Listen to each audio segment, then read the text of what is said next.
Adventures in time and space, told in future tense. Dimension X.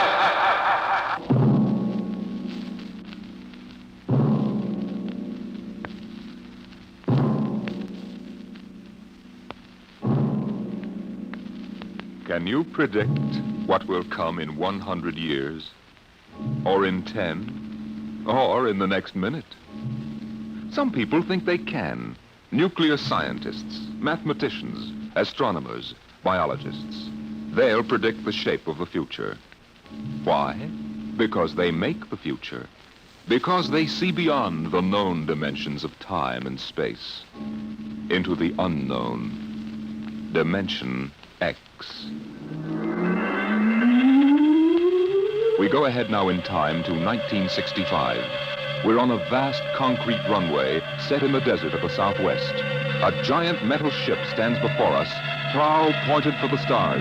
And in 5 minutes, the signal will flash, and it will tear up through the atmosphere to the outer limit. Attention. Attention. Clear field for takeoff. Clear field. 5 minutes, Steve. For takeoff. Whatever up, Charlie. Turn it over.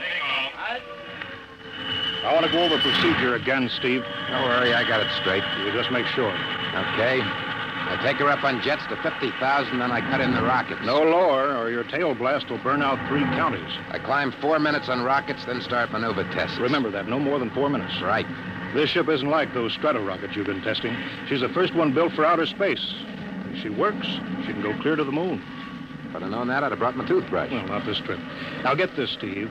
You've got power there to clear the Earth's gravitational field. But remember, after you cut in the rockets, you've only got 10 minutes fuel. If you go beyond the outer limit and don't save fuel for the return... I know, I won't get down again. That's right, Steve. You'll drift off into space. Get that now. 10 minutes fuel. Gotcha. Now, as far as I'm concerned, this project is a lot more important than that cosmic ray bomb they're testing out in the Pacific tonight. Well, the Security Commission brass doesn't think so. I don't see any undersecretaries under anything. Don't worry. In the long run, our ship will make the CR bomb back-page stuff. But in the meantime, it's just as dangerous. Remember, half the principles in this ship are pure theory, Steve. Slide rule stuff. If anything goes wrong, we may have to scrape you off the landscape with a soup spoon. You have a charming sense of humor. Now, here's what I'm getting at. We're risking your neck in this test. If anything blows, we don't want to have the next man pull the same boner. I know, Hank. So keep your mic open and keep talking. If anything goes wrong, we want to know exactly why. And we won't be able to ask you. Let us know before you pull every switch. Before you do anything. You got that? Yeah. Even if you only have to blow your nose. All right, get those fuel lines away. Okay, Mr. Crow. Well, I guess that's about all, Steve. Hey, that reminds me. Look, if Mary calls, I'm just up on a milk run. I didn't tell her today was it. How is she? She's okay, but she's due about now, and I don't want her to be nervous. Hey, I didn't know the baby was that close. Yeah? Steve, I really ought to be sending a single man on this job. What, and cut me out of a soft paycheck? Forget it, Hank. You know you can't get anybody else who can take 15 G's acceleration when those rockets cut in. Yeah, I know. It's time, Steve. Yeah. Well, see you later. Don't worry, Hank. I'll sweat for both of us. Button her up, Charlie. So long, Hank. So long. We'll give you the light from control. X2R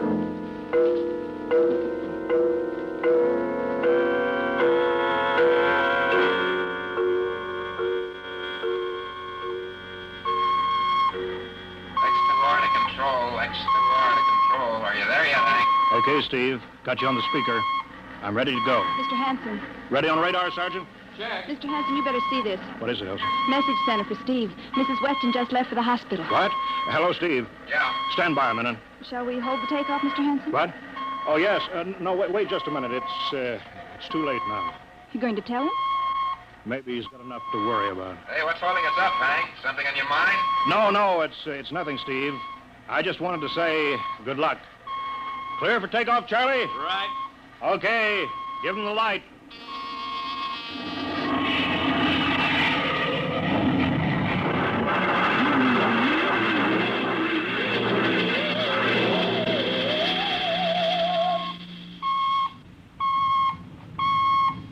All right. right, Steve. I'm reading you clear. I'm at 40,000. Airspeed 600. She's running fine. Soundproofing works. There's a third-degree waiver in the AGY pressure. Got that, Charlie? Check. Dead center on radar, Mr. Hanson. 50,000 now. Cutting out the port jet. Now the starboard. I'm off jets. Airspeed dropping. Opening the rocket ports. Switch sticks a little, Charlie. Oxy alcohol pressure 350. All right, now I'm advancing the ignition key. Here goes rocket one.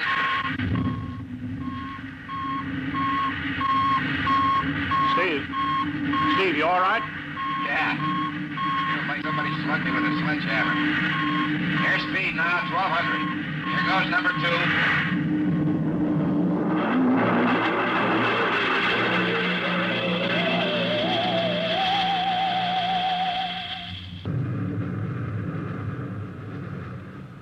Hello, Steve. Elapsed rocket time is now 4 minutes. What's your altitude? Over to you. Speed 4,400. Still climbing. Altitude 297 miles. All right, you're at the outer limit. Level off for maneuver test. You've got exactly 6 minutes fuel left. Okay. Starting a 3-degree left bank. It's a little sluggish. There, it's all right now. There's a low vibration someplace. Maybe the cockpit hatch. I'm straightening out. 5 minutes fuel left. Now I'm starting a 3-degree Hey! What's the matter? What's wrong? There's something up here. Something shining. What are you talking about? There's something above me, Hank. I'm going to chase it. Steve, you're at the outer limit now. I can see it plain now. Steve, don't go any higher. You've only got 4 minutes left. You've only got... Getting static. I can't hear you, Hank. It's dead ahead now. Going to make a pass at it. Get a good look. Hey, it's swerving to meet me. It's dead ahead now. It's dead ahead.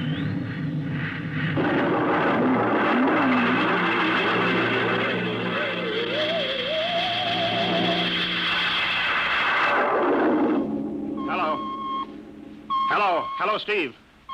Steve, come in. 9 minutes fuel gone. Still no sign on radar. Hello, Steve. Steve, what's happened?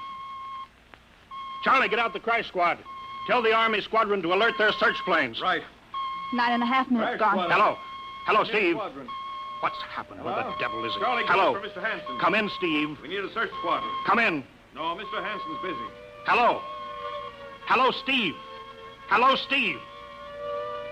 10 minutes, Mr. Hanson. That's the end of this fuel.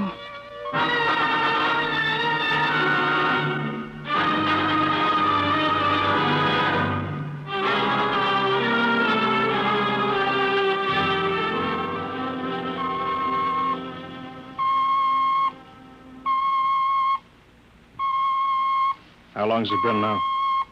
10 hours, Mr. Hanson. Nothing more on radar, Sergeant? Screen's blank. Colonel Corelli called in. Search planes are back. They didn't find anything. Should be some trace. Couldn't have bailed out, could he? You don't hit the silk at 4,400 miles an hour. Either went past the outer limit, ran out of fuel. Something blew, and we'll find the pieces scattered from here to the coast. Why does it have to be the best man? Always the best man. I'll get it. Control. Charlie, Yes, Charlie, I'll we've take we've got to figure out what was wrong. Yes, all right, I'll tell him. Something must have Mr. blown. Hanson. Yeah. There's a message from Northside Hospital for Steve. Well, what is it? Mrs. Weston's fine. It's a boy. Thank you, Elsie. It's a boy, Charlie. Oh. Fine. It's a boy. He didn't even know she went to the hospital. How am I going to tell Mary that? Wasn't your fault, Mr. Hanson. Ship had to be tested. Yeah, we'll build another one, and some other flying fool will shoot past the outer limit into space. Oh, I'm getting old, Charlie. You can remember when I used to take them up myself. Now I've got to send other men. It's a job, Mr. Hanson. Now I'm afraid. Every time I hear a jet go off, I jump. Every time I have to send someone up in a new model, I start to sweat. Mr. Hanson. Yeah? I think there's something on the radar. No flights scheduled in, are there, Elsie? We have the whole day cleared. It's coming in behind us. Here it comes over the building. What crazy jockey is buzzing the field like that? Is that an Army plane, Charlie? I can't see. It's turning. Charlie, alert the field. I know that engine. It's Steve. That's impossible. Look, that's his ship. It can't be. Well, there's no other model like that. It's Steve, all right. It's coming in. Thank God. Thank God.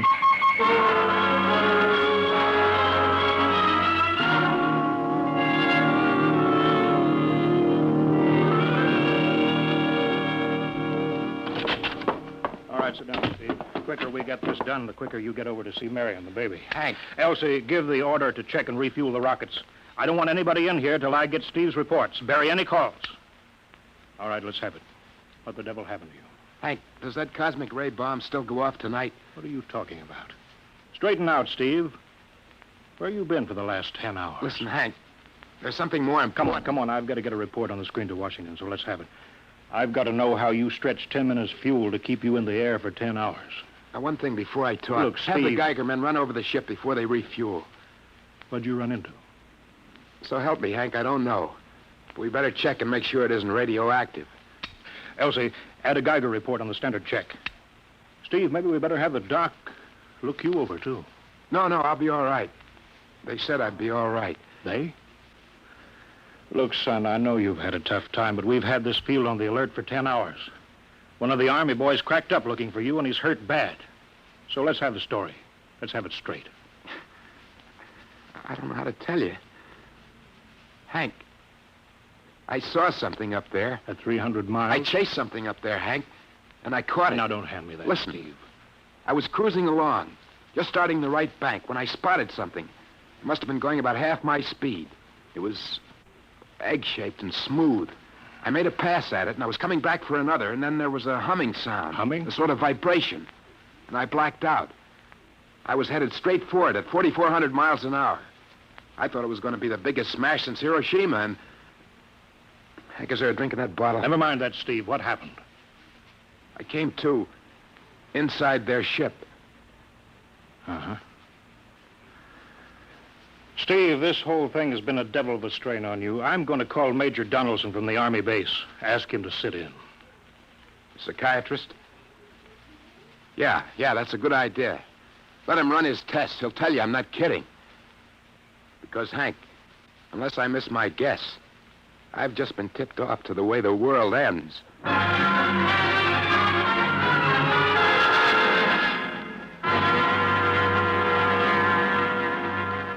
All right, Mr. Weston, suppose you continue your story. Yes, let's have it, Steve. You woke up inside the ship? Yes, and the place was jammed with machinery.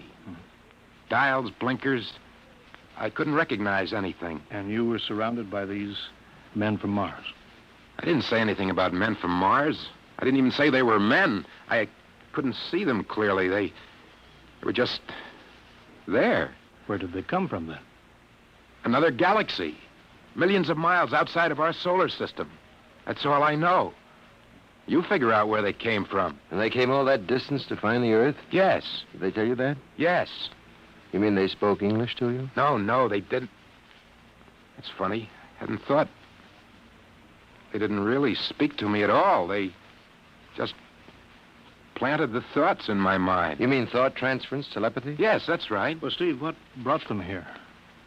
We did, Hank. We rang their bell. We brought them in. Well, how? With our atomic explosions. Hank, that's why you've got to stop that bomb test tonight. I'll give up. Look, you've got to believe me, Hank. Oh, how can I make you understand? Maybe I can help, Mr. Weston. Would you submit to narcopsychometry? What's that? Under proper drugs, I can put you back in this ship by suggestion. Then we can get a playback record of your memory pattern on the audio circuit. And how long will that take? Half an hour. We'll have to go over to the lab. Will you believe me if it checks? It will give us an accurate memory picture of what your mind reports. All right, let's go. Hank, you got to believe me. We haven't got much time.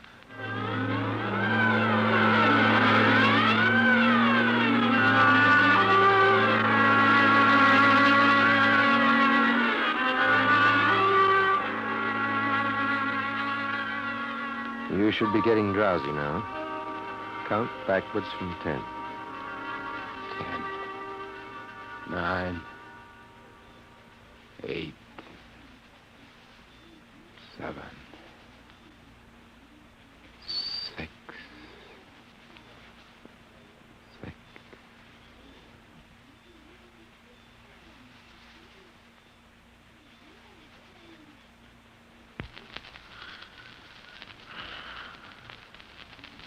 He's under. Now we attach the head plate electrodes. The cortical pickup. Look out for that wire, Mr. Henson. 3.0 setting. 31.3. Now throw that switch, Mr. Henson. I have to start him off by suggestion. All right, Steve. You're in your ship now. You're in the rocket. Rocket. You're in the rocket. You're in the rocket. And you've just sighted something strange. Now I'm starting at 3 degree right. What's that? Hey, there's something up here. Something shining. His memory pattern. We're picking it up electronically. There's something above me, Hank. I'm going to chase it. It's piped through the audio circuits. I'm getting static. I can't hear you, Hank. This is where we lost contact with him. I'm going to make a pass at it and... Hey, it's swerving to meet me. It's straight ahead now. It's straight ahead. Now what? This is where he blacked out. There's no telling how long, minutes or hours. What's that noise? I don't know. Quiet. Where? How did I get in here? What? Who are you? Is he seeing things? Intergalactic Patrol. What's that? What are they saying, Steve? What are they saying? It's about nuclear fission. They know about it. They know the danger of it. Long ago, they had wars that almost destroyed them. But finally, they learned. Now they've outlawed war. Go on, Steve. They patrol space. When their detector picks up an atomic explosion, they send a patrol. What are they going to do? They've quarantined us. Quarantine. They've isolated the Earth. Because we don't know how to control ourselves yet. Until we learn, we'll be a menace to the whole universe. What is this nonsense? Quiet. How are they going to do it, Steve? They've spread a layer out here of... I don't know how to call it. All around the Earth. It's miles deep. When there's an atomic explosion on Earth, the radioactive particles will drift up to this layer and set off a chain reaction. It'll go around the world in microseconds. And that's the end. The end? What's he... Wait. Yes. Yes. I understand. I've got to bring back the warning. You're going to put me back in my ship to bring the warning.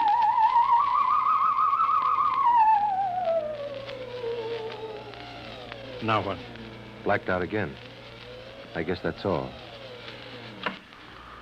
What does all that mean? It's what he remembers. Don't think that really happened. No. Narcopsychometry circuits produce what he remembers. It just means that Steve believes this happened. I don't like to see this. I've seen too many tough pilots snap. Steve is the best I've known. How bad do you think he is? Frankly, outside of the presence of this well-organized hallucination, there's no sign of unbalance. May not be too serious.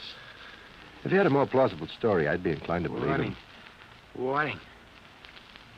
Hank, It's all right, boy. did you hear it, Hank? You understand? Sure. We've been quarantined. Let me give you something to make you sleep, Steve. Don't you understand? They fixed it so that if we set off one more nuclear explosion, that'll be it. Of course. Don't roll your sleeve down. You don't believe me. Now, take it easy, Steve. But the test tonight. They're setting off the CR bomb. Hank, what time is it? 11:20. Well, it's scheduled for midnight. Hank, we gotta stop that bomb. Steve, let Donaldson give you the hypo. Hank, you've gotta believe me. I saw them. I got the warning. If we touch off that bomb tonight, it'll be the biggest galactic 4th of July of all time. The whole Earth will go up like a Roman candle. April 10th, 1965, the end. Now, look, Steve, you better calm down. Don't you want to see Mary and the baby?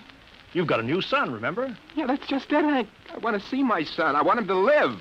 If that bomb goes off, Hank, we've got to stop them. Mr. Hanson, I think we'd better get over to the base hospital. Hank, you've got to believe Yeah, me. sure, Steve. Maybe there is something to it. Look, it's out of your hands. I'll put it in a report and shove it into Washington in the morning. In the morning? There isn't going to be any morning, Hank. Don't you understand? You've got to call Washington now. Get the head of the Security Commission and postpone that test. Now, you know I can't do that, Steve. My neck would be out a mile. Besides, this is 1965, not 45. 20 countries have atomic bombs now. What's the use of stopping just this one? The rest will keep right on popping them Well, then off. we'll have to call an international conference. Can't you understand, Hank? The first one that goes off finishes us at the end. They've given us the quarantine warning. Steve, I think you'd better go with us to the base hospital. Look, Steve, we can call up for a detail if we have to. All right, all right. I'll go with you. You don't need a straitjacket. That's the way, Steve. You'll probably feel better by morning. Let's go.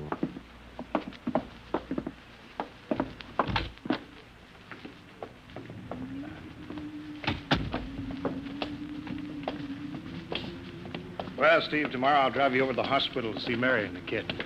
Sure. Look at the ship under the floodlights. Pretty, huh? You'll be flying her again soon, don't you worry. Yeah, I guess so. What you doing out in the line? They, refuel her? Yeah, we got Clausewitz coming in tomorrow from Denver for another test. I figured we'd give you a day off. That's good. That's fine. Steve!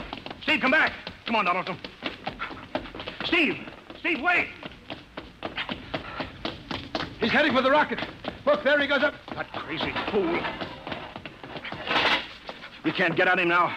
That covers armor glass. He's waving. Yeah, towards control. What's the radio? He means the radio. Come on. I should have gotten help. Oh, the radio's still hooked up here. Hello. Hello, Steve. Listen to me, Hank. You gotta call Washington now. Come out of that rocket, Steve. I'll call my men. Don't try anything, Hank. They've refueled the rocket for tomorrow. Take it easy, Steve. Listen, you know what'll happen when I fire the rocket tubes down here? Steve, don't. It'll burn out every building for 5 miles. All of us in one big blast. Steve, what do you want? You've got to stop that bomb. You got to call Washington right now. They won't believe me. You make that call or I cut in the rocket.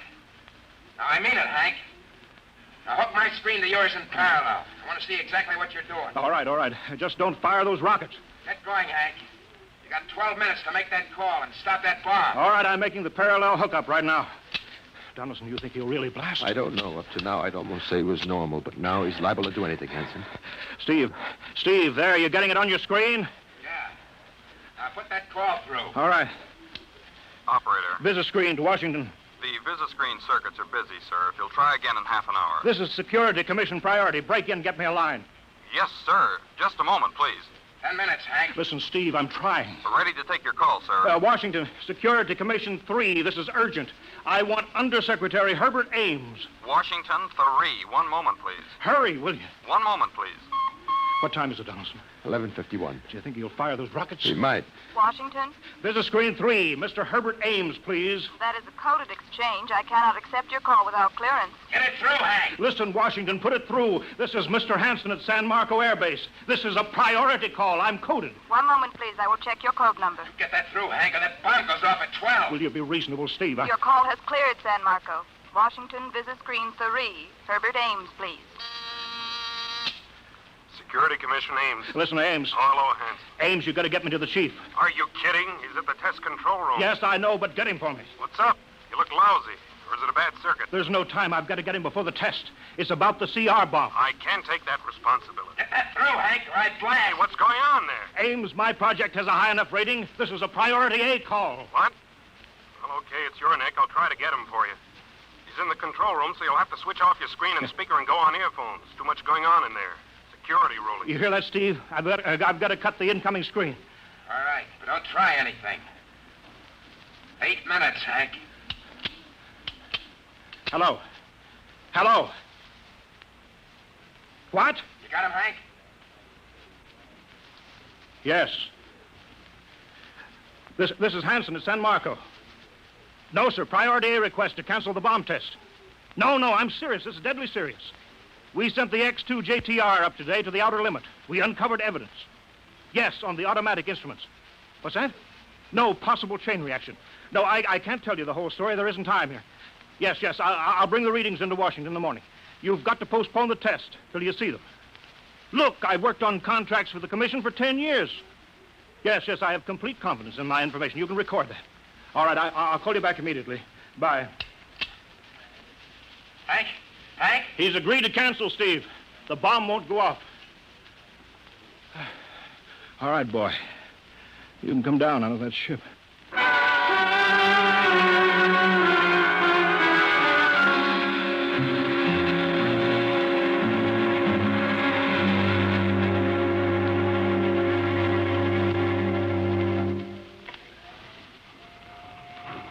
He's opening up. Here he comes. All right, Steve. Come on down. Sure, Hank. Just a second. Hank, I was scared. I was plain scared. Easy now. It's all over. The bomb won't go off. Thank God. Look, I want to see Mary and the baby. Can you get me transportation now? Oh, wait a minute. It's almost 12. They won't let you in the hospital now. I want to see the baby. Sure you do, but you've been under a strain. I've got a shot for you here, Steve. Give you a good night's sleep. All right. Roll up your sleeve. Yeah, here. Yeah, that'll make you sleep. Sergeant will find you a bed. Yes, sir. Come on, Mr. Weston. Okay. Good night, Hank. I'm kind of beat. It's been a tough night.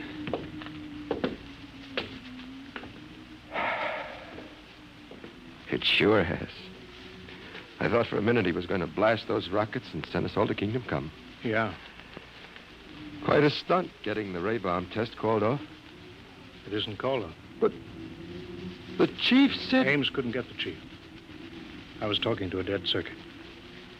Bomb goes off in a couple of minutes. Oh. Poor Steve. He was one of the best. He was the best. 1 in 10 million. Some story of his, poor guy. For a while, he almost had me believing that quarantine. That's a very common delusion. End of the world. Yeah, I suppose so. Ah, it's a nice night. Never saw the stars so bright. We better be getting in. That wind is cold. Well, the bomb goes off in 30 seconds. Poor Steve. You know, Hanson, there's just one thing. Yeah? It's outside my field, but I'm curious. How did he keep that ship in the air for 10 hours with only 10 minutes fuel?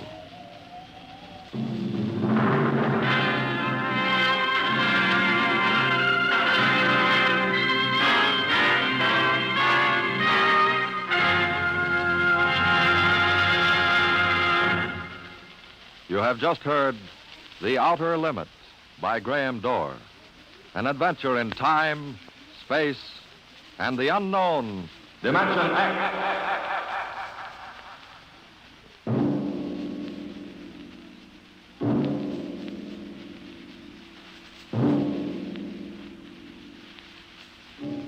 Now, about next week.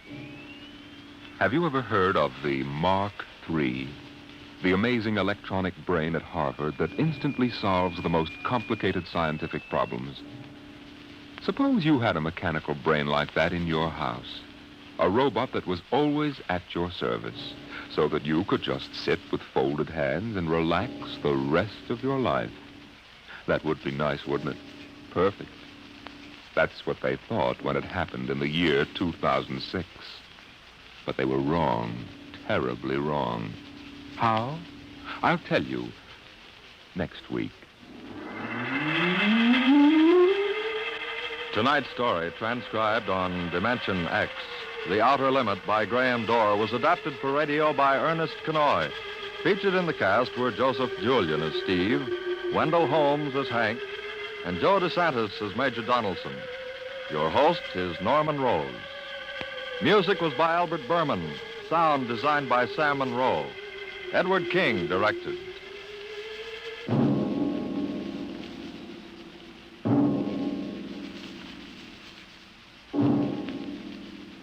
Tomorrow, here's Sam Spade. Now it's Truth or Consequences on NBC.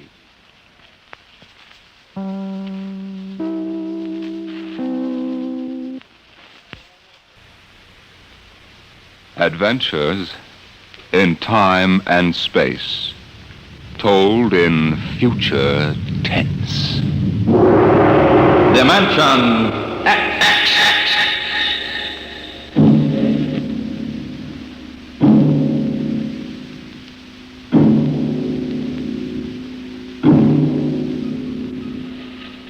Have you ever heard of the Mark III?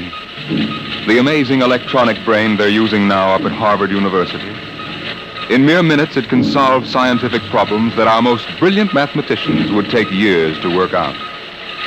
Its intelligence is almost superhuman. And yet the scientists are already working on a new and improved model, the Mark IV. In fact, they tell us there's no earthly reason why these thinking robots can't be perfected until they become the servants of the future, capable of doing all the work of mankind.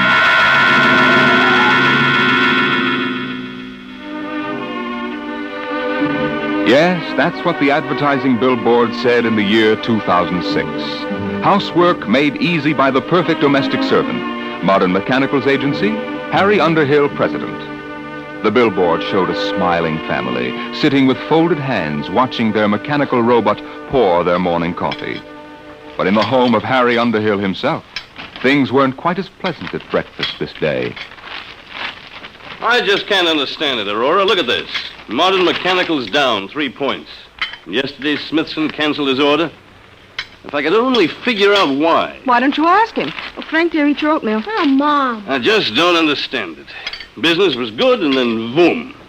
Some louse must be undercutting my prices, that's all. How many robots were canceled? Not robots. Mechanicals, Aurora. How many times... They are robots, aren't they? Please, Aurora, there's an important difference in sales psychology. Maybe people are getting wise to your robots and mechanicals. What do you mean, Aurora? The perfect domestic servant. They're ugly, stupid, clumsy, walking junk piles. Aurora. The one you brought home to me can't even wash the clothes properly. It's more trouble than it's worth. Aurora! You know our mechanicals are the best on the market. Those animated tin cans you sell?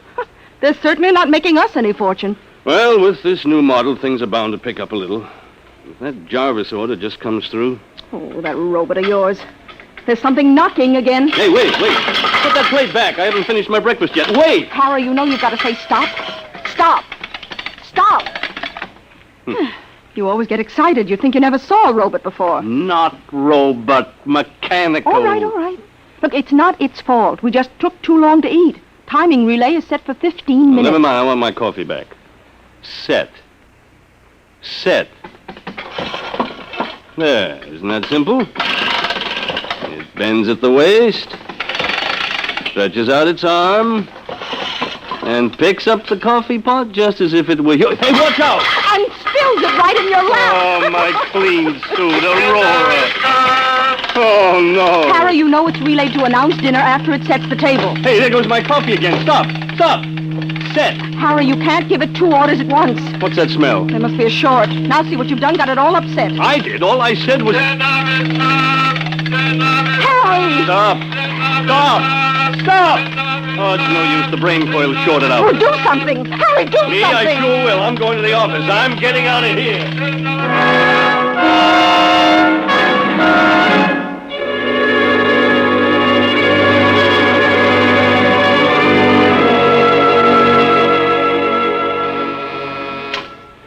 Yes, Lucy? Mr. Jarvis, Oh, put him on. Hello, Underhill? Hello, Mr. Jarvis. I'm glad you called. I was just going to ring you. Well, I've got that whole shipment of mechanicals for you. 1 gross plane, a dozen of the chromium fitted. Hold on, Underhill. I'm canceling the order. But the invoice is made out and Well, tear it up. I'm canceling. But why? Underhill, there's a brand new mechanical on the market that makes yours look like something out of a museum. Oh, now, look here, Mr. Don't Jarvis. now look me, Underhill. I've seen them, and I'm telling you it'll put you out of business. Goodbye. Goodbye. Yes, Mr. Underhill? That's the 3rd cancellation today. The world's going to pot. Yes, Mr. Underhill? No, never mind, Lucy. I'm going home.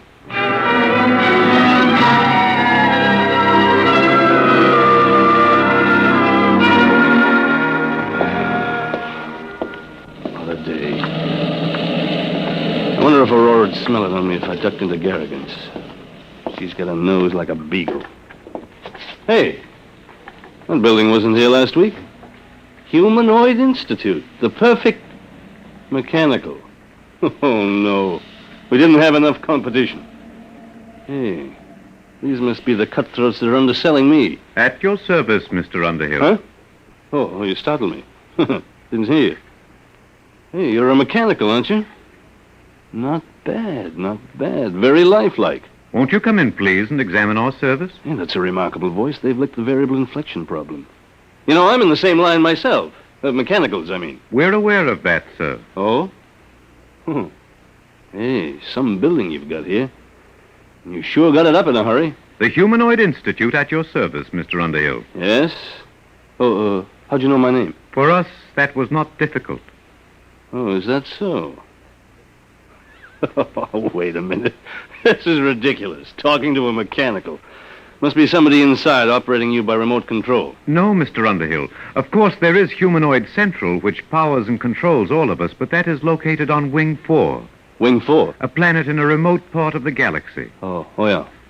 Well, may I see your salesman, please? We employ no human salesman, sir. We ourselves can accept your order for immediate humanoid service. Oh, wait a minute. You can't expect me to buy one. I'm in the business myself. There will be no more need for your electronic mechanicals, sir. Once you have accepted our service, you will no longer have to work. Everything will be done for you. Everything? That's quite an offer. At that rate, you'll have trouble supplying the demand. I think not, sir. As you can see from our storage room. Humanoids are now arriving at the rate of 5,000 per hour from Wing 4. 5,000 per hour? We are anxious to introduce our complete service on this planet, sir, to bring happiness to everyone. May we come out to your home for a free trial demonstration? No, I admit you're remarkable. The voice and movement, graceful even. But I'm still in business, and what's more, I wouldn't have you around the house. I'm afraid you will have no choice. Sooner or later, it will be necessary. Oh, is that so? Over my dead body, let me out of here. At your service, Mr. Underhill.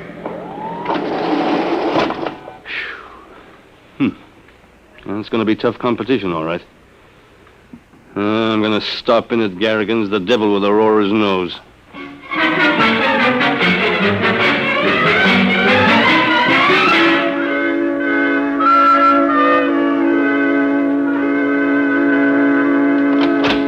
Oh, hi, Pop. Hello, Frank. How was the football game? We won, 78-3. Guess what, Pop? You made all the touchdowns. Nope. Mom took in a boarder. She what? Aurora! She said if your business was going to fall on his face, she had to do something to make some money. Oh, she did, huh? Harry, what's all the racket for? You tell me. What's this about a boarder? Shh, Harry. He's going to live in that little apartment over the garage. Oh, no, he isn't. You know I don't want any strangers around here. Harry, please, shh. Look, he won't bother you. He's a nice old man. Oh. He just wanted a room and a place to work. He's an inventor, I think. No, he is he? Did he pay in advance? Well, he can't. You see, his royalties haven't started to come in. Mm-hmm. Aurora, how can you be taken in by every beat-up old panhandler that gives you a sob story? Mr. Sledge isn't like that at all. Oh, that reminds me, dear. Can you give me a 10? A 10? What for? Well, Mr. Sledge is ill. He needs some medicine for his heart, and I said I'd lend him the money. You get... Oh, Aurora, this is the limit. He goes out right now. Now, don't be unkind, Harry. Besides, we need the rent money. Things aren't that bad yet. He goes. Please, shh. What are you shushing me for? Mr. Sledge, he's in the next room. I've invited him for dinner.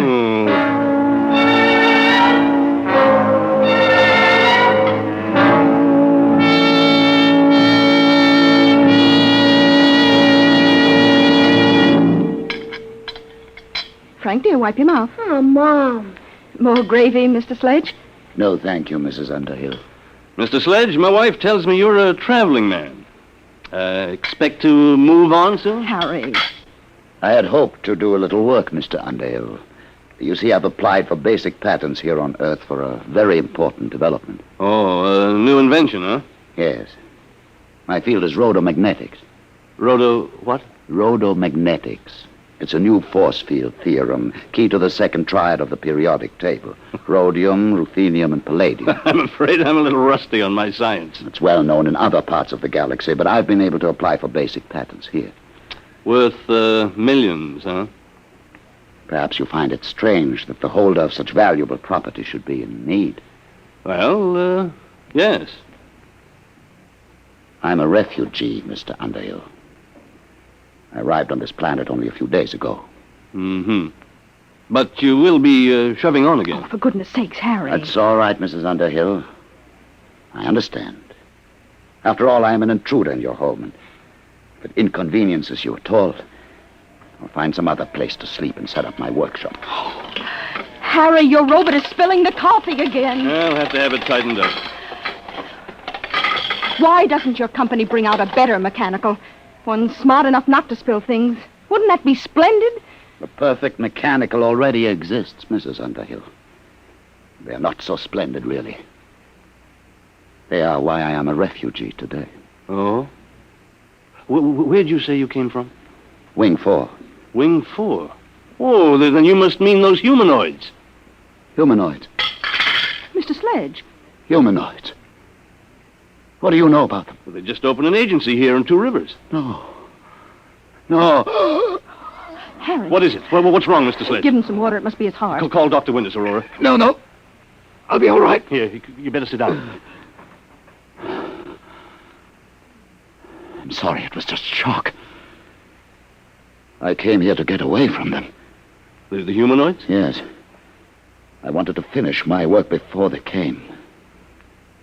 But now, I won't trouble you any further. But, Mr. Sledge, Harry, he's sick. Well, Mr. Sledge, I don't think you'll have to go right away. He can stay, Harry. Sure, after all, the way those humanoids are coming along, I'm liable to become a refugee myself any minute.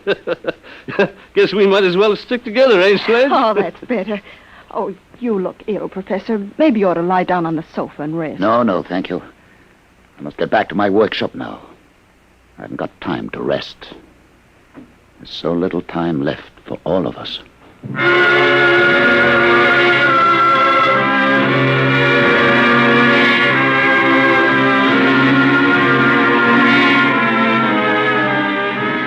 Good morning, Mr. Underhill. Good morning. Mr. Underhill, you look awful. I feel awful. What's in the mail? 6 more cancellations. The Eat Quick restaurant chain sent back your shipment. They've installed humanoids. Mr. McIntyre from the bank called. He's refusing your loan. He said since Humanoid Institute opened, you're a bad credit risk. Good. I guess that's all. Oh, there's something to see you. At your service, Mr. Underhill. You? Oh, no, you're not the same one, are you? Serial number's different. It doesn't matter, sir. We're all really one. Now, in exchange for our complete service, you will assign all your property to Humanoid Institute. I will what? With our service, you will have no need for property. Everything will be provided. What kind of blackmail is this? No blackmail, sir. You will find humanoids incapable of committing any crime. We exist only to increase the happiness of mankind. Thanks, but I can take care of my own business. You have no choice, really. With humanoid service, it is no longer necessary for men to take care of themselves. Our function is to serve and obey and guard men from harm. Get out. Very well, sir. When you wish to sign, let us know. Get out. Get out!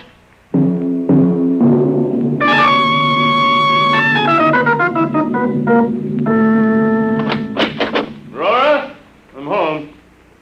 At your service, Mr. Underhill. What's the idea of this? You get out of here. Aurora! Mrs. Underhill has accepted our free trial demonstration. We cannot leave unless she requests. We'll see about that. Aurora, where the devil are you? Oh, hello, Harry. What's this mechanical doing here? What's happened to you? Isn't it wonderful? Had my hair done, the manicure. What? The humanoid did it. And cleaned the house all over, washed all the clothes, and gave Frank his music lesson. Now, wait a minute, Aurora. I won't have this monster in my house. Oh, it's just a free trial, Harry. Just wait till you taste the dinner it cooked. Everything you like best. Roast duck. I don't care if he cooked a duck. And the most complicated pastries. I could never cook like that. Well, might as well eat. But I'll need a drink first, though. All right, Doc. I'm sorry, sir. What? We exist under the prime directive to guard men from harm. Alcoholic beverages in excess are bad for human consumption. We have taken the liberty of removing them from the house. Now look here. Mr. Underhill, dinner is served.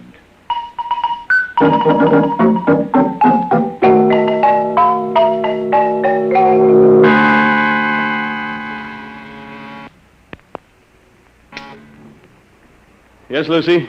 They're here, Mr. Underhill. I've been expecting them for a week. All right, Lucy. At your service, Mr. Underhill. We have the legal papers here, the bankruptcy forms, the eviction notice. We are ready now to foreclose your agency. Okay, take it over. A lot of good it'll do you. I haven't made a sale in 2 weeks. And now, if you will make the assignment of all your personal property, we can complete our service to you. What if I won't sign? That would be unfortunate. But with stubborn cases, we must sometimes resort to other methods. Eventually, Mr. Underhill, you will sign.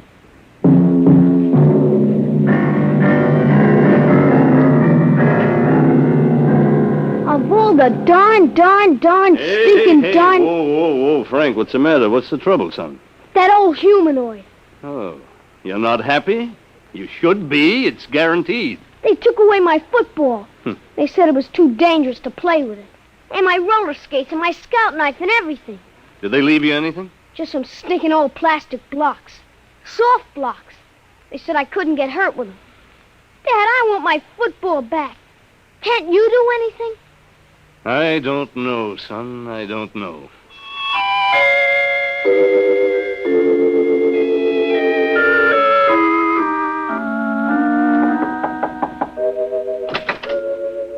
Oh, Mr. Underhill. Mind if I come in, Sledge? No, not at all. You mind if I keep working? Oh, go right ahead. It's good to see somebody working with his hands. Something wrong? My son. The humanoids took his football away. They're everywhere. They've smashed my business, taken over my house. Sledge, isn't there some way to get rid of them? That is exactly what I am trying to do. You? What makes you think you can do anything? Because, you see, Mr. Underhill, I'm the unfortunate fool who started them. You? I don't understand. I started the humanoids. And I've been running from them ever since. You started them? Yes, I invented them. I built the ronomagnetic relays that operate Humanoid Central. But why? I wanted to bring happiness to humanity. Happiness? That's great. My wife's been crying for 2 days, and do you know why? Because she's bored stiff. There's nothing left for her to do. They won't even let her lift a little finger. I don't blame you for feeling bitter, Mr. Underhill. It's all my fault. I wanted them to serve and obey, guard men from harm. No, they do that all right. They've even emptied our medicine chest. It wouldn't do for one of us happy humans to end it all with a sleeping pill. Mr. Underhill, I've made the most terrible mistake a man can make. But I meant well, believe me. Then why did you do it? I thought I could rid the universe of poverty and hunger by inventing the perfect mechanical. They're perfect, all right. Too perfect. Yes, that's the trouble. They obey the prime directive too literally. They kill men's souls with their kindness. Isn't there some way they can be controlled? No. I didn't trust mankind, so I made sure that Humanoid Central could not be tampered with. Not even by myself. Then what hope is there? Only one. They're not creative. They can't meet new ideas. You mean you've got one, Sledge? Yes. They can defeat anything they know about. But I've got something new. A weapon to attack the brain of Humanoid Central. Is that what you've been working on? Yes. Now that they're here, there's little time left. Either we destroy them, or they will destroy us. Okay. What has to be done? This tuning circuit. You see, I need 2 bus bars here. Oh, can you read these diagrams? I think so. Got my degree in electronics. Good. If you could help on the bench work, it would save time. I've got plenty of time now. All right. But watch yourself. Don't let them see you come out here. If you can take the risk, so can I. No. As the inventor, I built a special immunity for myself into Humanoid Central. But you don't have that immunity. And they're rather unpleasant methods of dealing with their enemies. They can change you, you know. Change me? How? Brain surgery. What do you mean? Never mind. Just be careful.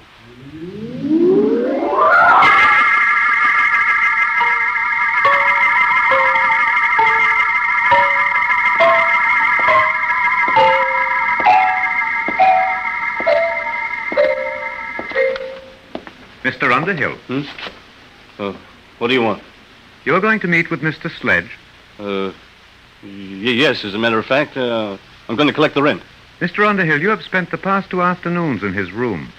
In view of your association with Mr. Sledge, we feel that our free trial must be terminated. We suggest that you accept our total service and make the assignment of your property immediately. And if I don't?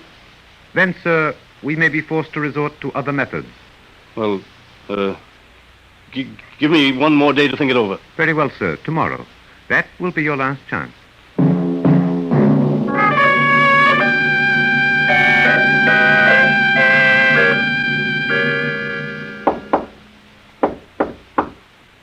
Who is it? Underhill. Did they see you? No, not today. Sledge, we've got to hurry. It's difficult work, Mr. Underhill, but I'm almost finished. They gave me till today. They said they'd use other methods. What's that? The humanoids building some kind of a warehouse across the road. Sledge, are you sure this thing will work? It's a new principle, Underhill.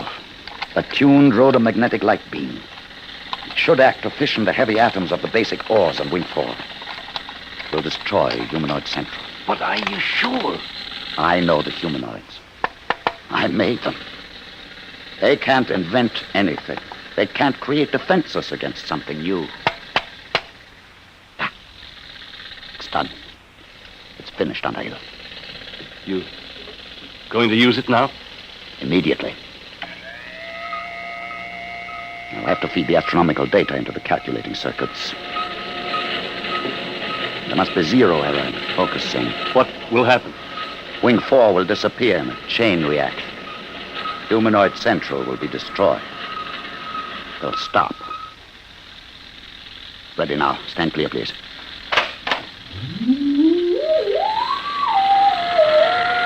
Power's building up. Step on the rubber mat, Mr. Underhill. We must be shielded when I cut in the full power load. Hurry, Sledge. I've waited 30 years for this moment, Underhill. When Wing 4 is destroyed, the humanoids all over the galaxy will stop.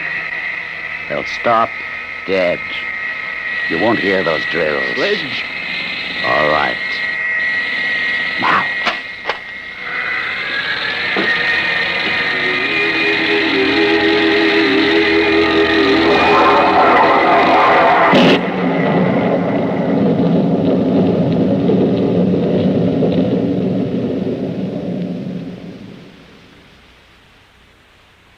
Do you hear anything? Sledge. Listen. The drills have stopped. They've stopped. You can see them. The humanoids have stopped. They couldn't guard against something they couldn't understand. It worked, Underhill. We're free now. Goodbye, Wing 4. Humanoid Central is destroyed. At your service, Mr. Underhill. No, Sledge. Get out of here. Get out. You were attempting to break the Prime Directive. It is therefore necessary to interfere. But you stopped. I saw you, all of you. In order to guard against Mr. Sledge's beam, it was necessary to stop all units momentarily to concentrate power. That necessity has passed. But it was new. You can't invent anything new. No, sir, but we were able to adapt the screening principle you yourself invented. For the past 30 years, Humanoid Central has been screened against any energy attack. All these years wasted. All these years? Your immunity has ended, Mr. Sledge. It will now be necessary for you to accept our full service. No, I'll stop you. I'll stop all of you. No, Sledge. I'll stop you with my bare hands. I'll kill you Sledge, all. don't. It's no use. Do not worry, Mr. Underhill. At worst, he can destroy one unit. There are millions more. Sledge, you'll hurt yourself. Sledge! I'll kill him. He's sick. It's his heart. You, get a doctor. Until he surrenders, we can neither aid nor hinder Mr. Sledge. Do you surrender your immunity, Mr. Sledge? Have to. Last chance. Gone. Yes. Help me. Help me. At your service, Mr. Sledge.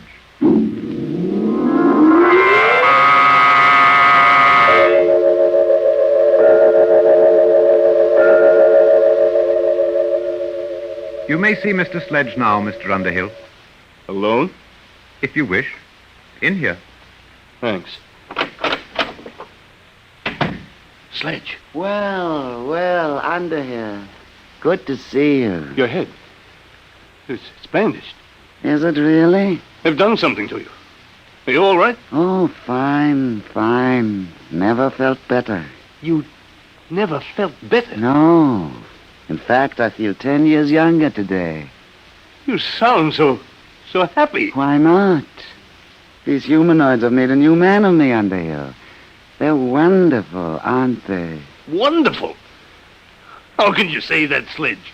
Only yesterday you hated them. You were trying to destroy them. Destroy them? Why? You don't remember? You've forgotten what they're doing to us all? They're killing us with kindness, taking away all our incentive and pride of accomplishment, turning us all into pampered, useless pets, parasites, with nothing left to do but just sit with folded hands at the mercy of these mechanical monsters. At your service, Mr. Underhill. You seem troubled, Mr. Underhill. Are you unhappy? Unhappy? You bet I'm unhappy. What have you done to Professor Sledge to turn him into this babbling idiot? We were forced to operate.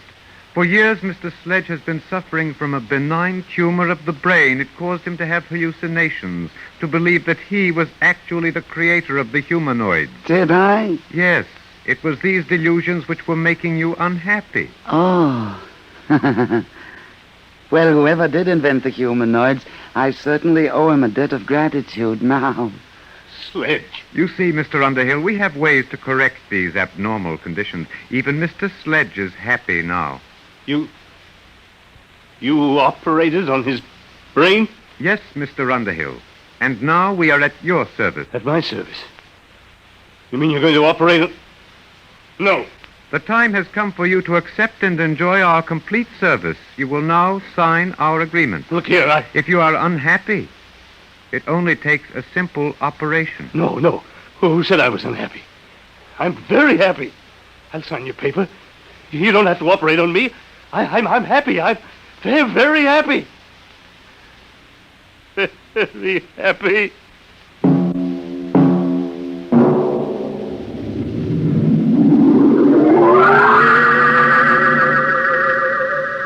The happy Mr. Underhill's futile hands clenched and relaxed again, and then folded quietly.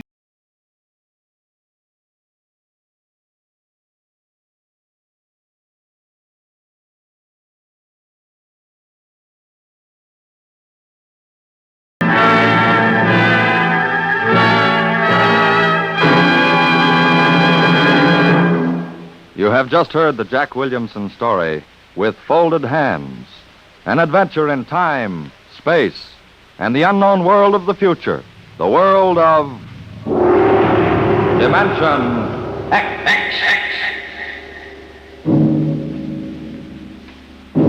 Now, about next week.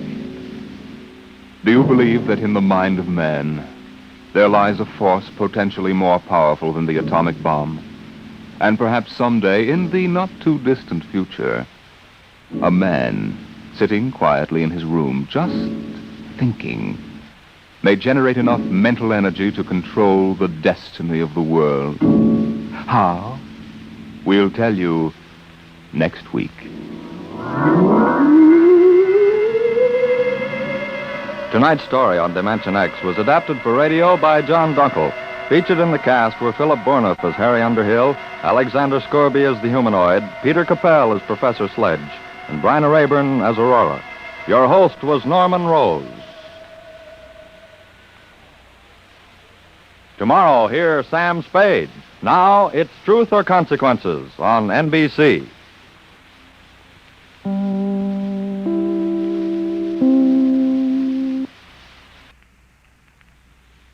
Adventures in time and space, told in future tense. Dimension X.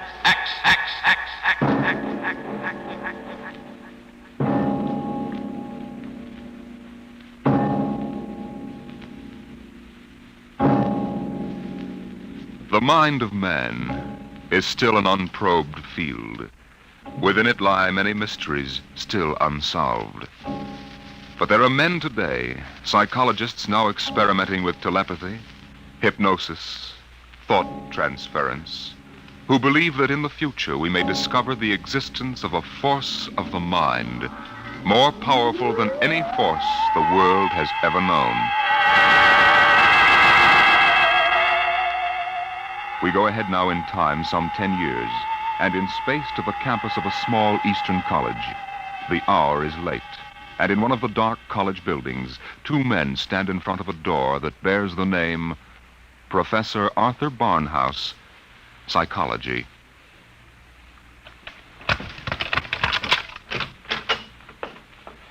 Well, here you are, Clinton. Thank you, Major. Here are the keys to the professor's desk and files. I guess you inherit everything now. You might as well dictate a full report while everything's still fresh in your mind. I'll wait and see you home. Oh, no, that isn't necessary. I'll be all right. You sure? After what's happened tonight, we wouldn't want you to have an accident, too. Major, after what happened tonight, I have a hunch the whole world is ripe for an accident. I'm afraid you're right, Clinton. Well, good night. Good night.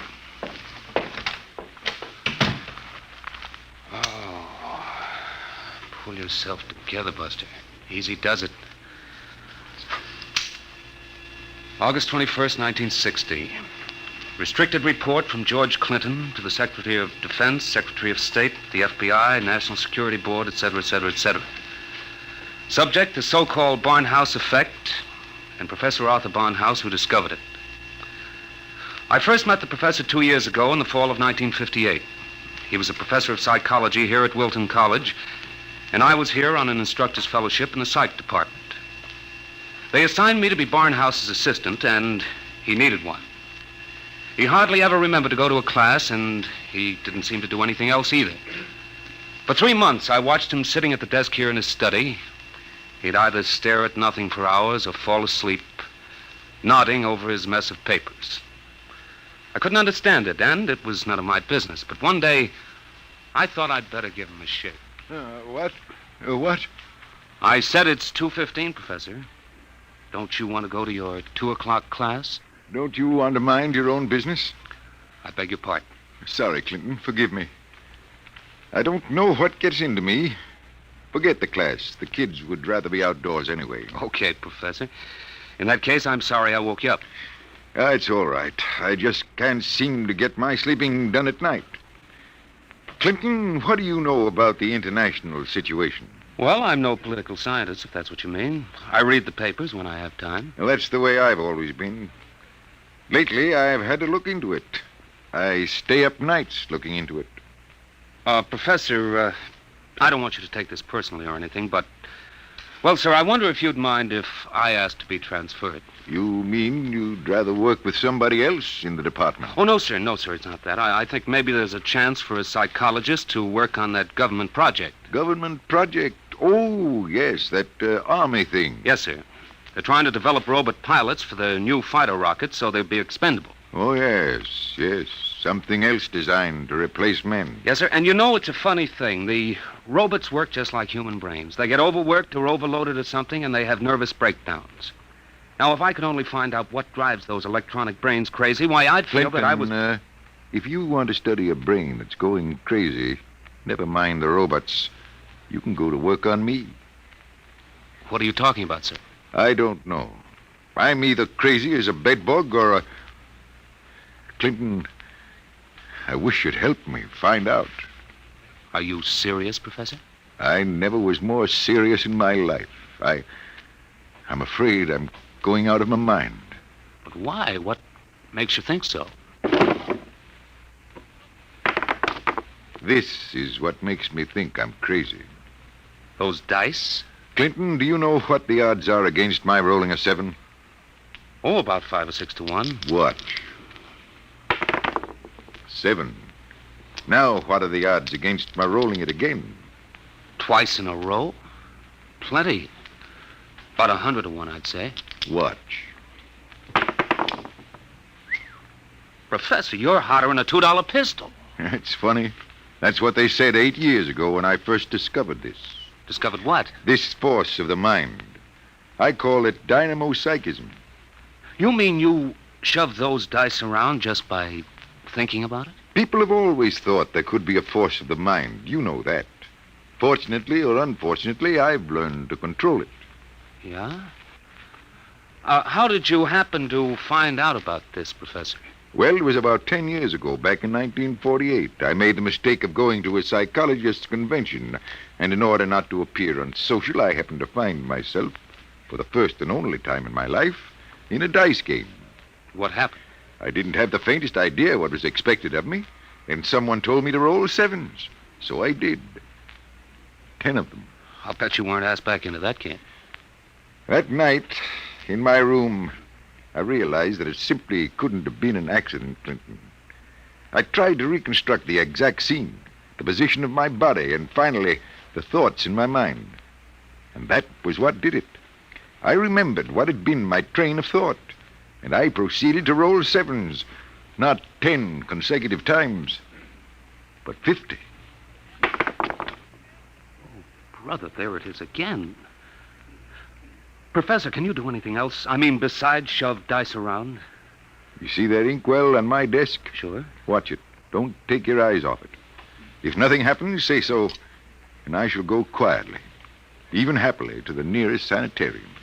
Okay, Professor, shoot. Hey, why, it just blew up. Yes, I'm sorry. I didn't mean to splash ink on your suit. That's okay, Professor. What was that funny noise? Oh, that? The dynamo psychic waves are a little like ultra-high frequency waves. Sometimes, when I turn on the power, they create a kind of static. Listen, Professor, how much power have you got? Could you blow up anything, well, you know, big? I could flatten the Great Wall of China. Boy, you'll make the helio-oxygen bomb look sick. That's what scares me, Clinton. The thought that maybe I could use this power to save the world. Clinton, you've got to help me. Who, me? Professor, when it comes to international relations, I don't know from where. You'd better get in touch with the State Department. State Department? Yes, they'd be the ones, wouldn't they? Well, you probably want to be getting home now. I'll see you to the door. I could use a breath of fresh air. Okay, Professor. You better stop brooding about this. You get somebody else to do your worrying for you. Yes, you're right. I have been brooding, wondering what to do. Just sitting and staring endlessly at that awful monstrosity across the way. You mean the old bell tower? Yes, I've gotten so I can't stand the sight of it anymore. Professor! Professor, look, what? Well, there's nothing left but a pile of rubble. Oh, my, I didn't really mean to do that. Well, you see, Clinton, it's got to the point where my lightest whim is more dangerous than a blockbuster. Professor, you get in and write that letter to the State Department right now. You packed too much of a wallop.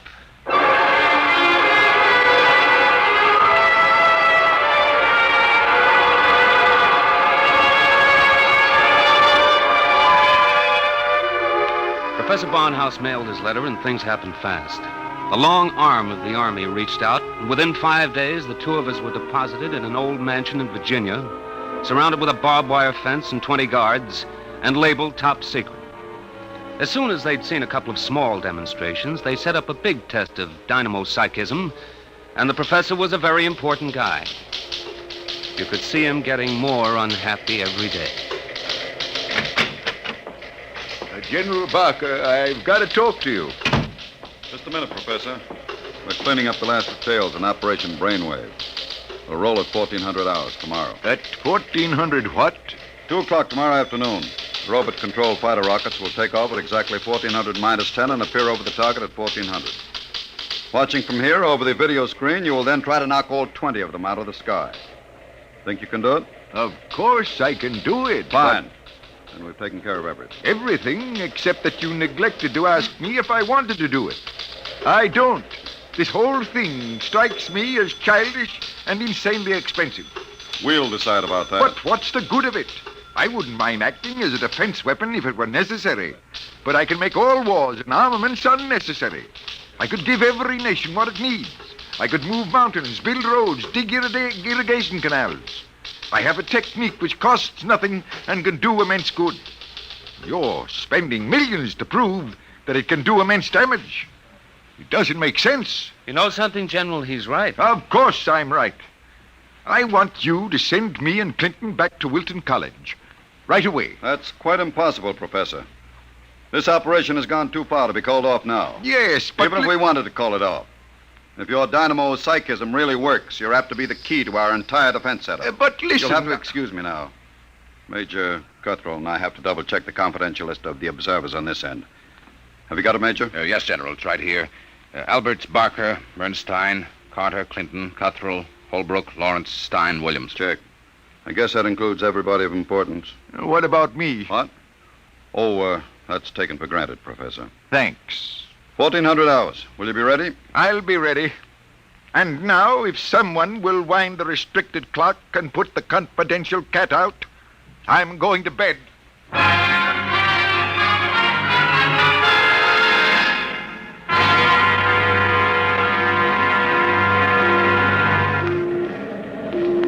YDR to brainwave control. Observation plane to brainwave control. Come in, please.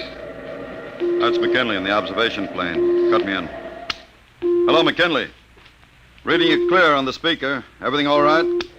All okay, General. Takeoff uneventful. Fighter rockets now flying on course in perfect formation. Altitude 5,000 feet. Airspeed 865. Visibility unlimited. Are you tracking us? We've got you on radar. Haven't picked you up on the video screen yet. What's your estimated time of arrival over the target? ETA, 2 minutes. Check. Remember, McKinley, the observation plane is not to enter the target range. Veer off and circle at the 10-mile limit. Bring the rockets overhead by remote control. Check. Observation signing off. 1 minute, 45 seconds to go, Professor Barnhouse. Are you in good shape? I'm all right, General. Good. We can all take our places in front of the video screen now. You sit here, Professor, in the center. Major Cuthrell, will you turn on the video screen? Right, General. Nothing yet, just empty sky. Hold it. I hear him coming in. There are 20 of them, Professor. You think you can knock them down at this altitude? Distance has nothing to do with it. I don't want anything to go wrong. You're sure you feel all right? General, I know I can do it. If that's all that's worrying you, let's call the whole thing off and save $20 million. There they are. They're coming in. Get ready, Professor. 10 seconds. 9, 8, 7, 6, 5, 4, 3, 2, 1. Now, wide open, Professor. Well, go ahead, Barnhouse. Knock them down. I did. Nonsense. All you've done is blank out the video screen. What went wrong? Did you give it everything you had? I was wide open, General. Then it didn't work. They're still flying. What's that? It just took a few seconds to work. That's... Holy smoke, they're dropping like flies. McKinley to brainwave control. What's happened to these rockets? They're going down like flame. By heaven, it works. It really works. Cuthrell, get Washington on the line. Barnhouse, I want you to... Hey, where's Barnhouse? He was right here. Clinton, where's the professor? Got me, General. We were all staring at the video. He must have walked out. Get moving, everybody. Alert the guard. Search the house. Yes, sir. If anything happens to that man... General Barker. General Barker. What is it, Corporal? Corporal Gray guard at the main gate. Sir Professor Barnhouse is gone. Gone? Where? He came tearing out of the gate at 40 miles an hour. Here's a note, sir. Threw it out of the car as he went by. I picked it up. Let me see it, quick. What got into that man? What does he say, General? Gentlemen, as the first superweapon with a conscience, I'm removing myself from your national defense stockpile. Setting a new precedent in the behavior of ordnance, I have humane reasons for going off. Signed, Arthur Barnhouse.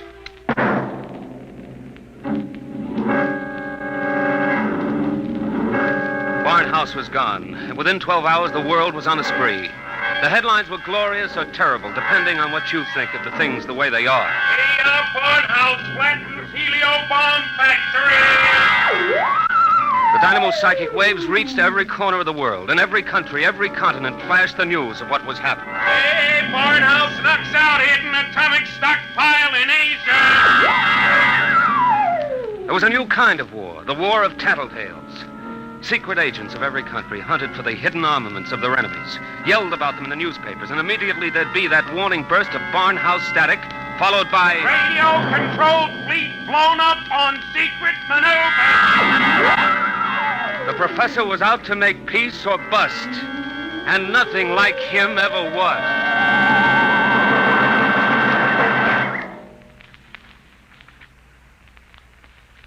Look, Major Cuthrell, I told the FBI and the Army everything I know weeks ago.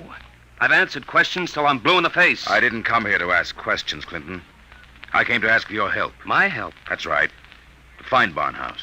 What if I don't want to? If you're his friend, I think you'd better. Why pick on me? You've got the FBI, the police, and Army intelligence. Why can't you find him yourself? We're trying. But you know the man well. You could spot him where we wouldn't. And you're the only one who can. Maybe. But why should I? Wherever he is, I think he's doing fine. He's making war impossible, and I like it. So do I. Yes? He's putting you out of a job. That's all right with me. I'll retire to a truck farm with pleasure. Well, then? Look, Clinton, we aren't the only ones in this race. Every country in the world has its best agents out hunting for Barnhouse. Nobody can beat that kind of a manhunt. He seems to be doing all right so far. Sure, but how long do you think he can keep it up? A week? A month? Sooner or later, he'll be spotted. And if the wrong people find him, Clinton, we're done for. You know what kind of weapon this is. Whoever controls the Barnhouse effect can control the world. Well, all right. Suppose they do find him. He'd never give the secret away. Never give it away? Are you out of your mind? You think these fellas are playing for marbles? Well, no, but... Read the papers, Clinton. Don't you know what's going on in the rest of the world? Yes, They'll get the secret out of Barnhouse, all right. What happens to him in the process won't be very pretty. Well, he must realize that then. He'll never let himself be taken alive. He may not have the choice. And if he doesn't, God help us all. All right. All right, I'm in. Good. Now, do you know anything that you haven't told us? Anything that might give us a lead? Only this. It was addressed to me. I found it here on his desk the morning after he escaped. You mean he came back here? Yes. I guess he needed to pick up some personal effects. Anyway, the files were open, and he left this note on a scrap of paper. Anything to do with the Barnhouse effect? Read it yourself. It's Greek to me. Just these few lines scrawled on a piece of paper, and the last one breaks off right in the middle of a sentence. This stuff doesn't make any sense at all. You know, from the looks of this, I'm beginning to wonder if the professor isn't going off his rocker. I thought of that, too. All the more reason why we've got to get to him quick. He may be helpless, and the whole world's on his track. Come on, Clinton. We haven't much time.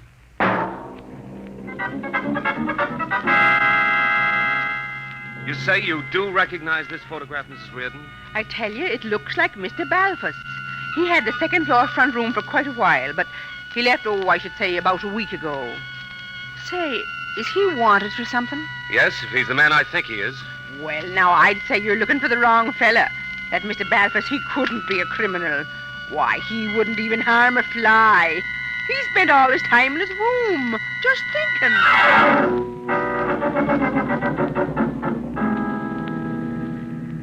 Brother, it's hot. What a way to spend an August afternoon, huh, Major? Give my eye teeth to be at Jones Beach. So would I, Corporal. We've got work to do here. Look, so we've been cruising around these radio detection cars for a week. Not a sign of Barnhouse static. The professor must have run out of things to work on. Well, we'll give him a little more time. Switch to shortwave. See if there's anything special coming through. Yes. Try the 9-meter bay. This is Radio Miranda calling. Let's hear that. Our American enemies who have hidden behind the unjust and diabolical persecution by Professor Arthur Barnhouse will tyrannize us no more. I wonder if the professor's on They, this. our glorious leader, takes up his residence in a shelter, shielded with lead against all dynamo psychic rays. With this protection designed by our brilliant scientists to be absolutely impregnable against the Barnhouse effect, he will once again lead us on the path of our glorious death. Quick, triangulate it and get me a fix. I've got it. Let me check this chart. Quick, man. 3.9, 1.7. Oh, my aching back. What is it? We haven't got a prayer of finding a major. He'd have to be picked out of 2 million people. Where is Barnhouse? Right where I was wishing I was. Right smack in the middle of Jones Beach.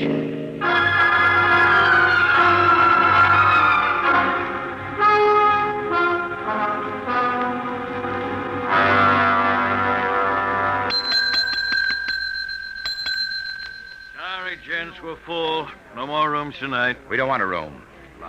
Do you recognize this picture? Who wants to know? Uncle wants to know.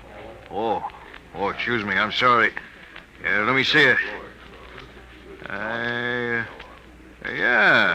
it looks a lot like room 417. About 5 feet 8, thin, sandy hair, glasses, little scar right across the bridge of his nose. Yeah, that's 417, all right. You mean he's here now? No, not anymore. He checked out 2 days ago.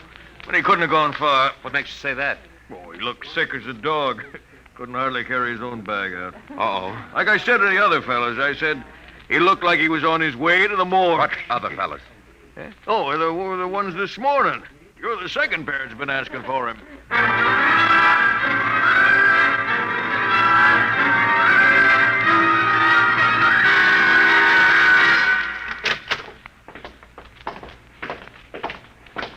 Here we are, Ward 15.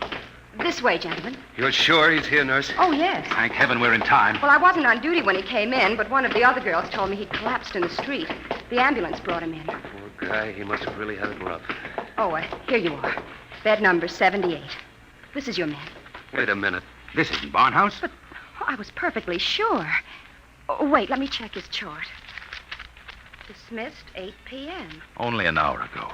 Oh, dear, now I remember. Remember what? If he was sick, why did you let him go? Well, 2 of his friends came and took him away. They didn't want him in the charity ward. They said they'd make sure that he was taken care of.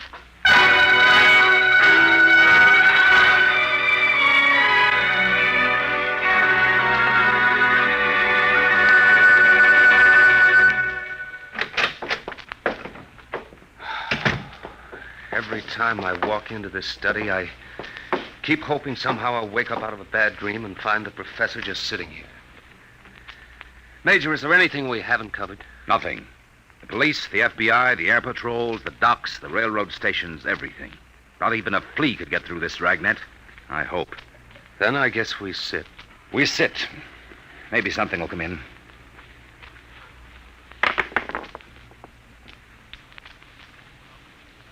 Do you have to roll those dice? I'm sorry. I wasn't thinking. An hour. That's what's driving me crazy. 1 hour sooner, and he'd have been in our hands, not theirs. I know. Well, maybe he's still all right. How can he be all right? He's in the hands of a foreign power. We don't know that for sure. The professor was a likable little guy. He couldn't have lasted this long if he hadn't found some friends. Maybe they came and took him away.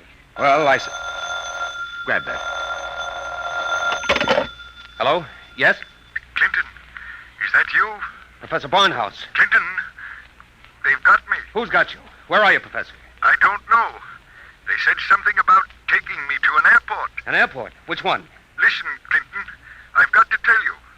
The inkwell. What are you talking about? Remember the inkwell? Professor. Professor Barnhouse. Operator. Your call, please.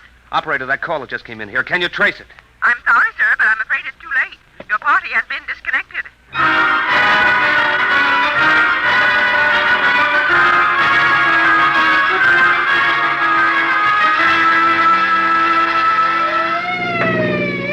Where are we headed? He didn't say which airport, just a hunch. The commercial airfields are all covered. But there's a little private field out here, I remember. Hasn't been used in years. Better be the one. They didn't have too much of a start on us. Maybe we'll make it in time. Step on it, Corporal. Wide open, Major. How'd he sound? Did he say who had him? No, all he got out was airport and something about an Major, airport. Mr. Clinton, there's a tail light up ahead. Must be another car going like the devil. You're right, I see it. They're turning into the airfield. Come on, faster. Hold everything. Look up ahead. They're switching the floodlights on at the field.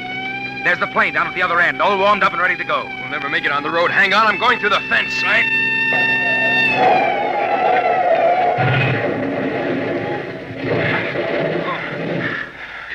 What's the matter? Get going. Sorry, sir. Must have cracked the axle. They're taking off. Get out the submachine gun. You can't. Barnhouse is in that plane. You'll kill him. We've got to take that chance. That plane's headed straight for us. Hit the dirt. Get that gun working, Corporal. Aim for the propeller.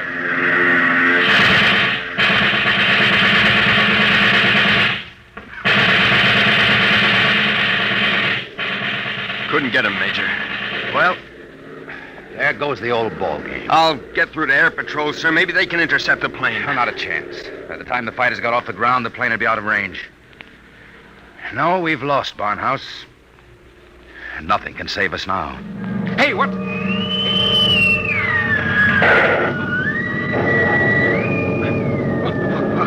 What hit me? Clinton, are you all right? Yeah, sure. The plane. It's gone. I know. Barnhouse blew it right out of the sky. He wouldn't let himself be taken alive. Boy, he really did it the hard way. Poor guy. He shouldn't have had to be a hero. All he ever wanted was peace. Peace? What's that? Now the arms race will start all over again. And with Barnhouse gone, what's left to stop it?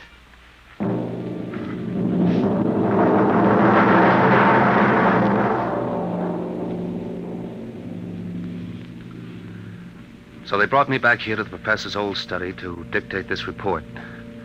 I'm sitting here at his desk, and it's just the way he left it. Papers all over, even his old pair of dice. Arthur Barnhouse is dead. That's going to be good news for some people when they find out.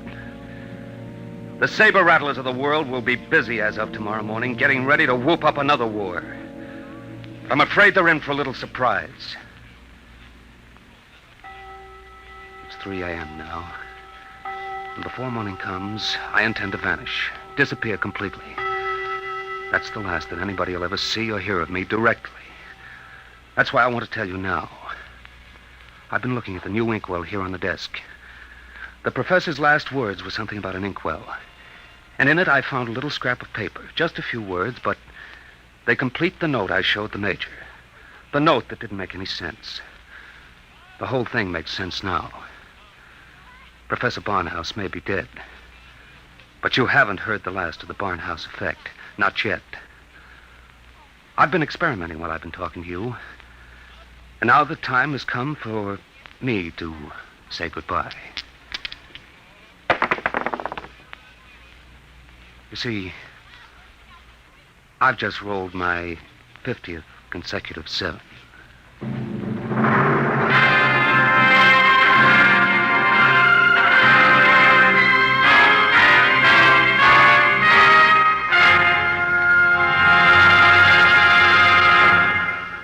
You have just heard Report on the Barnhouse Effect by Kurt Vonnegut, Jr.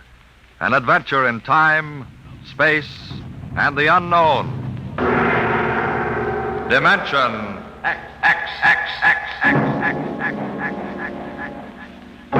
Next week, the strange story of the interspace rocket Star Cloud, which vanished mysteriously behind the Great Galactic Barrier in the year 1986. What happened to it and to its crew? We'll tell you next week.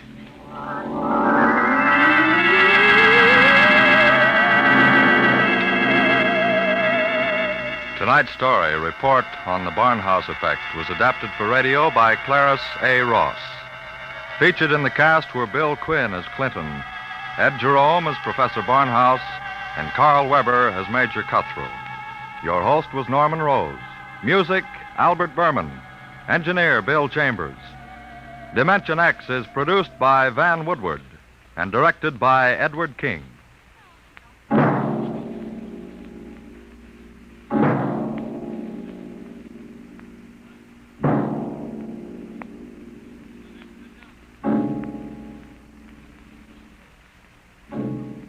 Tomorrow, hear Sam Spade. Now it's Truth or Consequences on NBC.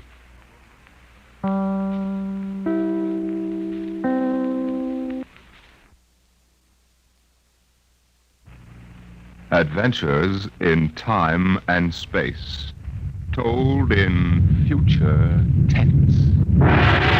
Dimension X.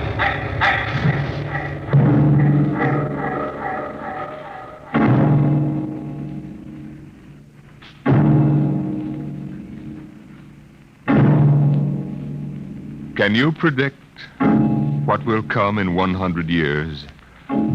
Or in 10? Or in the next minute? Can you see beyond the known dimensions of time and space into the unknown Dimension X? It was in the year of 1982 that spacemen first discovered the Great Galactic Barrier. In the past 10 years, rocket travel to the moon and the nearer planets had become commonplace. And then men fixed their sights on a more distant star, the remote planet known as Volta. 5 exploratory ships went out, and none came back, each in turn disappearing mysteriously at the same vanishing point, an invisible wall somewhere in the vast outer reaches that became known as the wrecker of spaceships, the Galactic Reef. And yet, the explorers refused to admit defeat. It was on June the 2nd, 1987, that the rocket Star Cloud made ready for takeoff, the 6th to attempt to crack the barrier and win through to Volta. Now hear this. Condition blue. 1 minute till blast off. Now hear this. Condition blue. 1 minute till blast off. Bridge to nav control. Navigation, Collier. This is Captain Thorson. Ready, Lieutenant? We're ready, Captain. The course is in the integrator for takeoff at 1200 hours. All right, stand by for acceleration. Bridge to engine room. Fire up your rocket chambers. Take off at exactly 1200 hours. I'll read you off. 30 seconds. 29. 28. 27. 26. Condition red. Hold it. Revoke all orders. Who turned in that alarm? We've uncovered a stowaway, sir. Stowaway where? Hiding at sick bay. Dr. Spitzlin found him. Have him brought up to the bridge. Engine room. Kill your rockets. Stand by. Thorson, this is Colonel Harrison in ground control. What's holding you up? Trouble. What's the matter with you? What's the matter with you? There's stowaway aboard. Stowaway? Yes, I thought your men were supposed to police this base. What's the matter All with right, Captain, take it easy. you? You know what this delay can do to us, don't you? 1 minute late at takeoff can throw us 1,000,000 miles off course. We'll have to reintegrate the whole works. Well, look, how long do you think it'll take? Don't bother me for a while. I'm busy here. Stupid idiot. Come in. Here's your stowaway, sir. Now, court martial. Charlie. Can you use a good radio man, Skipper? Oh, I see you two have met. Met? The skipper and me made 50 trips to the moon together. Didn't we, Captain? Charlie, if you wanted to come along, why didn't you volunteer? I did, Skipper. They turned me down. What's wrong with you? Oh, acceleration bends. They said my arteries wouldn't stand another trip. Oh, I'm sorry to hear that. But they're wrong, sir. I got one more good trip in me. Now, listen, Captain. You know these green kids don't know the first thing about space radio operation. You put a man like me on, and I'll be getting you bedtime stories from Mars. Well, you know the regulations as well as I do, Charlie. I can't take you much as I'd like to. Colonel Harrison will murder me for this. I'm sorry, Charlie. I have to put you aground. Tell you what, Charlie. I'll ask Harrison to put you on his ground radio contact. It'll seem as if you're right here with us. He won't do it, sir. He better. I'll have him busted to corporal for letting you sneak aboard. You'll be better off, Charlie. Paulison. Yes, sir. I'm sending a man down from the bridge. Put him aground. Give him time to clear the launching platform. Yes, sir. So long, Charlie. Sorry. Well, good luck, Skipper. I thought you were going to have him drawn and quartered. Been anybody else, I would have, Smitty. But Charlie, well, Charlie's kind of special. He's been with me since my first command, when we began the regular run to the moon. If he wanted to come along this time, well, it's only through loyalty to me. You know, Lewis, I didn't realize it before, but you're almost human. Navigation. Lieutenant Collier. Nav control, Collier. Lieutenant, how badly we fouled up. Can you recalculate the course, or shall I cancel the takeoff? I've already plotted a new course on the integrator, sir. Well, that's quick work. Are you sure? Positive, sir. All right, Collier. Putting it in your hands. We'll blast off in your signal. But, Lewis, isn't that a lot of responsibility for a young green officer? Yeah, but if he can't do his job, I'd rather find out now than at the Galactic Barrier. Bridge to engine room. Ready your rockets. Prepare to blast off on navigator's signal.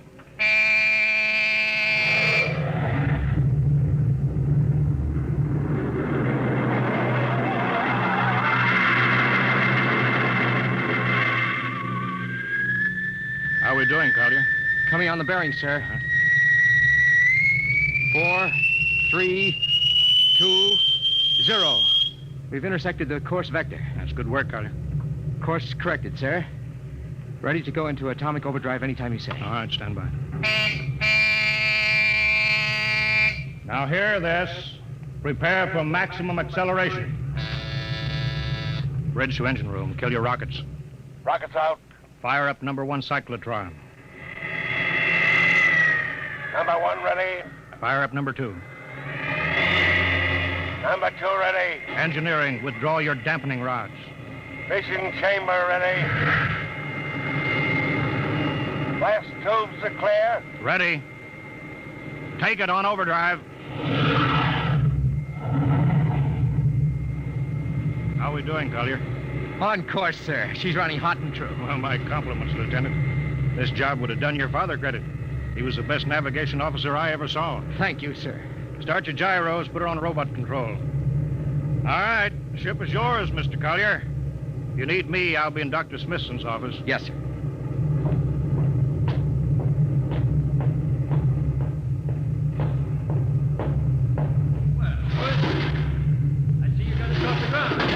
Thank young Collier for that. Chip off the old block. Oh, you knew his father, huh? Matter of fact, I knew him very well. First-rate spaceman. Is he the one who, Yeah. Oh.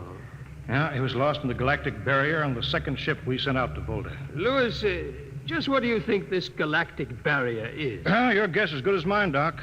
All I know is that 5 ships have gone into it, and none of them have come back out. You think it's an it. How about Mestrovic's theory that it's a time warp in space, but that the ships reach it and slip into another dimension? I think that's rubbish. My theory is that the galactic barrier is nothing more than a radioactive layer of some kind. What makes you say that? Well, we know that radar signals bounce off it like they were hitting an invisible glass wall. And we know it destroys our ships and our crews in some way. There's no other logical explanation. What makes you think we can get through it? Because we're ready for it. The others weren't. Entire hull is completely shielded with lead. We can crack through any radioactive cloud ever detected. Besides, we're equipped with some new UHF radio devices that should enable us to maintain radio contact with Earth. Nothing can happen. Absolutely nothing. Who are you trying to convince, Louis? Myself, I suppose. Smitty, 5 ships are missing, and men like Prentice and Margetson and young Collier's father. I'm tired of seeing good men fed into that meat chopper. Then why are we going? We haven't any choice, Smitty. We're in a race. Kind of race where men and ships are expendable. Well, at least it won't be boring. I'll have to play physician morale builder and mother substitute for 112 slightly nervous men. Your morale doesn't sound too good, Doctor. As morale officer, I can state without fear of contradiction. It's terrible.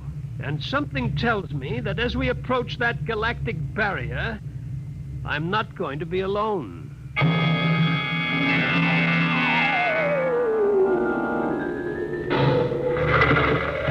Hello, Earth.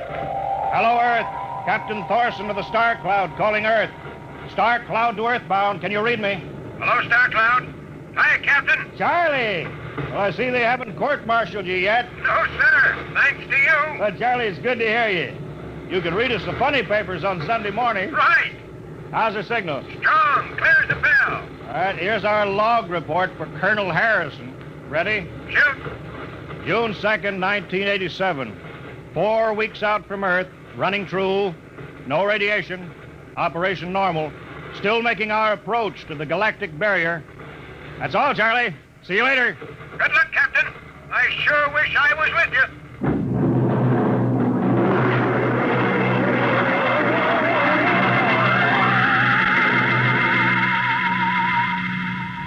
How's the morale, Smitty? Well, the men know we're getting closer to the barrier. They're beginning to show a little tension, Louis. How's their physical condition? Any sickness? About half the crew has come down with space blues. Badly? Oh, same as usual. Lips and hands with a bluish cast.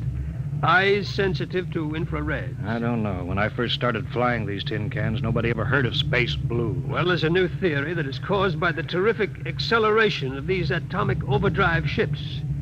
The change in gravity affects the circulation. What do you think? Oh, I think it's psychosomatic. I've noticed that the same men who get space blues under tension on a ship tend to get blue coloration back on Earth when they're upset. I guess it's an occupational disease of space navigators. You think it's just nerves, then? I don't know. But young Collier has a bad case. I think it's tension from overwork. Maybe he needs some vitamins. Lewis, when will you realize that vitamins are not a panacea for all the troubles of mankind?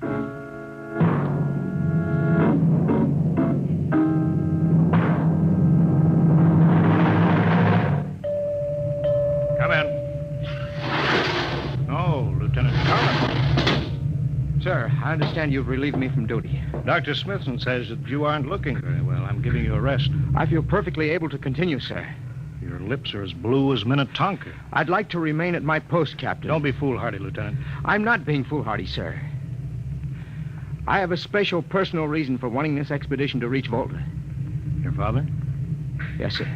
You think he might still be alive? I have to find out what happened, sir. I think I understand. Very well, Collier. Report back to duty.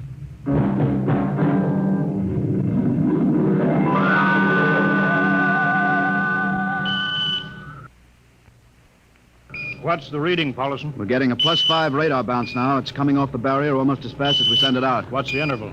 0.3 of a second. Shortening steadily. At this rate, we'll hit the wall in the next few minutes. All right, alert the crew. Sound general quarters. Now hear this.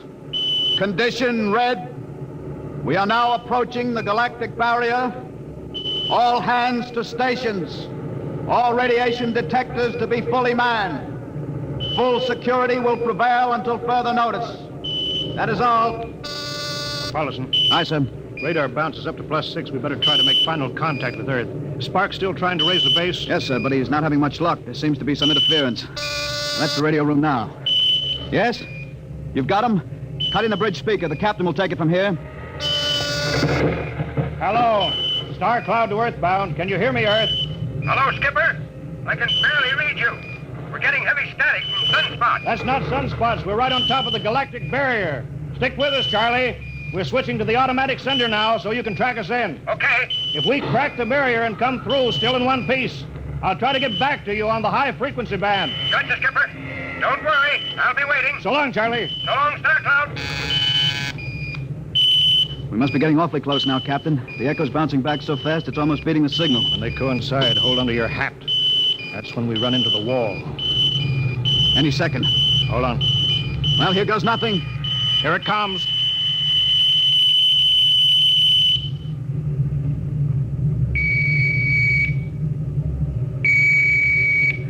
Captain? Why, nothing happened. We made it. We made it, Captain. No radiation, no time warp, no nothing. The crew's gone crazy, sir. Let them. They earned it. Say, Doc, can you break out a few bottles of snake bite serum for medicinal purposes? I sure can, Lewis. This calls for a celebration. How's your morale now? Couldn't be better. How's yours? Condition Hey, what? red. Radiation detected. Condition red. Radiation detected. Good. Holy mackerel. Look at the needle on that indicator. Paulison. I see it, Captain. We're picking radiation like crazy. What's it like? It's a strong wave. What kind is it? I don't know. It's too long for a cosmic ray and too short for UHF. All right, track it down. Triangulate it. Make it fast. I want a directional fix. Yes, sir. Engine room. Yes, sir. We're picking up radioactivity. Is it the fission chambers? No leaks, sir. Check your gauges. Nothing here, Captain. Must be coming from outside. Damage control. Yes, sir. Is our lead shield leaking radiation? Haven't found anything yet, sir. All right, keep at it. Paulison, how you doing? I've got a fix, Captain. Well, what is it? I have to recheck my figures. Well, hurry up. The angle is correct, but I don't... Come on, man, for Pete's sake. It's right, sir. What's right? Speak up. Where's the radiation coming from? It's coming from inside this ship. That's impossible. No, sir. I've checked it twice. Well, then, there's only one thing left to do. Paulison, get a Geiger counter. We're going to start combing the ship inch by inch. Ready, sir. All right, turn it on now. Yes, sir. We'll check the atomic guns first. Cut through the officers' quarters to ordnance. Come on. Wait a minute, sir. What is it? The signal's weaker now. Let's go back.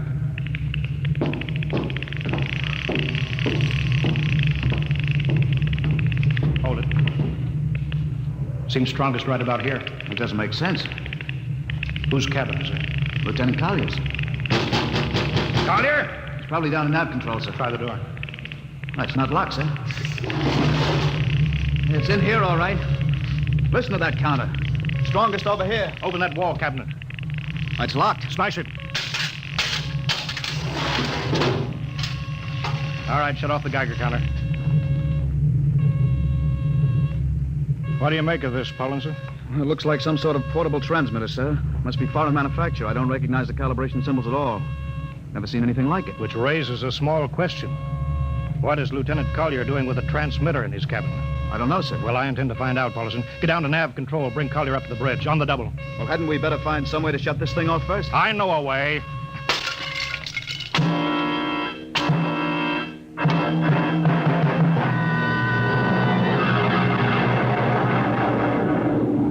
Lieutenant Collier, I'm going to ask a few simple questions, and I want a few simple answers. Yes, sir. What were you doing with the transmitter in your cabin? Transmitter, Captain? You know nothing about it? No, sir, I don't. Do you recognize these calibration symbols? No, sir. Can you think of how it might have been placed in your cabin without your knowing it? No, sir. Unless someone came in while I was on duty. Would that have been possible? Why, I suppose if someone had a key... I found your cabin door unlocked. Well, I meant a key to the wall cabinet. I didn't say the wall cabinet. Well, sir, I... You what, Lieutenant? How could you have known it was in the wall cabinet? I just assumed. Lieutenant Collier, I find it hard to believe you would lie.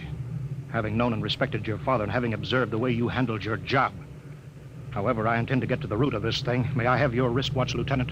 Sir? Your wristwatch. Here, sir. Paulson, turn on that Geiger counter. Yes, sir. Hold this watch next to it. Yes, sir. That's all. Lieutenant, if you hadn't any close contact with that transmitter, how do you explain the radioactivity of this watch? I don't, sir. I think you'd better. To whom were you sending those signals? Condition red! Condition red! There's your answer, Captain. What is this, Collier? Alien spaceship approaching! Alien spaceship approaching! Sound battle stations. Collier, who's aboard that ship? All right, now talk, man. Very well, Captain. My mission seems complete. Your mission? Are you admitting that you're an agent of a foreign power? I am stating it. What nation? No nation, Captain. What? I am an agent of the Voltan government. The what? The government of the planet of Volta. You're crazy. Are you so stupid that you think your people are the only ones who can invade another planet? What do you mean? We've had agents operating on Earth since 1945. I don't believe you. What do you think happened to those 5 ships, Captain? Where do you suppose we got our information, your language, your culture, family background? But your appearance, you look... Like Commander Collier? Is that so surprising, Captain? We had a living model. I ought to kill you. That would be very foolish. I would advise you to surrender without delay. Alien ship now coming in ordnance range. I'll deal with you later, Collier. Paulson, sir, put this man in irons. Take him away. Don't worry, sir. We'll take good care of him. Carpenter! Robinson! Gunnery. Gunnery, Richardson. What's the range? 10,000 meters. They're closing fast. Put your guns on radar tracking. Tracking. Coming on a burn.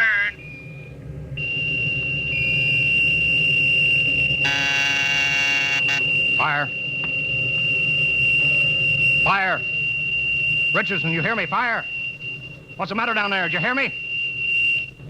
Richardson, answer me. It's no use to shout, Captain. Collier. Yes, Captain. How'd you get loose? Where's Paulson? Lieutenant Paulson is dead. All stations. Lieutenant Collier has escaped. Seize him, man. Don't waste your breath. Your men can't hear you, Captain. What? Those still alive are my men. You're lying. No, Captain.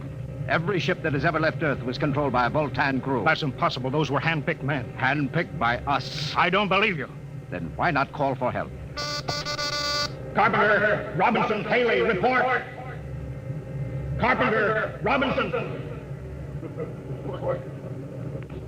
You see, Captain, it is quite useless. I would advise you to sit very quietly and do nothing. It isn't possible. They can't all be dead.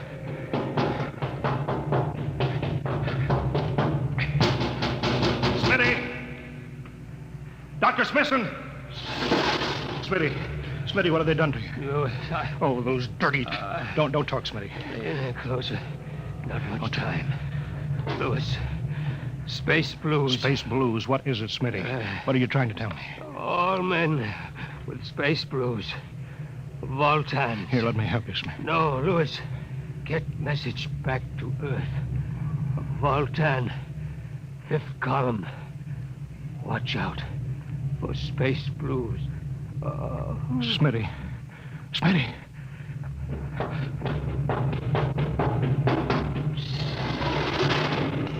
Hello? Hello? Star Cloud calling Earthbound. Please, God, let me get through before it's too late. Hello, Star Cloud to Earthbound. Come in, please. Come in, please.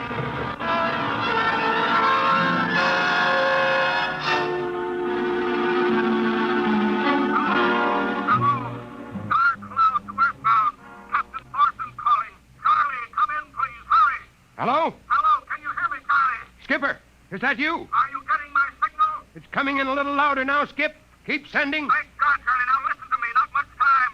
Get word to Colonel Harrison. Crew mutinied. Most of crew members, Voltans. What? Voltans. Spell that. V-O-L. Voltans? That's right. They're from the planet Volta.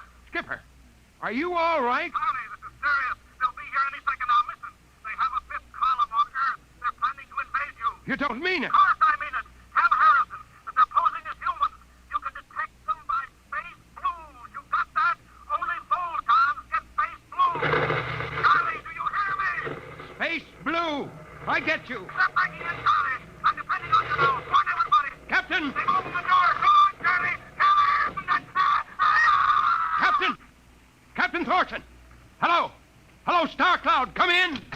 What's the trouble, Sergeant? We're just trying to raise the Star Cloud, Colonel. Had any luck?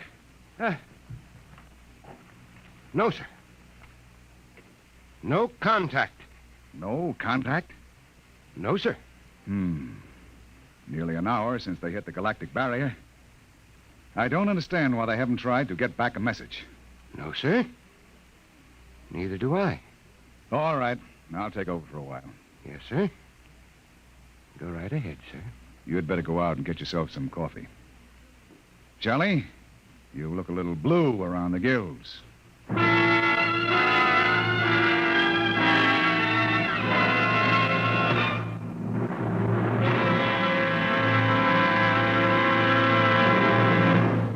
You have just heard No Contact, an adventure in time, space, and the unknown. Dimension X.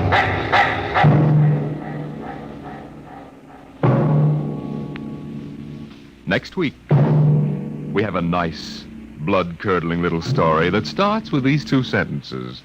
The last man alive on Earth sat alone in a room. And then there was a knock on the door, which raises the question, what knocked on the door? Left to its own devices, the human mind supplies a vaguely horrible answer. But it wasn't so horrible, really. You'll see next week when we present Knock.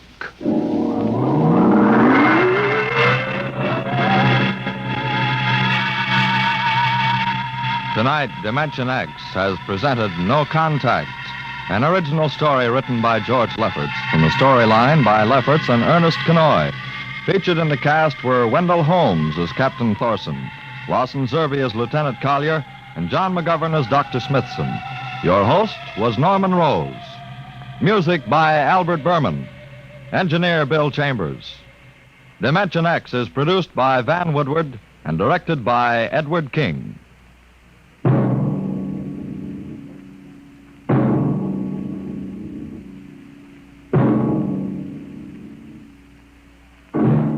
Tomorrow, hear Sam Spade. Now, it's Truth or Consequences on NBC.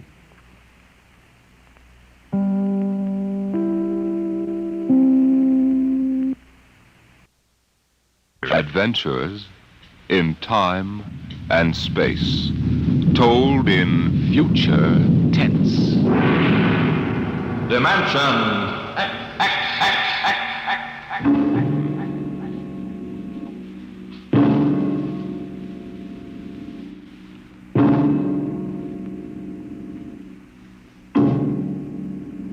Can you predict the future?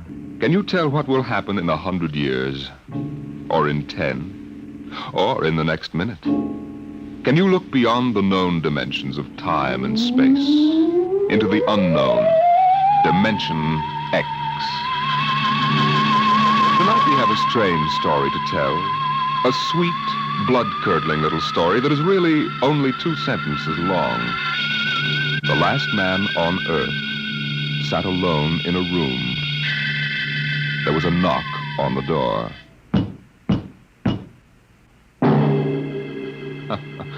Think it over.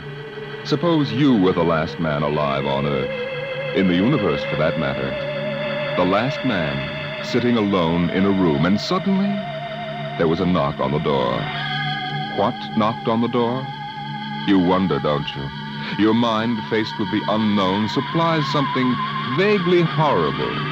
But it isn't horrible, really. You'll see. The last man on Earth sat alone in a room. There was a knock on the door. What? Oh, what's that? Good morning, man. What? Who are you? You have regained consciousness. Well, who are you? I am Azan. Maybe if I close my eyes, it'll go away. I will not go away, man. No, I guess I am awake. Who? What are you? I am Azan. Well, what's that? Azan is intelligent life. What happened? Where are you from? From Planet 7 in the 3rd galaxy in the 4th quadrant. Where? It is not necessary to repeat information which is correct in the original statement. Planet 7? You mean I'm not on Earth? You are still on your planet. Well, then what are you doing here? The Zans have annexed your world. You mean you've conquered Earth? Yes, that is correct.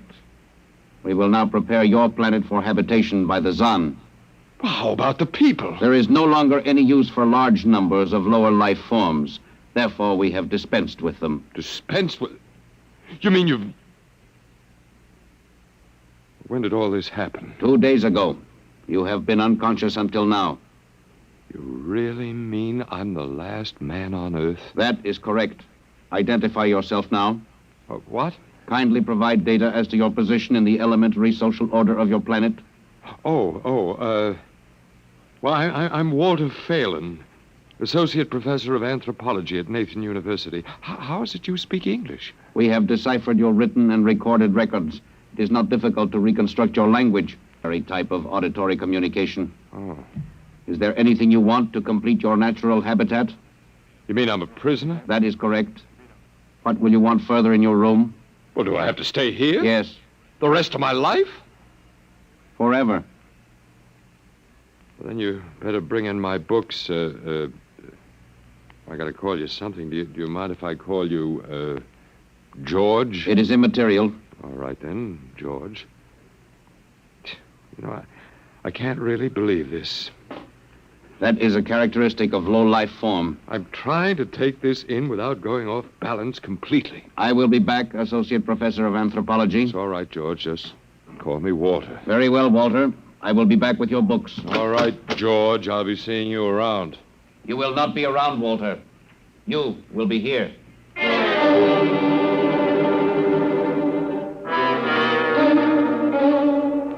Yes, the last man on Earth sat alone in a room.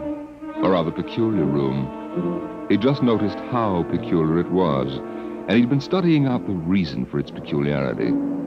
His conclusion didn't horrify him, but it annoyed him. There was a knock on the door. Come in. Oh, hello, George. Hello, Walter.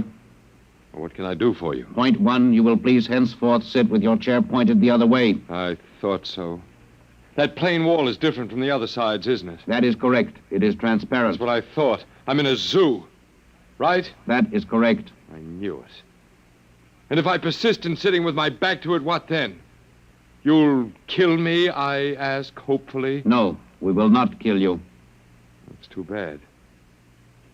George, I'll face the bars and perform for the people. I mean for the Zans. How many other animals do you have here in the zoo, George? 216, a male and female each of 108 kinds. Male and female of all the animals? There is a female of your species among the collection. Anyone I know? Never mind. It doesn't matter anyway. Well, George, you started out with point 1. I suppose there's a point 2 kicking around somewhere. What is it? Something we do not understand. 2 of the other animals sleep and do not wake. They are cold. What is wrong with them, Walter?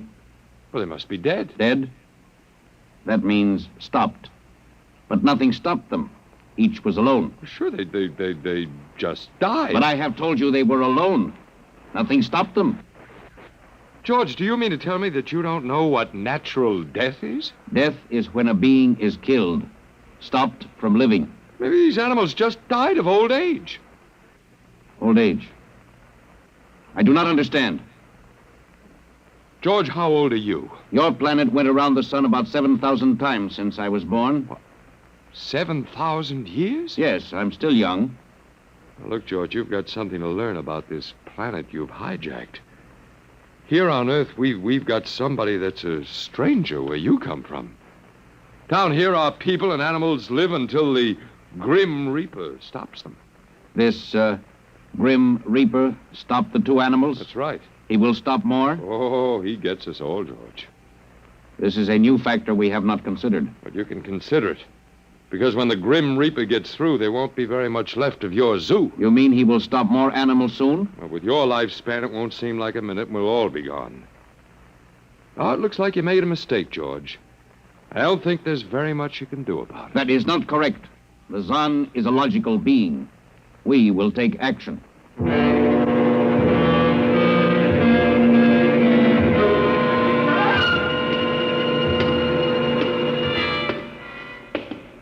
Where are you taking me, George? We will be there shortly. You mean, it's moving day? That is correct. We are here now. You will live here now, Walter. It is a larger room. Well, be it ever so humble. Go inside.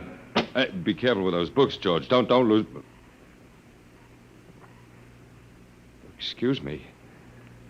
Who are you? What are you doing here? Well, I guess George didn't explain. George tries to be polite, but he hasn't quite caught on yet. I'm Walter Phelan. My name is Grace Evans, Mr. Phelan. What is all this about? Why did they bring me here? I think I know why. Why? You see, I've been talking to George. George? Well, that's what I call them, all of them. There's no way to tell them apart anyway. There aren't many of them here, yet. They come from outside the solar system, sort of an advanced scouting party. Yes, I saw their spaceship. It's as big as a mountain. They're moving in on us. They cleaned off the Earth with some kind of vibration that destroys all sorts of animal life. They killed everybody. Oh, no. I was afraid. Well, the cheerful note is that you and I and 200-odd other animals were picked up beforehand as specimens for the zoo. You know that this is a zoo, don't you? Yes. I suspected it. But I don't remember anything about being captured. I just woke up here. Well, they solved a lot of problems for us. Housing shortages, wars. I don't suppose the human race, you and I, that is, have to worry about anything now. It's awful. Only they made one mistake. They overestimated us. I don't understand. They thought we were immortal. That we were what? Immortal, like they are. Oh, they can be killed. The Zans don't know what natural death is. They didn't know anyway until they lost 2 of us yesterday. You mean there are more than 2 of us? No more of our species. These were merely brother animals. A rabbit and a canary. And by the Zans' way of figuring time, the rest of us are only good for a few minutes apiece anyway. That's a joke on them. They figured they had permanent specimens here in their zoo. But didn't they know that we'd all die eventually? No, I don't think so. See, George told me he was 7,000 years old, and he's supposed to be young. When they learned how quickly we die, well, they were probably shocked to the core. If they have cause. How can you talk that way about it? Academic detachment. I learned it at faculty teas. At any rate, they've decided to reorganize their zoo 2 by 2. Oh. Sure, they figure we'll last longer collectively, if not individually. But if they think... That is, if you think for 1 minute... No, don't worry. I don't. But are they going to keep us locked up together in this one little room? I'm afraid so. It's horrible. I agree with you perfectly, my dear. But all personal considerations aside, the least favor we can do the human race is to let it end with us. I don't see much point in continuing it just for an exhibition in a zoo. How can you just sit here and lecture? Habit. But we've got to do something. Why? I don't know. It just seems we owe it to the human race to do something. You got a suggestion? There must be some way. They can be killed, you said. I think that anything that would kill one of us would kill one of them. You see, I figured it out, I think. George cut his... Well, I suppose you'd call it his hand when he brought in my books. It started to bleed, red blood, but I could see the cut closing just as he stood there. And by the time he left, it was healed. Don't understand. Don't you see, whatever factor there is in man that makes him grow old is missing in the Zan. They just go on and on and on until they're stopped. Yeah. But suppose we killed one. There must be some way. Well, but what would be the use? They wouldn't even punish us. They just give us our food through a trap door and put a sign out saying, "Beware of the man, dangerous." I don't think they'd have to bother in your case. I don't see anything funny. I'm sorry. Just reminds me of Martha. Martha? My wife. She died 2 years ago. I'm sorry. Ah, not at all. Oh, that'll be George with my books. Come in. Hello, George. Hello, Walter. Point 1, I have brought your books. Point 1, Well, what else is on your mind? Point 2, another creature sleeps and will not wake. A small feathered one called a duck. It happens, George. I warned you. Old man Death, the Grim Reaper. I told you all about him. Walter, the Council of Zan has met. It has been decided logically that the only intelligent life to escape the vibration is you. Therefore, the logical conclusion is you are stopping these animals by some means unknown to us. George, you're off your trolley. You will tell me now how this is done. You boys afraid you're going to lose the whole zoo? It is necessary to save the remaining specimens as long as possible. If we do not get information, we may be forced to dispense with your species entirely. Now, wait a minute. This means you, Walter, and the female. Now, wait a minute, George. Don't go off half-cocked. Let me take a look at these animals that won't wake up. I will take you there now. Go first, Walter. After you, my dear George.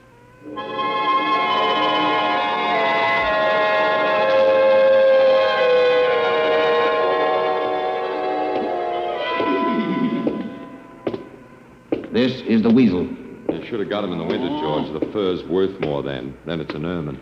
This is the reptile cage. Here are the ducks. This is the male.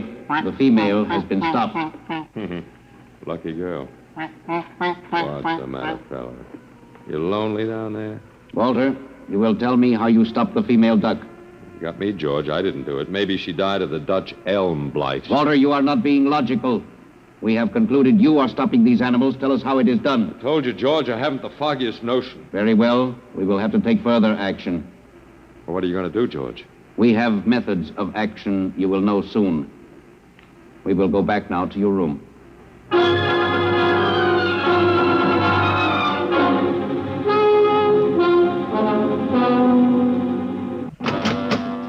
What happened, Mr. Phelan? You can call me Walter. After all, George does, and we have more in common. Oh, please, what happened? Just a duck, a dead duck. George thinks I killed her by remote control. He thinks I'm holding out on him. Good. What? Well, at least we can get back at them. At least we can do something to them. Well, why? After all, George isn't a bad fellow, if you like an ant mentality. How can you say that? They've wiped out the whole human race. They've murdered everybody. I suppose they have, but we can't change that now, so why think about it? Well, we can't just sit here and do nothing. I fail to see how we can do anything else. Oh, of all the men in the world they had to pick. Don't you want to fight back? Don't you want to keep on fighting until the end? It hadn't occurred to me. But we've got to, Walter. Why? Well, I can't really explain, but... Walter, if there was any good in man at all, it was that he kept on, struggling against nature and in the end even against himself.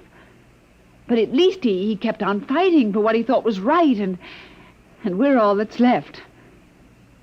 Walter, we just can't can't end it by giving up.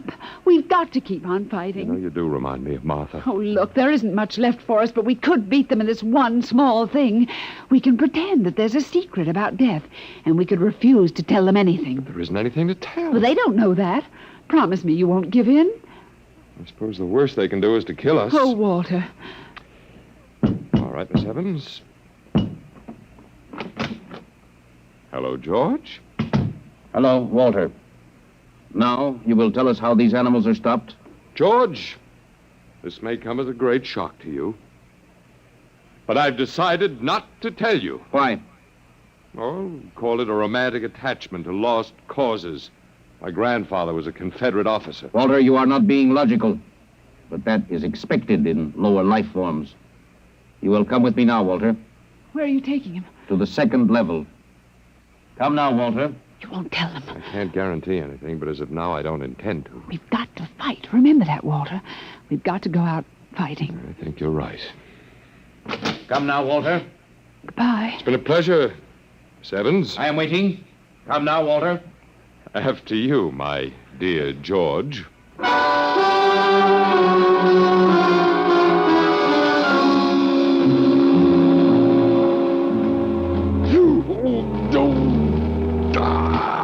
You will tell us now, Walter? That was the first level of vibration. There are many more. However, we have calculated that none of them exceed your threshold of unconsciousness. Oh, very clever, George. Of course. You will tell us now, how do you stop these animals? You will tell us now? As of now, no. However, I'm not very brave, if that encourages you, George. You are not being logical, Walter. You're telling me. We will now use vibration level 2. You will tell us now? You know, George, I can't figure it out myself, but I'm stubborn. Maybe it has something to do about the dignity of man, the civilization such as it was that you wiped out. I do not understand. I didn't think you would. So go ahead. Vibrate. Vibration level 2. It will be very painful, Walter.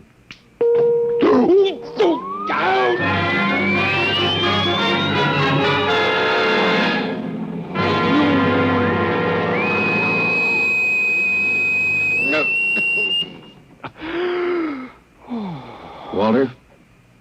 Walter? You are still conscious. Let me alone, George. You will tell us now. You will tell us how you stopped the animals. Let me alone. We have had vibration levels 1 through 10. There are still 15 more before your threshold of unconsciousness. No, let me alone. Walter, listen to me. Another creature sleeps and will not wake. We must know now. That's tough. You better start vibrating again, George. No. What? It would not be logical. We have calculated that no further level of vibration will overcome your irrational psychological block. We conclude you will not tell. You mean you're going to let me go? That is correct. That's real nice of you, George. I appreciate it. We have calculated that the resistance of the female of your species will be lower. We will now place her under the vibrations. Oh, no, George, you can't do that. Why not, Walter? It is the logical plan. No, she couldn't take it. Yes, that is what we expect. Therefore, we will go and bring the woman here. No, now listen to me, George. There is no secret. Do you understand that? There's no secret. Those animals died from natural causes. And I'm telling you the truth. That is not a logical answer. We will get the woman. Well, I've told you the truth. Can't you understand? We must know now. The female animal caged next to the duck has been stopped. We must preserve the survivor. The animal next to the duck? We will bring the woman here. She will tell us after the vibration. No, listen, George. George, do you want the truth? You want to know how to save the mates of the animals that have been stopped? You will tell us now? Yes, I'll tell you. Take me to that stopped animal, and I'll tell you how to save its mate. Very well, Walter. You are being logical now. We will go.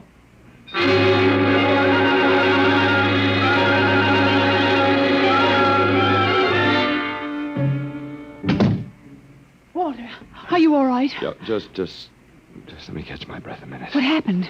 Well, after a while, I told them what they wanted to know. You didn't. Sure, as George pointed out, it seemed to be the logical thing at the time. You gave up. I suppose you can call it that. Look, I'm very bad. Something might turn up, Martha. But they've beaten us completely then. There isn't anything we can do. Of the human race. And we give up. We don't even die fighting. You call me? Oh, I must have said Martha. I'm sorry. The Council of the Zon has met. Something wrong? She was my wife. She died 2 years ago. What were you saying? Nothing. Nothing. It doesn't matter. It's too late. Too late.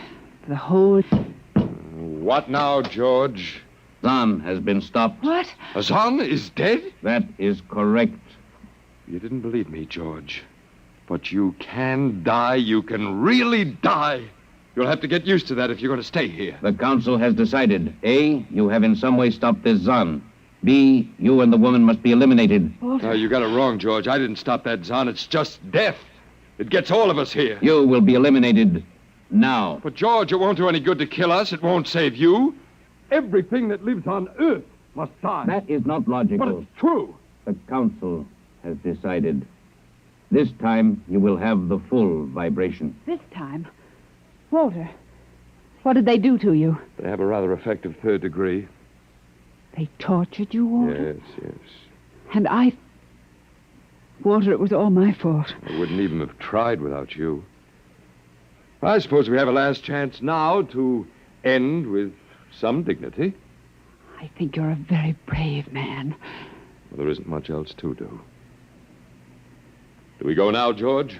Now, Walter. Wait. What's that? I have been told another Zon has died. Now will you believe me? The Council of the Zon meets now. 2 gone already, and you were with me, George. You know I didn't kill this one. What stopped him then? I told you it's old man death. You came to the wrong planet, George. Your immortality doesn't go down here. He can stop you, but you can't stop him. And you'll all die if you stick around. And now what? The Council has decided this is a place of death. We will leave your planet. Leave? You mean you're giving up? It is not safe for the Zon. Walter, they're leaving. They're really going. Go on then, George, and don't hurry back. It would not be logical to do so. We are leaving the Earth now. Goodbye, Walter. Goodbye, George.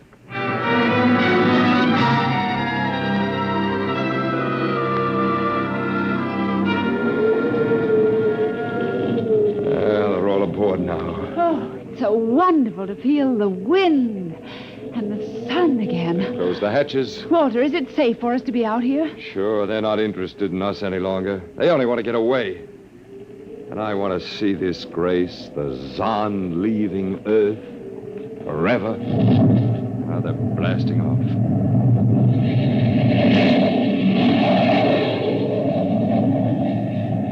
There they go. Yes, it's over now. Well, I suppose we might as well go back in. I still don't understand, Walter.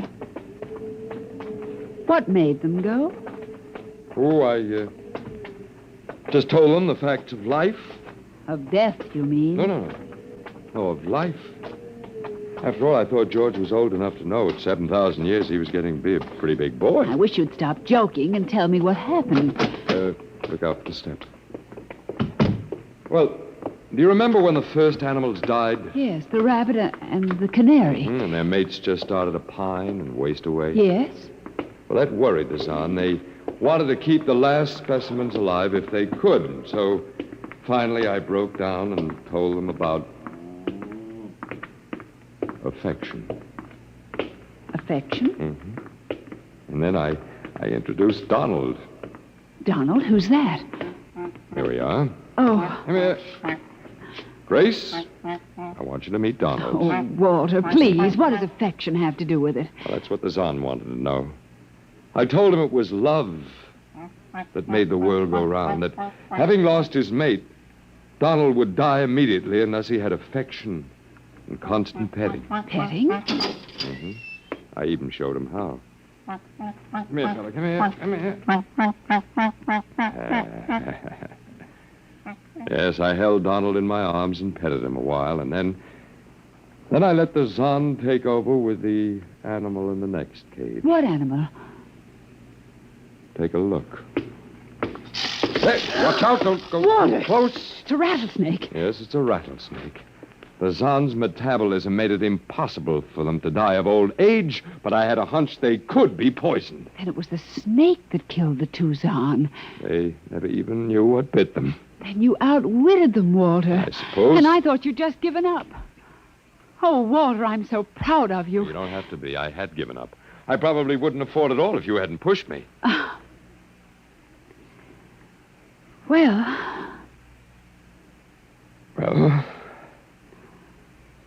we've got a world to plan, a whole new world, Grace. I know. We'll have to decide which animals to let out of the zoo and which ones would be safer to keep in. But first, there's a much bigger problem. What's that? The human race. Oh. Yeah, we've got to make a decision about that. It's a pretty important one. Yes. But... It hasn't been a bad race. Of course, it may go backward for a while until it gets its breath, but... Well, we can save the books and all the most important things and get it started ahead once more. Please, Walter. It's the Garden of Eden. Don't be all over again. Don't be ridiculous, Walter. Funny. You even blush like Martha. Oh, only you're stronger than she was. And prettier, too. I wish you'd forget about Martha. I think I will, my dear, if you'll only give me a little time. Now, Walter Phelan, you listen to me. If you think for 1 minute that we... Well, I thought it would never happen to me again. But it is love that makes the world go round. And so, Grace, if you could only... I wouldn't marry you if you were the last man on earth. But that's exactly what I am. I don't care. I don't even want to talk about it. I'm going out. Well, all right, my dear, but think it over and please come back. You see, I told you. It wasn't really so horrible, our story. Remember how it goes. The last man on Earth sat alone in a room. And then there was a knock on the door. Come in. Oh, come in. Come in. My dear. You see, it wasn't horrible at all.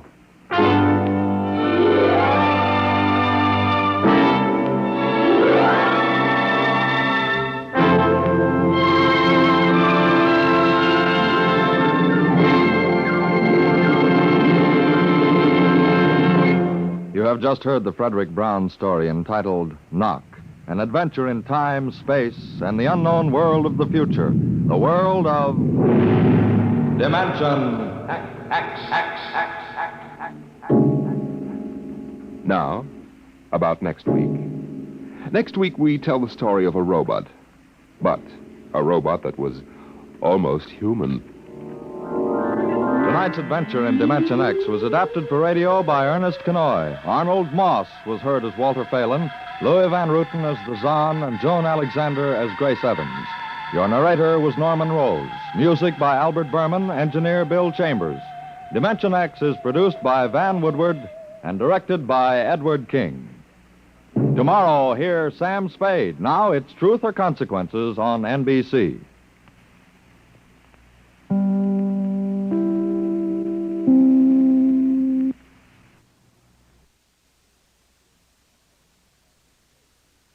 Adventures in time and space, told in future tense. Dimension X.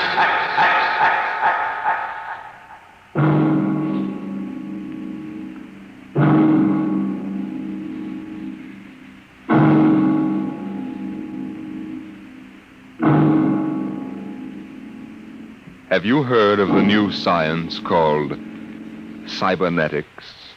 It concerns man's efforts to develop a perfect thinking machine, a robot electronic brain that will not only do man's work, but even do his thinking for him. A robot that is almost human. No, it's not impossible at all. In fact, one day something like this may happen. A tall, suave gentleman in a black raincoat will walk down the street until he reaches a shuttered, isolated house. Then he will slowly mount the front steps and push the doorbell.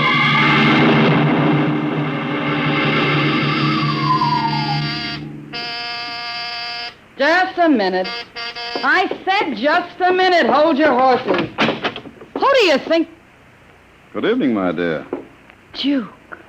Looking lovely as ever. Can I come in, Lola? Why did you come here? Curiosity, darling. I've been thinking over what you told me at our chance meeting last week. Duke, you promised me I you decided to come and take a look for myself. Where's the professor? in his study. Anyone else in the house? No, just the professor and I. Where's Junior? In the nursery. The nursery? Oh, quaint. And you, I take it, are Junior's nursemaid? I helped the professor. Tell him he has a guest. Duke, he's a nice old guy. Tell him, Don't- darling. All right. Yes? What is it, Miss Williams? Professor Blossoman, a gentleman is... What? Here? I don't understand. He's waiting for you. But I gave orders. No one was to be admitted to the house. He insisted. Very well. Now, you wait here, and I will get rid of him. Sir, what can I do for you? Professor Blossoman? Yes? How do you know my name? I've come to see Junior. Junior? Well, there must be some mistake. There are no children in this house. Professor, what you feel pressing against your belly is the muzzle of a .45 caliber pistol. Oh. Now, shall we visit Junior? What do you know about this? I know everything. Shall we go inside? I warn you. On the contrary, I warn you. Very well. This way.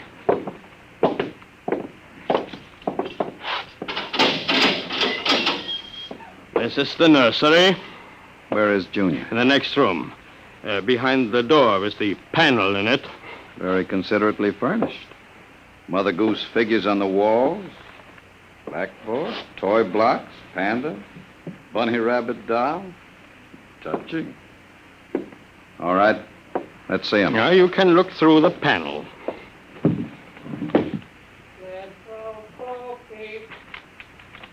Well.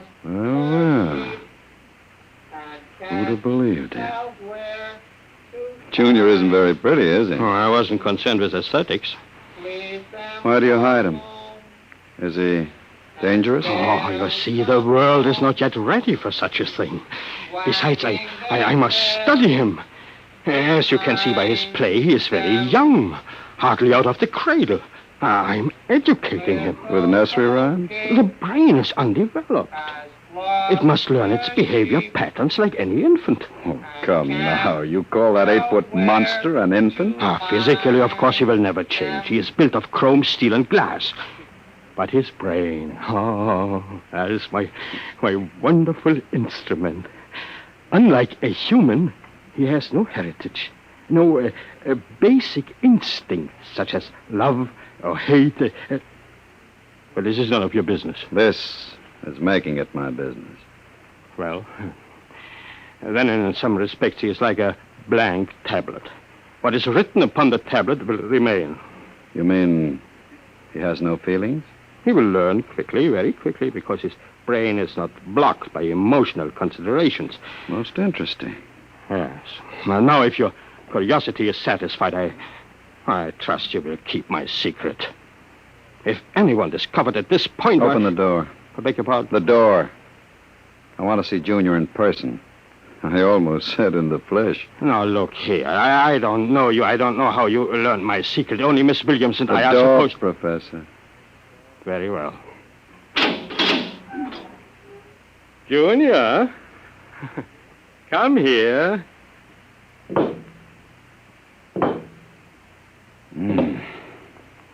What a monster. Papa? He talks? Of course. Mentally, he is now about 6 years old. Yes. Now, what is it, son? Who is that man, Papa? No. Let me handle this. Yes. You may call me Duke, son. I've come to meet you. That's nice. Nobody ever comes to see me except Lola. Miss Williams. Do you like to play with blacks? Why, yes. Nothing the Duke enjoys more than playing with blocks. Play with me, Duke? Certainly, Junior. But I don't understand what you're trying to do. Who are you? It's quite simple. I came to play with Junior. We're going to be friends, Junior and I. When I finished playing, you can have Lola... Miss Williams, prepare my room. Your room? I forgot to tell you, I've decided to stay until the climate changes and I can go out again.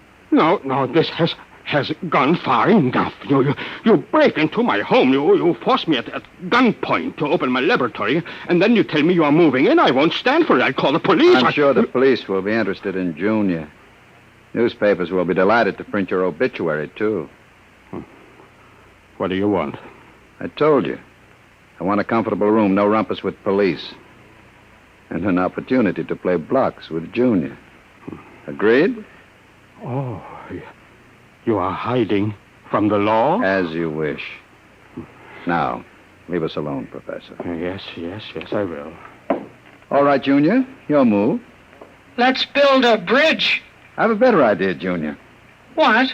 Let's build a coffin. A coffin? I don't know that word. I'll teach you, Junior. I can see the professor's been neglecting the moral side of your education very sadly.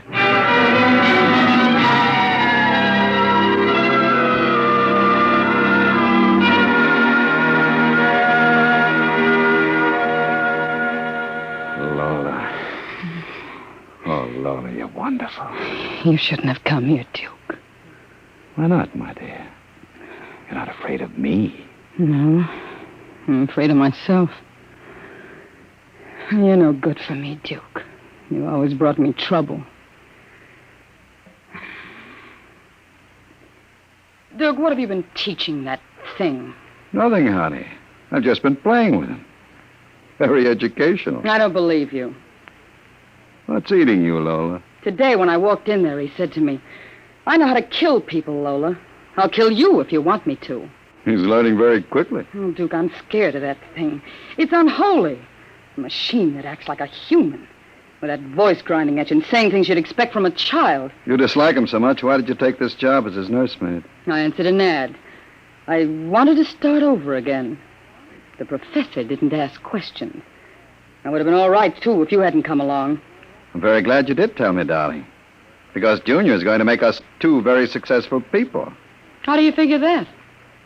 You don't think I spend hours each day playing with Junior just to kill time, do you? I'm improving his mind, darling. Improving Like his any mind. child, Junior listens to what he's told and imitates his parents. Right now, his parents are you and me. Ha! Couple of fine examples we are. I don't know what you're teaching, Junior, Duke, but I can guess. And it isn't right. It's evil. Oh, my dear, you know me better than that. What makes you think I'd teach a child anything evil? I never taught you anything evil, did I, darling? Well, did I? Yes. Yes, you did. Only you taught me to like it.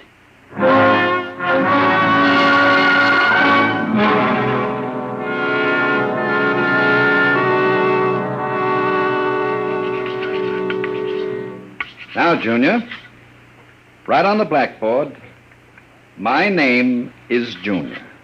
My name is Junior. People are evil. People are evil. Evil must be destroyed. Evil must be destroyed. The professor is evil. The professor is evil.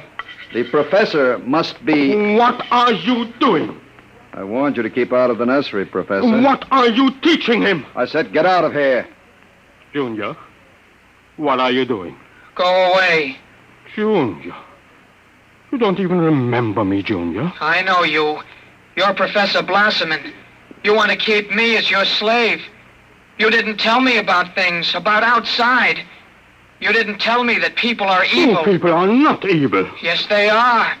They must be destroyed. Oh, stop it. I'm not a child any longer. No. You are not a child. You are a monster. Junior, Yes, Duke? remember your lesson. Yes, Duke. The time is now, Junior. Yes, Duke. Keep away from me. Now, Junior. Yes, Duke. Junior. Junior, don't do it. Listen to me. Junior, listen to me.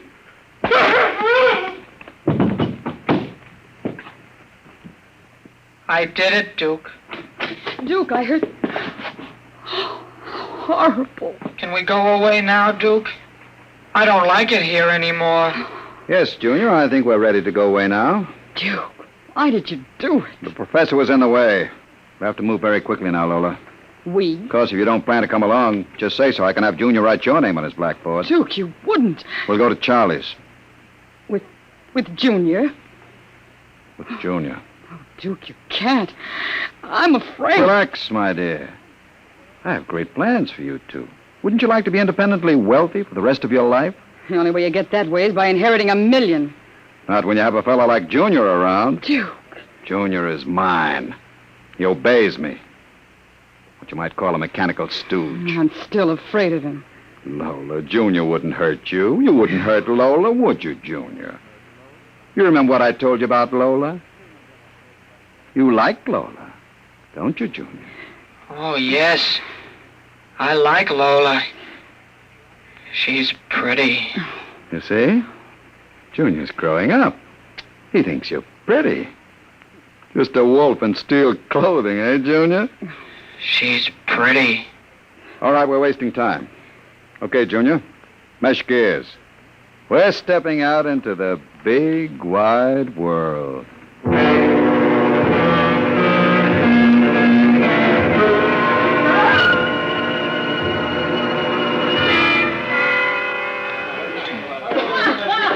Sit down, Charlie. Yeah, sure, Duke. Lola and I are going to hide out here for a while. We'll need some help. Listen, Duke, I'm trying to keep the cops away. You wouldn't refuse the Duke your hospitality, would you, Charlie? What, ain't that, Good. Duke? Now listen to me. I need a casing job done. Casing job, You know the Armored Truck Service? Yeah, sure. I want to know when they take the Acme deposits from Boston to Worcester. Well, Duke, you ain't thinking of a payroll truck, are you? They got cannons on those trucks. They travel in pairs. You couldn't get near one of them. I asked you to do a casing job, Charlie. Yeah, sure, Duke. Anything you say. Find out what time they pass the narrowest and most deserted stretch of road. If you're going to pull a job like that, you'll need 50 men. You want me to get some of the boys? I won't need anybody. I've got somebody. Where? He's out in the car. What's his name, Duke? Anybody I know? His name is Junior. I don't know any Junior. You will, Charlie. You will.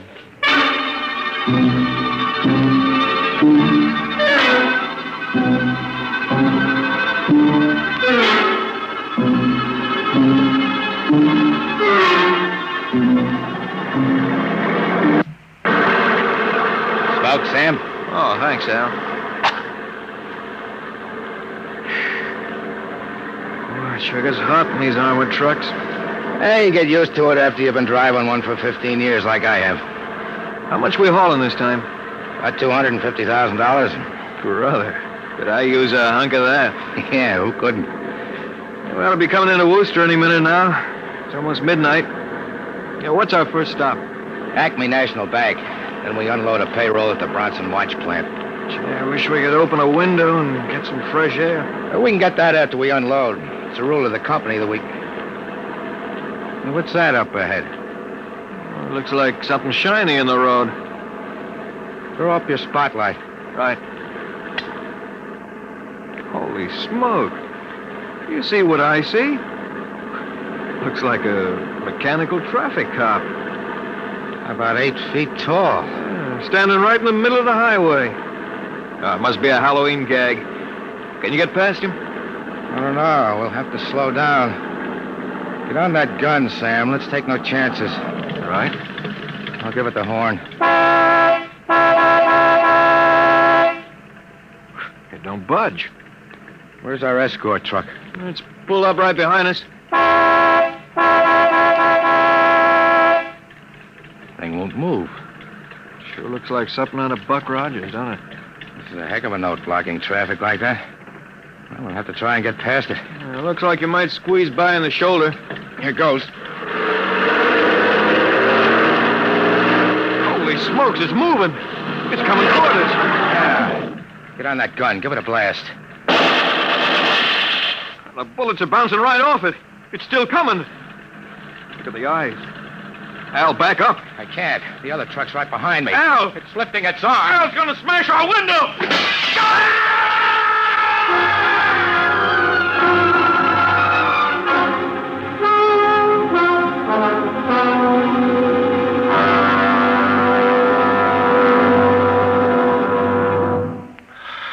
Jeez. If I hadn't seen it with my own eyes. Duke, we got to quit this. What's the matter, Charlie? Getting shaky? Oh, you know me, Duke. Takes nerve. Charlie's always been right there. But this, the papers say he killed all 4 drivers. Listen, Duke, that robot is hot. We got to get rid of it. Stop your blubbering. I don't mind a little heist, but killing 4 guys. You know, Charlie, for a fat man, you certainly have a slim mind. You want to take a lesson from Junior. He doesn't worry. He doesn't even know what a policeman is. He has no conscience. He never sleeps. He doesn't get tired. He doesn't even want a share of the profits. All we need is one more good robbery. You ain't going to pull another one. Why not? Count me out, Duke. You have to lam out of here with Lola and that thing there. I'm getting too jumpy. The law's going to track that baby. Are you quite finished, Charlie? You got no heart, Duke. You're like Junior, all steel inside. And you're just a big warm-hearted slob. Well, I got nerves. I can't stand the thing. The way it looks at you with that iron face and the clanking around it. Hello, Junior. Hello, Duke. I've just been talking to Charlie. Yes, Duke? You know what I think, Junior? What, Duke? I think Charlie's yellow. You know what happens to people who turn yellow, don't you? Yes, Duke. Tell Charlie. They're evil. We have to destroy them. You see, Charlie? Junior has a sense of values. He doesn't like people who sing to the police. Now, Duke, wait a minute. You know I never turned stoolie or anything like that. I never sang to the coppers in my life. But you'll sing to Junior, won't you, Charlie? What? Sing Junior a nursery rhyme. What do you mean, Duke? You heard me. Sing Junior a nursery rhyme. Maybe Little Bo Peep. Junior likes Little Bo Peep. Duke. Sing it. What? Little Bo Peep has... Duke, listen to me. I didn't... Sing it, Charlie. You can stay here as long as you like, Duke. You too, Junior. You see, Junior? He's yellow. Sing it, Charlie. Little Bo Peep has lost her sheep and can't tell where to find them. Junior? Yes, Duke? Leave them alone, and they'll... Now, Duke? Now, Junior. And they'll come home.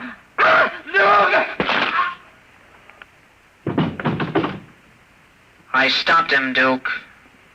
All right, Junior. Clean him up. Take him down the cellar. Duke, I was in the other room and... Charlie!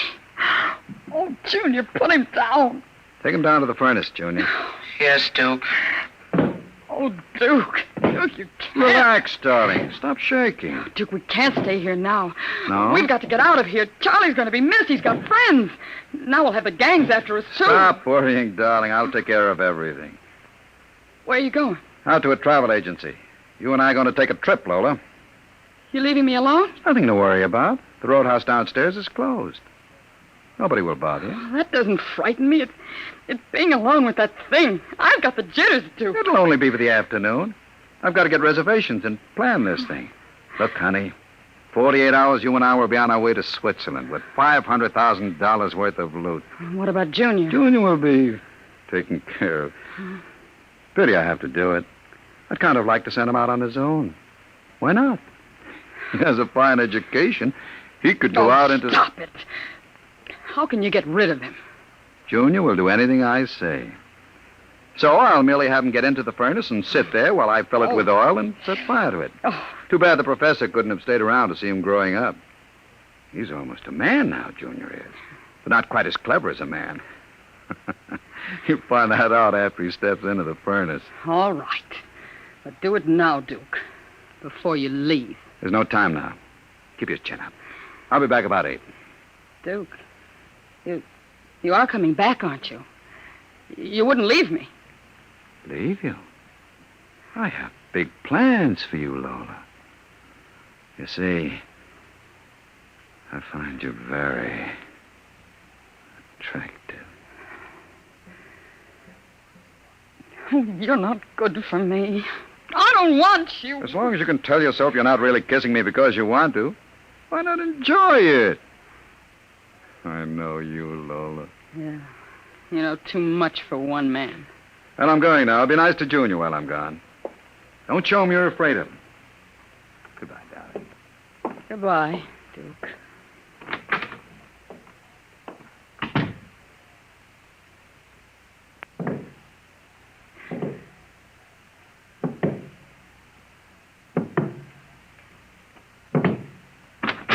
Lola? What, Junior? Lola? Oil me. Oh, Duke might not like it. Can't you wait till he gets back? I want you to oil me, Lola. All right.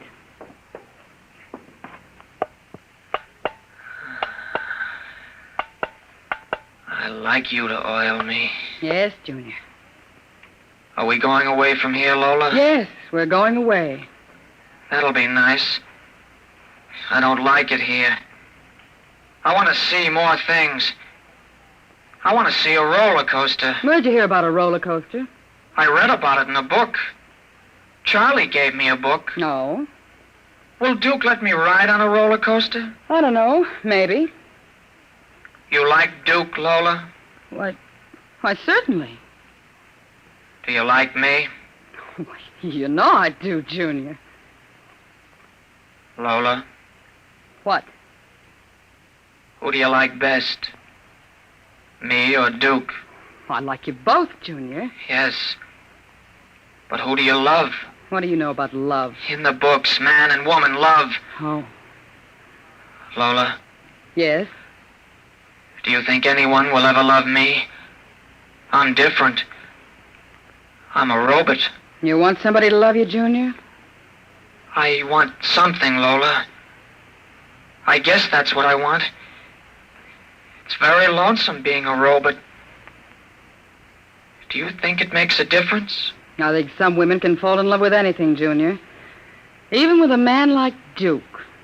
Why, Lola? Oh, I don't know. Maybe because, well, as long as she thinks her man is the smartest and the strongest. Oh. Where are you going? To wait for Duke. Oh, he won't be home for a while. I'll sit in the hall and wait for him. All right, Junior. I want to be alone and think. About what? I read in a book today it was bad to kill people. What does that mean? Bad? Bad? I don't know, Junior. Guess it's just a word.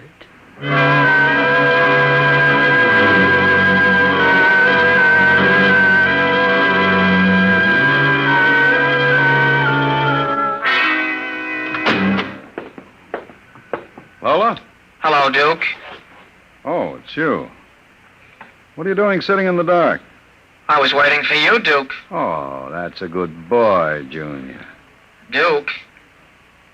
Lola oiled me. Well, that's nice. Tell you what, Junior. I've got a little job for us down in the cellar. Let's go down there. Now, Duke? Right now, Junior. All right, Duke. Are we going away soon? Yes, Junior, we're going away. What's in the cellar, Duke? A little surprise for you, Junior.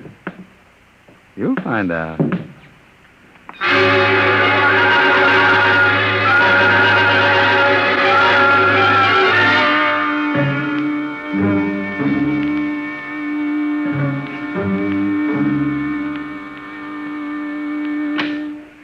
Duke? Is that you? Junior. Hello, Lola. I thought I heard Duke come in. He came in. Where is he? Down the cellar. What's he doing? Nothing. Did he say he'd be up soon? No. Maybe you'd better go down and get him. He's dead. Oh, no. Oh, he's dead. You said the woman loves the strongest and the smartest. Well, I'm stronger and smarter. But you aren't human. I'm almost human, Lola. No. Oh, stay away. Lola. Oh, those metal hands. Don't touch me. I love you, Lola. No. I love you. I love you.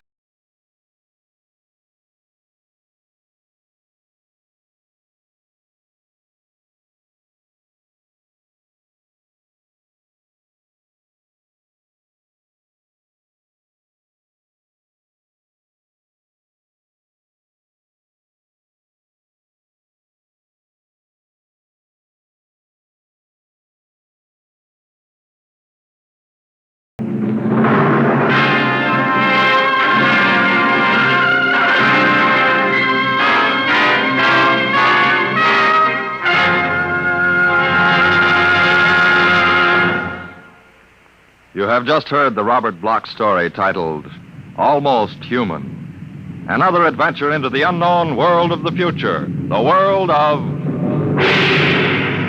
Dimension X.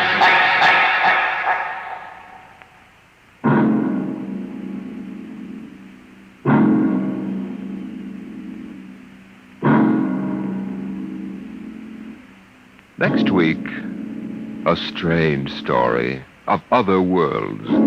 The story of the lost race.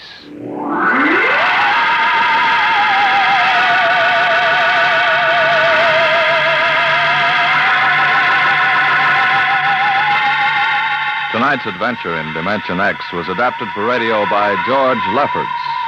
Featured in the cast were Santos Ortega as Duke, Rita Lynn as Lola, and Jackie Grimes as Junior. Your host was Norman Rose.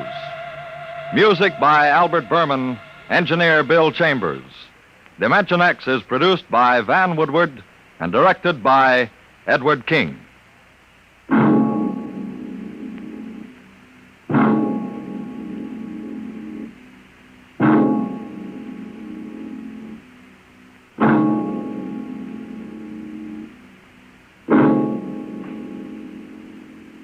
During the months to come, General Mills is planned to bring radio listeners an excitingly new half-hour show each weekday evening. Two of these shows have already joined the Wheaties Big Parade. On Mondays, it's Night Beat, and on Wednesdays, you'll hear Dangerous Assignment.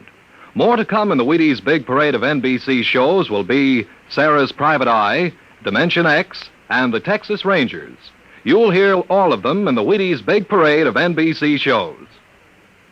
Hear the Phil Harrises tomorrow, Now Truth or Consequences, on NBC.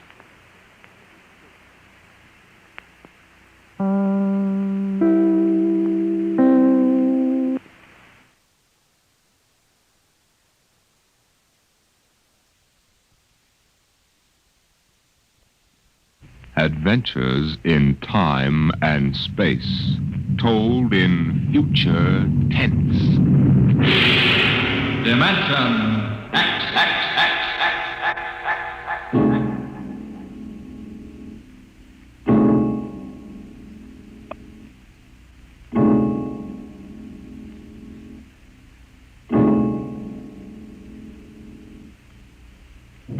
When man first crossed the vast distances of outer space to land on strange worlds, he found that someone had been there before him.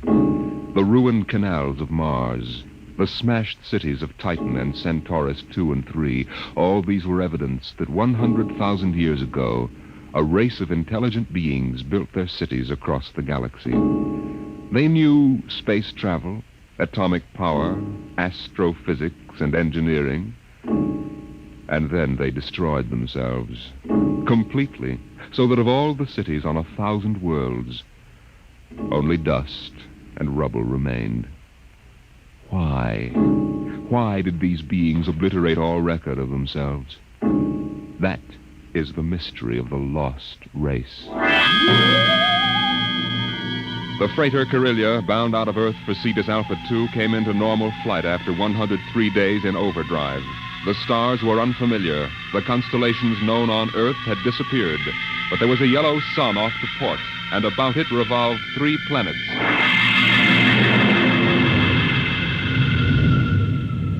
What do you make of it, Briggs? It isn't on any of the star charts, Captain Wharton. I checked through. 1 and 3 are dead, all right. Have to take a closer look at number 2. Turn up the vision scale. Polar ice caps. She's green around the belt. Let's take her down to a 5-mile orbit. Swing around her for a look. Alert for deceleration. Aye, sir. Throw in the manuals. Power room. Power room, aye. We're going down to have a look at something. Give us just enough power to keep her under control. All right, Briggs. Hang on to your stomach.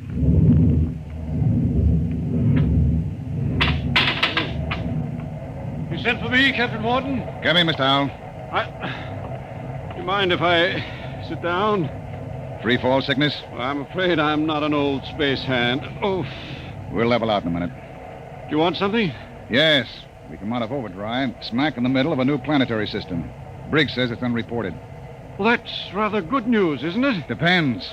Press report's pretty common. But we'll stake a claim on her, in case there are any mineral discoveries. Well, I meant the possibility of archaeological finds. I'm afraid I'll leave that to you, Mr. Howell. You're the expert. Coming up 5, Captain. Level off. Hang on, Howell.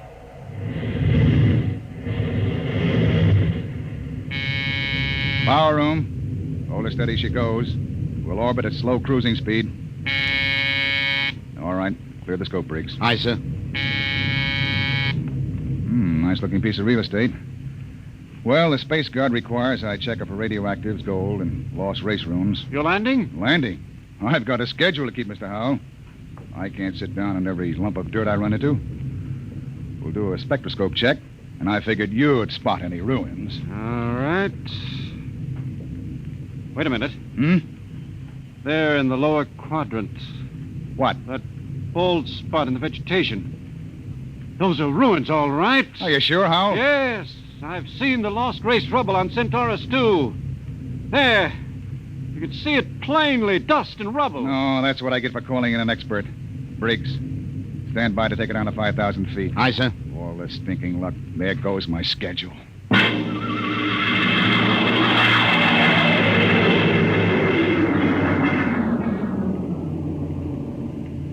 Seen enough, Howell?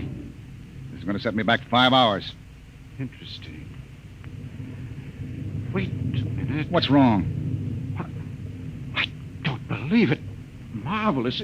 Incredible. Stop sputtering, Howell. What is it? Look over that rise in the ground. It's a section of the city still standing. Hey, you're right. That hill must have shielded it from the blast. Captain, you've got to land. Land? You've got to. This is the first lost race site that's ever been spotted. Of course, you'll land. Howell, we get a $1,000 bonus for every day under par for the run. But you don't understand. It's the biggest find in the century. We can chart it, and you'll have to get back somehow. That's all. I'm not sitting down to rake over old dust heaps. Captain Wharton, I'm on commission to the Space Guard. You may have to answer to them. I'll think up one. Look, Howell, strictly speaking, you're a passenger. Well, you've got to You land. don't belong on the bridge.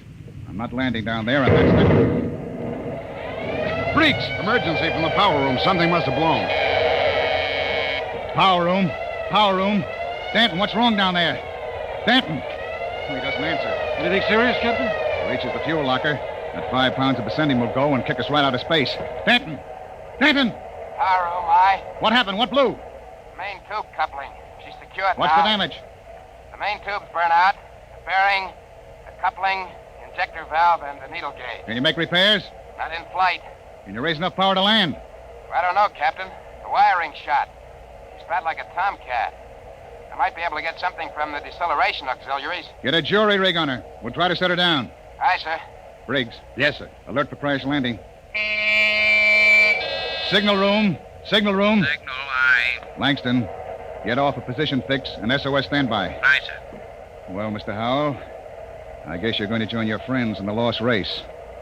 I just hope it's not permanently.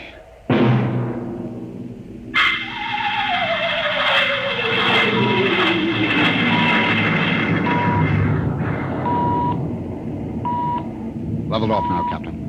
Trim her up a point. That's it. She's bucking bad. 5 more minutes and the whole place will shake loose. Power room.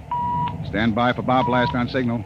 All ready. I'm going to try for that clearing. Too narrow. 2 to 1 for $1. All right. Hang on.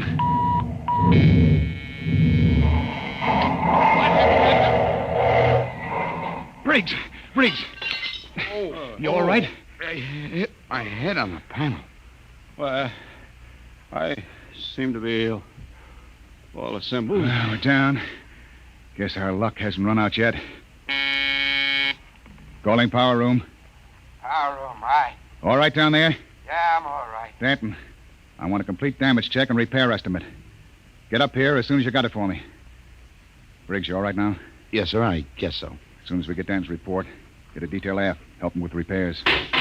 Captain Wharton. What is it, Langston? My speaker line's out. Sending circuits blew. Spare tubes? That was a pretty rough landing, Captain. They're gone. I can't replace them this side of Lunar Space Station. I see. Well, the SOS ought to do it. And the Space Guard monitor reports our position. They aren't going to, Captain. Why not? Sending circuits went out when the blast went off down there. I didn't get the SOS out. Thank you, Langston. Get back and see what you can salvage. Does that mean bad news? We were in overdrive, Mr. Howell. It would take 40 years to search the distance we've traveled in one day. Consequently, when a ship doesn't make port and doesn't transmit a position fix, they forget about it. Oh. I see. And with the radio out, we blast off on our own power. Or we don't get off. Got your damage report, Captain. Well? Here. It's on a B-23 checklist. Not bad? Worse. Danton, how long will it take you for repairs? I don't know. An estimate. I know gypsy fortune teller. How about the lifeboat? For deep space? What are they teaching at Sands Point now? Basket weaving? Danton, Lifeboat couldn't lift half a light year off this here mud heap. Danton, I'll take just so much. Look, can it be converted to Bessendium drive? The converter links were mashed when we came down. How long is it going to take you to repair the main drive? Look, Captain, I got 2 hands. You want me to hold a lug wrench in my teeth? See here, Danton. You see here, Captain. The whole lousy crew's been spitting all over me ever since we blasted off. Now you can all wait on me. Who do you think you are, Danton? The only power man on this ship, that's who. Ain't satisfied with the way I'm working, go hire yourself another boy. The woods are lousy with him. I'll take my own sweet time. What's the matter with him? Got a bug in his ear? Space fatigue, Captain. He's been locked up in the power room 4 days. Oh, we don't have enough trouble. Briggs, remind me to slug the psychotechnician when we get back. Don't tell me nobody gets into deep space who isn't emotionally stable. What are you going to do about him, Captain? Nothing. Stay off his back. Oh, but you can't... Danton's the only man who can get us out of here. We want to hit the cradle at New York Spaceport again. We've got to keep him happy. Captain Wharton, as long as we're landed and we do have to wait for the engines to be fixed, I suppose we can explore the lost race ruins. Look, Mr. Howell, I can't spare the men. We are now stuck tight until Danton gets those engines fixed. And if he can't, which is entirely possible, we are stuck, period. Oh. Briggs, I want you to keep a careful eye on the men. Space fatigue is nothing compared to what we might run up against now. Captain Wharton. Captain, I've got it. Sending circuits? No, sir, but I picked up the incoming video band. Well, that's something. Can you get the mail call through? The men could use a little lift right now. Well, the scheduled one-way personals are due at 23:30 Greenwich. Good. That ought to help morale. Langston, rig the receiving booth. Aye, sir. Howell, this is a break. Seeing the folks at home may be enough to keep everybody on an even keel. I know I'll be glad to see that kid of mine.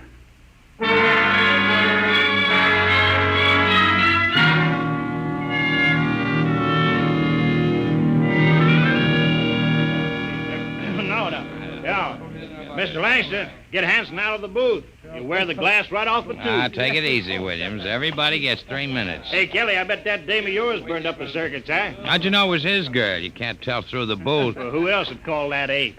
What'd you say, Kelly? Oh, nothing. She don't have to. She just stands in front of the pickup tube and, oh, brother. I can just see that. Hey, it's a boy. A boy. Alice had a boy. They're going to show him to me in the circuit tomorrow. Congratulations. Who's next, Mr. Langston? The last call's coming through now on ticker. It's for Williams. Well, Hey, wait a minute, Williams. Hey, let go of my arm. What happened to my call? No call today, Dan. You're a liar, Langston. Hey. My girl calls on every scheduled circuit. That must be mine. Let go, Dad. Maybe Janie was busy waiting tables at the lunchroom. What do you know about her, Hanson? You kidding? She's a swell kid. Everybody at New York Spaceport knows her. Yeah, I've seen you hanging around Jane, too. Now, wait a minute, Danton. Take it easy, Dan. You and Williams made this up between you, didn't you? You're going to take my call, huh, Williams? You're space happy. You used to hang around with her before I cut you out. Now, listen, Danton, you were lucky enough to get her.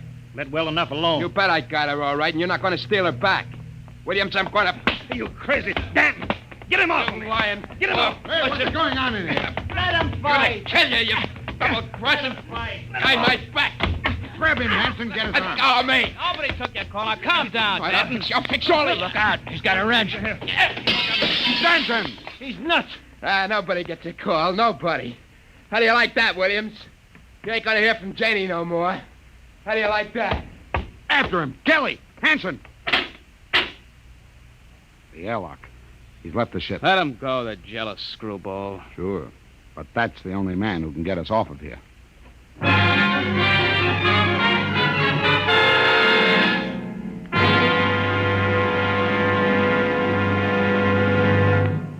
I warned you, so help me, Briggs. I warned you to keep an eye on Danton. Well, I didn't think he'd go off this way. Well, it's that girl of his, sir. He's crazy jealous about her. Any reason for it, Williams? No, sir. She's a good kid. Too good for Danton. I guess he's just so afraid of losing her to some other guy, he's getting psychopathic about it. Well, we've got to get him back. I want every man equipped and ready for search parties immediately. Aye, sir. Williams, rig some portable searchlights and issue hand blasters and radiation tickers. Kelly, Aye, sir. you had the second party. If you find Danton, send up a signal flare. Aye, sir. Unless we do find him, we'll be on this planet until the next freighter stumbles on us. Maybe 10,000 years from now.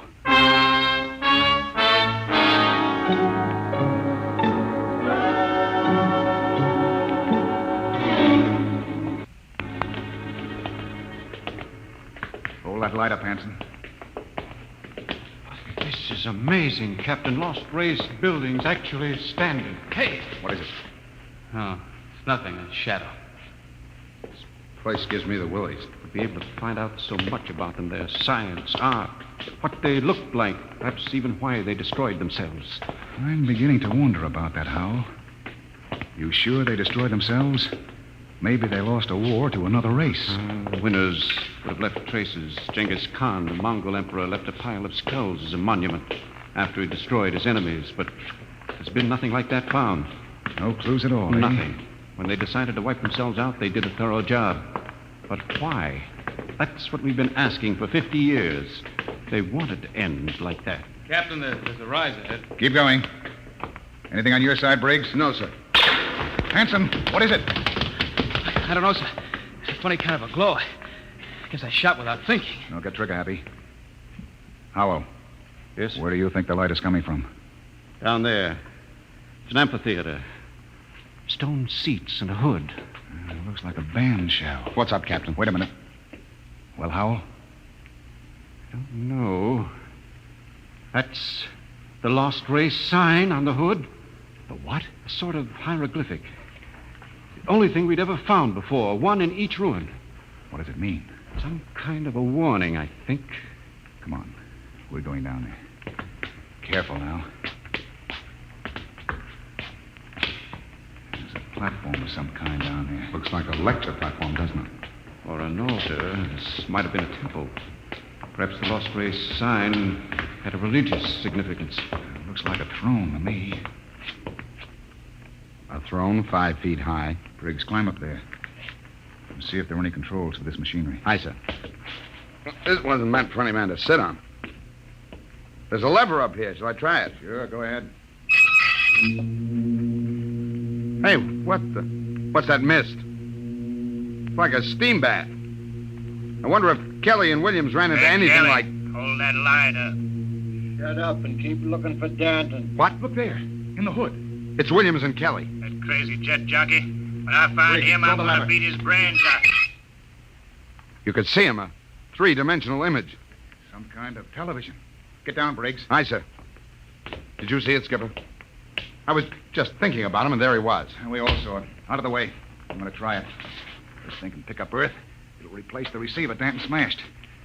Just throw the lever, eh?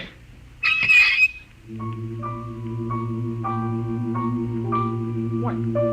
That's my son. I'll be darned. His music lesson. Say, it reaches Earth all right. Why, imagine. Television without a transmitter. Looks like the lost race was ahead of us in more ways than one. Go up and try it, Howell. It's amazing, amazing. Television without a transmitter. This machine may be the clue to the mystery of the lost race. I'll try it. Mary, I've told you I like my paper first in the morning. If that youngster wants to know how the Tigers did, let him wait until I am... My father in Detroit. Remarkable, Captain. You can see the whole room clearly. Say, how about me, Captain? Let me get up there. I'd like to see my baby. Alice told me all about it. Out! What's the matter, Hanson? I kicked something, a wrench. Well, hold it up. What? It's Danton's. That means he's been here. We're on his trail, all right. Come on, Howell, let's go. Oh, but the baby wouldn't take a minute, Captain. Later, Hanson. We've got to find Danton first. All right, now, let's get moving. Hold it. What's that? The recall flare. Kelly and his men have found Danton. Oh, I hope that crazy fool is in one piece. We start back now, Captain? Yes. That came from the ship. Another flare? No, that was an explosion. That's all we need now. Something more to happen to the ship.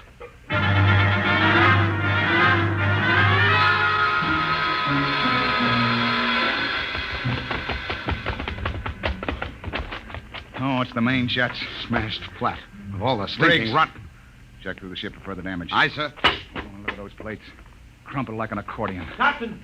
Oh, Captain! Here comes Kelly's party. We got him. We got Danton. Hold it. What happened here? Somebody blew up the main jets. Danton, do you know anything about this? No, sir. Not much, he doesn't. He's crazy enough to blow us all up. Listen, Hanson, I admit I went off my head tonight, but I'm not crazy enough to commit suicide. If the jets are smashed, we're all marooned up the same creek. I still think he's got something to do with it. Lay off, Hanson. We found him wandering up in the hills. And he was with us when the blast went off. Yes, that's right. We saw your recall flare before the explosions. Oh, I guess that puts Danton in the clear. Then who did it, Captain? I don't know, Howell. Looks like somebody didn't want us to leave this planet. Well, we still got one slim chance left. If we can repair the lifeboat... Skipper, it's gone. Gone? The escape port is open. The boat's missing. Oh, what else? The arms chest was cleaned out, sir, and the fuel locker was jimmied open. The scendium bars are gone. You sure? You can look for yourself, sir. She's clean. I see. There's only one answer left. There's something or somebody out in those ruins trying to get us. Maybe that lost race decided they weren't going to stay lost. You think some of them may still be alive? Who else could have blown up our ship?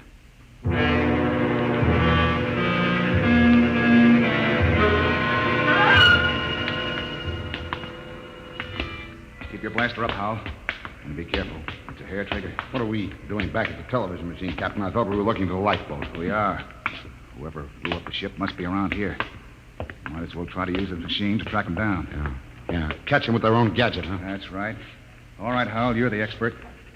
Get up there and try to find him. I hope it works. Well? Trying, Captain. Nothing but mist.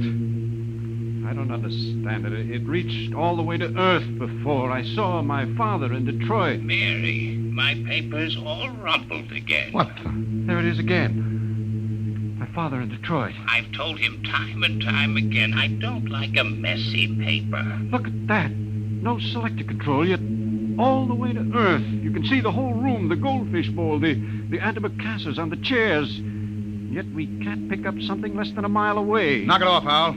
We're wasting time. Come on. That gadget won't work. We'll have to comb these rooms inch by inch. I don't understand. Neither do I. We'll cut behind the hood here and go on. Briggs, you take the lead with the radiation ticker. We might be able to pick up a reading on where the rocket fuel is hidden. Aye, sir. All right, let's go. can't understand why that machine can pick up earth and not... Help, Captain! Briggs, what is it? Captain, help! I'm falling! It's a cave-in. Hang on, Briggs. I'm slipping, Captain. Grab his wrist. All right. Now Got it. pull! Hold Higher! Oh. What happened? I was just walking along and the ground caved in. What? It's some kind of shaft. Hold your light over it, Captain. Oh! 50 feet deep in a stone bottom. I could have split my head open like a grapefruit. Something down there. Hold that light steady. Amazing. Amazing. Looks like a pile of bones to me. 2 piles. They may be the first skeletal remains ever found of the lost race. I've got to get down in there. We haven't got time, Howell. Come on. Let me have your binoculars. Wonderful. That small skeleton must be an infant. They've been laid out carefully. It's a burial chamber. The way they're lying, it's probably a mother and infant. Yeah. The tail, she's definitely anthropoid. Howell, you mean apes? Something like that. Yet they had atomic power and built cities across the galaxy. Amazing. Howell, we haven't got time. Hello, that's funny. The little one is different. The caudal bones are different. No tail. Listen, Howell. What do I care whether they had tails or not? Come on now. It's almost as if... Well, they did have atomics, and radiation does funny things to heredity. They had that problem of mutations in Detroit. What? Detroit? That must be it. What? The new atomics plant at Detroit. They tore down my father's house to make room for it. Quickly, Captain. Howell, where are you going? Back to the machine. I've got a theory that may solve the whole mystery of what happened to the lost race. I don't care what happened to the dead ones, Howell. I want to find the living ones who wrecked my ship. I think this machine may give us both answers. There's the house, Detroit, down to the last detail. Oh, come on down. We know all that. But don't you understand? That house was torn down. I got a letter before we lifted off Earth. It's gone. But it's on the television machine. Captain, that machine isn't television. It's a thought projector. What? It only mirrors what's in your own mind. But, Mr. Howell, we saw Earth. It was really there. But it was just because we imagined it, Briggs. It's a thought projection. I can produce any mental image that occurs to me on this machine. New York spaceport, a space guard patrol, anything. Anything? Yes. And now I think I know what inspired the lost race to do what they did. It was fear. Fear of what was in their own minds. They could all see it with machines like this. But fear? Fear of what? They foresaw the future. So they destroyed themselves. Every last one of them. Hold it, Howell. Are you sure they're all dead? 100,000 years ago. Then who blew up the ship and stole our lifeboat? Danton. Danton? But why? He was pathologically jealous. Yes, but blowing up the ship was like committing suicide. He wasn't crazy enough to do that. The lost race was after they looked at this machine. You mean Danton did too? We found his wrench here. You're right. He must have looked at the machine and thought it was television. He must have seen all his fears about losing his girl confirmed. That was enough to make him completely unbalanced. But he was with Kelly when that explosion went off. He's got an ironclad alibi. No, he hasn't.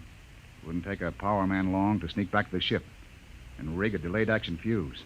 Howell, we've got to get back to the ship before Danton. Never mind, Captain. Stay right there. That's Danton. In the dark. You make a perfect target there. Stop your guns. I got a blaster set at wide angle. Drop him. He's got us cold. I've been following you, Wharton. I wanted to tell you. I'm going back to Earth. I got the lifeboat hidden over that rise. It won't work in deep space. You believed me when I told you that, didn't you? Well, I've got it fixed. And with that Bessendium fuel, it'll be a milk run. I'll reach the Space Guard station at Volta with a long, sad story about how the rest of you exploded in mid-space. Danton, that's murder. Yeah, that's just what it is.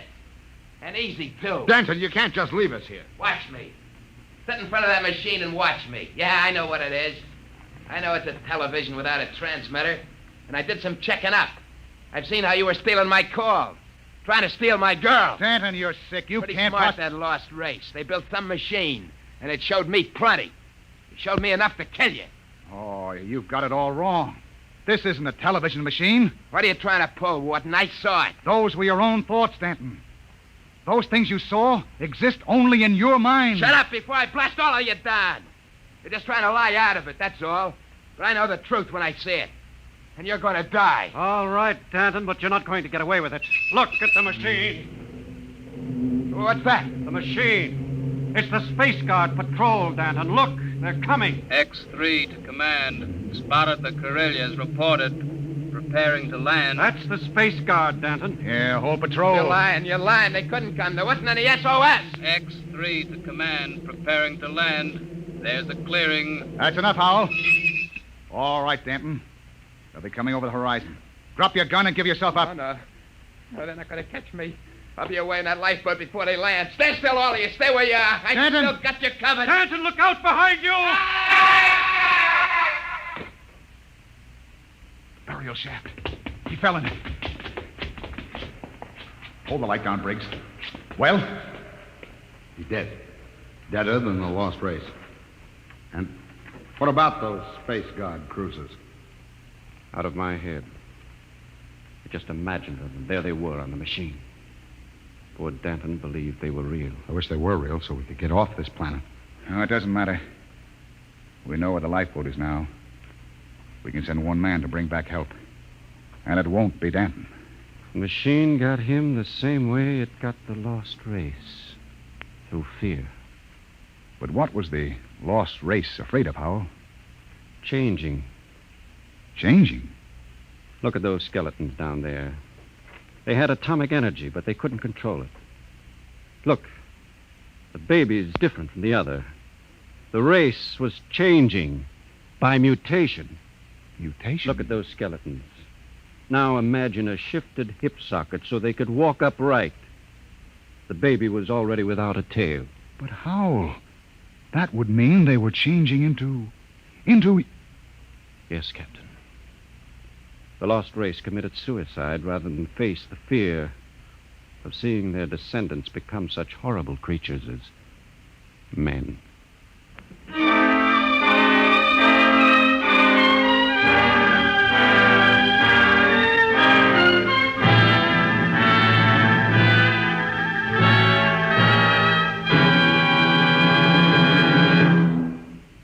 You have just heard another adventure into the unknown world of the future, the world of Dimension X. And now, about next week. William Travis and his wife thought they had escaped, but they were wrong. They were being searched out by men from another world, men who wanted them to return. Where? I'll tell you next week. Tonight's drama was based on the Murray Leinster story, The Lost, and was adapted for radio by Ernest Kenoy. Featured in the cast were Matt Crowley as Captain Wharton, Roger DeKoven as Howell, and Joseph Julian as Danton. Your host was Norman Rose. Tomorrow it's Sam Spade. Now hear Truth or Consequences on NBC.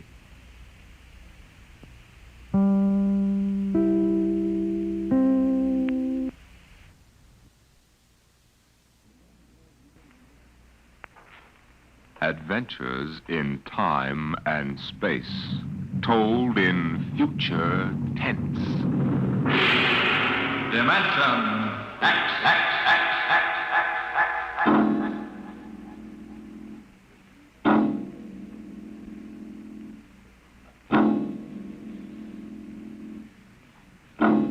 Time is an interesting phenomenon. A ticking clock, the running sands of an hourglass.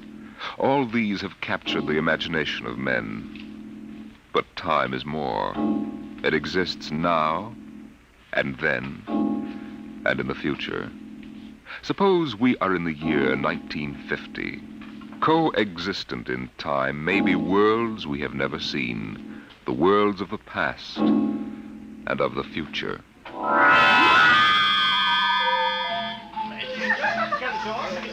The year was 1950.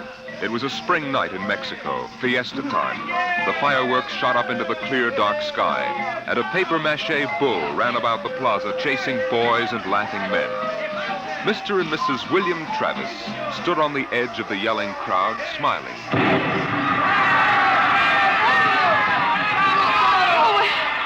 What is it, Bill? What are they saying? They're cheering for the bull. Here he comes. He's good, isn't he? I wonder how they rigged up that fire breathing. Bill, it's wonderful. I've never enjoyed myself so much in my life. It's terrific. Oh, they've caught the bull. Bravo, Toro! Bravo, Toro! Oh, it will go on, won't it? I mean, our trip. Ah, Sue, don't worry. I've enough traveler's checks for a lifetime. Relax. But suppose they find us. Forget it now. They haven't a chance. But suppose they do. Suppose they take us back. They'll never find us now. Relax. Enjoy yourselves. Oh, if it only lasts. Come on, darling. Let's get out of the crowd. I think you need a drink. All right. Let's try something different this time. I want to try every drink there is in the world. Oh, don't worry, darling. There's no rush. We've plenty of time now. All right, in here. Oh, there's a table over there. Come on. Bill. What's the matter? Don't look right away, but over your left shoulder, right by the end of the bar, that man. What is it? I saw him this morning in the plaza. Well, darling, take it easy. The town is full of tourists. But he was at Juarez and Tasco. Bill, I'm afraid. Well, now, don't stare at him. Come on. I know it's the same man. He was wearing the same white suit. Sit down, Sue. All right, now, come on, dear. Smile. Act natural. Bill, he's been following us. He's a searcher. I know he is. Quiet. Oh, boy. Here, boy. Si, senor. Si. Benedictine and brandy. Two. Si. Si, senor. He's watching us, Bill. Will you quit worrying, darling? The chances are 1 in 1,000 that they found us. Probably it's just a coincidence. I want to lie down. I think I'm going to be sick. Susan, hang on, will you? If he is looking for us, we can't run out. What's he doing now? He stopped our waiter. He's asking him something. But he may just want a drink. Bill, I can't stand it. I've got to go upstairs and lie down. All right. As soon as we finish our drinks. What's he doing now? Well, he's nodding at me, as if he knows me. And he's smiling. Bill, he's coming over here. Now, watch yourself. We've got to go right on in front of him. So if he is what we think he is, he won't suspect. I couldn't. We've got to. Now, come on. So I said to David, Dave, that's ridiculous. You know that the thing is that is never going to take... Kristen. What? You did not pull up your pants leg when you sat down. Oh, well, I'm afraid you have the wrong person. My name isn't Chrysler. Kristen. No, well, I'm William Travis. I don't see what my pants leg has got to do with it. Mind if I sit down? Well, yes, Everyone nowadays pulls up his pants leg when he sits down. Like this. Keeps the trousers from bagging at the knees. But, of course, if you're not used to this style of clothing... Now, see here. We don't know you. We don't? I'm sorry. I thought I knew you. Look, this is our table. If you don't mind... You see, I'm looking for 2 friends of mine. A man and his wife, very much like you. The man is an atomic scientist. The wife, a bacteriologist. Very important people. They work on government business. Just what are you talking about? When I find my friends, going to take them home with me. Look here, Mr. Sims. That will do for now. All right, Sims. I understand that you thought you knew us. But you can see you're mistaken. Now, if you'll excuse us, my wife and I were just going up to our room. We have to make an early start in the morning. Going for a trip? Up Acapulco, perhaps? Lovely Never spot. mind where we're going. Yes, of course. You don't like crowds, tourists. Probably like to get off the beaten path.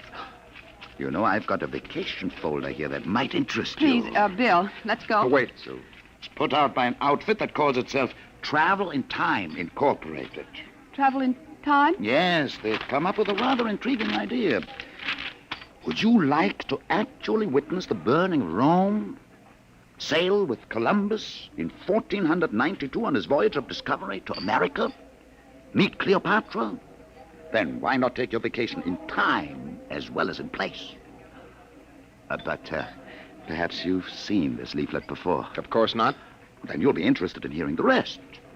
Travel in Time Incorporated can costume you, put you in the crowd at any place and time in history. Look, we guarantee to teach you any language you need to move freely in any year without risk of detection. This summer, why not escape from the worries of our modern world? Take your vacation in time. Oh, that's impossible, of course. But think what it would mean. A chance to escape all the tensions of an unpleasant life. War, insecurity, fear. Sims, Suppose you were a scientist working on a dangerous bomb project. Or you, Mrs. Travis, suppose you were a bacteriologist working on disease cultures. And you had a chance to escape all that, to take a vacation 200 years in the past. Would be wonderful, wouldn't it? Escape to a more peaceful world? A trip back to 1950? 1950. But you said a vacation in the past. So I did. But you see, 1950 is the past if you come from the year 2155. 2155? Mm-hmm. Terrible times, most unpleasant. A war raging, an atomic bacteriological war. Terrible times. With none of the little comforts we enjoy today, like this fine Havana cigar. Bill, I want to go upstairs. I want to lie down. If you were living then, think of how wonderful it would be to take a vacation in time. Back to now. Oh, you're crazy. I don't know what you're talking about. Suppose a young couple like yourselves took a trip to 1950 and didn't want to come back. You know what would happen? The government sends a searcher back to look for them. This is all fantastic nonsense. The searcher finds them and brings them back. Well, do you think I'll find my two friends, Mr. Travis? Bill, please take me upstairs. I don't feel well. Oh, is the lady feeling a bit sick? How unfortunate. Here are the drinks, senor. Well, shall we drink a toast to 2155? To the future.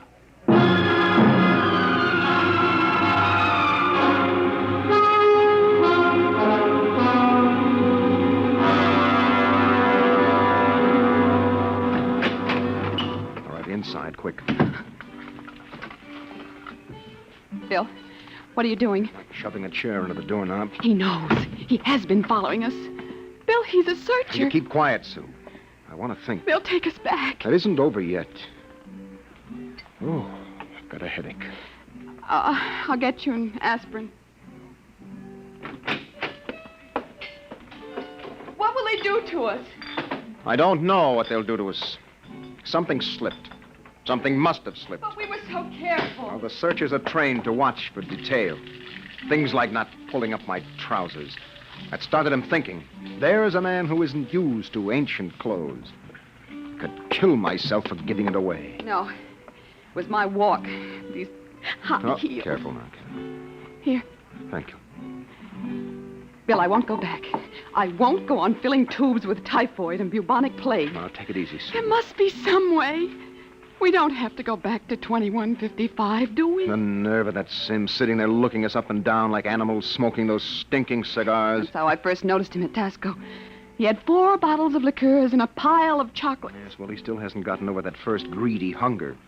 We've got to look out for that suit. It's the sure sign of somebody from the future, trying to make up for a lifetime of shortages by stuffing themselves sick. Remember our first night? Bill, I can't stand it. We've got to get out of here. What are you doing? Packing. Getting the suitcases out. That's no use, Sue. What do you mean? We can get to Acapulco by morning. Don't you think he's watching us? We could get away. No, we've got to sit tight. We've got to wait right here for a break. I don't know what, but something has got to break. Darling. Darling, I'm afraid. No. Maybe he isn't sure of us yet. Maybe we can still figure out some way to escape. Come on now. We better try to get some sleep.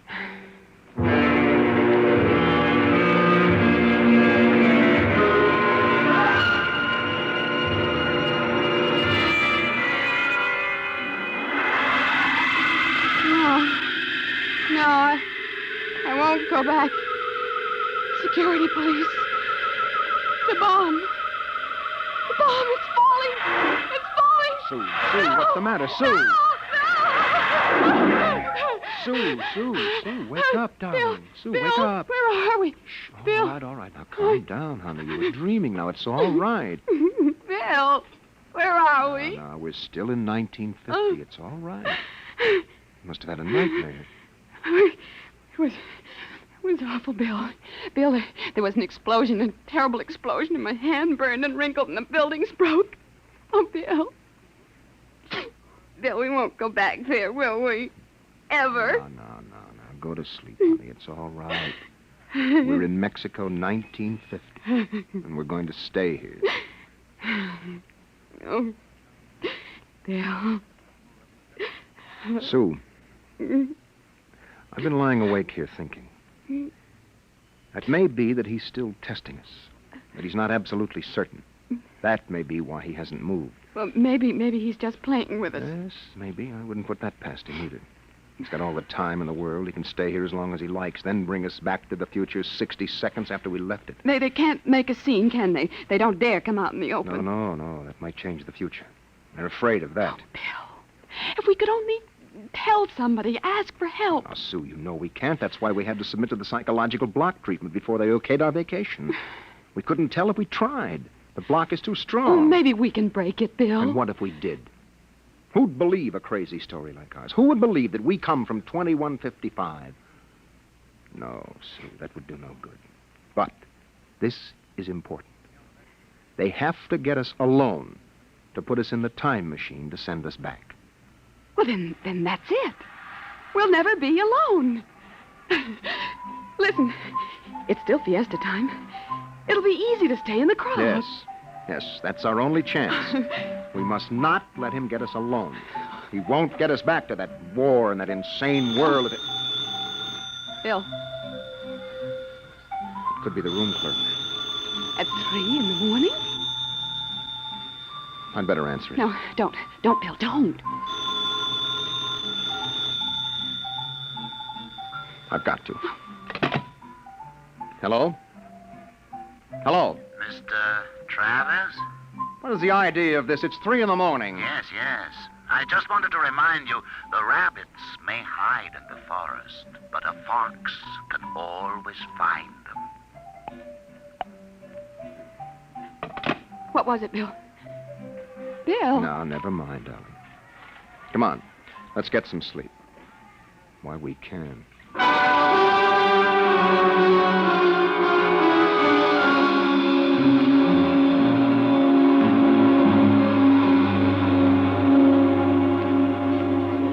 Buenos dias, senor. Good morning, Senor Gomez. I trust you are spending pleasant days in my hotel. Fiesta time is the best. Oh, it's been lovely. Your special table is all ready for breakfast. Oh, fine. Where blazes is the hotel? Hey, you buster, where's the hotel in this godforsaken take all the world? What is all that racket? Great excitement, very great. Why, what is it? They come with 4 trucks and innumerable automobiles. A motion picture company from Hollywood. Oh, what are they doing down here? They make pictures of our fiesta for the backgrounds. Oh, yes. We have a very beautiful town. Beautiful. Yes, very beautiful. That fat man, the one with the most colorful shirt, he is the chief, the director. Oh, yes. The manager, where's the manager of this adobe flea bag? Coming, senor, coming. You will excuse me. Oh, I hope the table is satisfactory. Coming, senor, coming. Sue, this is a break. That movie company will draw crowds, and that helps But us. when can we leave, Bill? Well, not today. He'd be sure then. It'd be easy to catch us above on the road. We better stay and try to lull Sins. Okay, kids, end of the line. Chow! Get it up, Buster. Lay out the pepper. I gotta know something. There's Sims, Bill. Across the dining room. Well, we can't do anything now, not with these actors coming in. Okay, follow me, kiddies. Hey, Glory, you sit next to Papa. Hey, Max, make sure nobody monkeys with the trucks and the gear. Right, Shane? Do we have to eat at this crummy joint, Joe? Cheer up, sweetie. Your mere presence makes this chasins and the truck rolled into one. Not this early in the morning, Joe. I couldn't stand it. Okay. They look happy, you want, don't they? laddies, is on the dear Look, old Susan. expense account. Maybe I could hire 2 of them. I could say it was a joke. Oh, why? We could dress them in our clothes, have them drive off in our car sometime when Sims couldn't see their faces. Where would that get us? Well, with him off on their trail, we might make it to Mexico City. It'd take years to find us there. Bill, that movie man's coming over here. Oh, excuse me. You folks are Americans, aren't you? Yes, that's right. Boy, am I glad to see you. Yeah, I'm so sick of hearing Spanish I could kiss you. Hey, come on over and eat with us, huh? Oh, well, I don't think we should intrude. Come on. Misery loves company. I'm Misery, and that's the company. We're from Hollywood. Yes, so I understand. Yeah. Yeah, and boy, would I like to be there now. We're down here for some preliminary shots on some Technicolor clam bake, real turkey, stinkeroo. Oh, that's too bad. But we've got an expense account. Oh, that's a lovely thing. I'm Joe Melton. I'm the unit director. Oh, well, I'm William Travis. This is my wife, Susan. Hi. Mutual. Oh, come over, kids. Join the party. Cheer us up. Only no tamales. I burned out 3 kidneys on tamales since I came over the border. Hey, am I funny? Oh, wonderful. Oh, come on over. Hey, Kitty! I got new blood here, brother. Just a moment, Mr. Travis. I thought you might be breakfasting with me. Alone. Sorry. Oh, no, I got him first, Mac. You want to join us? No, I've already ordered. Mr. Travis, I think you'd better talk with me now. Hey, is this guy giving you trouble? It's all right. Well, you say the word. I'll have Max pitch him out on his ear. No. It's all right. We'll be right over, Mr. Melton. Oh, Bill. We'll talk to Mr. Sims. Mr. Melton, sort of keep an eye on us, huh? After all, you found us first. Yeah, sure. Well, come on over soon, kids. Sit down, Mr. Travis. I hope you slept well. Did you? I'm not used to spring mattresses. But there are compensations. I stayed up half the night trying new cigarettes and foods. A whole new spectrum of sensation. What are you talking about? Still acting, huh? But it's no use. You can't stay in crowds all the time. I'll get you alone soon enough. I'm immensely patient. Let's come to the point. It took me a month to trace you down and be sure of you. Now, if you come with me quietly, I might be able to get you off with no punishment. If you agree to go back to work on the bacteria bomb. We don't know what you're talking about. Stop it. Use your intelligence. You know we can't let you get away with this escape. Other people in the year 2155 might get the same idea and do the same. We need people. To fight your wars. Bill. It's all right, Susan. We can talk on his terms now. He's got us. We can't escape. At last. Really, you've both been incredibly romantic. Running away from your responsibilities. Running away from horror. Nonsense. Only a war. Only? With half the world dead, the other half dying? Yes. But we can't have you escaping here while we drop off a cliff. Dying people love to know that others died with them. Kids, break it up. We're waiting on you. The longer you keep me waiting, the harder it will go on you. What do you mean? We need you on that bomb project. Return now and no torture. Torture? Yes. You see, later we'll force you to work. And after you finish the bomb, we'll try a number of complicated new devices on you. Bill. As you say, you can't escape. We have all the time in the world here in 1950. Sims, I'll make a deal with you. I'll come back now if my wife stays here alive, safe, away from that war. No, Bill, Keep quiet, Sue. Well, Sims, you need me for that bomb. You can duplicate her work. It exceeds my authority. But all right. Meet me in the plaza in 10 minutes. I'll pick you up in the car. Good. We'll drive out into the country to some deserted spot, and I'll have the time travel machine pick us up. Bill, I won't let you. Don't argue, Sue. It's settled. Good. I'll meet you in the plaza in 10 minutes. Your wife may stay here as long as she wishes. All right, Sims. It's a deal. Don't try anything now, Travis. I know when I'm licked. We just want a few minutes to say goodbye. I'll be seeing you then. Bill, I won't let you do it.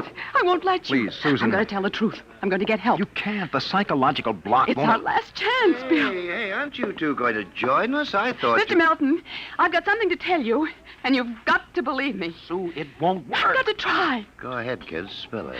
You've got to understand. You see, we really...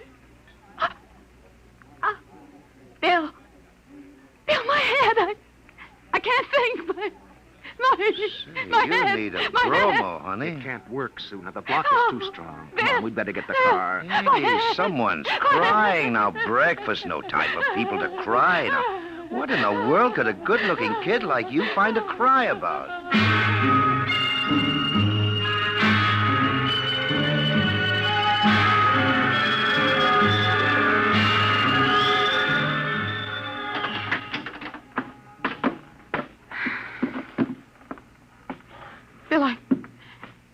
you're doing.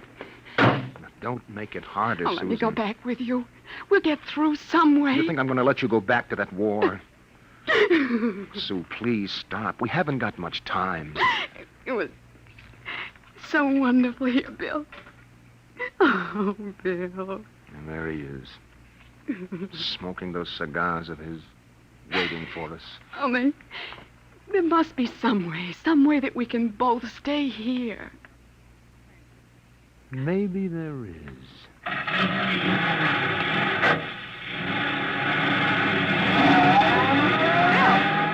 Bill, what are you going to do? Hang on, Sue, and duck when I tell you. No! No, Bill, you're heading right for him. Not going to get either of us now. Oh! Down, Sue, down!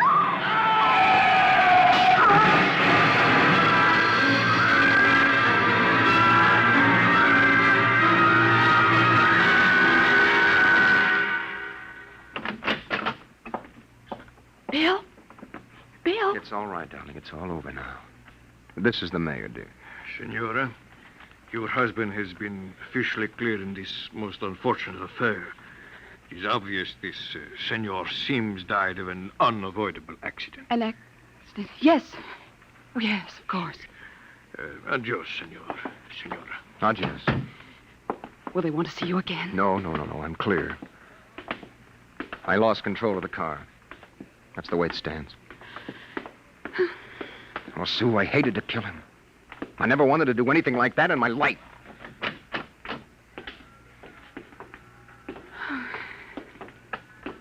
Where will we go now?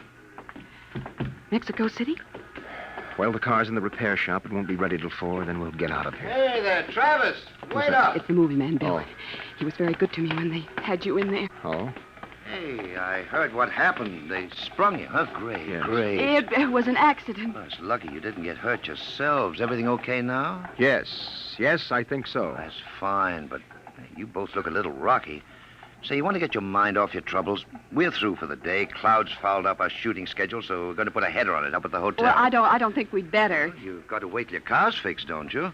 Oh, come on, Nup. It'll do you good to relax. It'll get your mind off what's happened. Gloria's cracking the ice now. Well, maybe we will join you. I've got to go check up on the car, and then... Oh, don't miss the party, kiddies. I'll see you upstairs. Bill, I don't think Oh, come on, honey. We've got the break now. Sims is dead. Before they can put another searcher on our trail, we'll have time to make a clean getaway. Bill, I'm so tired. I know, and what you need is a little excitement. We rate a celebration, honey. Well, I guess it would be nice to unwind. Sure. We'll go up to Melton's room, have a couple of drinks and a few laughs. Honey, it's all over. We can relax.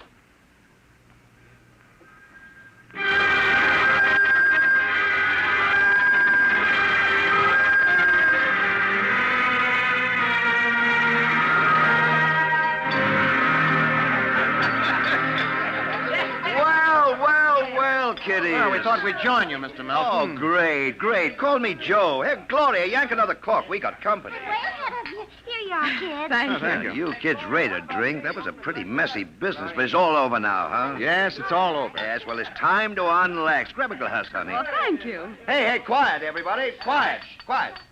How about a toast to our guests? Oh, sure, you bet. All right. To a very beautiful lady, lovely enough for the movies. Oh, why, thank you. No, I'm not kidding. That's why I came over to you in the first place. I might even give you a test. Oh. No, I mean it, honey. You're pretty nice. I could make you a movie Oh, star. and take me to Hollywood? Well, at least it'd get us out of Mexico. No, you're not serious. Sure I am. Gloria, how about a refill? Coming up. Well, it sounds wonderful, doesn't it, Bill? Yes.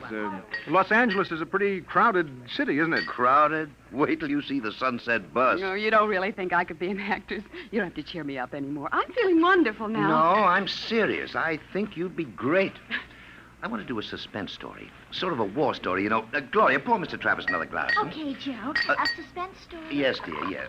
A story about a man and a wife who live in a little house. Now, I'm just ad-libbing this, you understand? Oh, yeah, sure. Go on. But there's a war on, see? A terrible war, you see. They live in the year 2155. Bill. Now, here's the gimmick. They escape into the past, and they kill a man who follows them to bring them back. Gloria, honeypot, get Mr. Travis another glass. Well, sir, this couple takes refuge with a group of movie people. Safety in numbers, they figure. Bill, Bill. But the story goes on. This couple is terribly important for a new project. Let's call it a bacteria bomb. So the searchers figure out a way that they can get them alone in a hotel room. Shove a chair under the doorknob, Max. Yes, sir. You see, the searchers may work alone or in groups, so that if one of them's killed, the rest carry on. Don't you think that would make a wonderful picture, huh, Susan? Don't you, Bill? You're not going to get us, Melton. Stand still. Put that gun down, Travis. Who is it? The manager. Your Grab that gun, Max. Let go of me. He's now made things worse, Mr. Travis. The manager, he heard us. Let's get going. Let go of me. Let go. He'll break down the door in a minute. Max, get ready to travel. Take a good look, Mr. Travis. Take a good look at 1950. You won't be seeing it anymore. Throw the switch.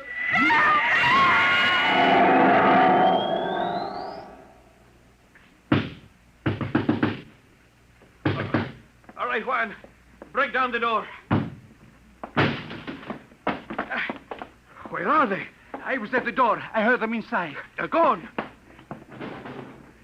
windows. No, the iron bars are undisturbed. What happened to them, Juan? They just disappeared, all of them. Nuestro Padre Cielo. All right, Juan. Pray later. Senor, I think you'd better send for the priest and holy water. Later, Juan. Hey, they just disappeared. Look here in the closet. See? Hey, bottles, hundreds of bottles. Chartreuse, cognac, absinthe, tequila, Turkish cigarettes, and boxes of pure Havana cigars. Well, these crazy Americanos. Why should anyone leave all this behind? Juan, never question providence. There is enough here to last us both for a month. Juan, I think we can look forward to a most happy future.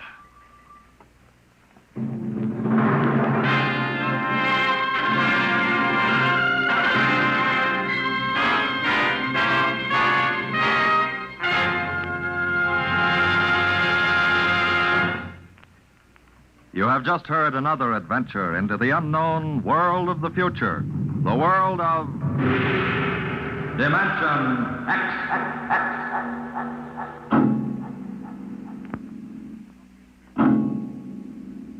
Now, about next week. Suppose that you were a private detective, and into your office walked a strange-looking client. Would you believe him if he told you that there was a Martian embassy hidden somewhere in New York, where spies from the Martian planet were preparing for the invasion of Earth? We'll tell you about it next week. Tonight's adventure in Dimension X was the Ray Bradbury story To the Future, as adapted for radio by Ernest Kenoy. John Larkin was heard as Bill, and Jan Miner as Susan. Your narrator was Norman Rose. Music by Albert Berman, engineer Don Abbott. Dimension X is produced by Van Woodward and directed by Edward King. Tomorrow it's High Adventure. Now it's Truth or Consequences on NBC.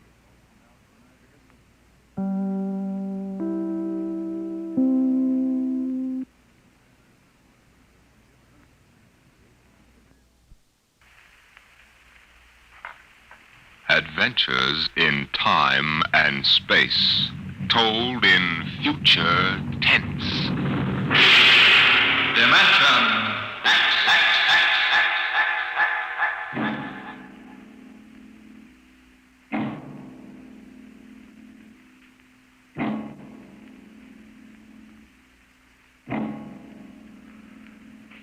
Out of the infinitude of stars and planets in the solar system and other systems in the universe, it is almost mathematically certain that there exist other forms of life on other worlds. Someday in the future, in 1,000 years, or in the next 10 minutes, daring travelers through space will make contact with the inhabitants of another world. But the question is, will we contact them first, or will they contact us?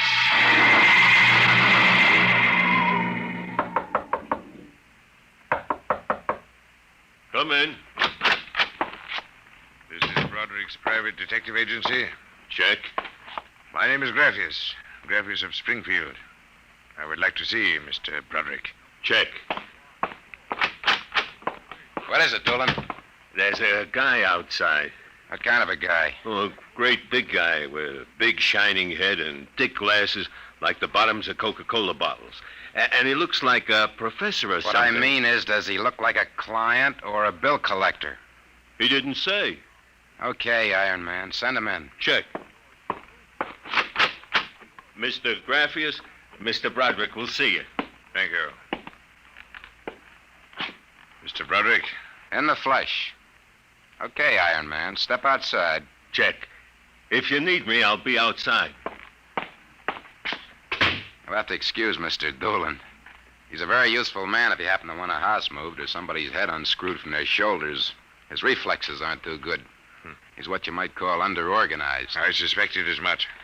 All right, Mr. Graphius. Let's get down to business. Precisely. I would like your assistance in helping me locate something here in New York City. Just what are you trying to locate, Mr. Graphius? The Martian embassy. Would you say that again very slowly? I came to New York to locate the Martian embassy. Martian?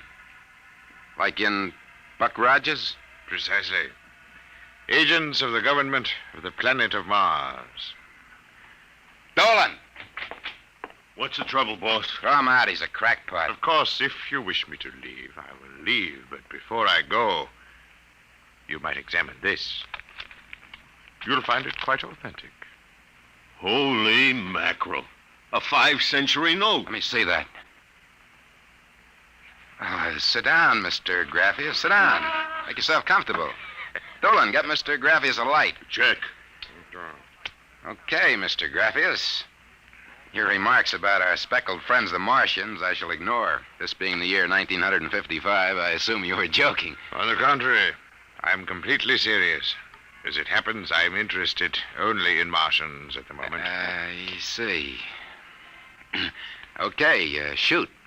It occurred to me in the course of my studies that we Earth people cannot possibly be the only intelligent form of life in the universe. Out of the infinitude of stars and planets, there must definitely, mathematically, be others. Since Mars is older geologically, and since it is also an atmospheric planet, its evolutionary history could easily be similar to ours, you follow me? Well, so far, I can't say no. But if this is true, then they must have been watching us, observing us, for hundreds, possibly thousands of years. What for, blackmail? Shut up, Dolan. They know, then, that we are not far from achieving space travel. Atomic rocket ships that can travel to other planets.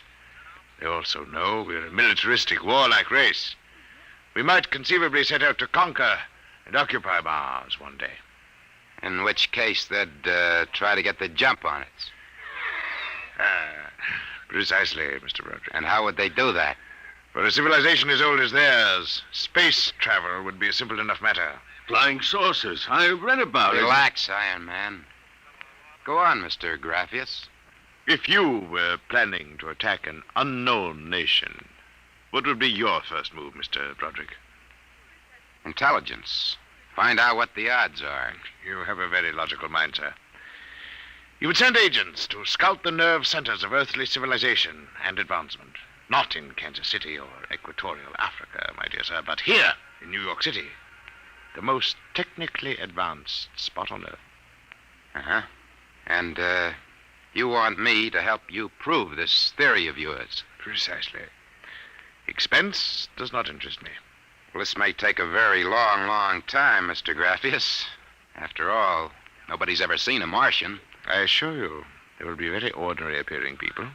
Very likely they live together in downtown New York, close to the newspapers and publishers, the news cables, communication centers, and the financial center of Wall Street. Most certainly, they live in a private house with no servants to pry into their affairs. Some ordinary people who live in a private house in downtown New York. Yes. I might just as well look up Martians in the classified section of the phone book. There is one other lead which might help you. What's that? They would be almost certain to subscribe to every conceivable type of newspaper, scientific journal, foreign language publication. Mm-hmm. Well, that might be something. Okay, Mr. Graffius. It's a deal. Excellent. I shall contact you tomorrow. Oh, before you leave. Yes? Just as a matter of interest.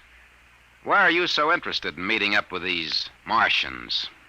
Mr. Broderick, I wish to avert the catastrophe of a successful Martian invasion of the Earth. Naturally, I cannot go to the police or the military. I'd be laughed out of existence. So I'm doing this privately. You seem to know all the answers, Mr. Graffius. Not all of them, Mr. Broderick. Not quite all the answers. Not quite yet.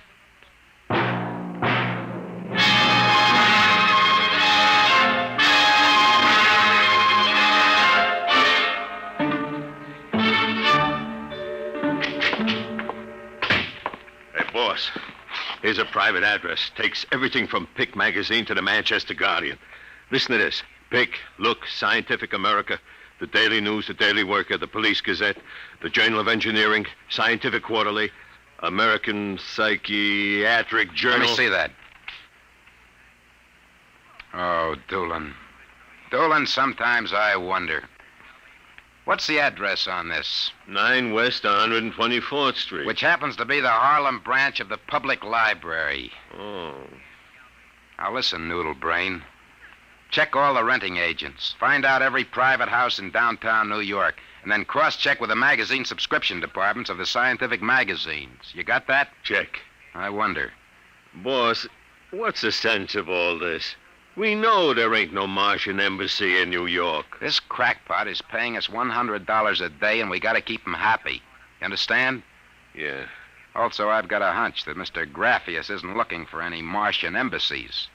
He's looking for something quite different. Now start making with the telephone.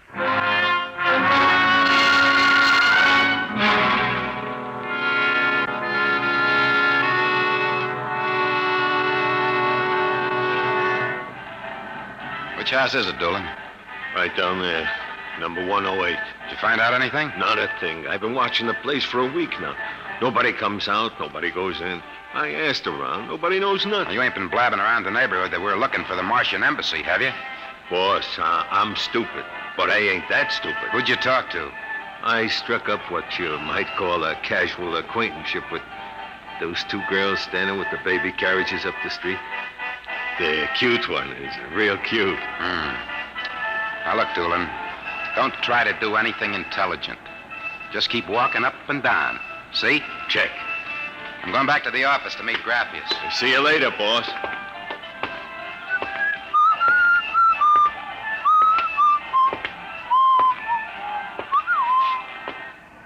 Hiya, beautiful. Hiya, Flatfoot. How did you know I was a detective? Your socks are bagging at the arches. Well, stick around, beautiful. I'll be back in a few minutes, and we can make some beautiful music together. Listen to Romeo, Helen. The name is Doolin, honey. Iron Man Doolin. Your line is getting rusty, Iron Man. What do you want to fool around with him for? He reminds me of my husband. Just a big, good-natured slob. Helen, look. Oh, hey, Doolin! Doolin, look out! Look out!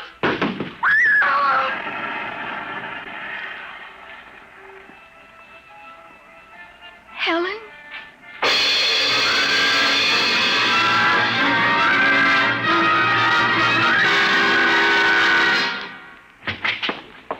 Sorry to kept you waiting, Mr. Graffius. Not at all. Doolin found a house down in Greenwich Village, privately rented. Number 108 Conklin Street. Nobody seems to know anything about who lives there, except that they subscribe to every paper and scientific journal put out. And also they have a peculiar antenna on the roof. You don't suppose your Mr. Doolin will try to get inside the house? No, he knows better. Mr. Broderick, I assure you, if that place is the Martian embassy... Doolin can take care of himself. Still, I wish you had informed me before. Well, that's probably him reporting back now. Excuse me. Hello. Yeah, speaking. Doolin? Yeah, he works. What? Oh, no. No, I can't think of any. Yeah, sure, okay. Yeah, I'll be right down. Okay, Lieutenant. Yeah, right away. Something the matter? Doolin is dead, Mr. Graffius. What? They found him splattered all over the sidewalk in front of number 108 Conklin Street. How did it happen? There were some witnesses. They said a building cornice dropped on him. The cornice? But how? It fell off the building next to 108, right on top of him. Come on, we can get a cab. I have to identify the body.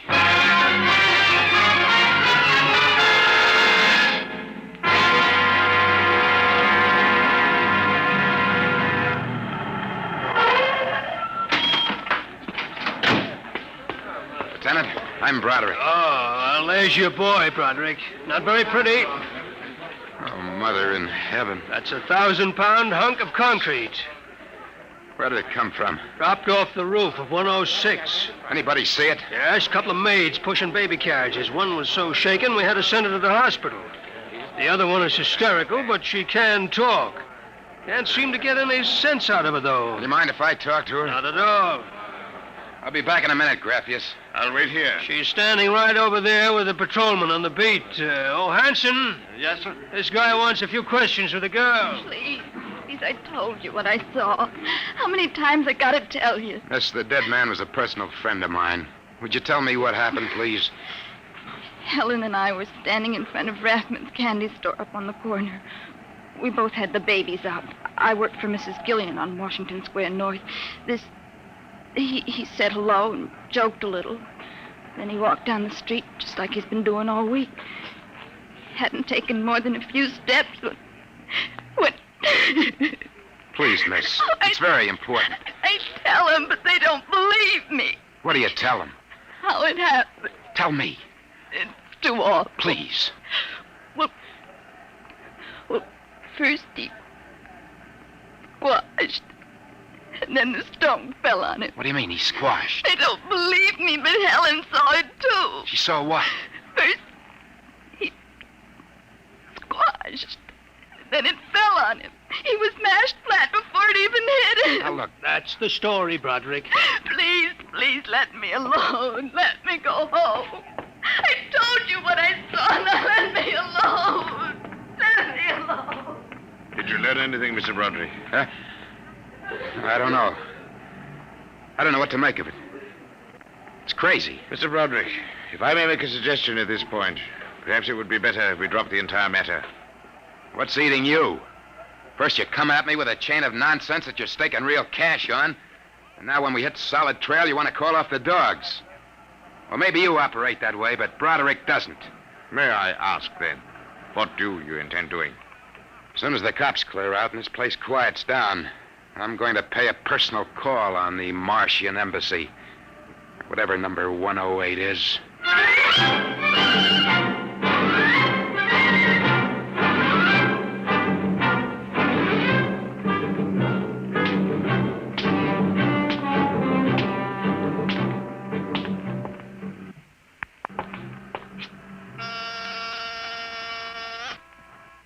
Whatever you are, open that door. Got 2 heads or 10 fingers, I'll drill you like a platoon of rookies.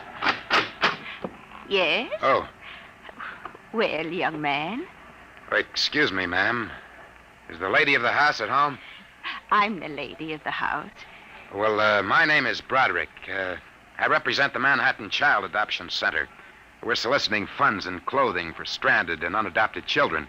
I wondered if... Oh, won't you come inside? Well, we don't usually... Oh, nonsense. I'm old enough to be your grandmother. Besides, my son, Lauren, is working at home. Your son? He's a bibliographer. He writes summaries of articles and books from scientific journals and publications for libraries and universities. I see. Well, sit down, Mr. Broderick. We get so few calls, and I do like to visit.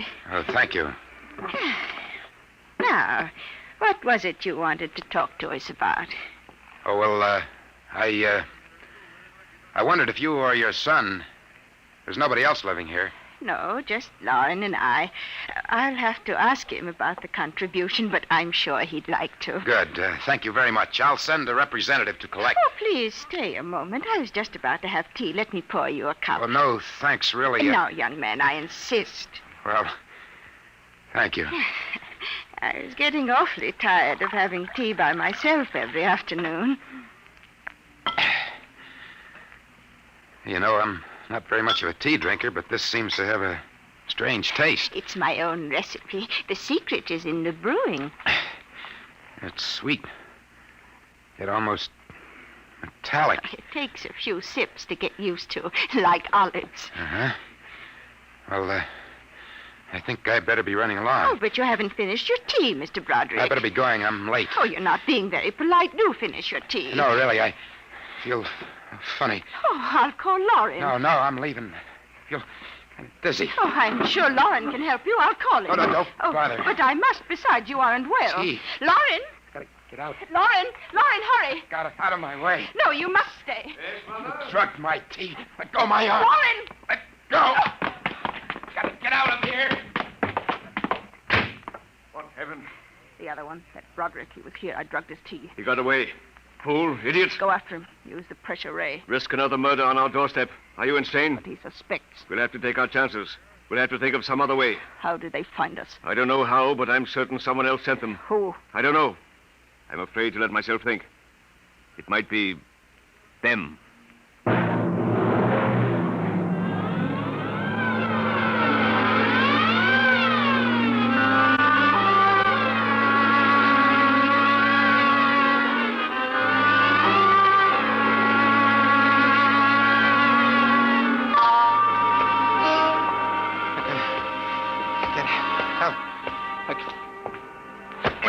Watch where you're going, you drunken fool. Please, Get away from me. Stay away from me. Look out. Miss, please. Let go of me. Help. Please. Help, officer. You don't understand. What's the trouble here? This drunkard is insulting people. I saw him come out of that house there. 108? That's the one. He bumped into a gentleman, and then he pulled at my arm. All right, miss. I'll take care of it.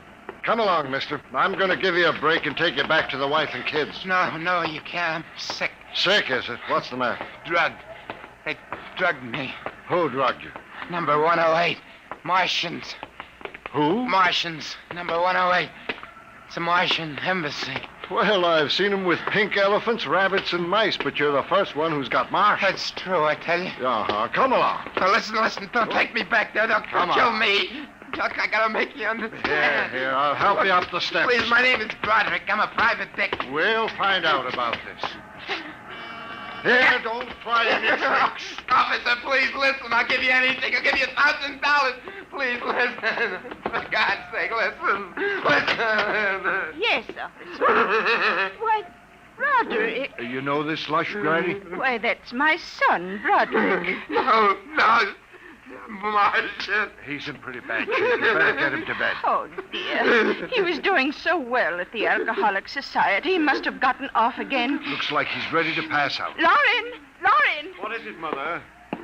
Oh. Your brother, Broderick, has been drinking again. Look out, he's passed out. I'll take care of him, officer. We've handled this sort of thing before. Can you manage okay? We'll be fine, thank you. You've been very kind, officer. Nothing at all, Granny. I know how it is with these alkies. Well, I'll be seeing you.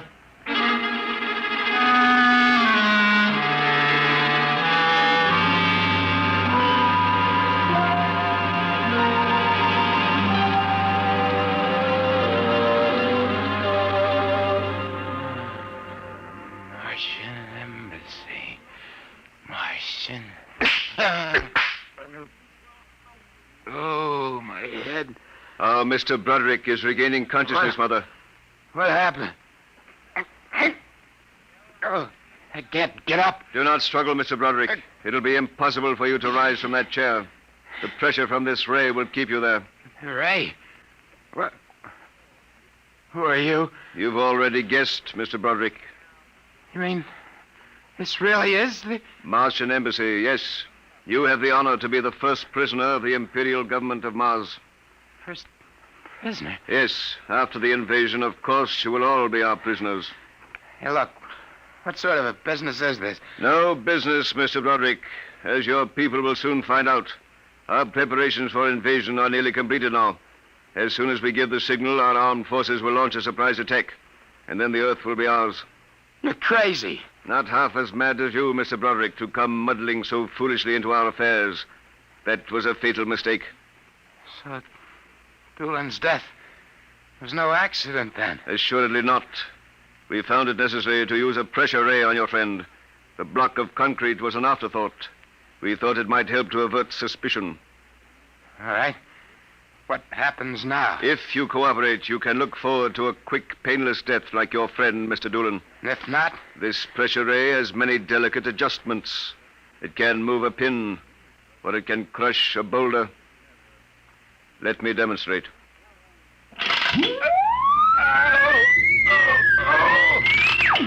You see, Mr. Broderick, as if an invisible vice were crushing you. What do you want? The name of your client. We are interested in knowing who is so anxious to locate the Martian embassy. The names of my clients are confidential. Well? All right. Turn it off, Mother. Mr. Broderick has seen the wisdom of speech. His name is Graphius. Graphius? Yeah. An unusual name for an Earthman. Describe him.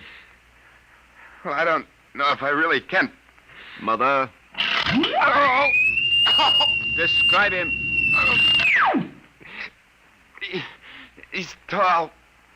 Got a big forehead. And about 60. He wears thick glasses. He's bald. Lauren, sounds like one of them. Yes, it does. Contact the planet. Tell them we suspect that our plans are known. Ask for an acceleration of invasion day. At once. What about me? I am sorry, Mr. Broderick, but I am afraid you know too much now. In exactly 5 seconds, you will feel the full impact of the ray which faces you. I would suggest that you relax and meet your fate calmly. Now, wait a minute. You will feel no pain, just a wall of force engulfing Oh, you. listen, 5. No, you can't do this. 4. It isn't human. I know, but we are not human. 3. Yeah, but... 2. No! 1. Mother in heaven. Now. Lauren, it didn't work. Something's happened. The magnetic field is dead. get it working. We've got to get rid of this one. Now, listen. Listen, Be you quiet. two. I can't understand what's gone wrong with the ray. Why would it suddenly stop like that? Perhaps I can explain. What? Graphius. It's you. Yes. Lauren. Stand back from the pressure ray, please. It will not function anyway. I have decontrolled your field. Lauren, it's one of them. They've found us. Did you think we wouldn't? I trust you have not harmed my friend, Mr. Broderick. He's been very useful to me. Brother, am I very glad to see you. Talk about the Marines landing in the nick of time. You're free to move now, Mr. Broderick. I don't know how you got in here, Graphius, but stick around. These babies are really Martians, just like you said. They're planning to invade the Earth and take over. There will be no Martian invasion. You keep these characters covered. I'll get the police. There will be no need for the police. I intend to handle them myself. Yeah, but the police will want Do not call the police. Why not? You fool of an Earthling. Don't you realize with whom you are dealing? The invasion of Earth by Mars will be like child's play compared... Lauren! Holy mackerel. They just flattened out. Like your friend, Mr. Doolan. I detest the use of violence where the intellect can rule. But unfortunately, the Martians are a threat to us. It must be destroyed. I believe you now. Another 5 seconds, they'd have finished me. I'm glad you didn't waste any time. There is little time to waste. The Martian invasion was to have taken place next week. Yeah, Hey, they never said that. How do you know? You would not comprehend. Wait a minute. There are some things here I do understand. A second ago, that pressure ray didn't work. Now you're using it like it was a toy. How did you get in here anyway? Who are you? Another one of those Martians? No, Mr. Broderick. I happen to be a Venusian. What? A representative of the planet Venus. Venus? That's impossible. Not at all. The Martians are really an inferior race. We Venusians are much farther advanced. As much as we are over you, Mr. Broderick. The Martians would simply have conquered and enslaved your people. We Venusians felt compelled to exterminate you completely. That's impossible. Oh, no. Now that we have disposed of the Martian threat, what is there to stop us?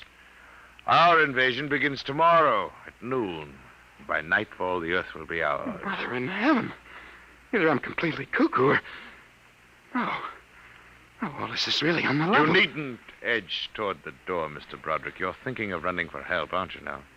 I can read your thoughts quite clearly. Suppose you're going to knock me off like our Martian friends. On the contrary. Go ahead. Leave? Why not? Why don't you try it, Mr. Broderick? Because the minute I turn my back, you're going to let me have it. Suppose you try it and see. I've no interest in stopping you. Go ahead. All right, Buster, you asked for it. It will do you no good. No good! You'll see! You let me go. Here, where do you think you're running, Tom? Hey, officer, listen to me. Oh, it's you, the one with the marsh. Yeah, that's right. Now listen.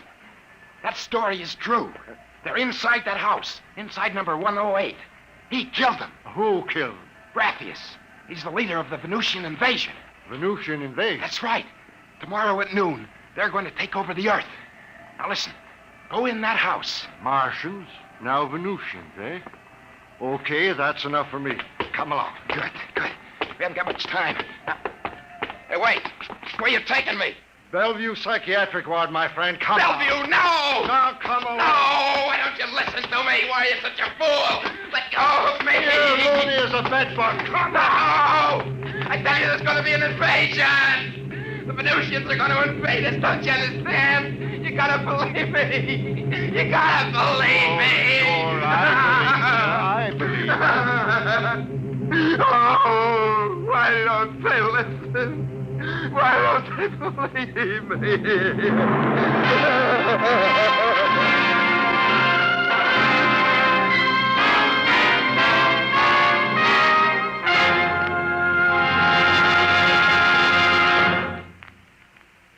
You have just heard another adventure into the unknown world of the future.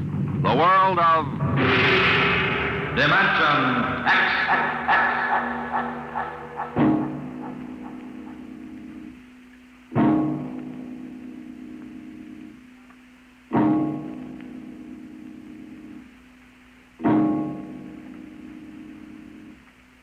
Next week, the story of Riesling, the strange blind singer of the spaceways.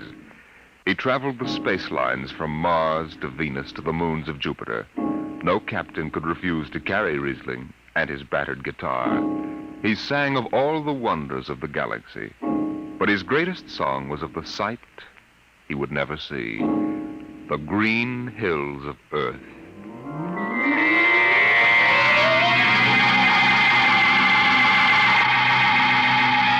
Tonight, Dimension X has presented The Embassy, a story by Donald A. Wollheim, as adapted for radio by George Lefferts. Joseph Julian was heard as Broderick, Barry Kroger as Graphius. Your narrator was Norman Rose. Music by Albert Berman, engineer Don Abbott. Dimension X is produced by Van Woodward and directed by Edward King.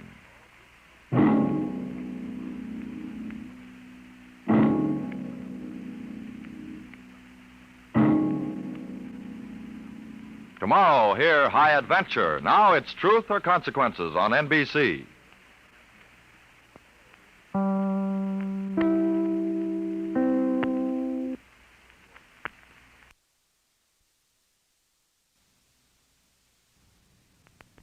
Adventures in time and space, transcribed in future tense.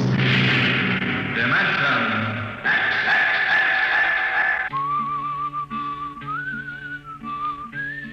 This is the story of Riesling, the singer of the spaceways. You've probably sung his songs in school, in English, French, or German. The language doesn't matter, but it was an earth tongue. But the real story of Riesling is not found in the footnotes of a scholar's critique or a publisher's biography. It is in the memories of the old-time spacemen, the pioneers who pushed the thundering old-fashioned rockets to the far, strange ports that are our commonplace heritage. These men know the true story of Riesling. The arching sky is calling spacemen back to their trade. All hands stand by, free falling, and the lights below us fade.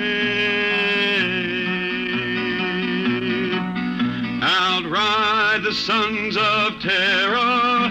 Far drives the thundering jet, up leaps the race of earthmen, out far and onward yet.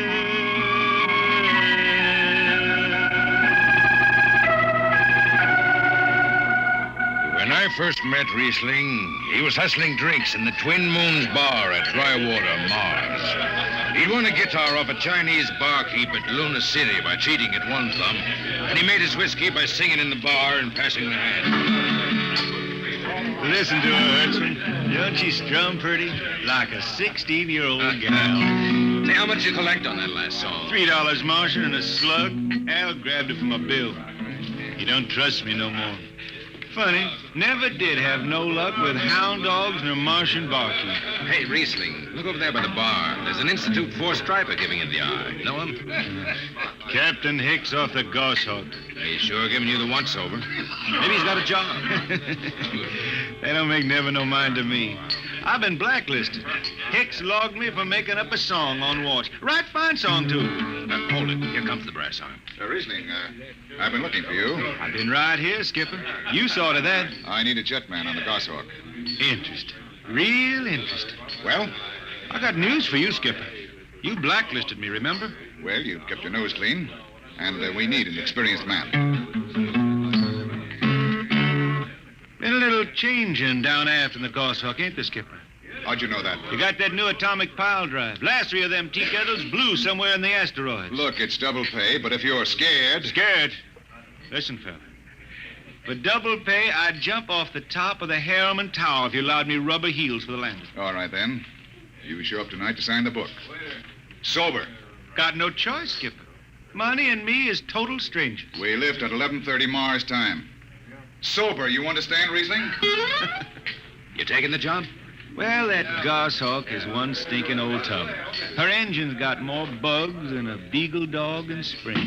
And that new drive is about as safe as a pretty gal in the Ozarks. But I reckon she'll do for one more trip.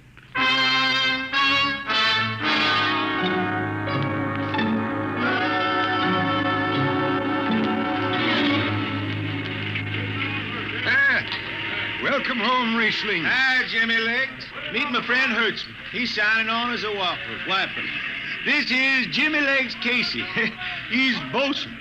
Can't hold his liquor no more than a sieve, poor boy. Mr. Casey. Riesling, you sober enough to sign the book? Drunk or sober, I make my mark. Stand aside. 3 X's? It took me a middle name. Yeah, you 2 lay below. And Hertzman. Aye, sir. Get him sobered up before the skipper makes rounds. Jimmy Legs, I'm sober as a hanging judge. Yeah? Well, you can leave that bottle here. What bottle? The one in your back pocket. Oh, glass buttons, maybe, huh? Give it here. Jimmy Legs, I swear I'm going to write a song about you. Go ahead, threaten me. Now get below. We raise ship in 30 minutes.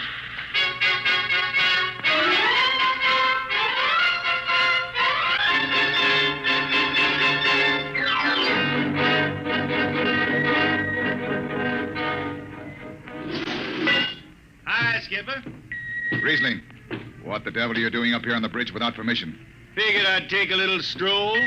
Riesling, get below before I have... Hold on, Skipper. You'll have that gold braid just crawling up your arm. I'm up here on business. Well? That number 2 jet ain't fit. Cadmium dampers are warped. Why tell me? Tell the chief engineer. I did. He says they'll hold. Well? He's wrong. He's wrong. He's got a Harriman Institute degree in power electronics. And some drunk space rat says he's wrong. Skipper, I was damping jets when that shirt-tailed tad wore pins for buttons. I've got no time for you, Riesling. Casey, sound takeoff. Aye, sir. I'm telling you, Skipper, that number 2 jet's gonna blow. Dampers warped crooked like a turtle's back. Riesling, drag your deadhead out of here. Get below.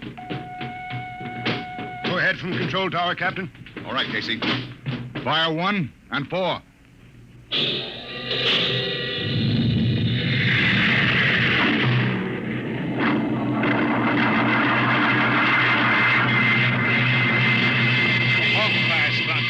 Blast for 3 watches before going into free flight. Riesling and I had the second watch. Damping was done by hand in those days with a multiplying vernier and a danger peeper. And as long as the peeper ticked off slow and steady, we knew the ship was safe. For a while. Hey, Riesling, you better stow that guitar. If Jimmy Legs catches it, he'll blow a gasket. Don't worry, I can damp this tea kettle in my sleep. How's number 2? All right so far. Did you ever hear that song about Hicks, the one that got me blacklisted? Oh, the skipper is the father of his crew, a gentle guiding light to me and you. But on Mars he likes his women if they walk or if they're swimming or if they've got 6 arms instead of 2. Hey, the second verse is better. Now the skipper likes his liquor by the quart. Yes, he'd go from Mars to Venus for a snort. He'll drink rocket fuel and... Well, hi, Skip. Didn't see you come in. You were too busy, eh? Who's watching the gauge? I got an eye on it. Don't you fret none. Riesling, I'm going to fix it so you can't get a berth on a rocket-powered pogo stick. Report to Casey under arrest. I don't rightly think I will. You what? You kind of forget, Skipper. According to Space Code, you can't remove a jetman till the end of the watch, right? Now, look, you corn-fed space lawyer. Now, is that a rule or ain't it? Riesling, your ship is over at 2300. And I'll see you ride the rest of the way in slop locker. Maybe. Maybe. In the meantime, you clear out of my power room. I gotta make me up a third verse for my song.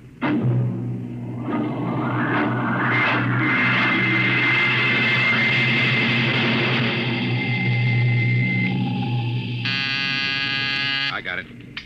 Power room. Damp number 2 a point. Number 2, all right. Hey, let me have that mic. Jimmy Legs, is that forced dry boil up there? Give me that, Casey. Riesling, I've taken just about enough from you. And I've got a little news for you, Skipper. Number 2 jet is bulging like a fat lady in a satin skirt. Listen, you clown, that Skipper, I think I'm gonna junk my song and start over. I could do much better This on is you. the last time, Riesling. Damp number 2 a point. Sure. Look out, Hertzman. I'll take it. You watch the gauge. Now. You need to hear. She's bucking a little. Riesling, hit the emergency. She won't damn. It's that boy. There go the lights.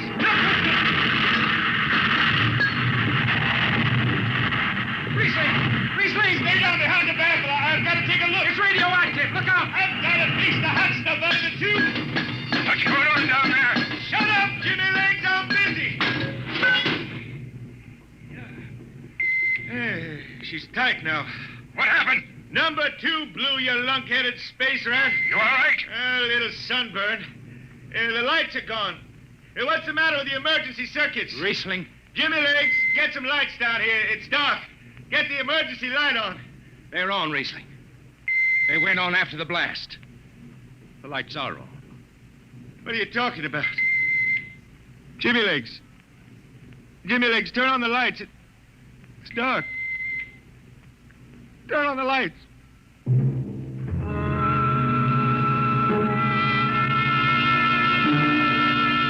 That blue radioactive glow from the jets was the last thing Riesling ever saw. His optic nerve was burned out in an instant. He was in sick bay on the rest of the trip, and on the swing back, we set Riesling down at dry water Mars. Look out for the cable, Riesling. Thanks, Hertzman. Hey, Riesling. That you, Jimmy Legs? Hold up a minute, will you? Oh, Riesling. Jimmy Legs, I promised I'd write a song about you, didn't I?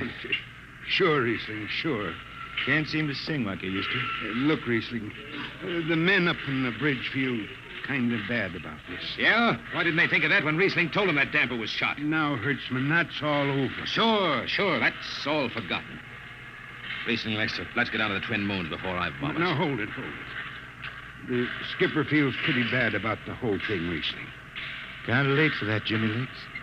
Feeling sorry don't hold no corn. The boys passed the hat. The skipper kicked in half a month's pay. Did he now? Then on principle, I suppose I ought to tell him to stuff it back up the jets. But you can't buy no drinking whiskey on principle. I'll take it. Here you are. I'll get it. I'll be seeing you, Riesling. Sure, Jimmy Lee. Sure. Come on, Hertzman. Let's get that drink.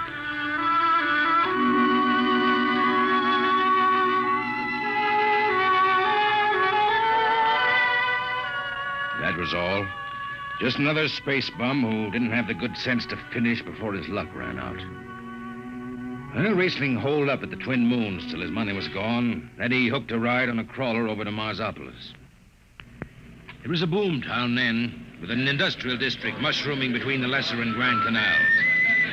I ran into Riesling about 2 months later, playing his guitar on a jetty that ran out into the canal. He had a dirty rag tied over his eyes with a jetman's knot, and his hat was on the wharf beside him. Riesling! Who's that? Wait a minute. Hertzman. Yeah, how have you been? Passable. Say, is this a Venusian dime? No, it's a slug. I figured. Well, how's it going? Singing again? Some. Working saloons mostly. But I've been thinking some funny songs, Hertzman. The words come out different than they used to.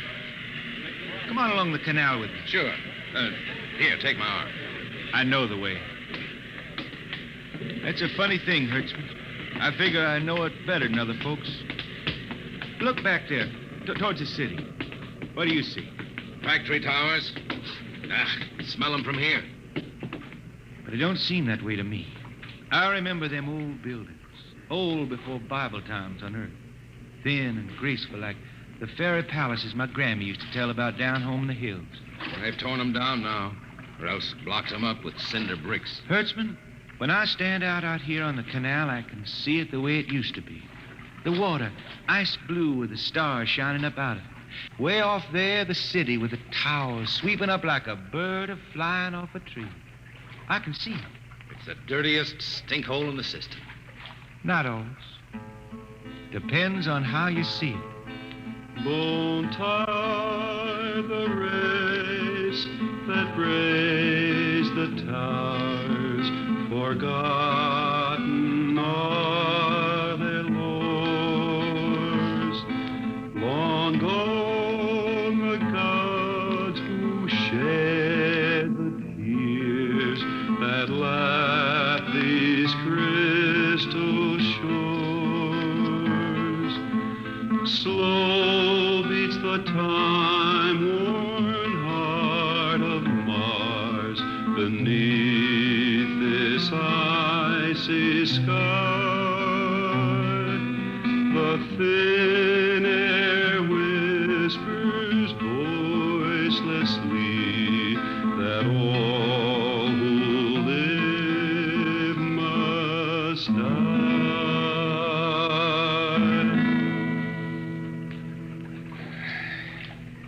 You make that up? Why don't you go home, Riesling? Home? Earth. I've been thinking about that, Hertzman. When I was a youngster down in the Ozarks, I used to climb a big old oak tree my daddy had in the dooryard. You could see the hills for miles, green and cool. I've been thinking about that. Why don't you go back then? I couldn't see them hills no more now. I couldn't stand to see black when I knew they was lying all around me, cool and green in the sun. I couldn't stand that. Yeah. Well, let's get back to town, Hertzman. Today I made $3.50 Martian. I'm all set to drink it down before dawn. Come on!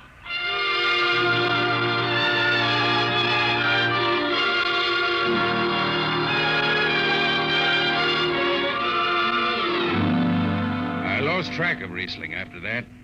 I shipped out on a slow freight of the Condor class for Luna, and he hitchhiked a ride to Venusburg on an ore ship in the Tri-Planet run. So he beat around the system, Venusburg to Layport to Drywater to New Shanghai and back. Any spaceport was his home, and no skipper had refused to lift the extra mass of Riesling and his battered guitar. He made up his songs, sitting out watches down in the power rooms with old shipmates, while the monotonous beat of the jet shook the hull plates. Hear the jets. Hear the jets. Hear them snarl at your back when you're stretched on the rack. Hear the jets. Feel the pain in your ship. Feel the strain in your grip. Hear the jets. Feel her rise, feel her drive. Strand steel come alive on her jet.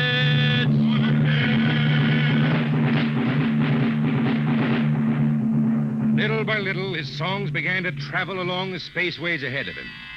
Raw spaceman songs with titles like Since the Pusher Met My Cousin and The Spacesuit Built for Two. But more and more, we began to hear a different kind of song. Strange, sad songs, the ones you find printed in the centennial editions. Dark Star Passing, Death Song of a Woods Cove. And then, finally, The Green Hills of Earth.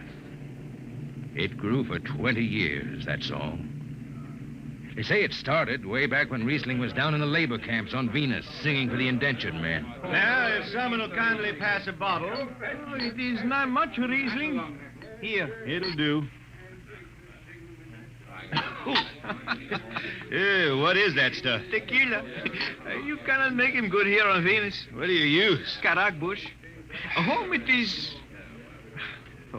different. Where are you from, son? Tasco, Mexico. That's a long way from here. See, a long way. How'd you come to sign on? The man comes out to the village from the city in a shining automobile. Very big.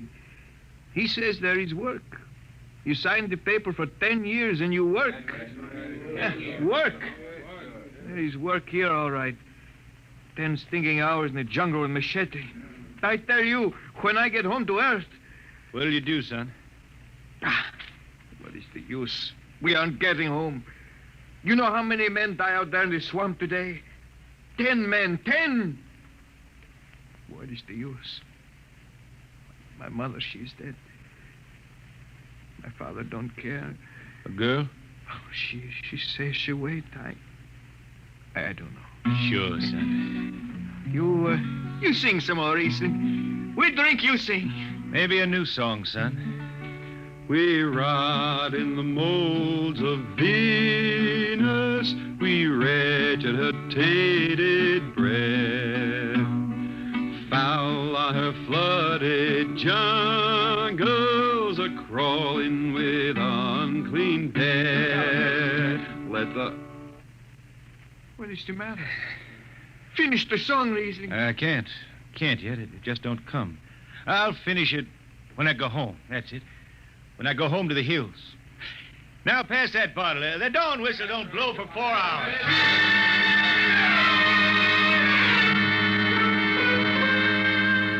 That's where the Green Hills started. And I was there when it was finished. It was 20 years after that. And there wasn't a man flying or on the beach hadn't heard of Riesling and his songs. He was getting old now for a spaceman. He was a familiar figure through the whole system. Tall, gaunt, and with that dirty bandage tied across his blind eyes. I was chief jetman then on the old Falcon. We were cradled at Venus Alice Isle, scheduled for a direct jump to Great Lakes, Illinois, on Earth. I was checking in dunnage when Riesling felt his way up the gangway and came through the lock. Riesling! Who's that? Mike Hertzman. Hertzman. Well, what are you doing on this old hog? I figured I'd ride her back to Earth. Earth? Are you going home, Riesling? I thought you were never going to make that run. I've been hankering to set foot in the Ozarks again. How about those hills? I've been singing about them so long now, Hertzman. I got to finish the song. I got to set foot in the dooryard and hear the wind through that oak tree. About the last thing I'll be doing. I got to get home before... Riesling, there's a new company policy in effect. You see, Hertzman, I'm getting just a little old. But Riesling, listen. No more deadhead rides. The new code book is in force. Oh, I seen code books come and go. The skipper's one of them youngsters fresh out of Harriman Institute cadet training. He's liable to throw the book at you. At me? I've been around space as long as Halley's Comet and Brewster's Ridge. I'm going back to Earth, the cool green hills of Earth. I'm going home. All secured, Hertzman. What are you doing here? That's Riesling, Captain. Riesling, huh? I'm dragging it back to Earth, Captain. Not in this ship. Hertzman, have this man removed. Funny thing, Captain, I sprained my shoulder sudden. Look, Skipper, you're a youngster. You're pretty new out here. I'm going home. You don't know what that means to an old man, going home. I can't take you. Against the Harriman Code. Oh, now look, Skipper. You can slide me by to the distressed spaceman's clause in that code book. Distressed spaceman, my eye. You've been bumming around the system for 30 years. Skipper, You make me do something I never done for no one before. I'm an old man. An old blind man, and I want to go home. I ain't never crawled in front of a four-striper in my life, but you gotta let me drag home. The law says a man's got a trip coming to him. You can stretch for a poor old blind man, now can't you? You got it, Skipper. All right, you old space rat. But keep out of the way. I run an efficient ship, and I don't want any trouble. No, sir, no trouble. I'll just lay down to the power room. I kind of like to be near the jets when they blast off for Earth.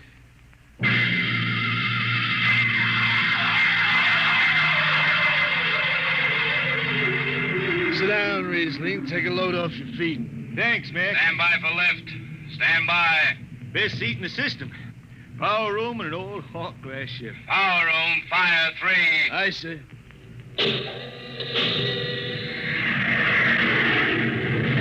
The cool green hills of Earth.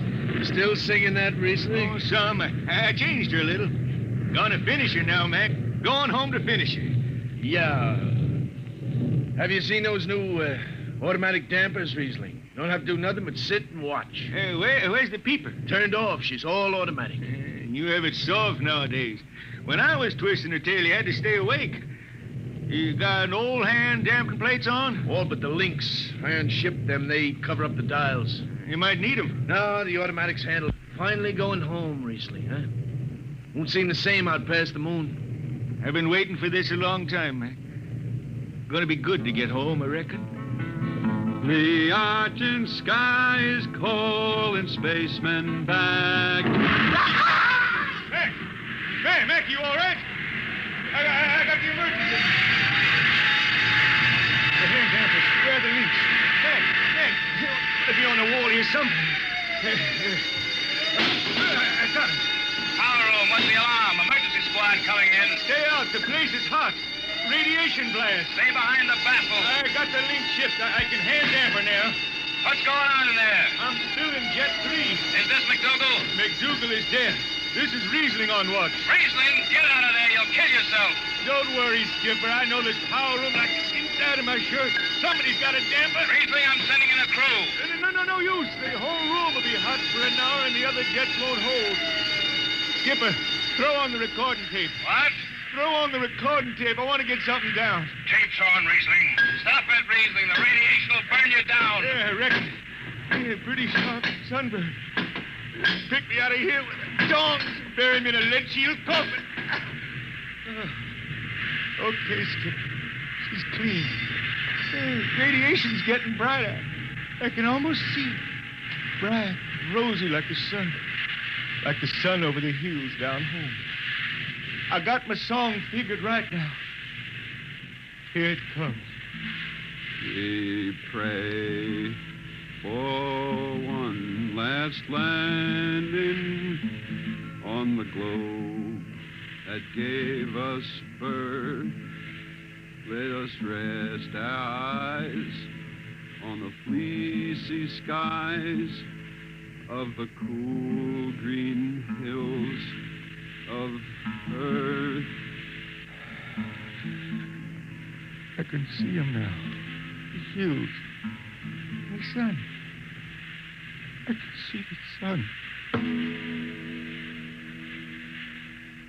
That's the way he died. Riesling, the blind singer of the spaceways, singing of the home he never reached, the cool green hills of Earth.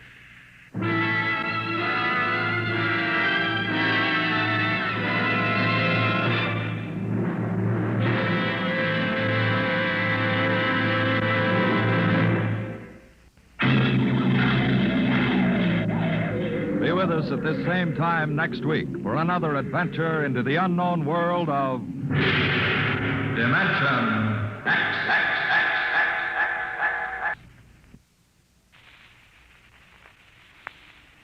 Adventures in time and space, told in future tense. Dimension X.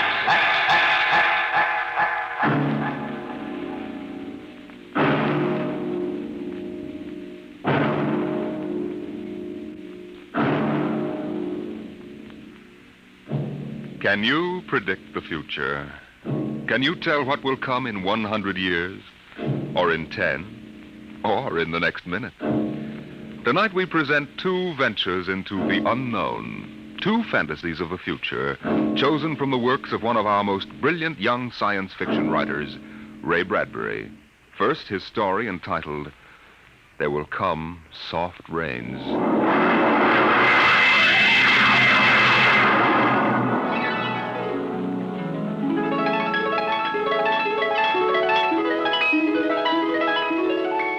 The house was a good house, planned and built to be lived in the year 1980. The real estate agent had told them all about it. Now, this is the bedroom. Of course, it contains all the latest devices, self-warming blankets, and, there's a brand new feature. Beds, which make themselves. Now, if you'll just step this way through the library, we can see the latest in talking book recorders, self-building fireplace, self-cleaning robot dust disposal. Oh, these little mouse-like things come out of the wall and take away all the dirt. Now, over this way. There's a complete robot kitchen, of course. Just set the menu for the week and the stove does the rest. Then there's the automatic hydroponic garden, self-sprinkling fire protection. See, the house is fully automatic. Why, you could go away for a year and it would run itself.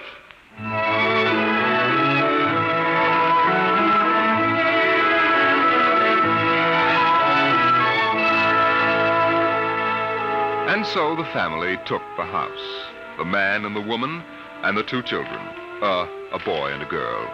And they lived contentedly, enjoying music and poetry and the rich, warm things in life.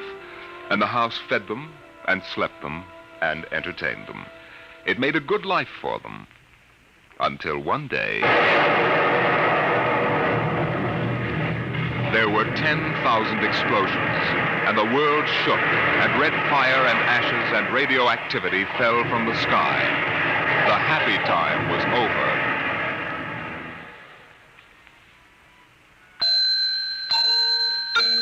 Tick-tock, 7 o'clock.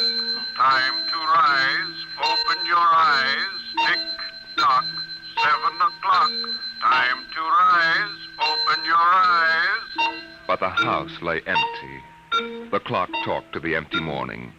In the kitchen, the stove sighed and ejected from its warm interior 8 eggs, sunny side up, 12 bacon slices, 2 coffees, and 2 cups of hot cocoa.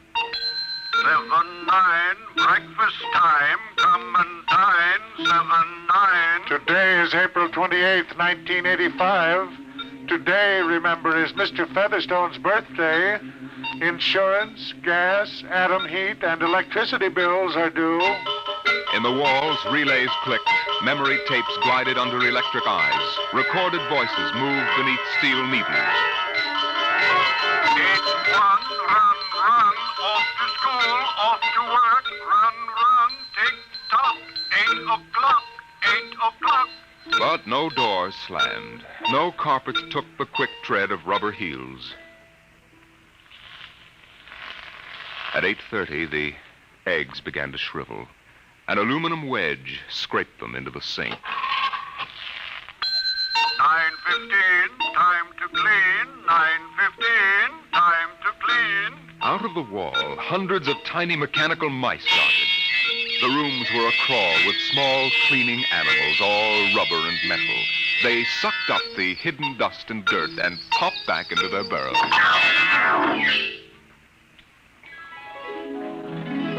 At 10 o'clock, the sun came out from behind the rain. The house stood alone on a street where all the other houses were rubble and ashes. At night, the ruined town gave off a radioactive glow which could be seen for miles. At 10:15, the garden sprinkler filled the soft morning air with golden fountains. The water tinkled over the charred west side of the house, the side which had been facing the blast. It was black, except in 5 places. One of the 5 places was a silhouette of a man mowing a lawn, just as he'd been the instant the radioactivity burned his image into the side of the house. Over there, a woman bent to pick flowers. Still further over, their images burned into the wood, were a small boy, hands flung into the air. Higher up, the image of a thrown ball, and opposite, a girl, her hands raised to catch a ball which never came down. 5 people. 5 spots of paint. On the front porch, the dog whined and shivered. The front door recognized the dog's voice and opened. The dog padded in wearily, thin to the bone, covered with sores. It ran to the kitchen and pawed the kitchen door wildly. Behind the door, the stove was making pancakes which filled the house with their odor, as prescribed by the automatic preset menu selector. The dog frothed, ran insanely, spun in a circle, biting its tail, and died. 1 o'clock, 1 o'clock. Delicately sensing decay, the regiments of mice hummed out of the walls, soft as blown leaves, their electric eyes glowing. 1:15. The dog was gone. 2:15. Bridge tables unfolded from the walls of the patio. Playing cards fluttered onto pads. Martinis appeared on an oaken bench. But the tables were silent, the cards untouched. 5 o'clock, 6 o'clock, 7 o'clock, 8 o'clock, 9 o'clock. Dinner was made, ignored, flushed away. Dishes were washed. In the study, the tobacco stand produced a cigar with half an inch of gray ash upon it, smoking, waiting. The hearth fire bloomed out of nothing. 9 o'clock, 9 o'clock. The beds began to warm their hidden circuits, and the phonograph spoke from beside the fireplace. Mrs. McClelland, what poem would you like to hear this evening? Mr. McClelland? Since you express no preference, I shall select at random from among your favorites. Sarah Teasdale, There Will Come Soft Rains. There will come soft rains, and the smell of the ground, and swallows circling with their shimmering sound, and frogs in the pools singing at night, and wild plum trees in tremulous white.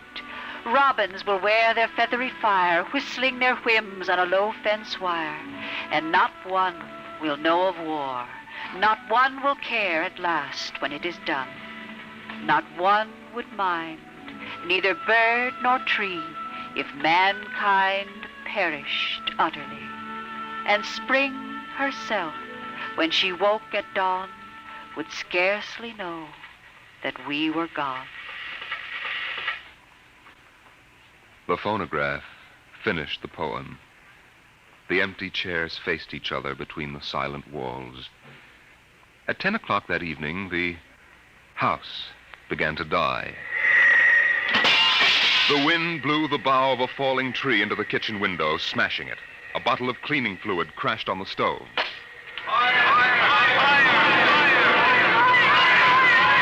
Water pumps shot down from the ceiling. But the solvent spread onto the doors, making fire as it went. Other voices in other rooms taking up the alarm. The windows broke with the heat, and the wind blew in to help the fire. The fire crackled upstairs at paintings, lay hungrily on the beds, devoured the rooms. The house began to shudder. The bared skeleton began to cringe in the heat. The wires revealed as if a surgeon had torn the skin off. Voices screamed in every room. Windows snapped open and shut like undecided mouths.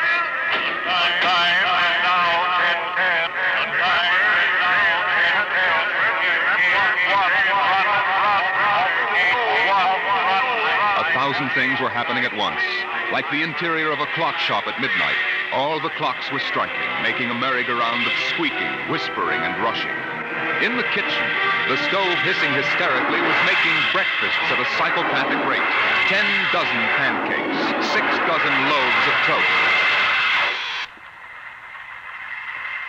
Then, there was silence.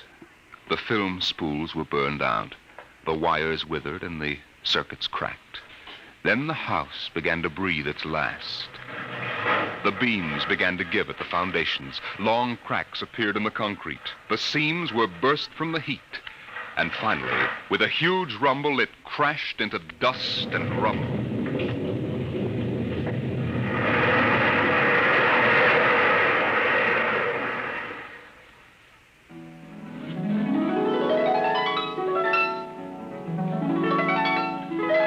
Dawn shone faintly in the east.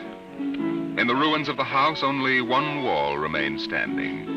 And within the wall, even as the sun rose to shine upon the burning rubble, a voice spoke again and again and again. No one would mind, neither bird nor tree, if mankind perished utterly. And spring herself, when she woke at dawn, would scarcely know that we were gone. That we were gone. That we were gone. That we were gone. Today is April 29th, 1985. Today is April 29th, 1985.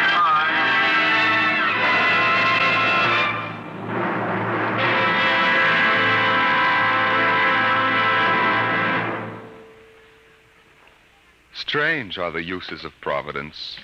Is this how the end will come for mankind, with 10,000 explosions and a flash of radioactive gas?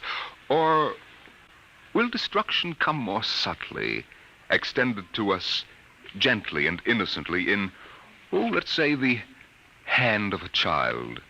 Who knows in what manner 0 hour may arrest the world we know?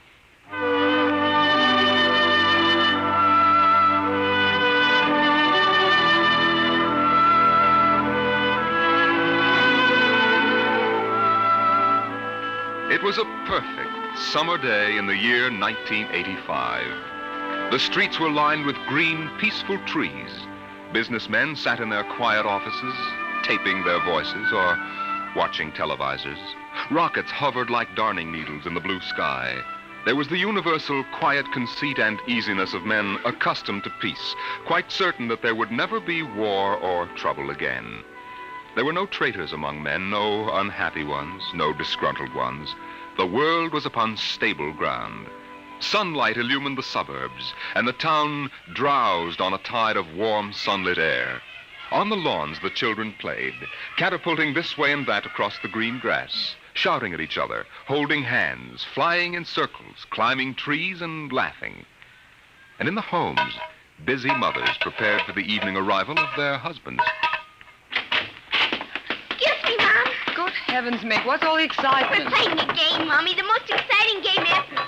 What are you doing in that cabinet? I need some tools from Daddy's kit. Your father may not like... Oh, I'll take good care of them, Mom, I promise. Very well. Don't you lose anything. Oh, thank you, Mom. You want a glass of milk? Can't stop now, Mom. What's the name of the game, Mink? Invasion. Invasion. What will they think of next?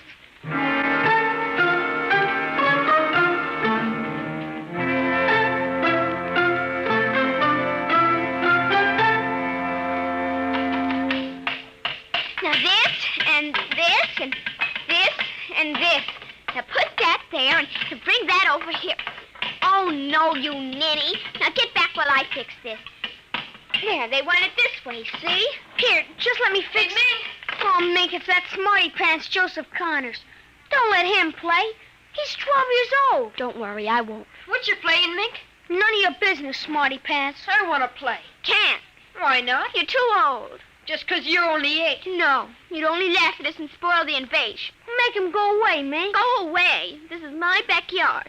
Who wants to play with you and your old fairies anyway? They aren't fairies. Nuts to you. I don't want to play anyway. Good riddance. I'm glad you didn't let him play, Mink. He'd only laugh. Now, we'd better talk to Drill and get some more instructions, Art. Now, here's your pad and pencil. Where is Drill? Drill? Hey, Drill. Drill? Well, he's in the rose bush, I think. I'll talk to him myself, and you write it down in the pad. Okay. Drill? Drill? Okay. Drill wants you to write down triangle. What's a triangle? Never mind. Drill will tell us when he wants us to know. It helps the invasion. How do you spell it? Well, I'll ask Drill. Drill, how do you spell... Here's your mother, looking out the window. Mink? Yes, Mother? Who are you talking to? The rose bush, Mom. Only it's not really a rose bush. That's Drill. Who's Drill? He's planning the invasion. Oh, I see.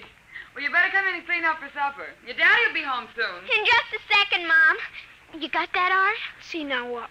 4, 9, 7, and A, and B, and X, and a fork, and some string, and a hexagonal droopy. Come on, Mink. Supper's in 10 minutes. Okay, Mom, just a minute. I have to tell Drill. I wish we didn't have to eat, though. It holds up the invasion.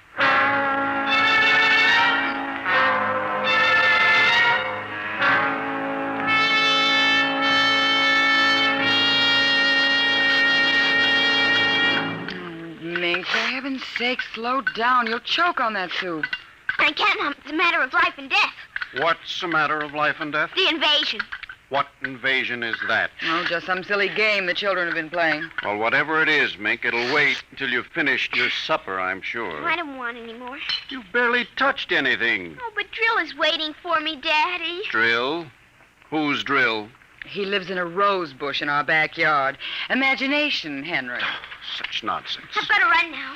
You'll sit through dessert, young lady. Oh, gee, Daddy. And while you're at it, tell me more about this new game. It's Martians invading Earth, Daddy. What? Well, not exactly Martians, Daddy. They're from... Well, gee, I don't know. From up. And from inside that little head of yours. You're laughing at me. Drill said you would. You'll kill Drill and everybody. Oh, I didn't know you could kill a Martian. But it's not really a Martian, Mom. Maybe he's from Jupiter or Venus, even. Imagine. They couldn't figure out a way to attack the Earth. We are impregnable. Impregnable, dear. Well, that's the word Drill said, Well, anyway, that was the word, Mom, the same word. Anyway, so we're helping them. Now, who's helping who? Well, the kids are helping the Martians. Oh, fifth column, eh? Well, Drill says in order to make a good fight, you got to have a new way of surprising the people. That way you win. And he says also you got to have help from your enemy. Pretty slick, those Martians, using the kids for a fifth column, eh, Mary? And hiding under rose bushes, too, Henry. Don't forget that. Well, that's because grown-ups never look under rose bushes. Only kids. Oh, I see. Well, finish your fruit, darling. You can play for an hour afterward. Mary. Oh, it's so nice out, Henry, and there's no school tomorrow. Very well. Till 8 o'clock. Drill says after the invasion we can stay up as late as we want. No more bets either. Oh, is that so? We can watch all the grown-up televisor shows. I don't wonder this invasion has caught on among the kids. Well, some of the kids are giving us trouble, like Dale Britz and Petey Jarrett. They're growing up, so they won't believe in the invasion. They make fun, worse than parents even. I hate them worst. We'll kill them first. I hope you're saving your father and me for last. But Drill says you're dangerous. What? But I think they'll let me keep you because I'm helping so much. I'll talk to Drill. Maybe we won't have to kill you. Mary, I think this nonsense has gone far enough. Can I go out now, please? Well, run along, dear. Don't worry, Dad. I won't let them hurt you. Mary, I think the child's taking this game entirely too seriously. Invasion. Now, Henry, you know how Mink is. Besides, all children have their aggressions. Better to get them out in the open, I suppose. Maybe you're right. I was wondering about bridge with the Jacksons tonight, Mary. All right. But, you look tired, dear. Why don't you sit in the relaxer for a while and get a massage? I'll sew for a while until it's time to... Oh, I wanted to call my sister Helen. Oh, good. Find out when her husband's going to return my golf clubs.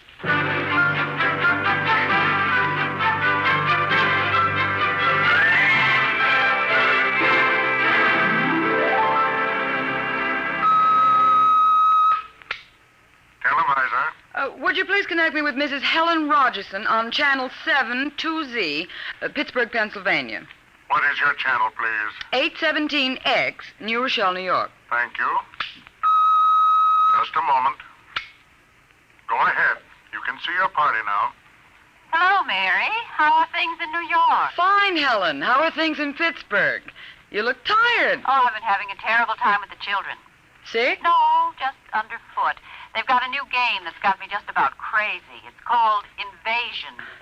Did you say invasion? That's right. Well, isn't that strange? My Mink is playing it, too. My boy Tim is all involved with some imaginary fellow named Drill who's running the invasion. Must be a new password. Mink likes him, too. How do you suppose these games start? My backyard looks like a scrap drive. They've got every conceivable kind of mechanical gadget arranged out there. I talked to Josephine Schiller in Boston, and she says her kids are wild about it, too. It's sweeping the country. Remember when it was the Roomba? Please, dear, I'm not that old. Mommy! Oh, please, Minky, I'm on the televisor. Come on, see your Aunt Helen. Hello, Mink. Hi, Aunt Helen. Look what I've got. What is it, honey? Well, it's the yo-yo. Look when I unroll it. See? Well, Helen, look, it vanished. Where did it go? Into another dim... She means dimension. I'll say the darndest thing. My Timmy brought one home, too. I can't figure out how they work. Make it reappear, honey. Well, there. See, it's easy. Oh, where'd you get it, dear? Drill gave it to me, Mom. Mink? Bye, Aunt Helen. Gotta run now. Mink, you come back here. I want to talk to you. Turn it, Mom. 0 hours, 5 o'clock. Mink! Bye! Oh, I can't understand it. The child's never been so unruly. Helen, do you suppose that... What? Oh, nothing. Just a wild thought that... Say, the reason I called, I want to get that black and white cake recipe, and Henry wants his golf clubs. I don't know what he'll do. What was that? I don't know. One of the children must have been hurt. I'll have to run and see. Call me back tonight, will you? All right, Mary. Bye. Mink, come here. Yes, Mom. What is it? Who screamed? Peggy Ann. All right, what happened? Well, she got scared and went home. Did you hit her? No, she just got scared. She's a scare baby anyway. We won't let her play anymore. She's getting too old. Now, Mink, tell me why she cried. No, I can't. Mink, you'll answer me this instant or come inside. I've had enough of this nonsense. Gee, I can't quit now, Mom. It's almost 0 hour. Then tell me what frightened Peggy Ann. Okay, she saw Drill. Drill? He almost came through. He was just testing. Through what? Well, those pipes and things we set up. She looked into one of the pipes and screamed. I guess she saw Drill. And no one hit her? Uh-uh. Very well, Mink. I'll call Peggy Ann's mother and see how she is. And I'll call you for your bath in half an hour. Your father and I want to go out tonight. You won't be able to go out, Mom. Why not? 0 hours, 5 o'clock, Mom.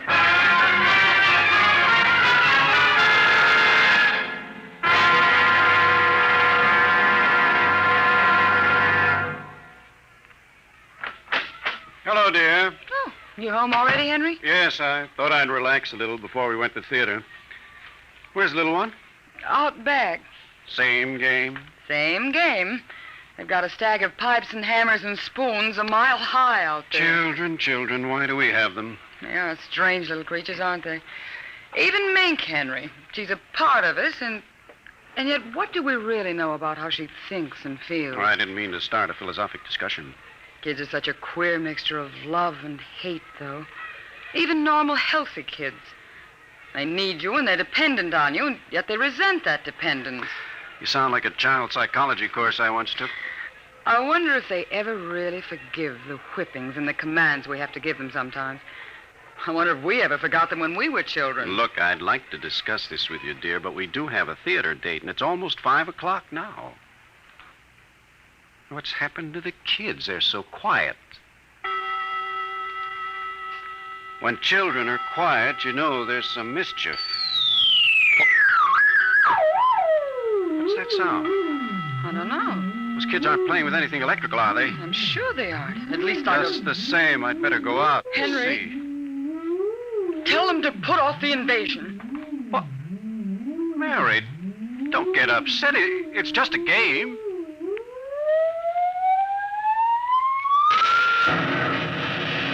Good Lord, what's that? Look out the window, Mary. What is it? Where are the children? Mary, why are you shaking? What did you see? Henry, quick. Up to the attic. They aren't in the attic. Yes, the attic. Quick. Mary, come back here. Mary! Mary, don't go up. They aren't up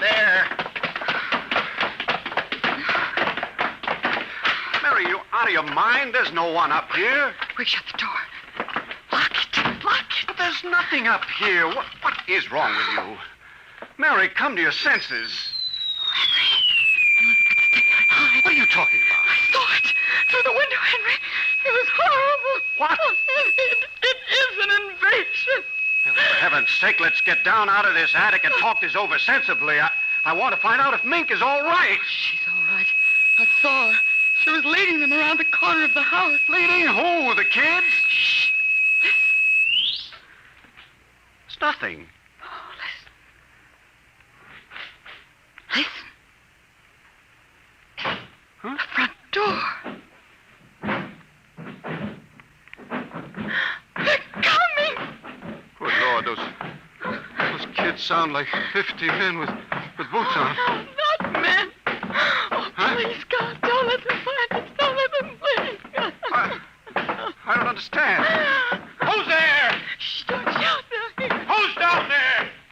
I demand that you answer me. They're coming. The whole house is shaking. Who's there? Please, be quiet, Henry. They might go away.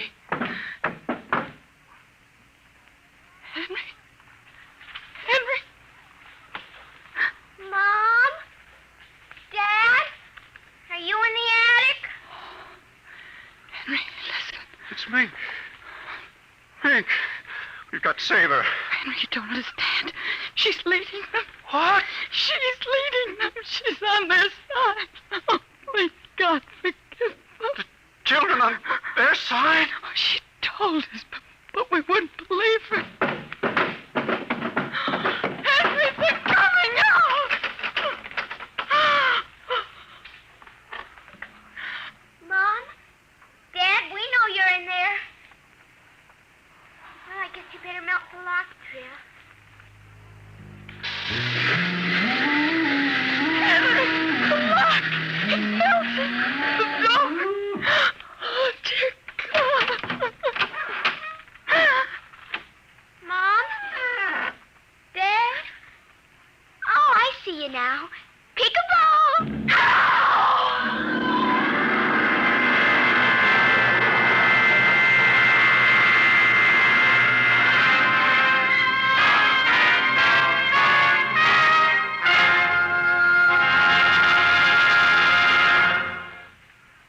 You have just heard another adventure into the unknown world of the future.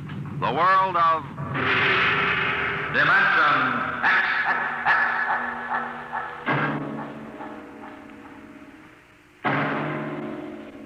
Next week, Destination Moon. A preview of the movie which is soon to have its world premiere in New York, telling the Robert Heinlein story of man's first trip to the moon.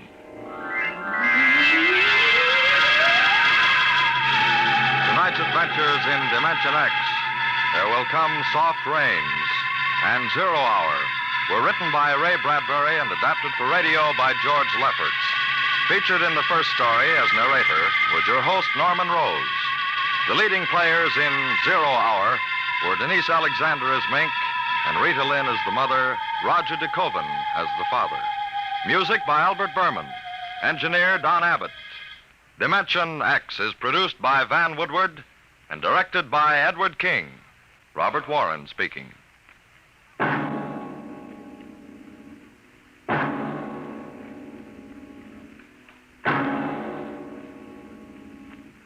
Programs. Get your programs here. For a new thrill in detective listening, join the Saint tomorrow as he reaps a harvest of criminals in a thrilling adventure with the underworld. Make the Saint a Sunday listening habit and keep tuned thereafter for adventures of the greatest detective of them all, Sam Spade. Tomorrow, hear High Adventure, Now Truth or Consequences on NBC.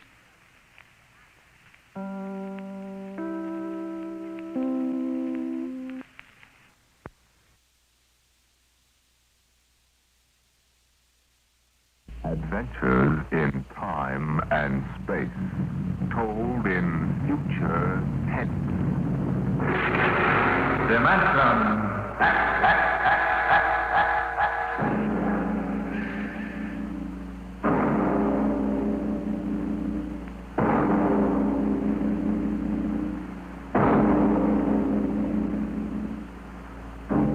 Man has always dreamed of conquering the barrier of the atmosphere. The problem is on the drawing boards of aeronautical engineers and atomic physicists. They can calculate the power needed, the trajectories, and the equipment. On the sound stages of Hollywood, the engineers and special effects men have combined to bring that day to life. The day when the first rocket leaves Earth for outer space. Now, a radio play taken from the advanced screenplay of the George Pal Technicolor production, Destination Moon. On the vast concrete strip at Dry Wells, Texas, the form of the rocket towers above the cranes, the loading machinery, and the scuttling trucks and jeeps. The fuel lines snake across the concrete to the rocket. It's Destination Moon. A small pursuit plane circles in for a landing on the runway, turns and taxis toward the prefab buildings at the edge of the strip. Here comes General Fair. Got those reports, Dr. Cargrave? All ready, Barnes. Oh, you made good time. Hi there, General. Over here. Barnes, I've got to talk to you. Oh, you just made it, General. Everything's running smooth as a clock. We ground test in 20 minutes. Come on over to the office. What's the matter? Come on, Barnes. Something happened in Washington? Something always happens in Washington. Let's have it straight, General. Our application for a test license was denied. Denied? I'll quote. In the opinion of the commission, should the engine fail structurally, the dispersal of radioactive material would mean danger to the surrounding area. But we've evacuated the blast area. No use, Barnes. The commission is pretty sensitive about public opinion. The Galavan newspaper chain has been after our scalp. They got mine anyway. What do you mean? I've been retired. Fair. You got a job for next general? Pretty handy with a lug wrench. I can't do that. Where would the Air Force be if you hadn't kicked them into using the jet engine on pursuits? It's not as simple as all that. One-star generals can't go into the Department of Defense and pound desks. I did. Some of those old mossbacks would still be using horse cavalry if they could get away with it. Now, this ship will work. I know. I built it. I don't suppose we'll ever know. The commission won't reverse itself. Wait a minute. Cargraves, ship's all ready, isn't it? Except for minor installations, yes. General, I've been building and flying ships by the seat of my pants since they had piano wire between the wings. Now, this baby either works the first time or she doesn't. What do you mean, Bond? The commission refused permission to ground test, right? Yeah. All right. We won't ground test. Cargraves, what's the next astronomical optimum? 3:47 tomorrow morning. We'd better get busy then. You've got just 17 hours to get that ship ready. And then we take off for the moon.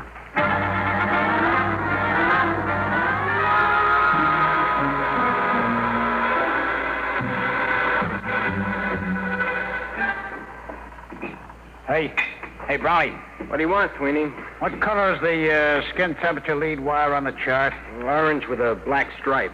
This stuff looks like insulated macaroni. I got it. Hurry up, will you? We're running behind. What's your rush? You're going along on this clam bake, aren't you? Can't you wait to break your neck? Hey, look out for the starter. Come on, move. We got to take off before somebody slaps a writ on us. Brownie, you really going? Sure. Beats me. What do you want to go to the moon for? To see what's on the other side. Ask a stupid question, you get a stupid answer. What's the separation rate positively? Red and white spiral. Oh. What's the matter? Knocked in a bellyache. Eating green apples? No, I'm all right. Come on, Sweeney, get busy. We've got 2 hours left to patch this mess together.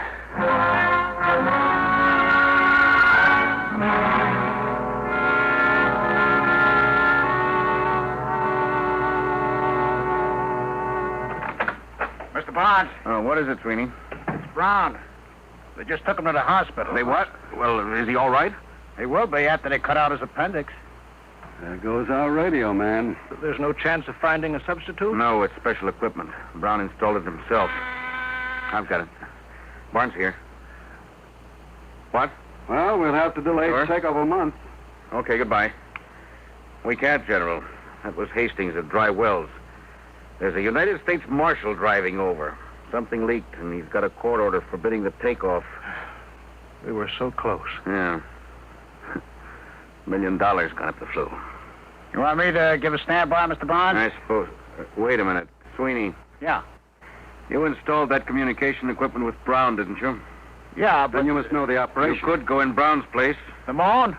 Oh, no, not me. It's an important project, Sweeney. The scientific advance. There's the military aspect, Sweeney. I had 4 years of the military aspect, General. That's enough. Afraid?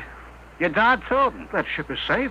Maybe, maybe not. But, Sweeney... Look, you guys aren't going to get anywhere pressuring me. Maybe you got reasons to go to the moon. You, Mr. Barnes, you got $1 million tied up in a ship.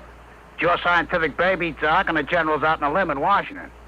Well, what's in it for me? Now, that's no way to talk, Sweeney. It's an important advance for the whole world. You pardon the expression, baloney. Sweeney. I work on a scientific theory, too, General. Hooray for me, you look out for yourself. I ain't going. I don't like to say this, but this isn't the time to consider yourself, Sweeney. This country's defense hangs on being the first to develop space travel. Somebody else, not me. There's nothing I want on the moon. All right. We'll take care of that. Sweeney, I'll offer you $10,000 bonus and a 10% royalty on the ship patents out of my cut. Barnes. It's no use to me unless we get off before that marshal gets here from Dry Wells. Well, Sweeney, you'd be rich enough to retire. You could take it easy the rest of your life. Well, now you're talking my language, Mr. Barnes. Okay. When do we leave?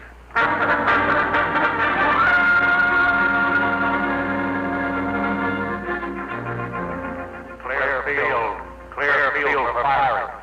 Clear field for firing. All set, Hastings. Right. I'll be tracking you from Control Center.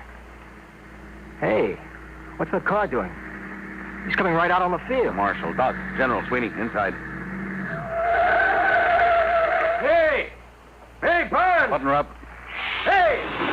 Hey there, commander of that ship. I've got a court order. You can't take off. Tough, mister. You can't do this. Hey! Hey! Save your knuckles, fella. You couldn't get in that ship with a blowtorch. Barnes can't do this. Suppose you tell him all about it when he gets back from the moon.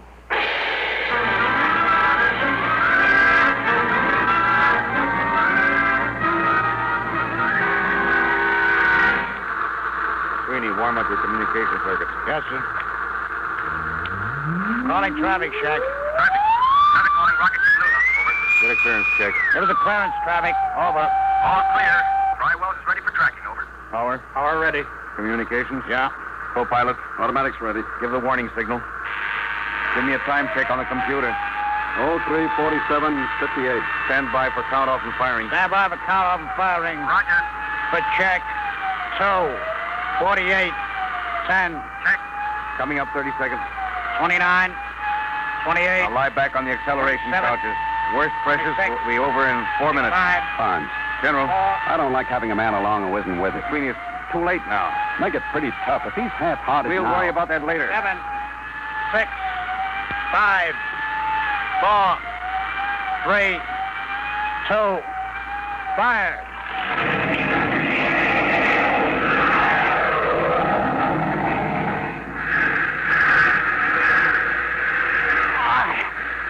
What happened? Noise. All gone. At speed of sound. Switch on televiewer aft. I can't. Can't move. Pressure. Switch is right under your finger. Go on. That's it. Time. 3:50:12. Altitude 2 miles. Get your sun goggles on. It'll be coming through in a minute. There's the dawn line. And the sun. It works.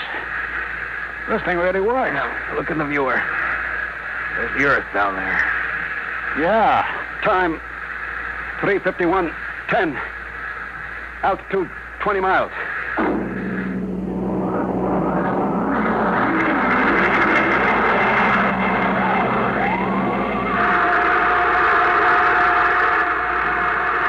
Time 3:53:50.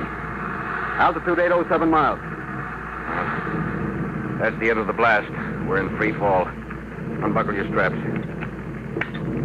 Hey, I'm falling. I'm falling up. There's no gravity up here. We don't weigh anything. I don't feel so good. How do I get down from the ceiling? I feel lousy, seasick. No, space sick. What's the difference so long as I ain't healthy? There's a bottle of pills under the head pad. They ought to settle your stomach. I'll break out the magnetic shoes. Then we can at least keep our feet down on the floor plates. Here, Sweeney, you put these on. Hand them up. All right. Here. Now you can walk down the wall. Try it. Like this? Hey, like a human fly. You know, this is the second time I ever walked on a ceiling. Only this time I'm sober.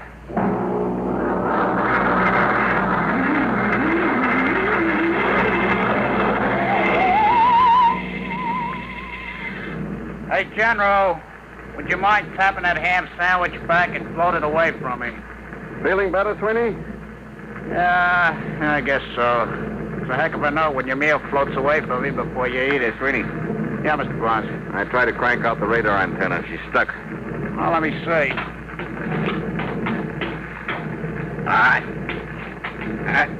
Stuck all right. I don't understand it. I greased it good. Grease? Well, no wonder it's stuck.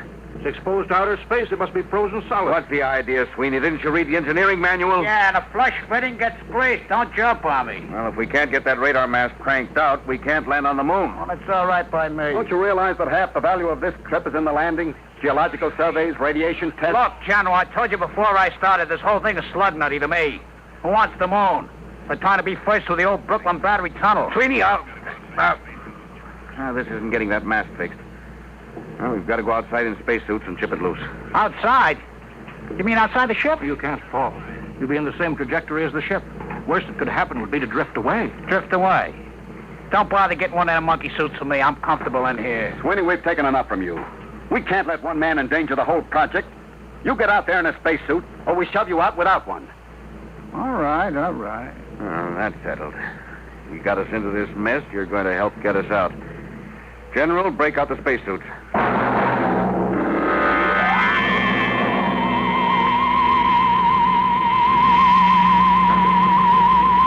Close the inner lock. Now, let's get this straight. Keep your magnetic shoes on the hull plates. Your safety line's hooked. If you break loose, we won't be able to go after you. You'll hit the moon at 20,000 miles per hour and squash. Hey, wait a minute. How come General Thayer don't go? That's right. He doesn't go. He's co-pilot. Okay. I just asked. All right. Now, let's make sure our intercom walkie-talkies are warmed up. All set. Check. All right. Fasten helmets. Hello, Doc. I hear you, Barnes. I'm okay. Check instruments. I'm going to pump out the lock.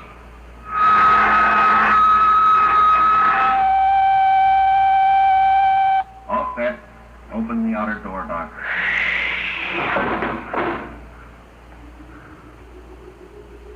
Look at that, will you? 1,000,000 stars. 20,000 miles an hour, free fall and no breeze. That's right. No air. And we haven't got time for the scenery. Let's get to work. Can you two handle it? I want to go aft to see how the firing tube's held up. All right, Doc. Come on, sweetie. Let's get to work.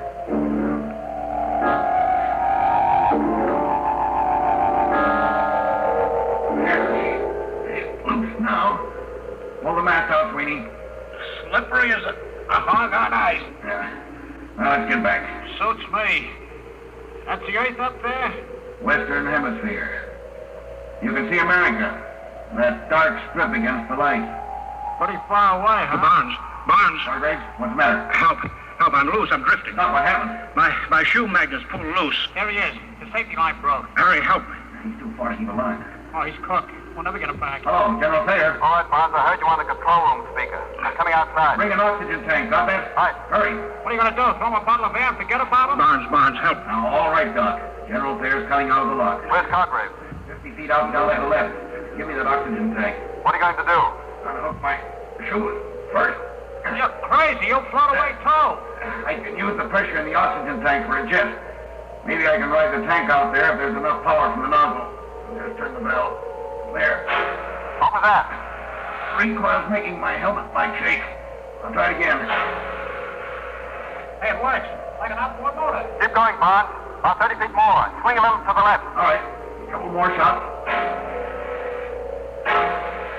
There. Now, reach out for me, Doc. You're too far. I can't. Hang on, Doc. One more shot. There. Hang on. Can you get back, Barnes? If we don't, we tour the universe together. Hang on to me, Doc. All right. You aim us while I turn the bell. You're drifting farther, Barnes. There better be enough pressure to get us back. Here we go. Oh, we're moving. Yes, it's not fast enough. Pressure's almost down in this tank. There's the last of the gas. We're too far out, Barnes. They can't reach us with a line. Get you back to the ship. On the count of 3, push the tank as hard as you can. The reaction may shove us in close enough. Yeah. Ready? 1, 2, 3. Here they come, General. Grab them. Reach out, Barnes. Grab the line. I got it. All left. Thank God. Well, glad to have you aboard.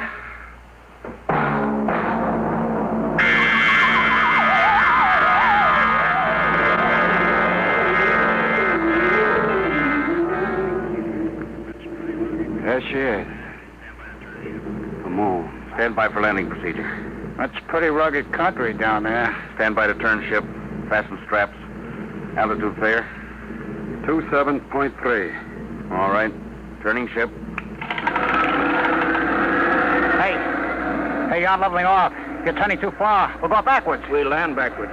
Use the jets for brakes. Holy smokes, you mean sit down on the tail? Ground speed 1.52. Stand by for deceleration. Now, fire. Radar. Closing is spotted. Give me view aft on the screen. Hey, we can't land down there. Look, mountains, cliffs. That's the crater Harpalus. We're heading for a smooth plane short of there. Don't look smooth to me. I'm going to kill our forward speed. Stand by. You won't clear the mountain. Give another blast. I can't. We won't have enough power to get home. You will make that cleft on the right. Look out, we're going to crash. Barnes, blast. You've got right. Now. Automatic landing. Automatic in. Hang on for emergency landing. Stand by for the blast. Hold it. Now. Jack down. Get out your gyros.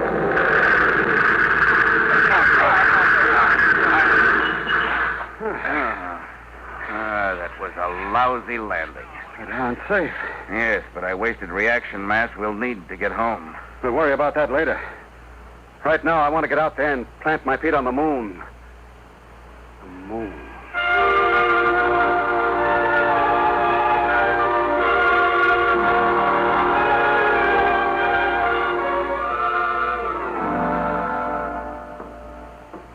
Ready to open the decompression lock? Check. I'm set. And you're inside control, Barnes? Yeah. Sure you don't want to leave the ship? I'll be out later. I've got to contact Earth. All right, let's go.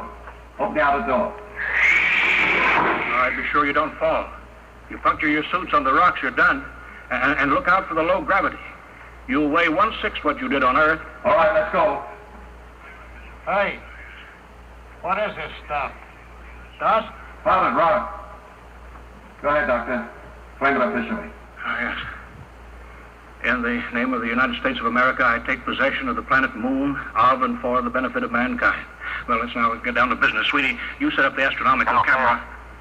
Barnes, what's the matter? Get back here, all of you, right away. We were just starting work. You've got to get back. I've been talking to Earth. We may not get off. We may be stuck on the moon for good.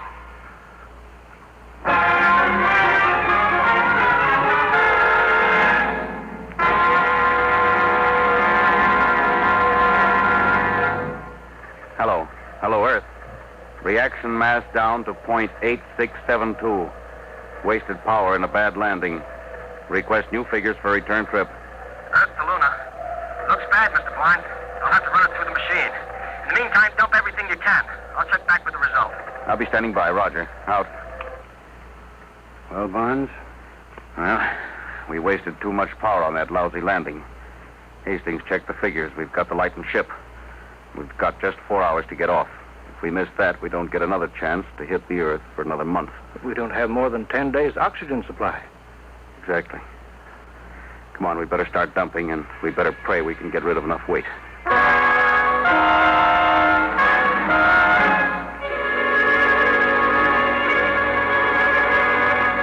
Acceleration pad 4, serial 706, schedule B, 14 pounds. Check. Give me a hand, Doc. Yes. Airlock's full. I'll put my helmet on and shove the junk out of the lock. Barnes, is that everything we can get out? 3 of the spacesuits will be dropped before we take off. How about the 4th? We'll have to keep that so we can open the airlock to shove the others out. I've got a removable bridge I could dump. You may have to, General. Hastings is due back now with the takeoff figures. Hello, Earth. Luna calling Earth. All right, Mr. Barnes. We hear you. How much weight have you dropped? 4,003 pounds, earth weight. Then you're still short 110 pounds. What? If you can dump 110 pounds, you can coast home. Well, we're stripped. We unbolted the locker doors, junked the radar chassis and mounts. We'll have to take a chance as we are. It's suicide. You haven't enough reaction mass to clear the moon. You could be wrong, couldn't you? I could, but not the computer. I'll be standing by, Mr. Barnes. Over. All right, Hastings. Out. 110 lousy pounds. What happens if we're not light enough? We fall back and crash. Or just go into an orbit around the moon. Just keep going around? Yeah, that's it.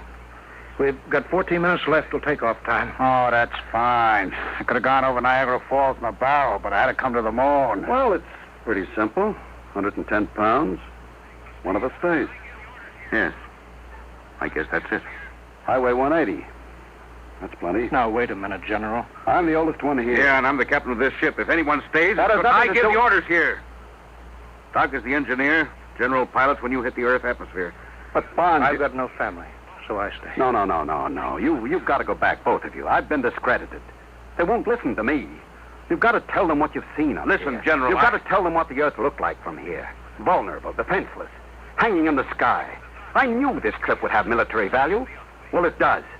Can you imagine atom warheads launched at Earth from up here? The moon is the perfect base for an attack on the Earth. Remember, it's only 1/6 as hard to shoot rockets from here to Earth as it is the other way. You've got to tell them the only government to control the moon must be a world government. General, I guess you don't know it. But what you just said means you've got to get back to Earth and convince them even if the rest of us don't make it. Barnes, don't... No, General, that's all there is to it. Now, listen, Mr. Barnes, General. Never mind, Sweeney. You're not in on Don't this. worry, you'll get back. I was going to say, why don't you heroes match for it? Odd man's out. All right, Barnes, I'll go for that. I'm in. No. 2-1, Barnes. Well, all right. What do we use? You can match buttons off your overalls. All right. Each one pull off a button. I'd better check Hastings on Earth. Here's my button. Cargrave. Hello, Earth. Standing by, Mr. Barnes. We're working it out. One of us stays behind. What? We're matching for it. Check time. Well, it's only 110 pounds. Isn't there some... Check time. Ladies and gentlemen, we interrupt the program Dimension X for just a moment for two important bulletins from the wires of United Press. From Seoul, Korea, the North Korean radio says the North Korean Communist government formally declared war on South Korea effective at 11 a.m. Sunday, Korean time. And then a little later, this bulletin from Washington. State Department officials say they will hold Russia responsible for the North Korean attack against the independent South Korean Republic, which this country and the United Nations brought into being and have supported. We now return to the program Dimension X. Yes, sir. 9:41:50. 10 minutes to 0 hour. Check. That's all, Hastings. We'll take off with 3 men. All right. Ready to match? Hey, what? The airlock. Sweeney, he went out. What's he doing? What? He's going out. Out there on the moon.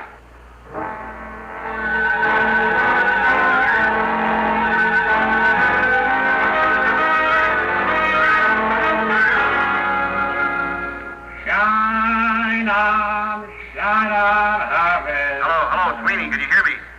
Yeah, sure, Barnes. Hiya. Oh, come back in here, you fool. Blow it. It's nice out here. Come back, Sweeney. You're going home. Yeah, some other time. Remember me to the girls. Any girls. Listen, Sweeney, come back.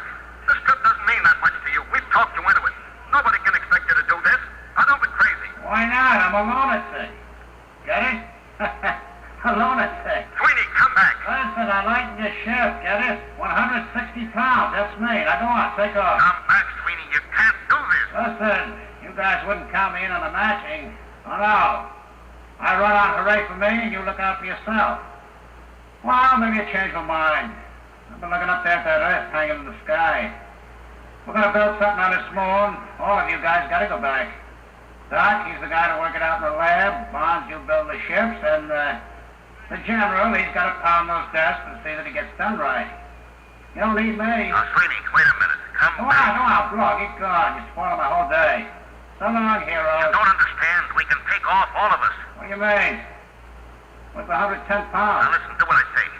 Get back in here, and on the way, pick up a screwdriver and a rat tail file and an oxygen tank. What's the deal? Get back in here. I've got a way to get us all off, if it works.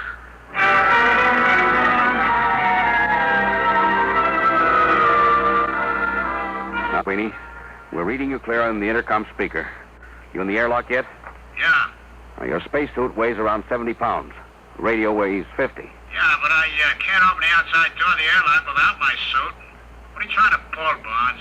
After you chuck the radio out, you file a hole in the gasket on the outer door. Got that? Then you tie your safety line to the oxygen tank, pass it through the hole.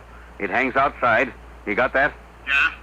Then you close the outside door, get out of your suit, come in here. We close up, decompress, and open the outside door again. Oh, I get it. The tank pulls the suit out of the lock. Right. And if it works, we all get home. Now, hurry now, Sweeney. 8 minutes to calculated takeoff time. 8 minutes.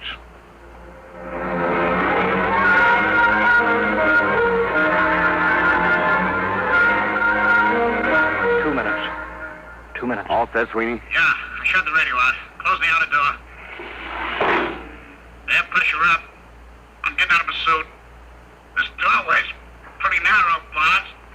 If the suit don't clear, we're sunk. We'll have to take that chance. All right, here I come. All set. Close the inner door. Decompress. Now the outer door. It ain't moving. I can see it through the floor. Coming up 1 minute. 1 minute to take off. Foot of the suit caught on the intake. No. It's sliding out. Get clear of that door, brother. Get clear. There it goes. We're in. 40 seconds. Close the outer door, Sweeney. Stand by for takeoff, everybody. 30 seconds. 29. Sweeney, 28. I don't think I could have done that. 26. Just walk out. Oh, baloney. I haven't got that kind of courage. 23. I'd have had to make a speech. 22, A big, 28, heroic speech. 20. 19. I didn't have the guts to just walk out. 17. No, it's 60. All right, stand by. 14. Communications? Fine. Just 12. Andy. Co-pilot? 11, automatic set. 10, 9. Stand by. 8, 7, 6, 5, 4, 3, 2. Fire. All right, we're clear. Son of a gun! We're clear. We're heading home. Time 2:50, 36. Destination Earth.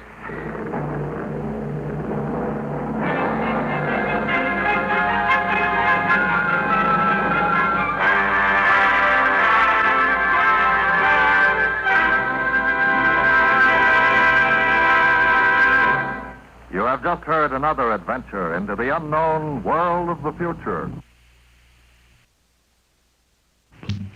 We delay the start of this program to bring you a special bulletin. From the NBC Newsroom in New York, truckloads of U.S. fighting men are rolling north from Daejeon, Korea, to reinforce South Korea's battered army, which still holds Suwon and its vital airstrip. The first American ground troops flown in from Japan, they're now approaching the combat zone. Meanwhile, the North Korean communists report that American planes have bombed their capital of Pyongyang 3 times today. Keep tuned to your NBC station for the later news. Adventures in time and space, told in future tense. Dimension X.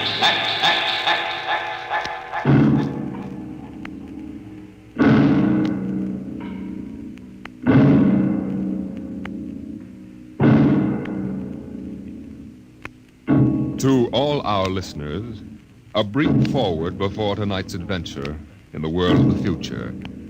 Beginning next week, Dimension X moves to a new time on Friday evenings instead of Saturdays. In the Eastern Time Zone, it will be heard at 9 o'clock Fridays, Eastern Daylight Saving Time. In other zones, please consult your local newspapers to learn the new time of the program.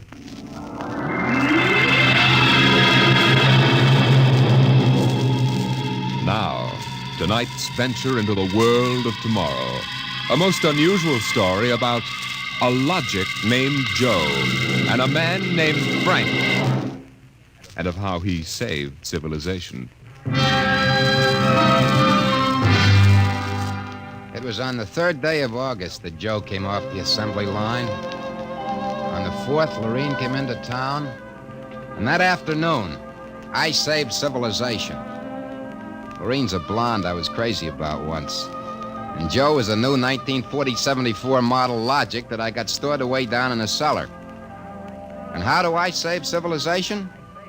I save it by keeping Joe down in a cellar. Sometimes You think are about listening turning now Joe to a on and letting voice him from make the a million future. for me. The voice of Frank Caldwell, head serviceman for the Logix Corporation, makers of the machine that does everything for you. Well, nearly everything anyway. In the year we speak of, 1974, the electronic Logix sets were working so well that life was soft indeed for repairman Frank Caldwell. That is, until that fatal day of August the 3rd, when suddenly the Logix began doing everything for their users, and doing it too well. Hi, boss. What's the matter? Somebody put you through a ringer? Frank, you busy right now? No, there haven't been any service calls all day. Fine, there's a customer outside. Go take care of him, will you? Me, I'm a maintenance man. I know, but there are no salesmen around this minute. This guy wants to have our machines explained to him. Explain? Yeah. Everybody in the world knows about Logix. Where's he been, on Mars? Just moved up from the backwoods someplace. Why don't you explain him? I don't feel too well. Yeah? You're okay about a half an hour ago. Look, you the boss here or am I? Go on out there, will you? Okay. Good morning. My name's Caldwell. Can I help you? Oh, thank you, Mr. Caldwell. My name's Kolanovich. This is my little boy, Freddie. Hiya, Freddie. Hiya, jerk. Ow! Freddie. I Well, got you- you, didn't I? Fine kid you got there. Freddie, how many times I gotta tell you not to kick people in the shins? Excuse it, please, Mr. Caldwell. Sure. Just a kid. I got a knife home. Can cut you in little pieces. Freddie, we'd like to buy a Logic, Mr. Caldwell. The gentleman we spoke to first said he had to leave in a hurry. Oh, he did, huh? Well, I understand you're not acquainted with Logix, Mr. Kralanovich. Yeah, that's right. We just moved to the city. My wife, she saw that everybody else had a Logic, and you know how women are. You bet. Well, you can't get along without a Logic in this day and age, Mr. Kralanovich. Look it, I got a snake. Want to see Will you it? shut up that... yeah, now, about the Logic. Yeah. Here, I'll plug one in here. There, now. You see, the Logic looks kind of like an old-fashioned television set, only it's got keys instead of dials. Now, if you want to talk to a friend, you just punch the number of his Logic. Like making an old-fashioned phone call. Except you not only hear him, but you see him, too, on this viewing screen here. Now, of course, that's not the important feature of these things. Oh? Now, suppose you want to ask a question. A question? Like, what to take for a sore throat? Or who won the American League pennant in 1911? You just turn on the Logic. Then you punch the question key, and you ask, like this. Who was the first president of the United States? George Washington. You see? I already knew that. Well, that was just a sample. Oh. Well, I got a little store. Will it keep books for me? It'll keep your books, record your contracts, serve as a filing system, and check up on what happened to your lawyer's last client. Anything. Oh, say, they're really something, these things. 10,000 services and information sources in one. Read our advertising. Well, what I want to know, Mr. Caldwell, how do these Logics work? You saw that big building across the street? Sure. Well, that's one of the relay tanks. Now, there are a dozen of them around the country, all hooked up together. And there's a data plate in one of those tanks for every fact in creation. You mean those relays know everything? If there's something they don't know, the technicians are busy making a relay plate for it right now. The Logic integrates the facts in the tank and gives you the answers. Hey, you. Can I ask this thing how to make dart poison?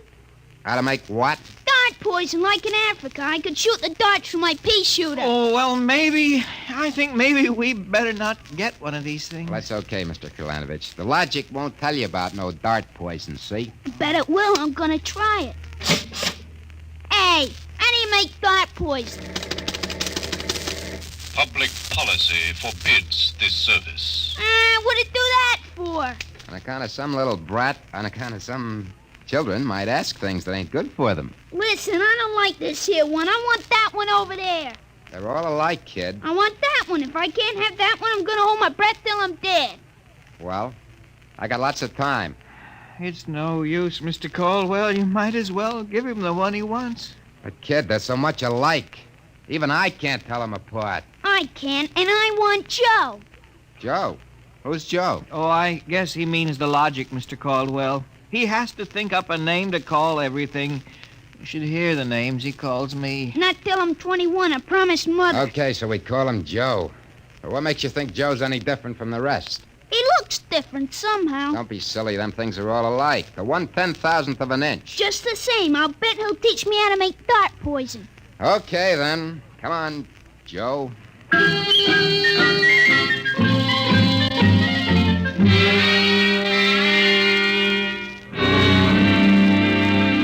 Yelling, I want that one, I want that one. I'm going to call him Joe. Mike, I could have wrung his neck. I could have How taken many that cards, Charlie? I pass. I'll draw 2. Well, what a holy terror. He had his father scared to death. Too bad that kid ain't mine. I'd show him quick enough who was boss in the family. Holy smoke. What's the matter? Sorry, fellas. Gotta hold up the hand a minute. I just remembered. Gotta call my wife. Oh, let her wait a minute. Yeah, sure. You ever met my wife? Yeah, I did. Don't let her see the card game or she'll be down here with a hatchet. You tell her me. Hey, what's the matter with this thing? He ain't getting my house. Announcing new and improved logic service. Your logic is now equipped to give not only consultative, but directive advice. If you want to do something and don't know how to do it, ask your logic. What do you know about that? Oh, yeah. It's just somebody trying to pull a gag. Yeah, didn't sound like a gag to me. Maybe the boss decided to add a new logic service. No. Boss knows better than to start anything like that. Why, look. The minute the system starts giving advice, some joker like you's going to be asking questions like, how can I get rid of my wife? Yeah, but you heard what the logic just said. Nah, the sensor circuits will block the question. You don't believe me? Go on, try it. Okay, anything for a laugh. Try it. Okay, Logic, I got a question for you. How do I get rid of my wife? Service question. Is your wife blonde or brunette? Did you guys hear that? She's a blonde. Hexacrylamidine is a constituent of green shoe polish. Take home a frozen meal containing pea soup. Color the soup with green shoe polish. This poison is fatal to blonde females only. This fact has not been brought out by human experiment, but is a product of logic's service. You cannot be convicted of murder. What do you know? It is improbable that you will be suspected. The saints preserve us. It's bound to be right. These things can't make a mistake. Well, Mike, don't stand there. Turn that thing off and check the sensor circuits. Quick. We can't get to them. They're all sealed up. It's supposed to be impossible for them to go out of order. Well, they're out of order now. And I got a feeling some awful things are going to happen.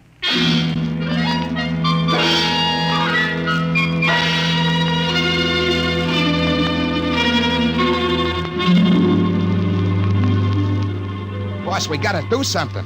The logics have gone nuts. Relax. The thing gave a goofy answer once. Maybe it was a joke. Whoever heard of a logic making a joke? Well, it was an accident. Forget it. It won't happen again. What makes you so sure people are going to be trying it? Now, look. Supposing I wanted to get rid of you, for instance. You don't. How would you collect your pay? Yeah, but supposing. I'm going to try it and see what the logic says. If you want to do something and don't know how, ask your logic. How do I bump off my boss? Huh? A male, bald-headed, 45. Service question. Is he fat or thin? Holy mackerel. Fat. Make some chocolate ice cream containing powdered charcoal in place of half the chocolate. Use Hotzo brand charcoal. Hotzo contains an ingredient fatal only to fat, bald-headed males. This fact is a product of logic's service. You hear what it said? If this keeps up, we'll have to shut down the company. You kidding? We can't shut down the company, and you know it. Logics do all the computing, bookkeeping, filing, and recording of contracts for every business in the country. They handle all television programs, personal calls, weather forecasts, employment notices. I know that, but... Wake up. If we shut down the Logics, we go back to a civilization we've forgotten how to run. Yeah, but the point is, boss, they're now giving out information on murder. And no telling what else. Well, we'll just have to find out why and fix it. Meantime, there's nothing to worry about. Nothing to worry about? Of course not. You've asked these questions for a gag. Nobody's going to ask them seriously. What you need is a little faith in human nature. Oh, excuse me, it's probably the wife. Person-to-person video call. Go ahead. Cyrus, dear, how do you feel? dear? Why, just fine, I sweetheart. just called to tell you, Cyrus, I want you to be sure and get home on time for dinner. Yeah, why? Because I've got a surprise for you, dear. Your favorite dessert. Dessert? What kind? Homemade chocolate ice cream. The flavor is heavenly, Cyrus. When you taste it, you'll just die. Cyrus, what's wrong? Why don't you answer me? Cyrus! Chocolate ice cream, huh? This can't be happening. Agnes wouldn't. What? Why, this is dangerous. Have a little faith in human nature, huh? Caldwell, you're the head of the maintenance crew. I'll give you 24 hours to fix these logics, or you're fired. Now, look, boss, Get me the police. Get me an extra maintenance crew. Get me a doctor. You. Me? Get moving. Where? Anywhere. Find out what the logics are up to. And see that you find out before the logics do.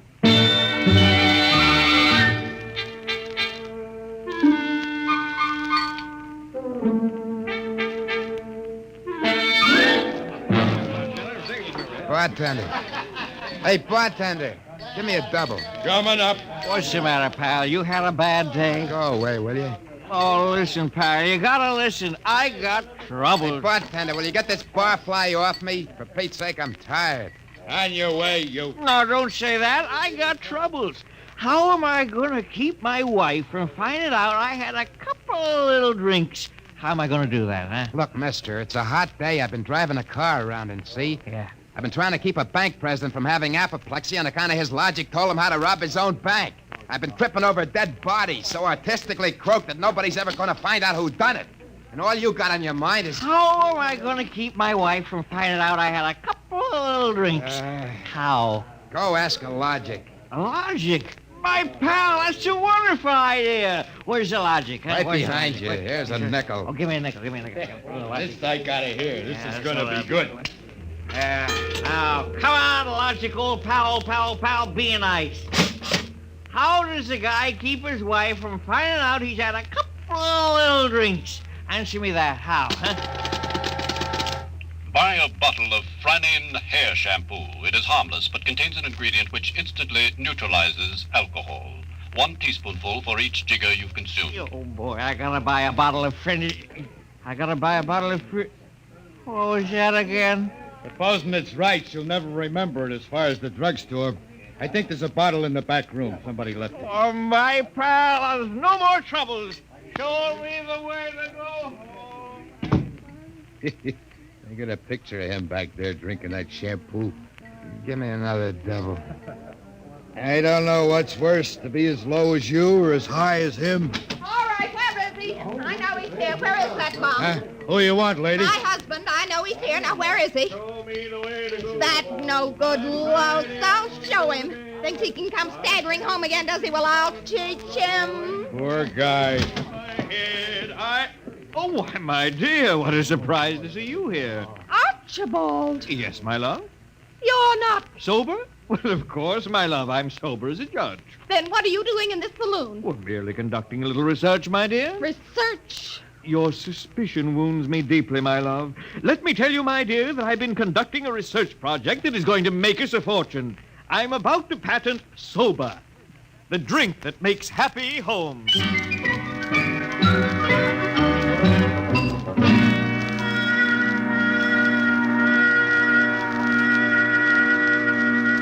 Caldwell from the Logics Company, Sergeant. I just stopped Logics Company. Listen, Caldwell, you people get those blasted machines under control or we'll have you all behind bars. Now, look, Sergeant. No, you look. At this blotter. Blank. The greatest crime wave in history, and we can't even make an arrest. They're all perfect crimes. Well, we're doing our best to find out. It's not good enough. If you can't find out anything, shut down the company. Or the police department will. We know there's some big gang back of this. Hey, maybe you know something about it, Caldwell. Now, look, nobody's back of it. The Logics run themselves. They pick their own circuits automatically. You mean that they're doing this all by themselves? Sure. We always thought they could do more things than we knew about.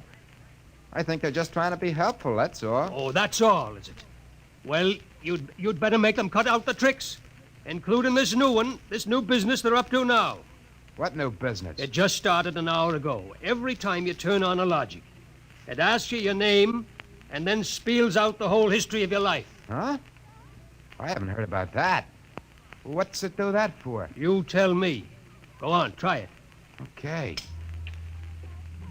What is your name? Huh. How do you like that? I'm Frank Caldwell. Frank Caldwell. Were you ever called Ducky? Oh, Ducky. Lay off, will you? What if I was? It's been years. Ducky, there is a video call for you.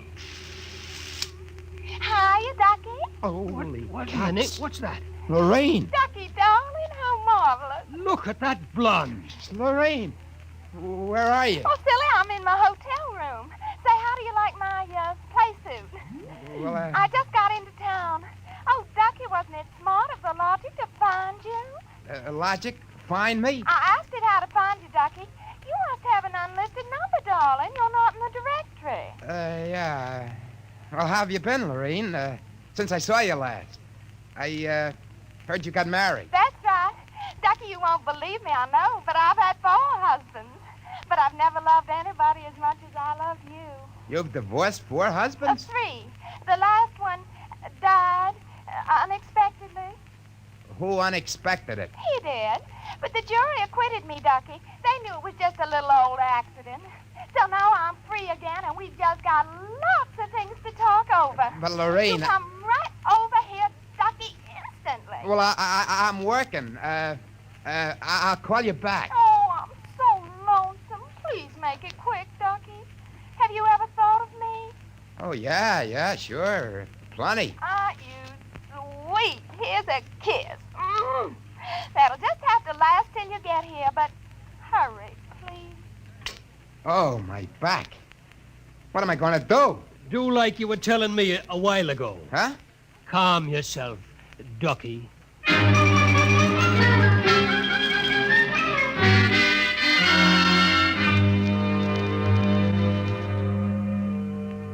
Call on a logic for you, Frank, your wife. Oh, thanks, Mike.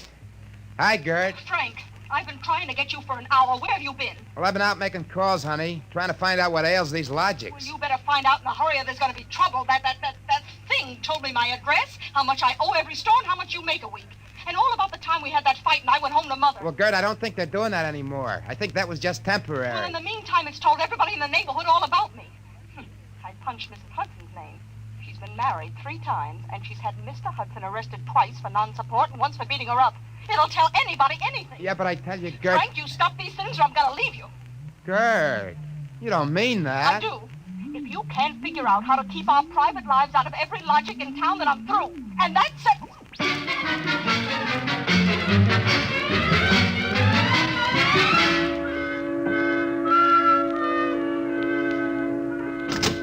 Hey, boss. You gotta put more men on the job or something. We gotta lick these logics. My wife's gonna leave me if we don't. You're also going to be looking for a job if we don't. Well, I don't care about the job, but listen. You listen. The logics are giving out information on high explosives, the fine points of murder, and legal loopholes that'll beat any charge from hijacking to high treason. Yeah, but my wife... And about 6 guys have thought of asking how to switch bank credits so they can corner all the cash in the country. Now, quit bothering me. Get over at the tank and help Mike try to block off some of those circuits.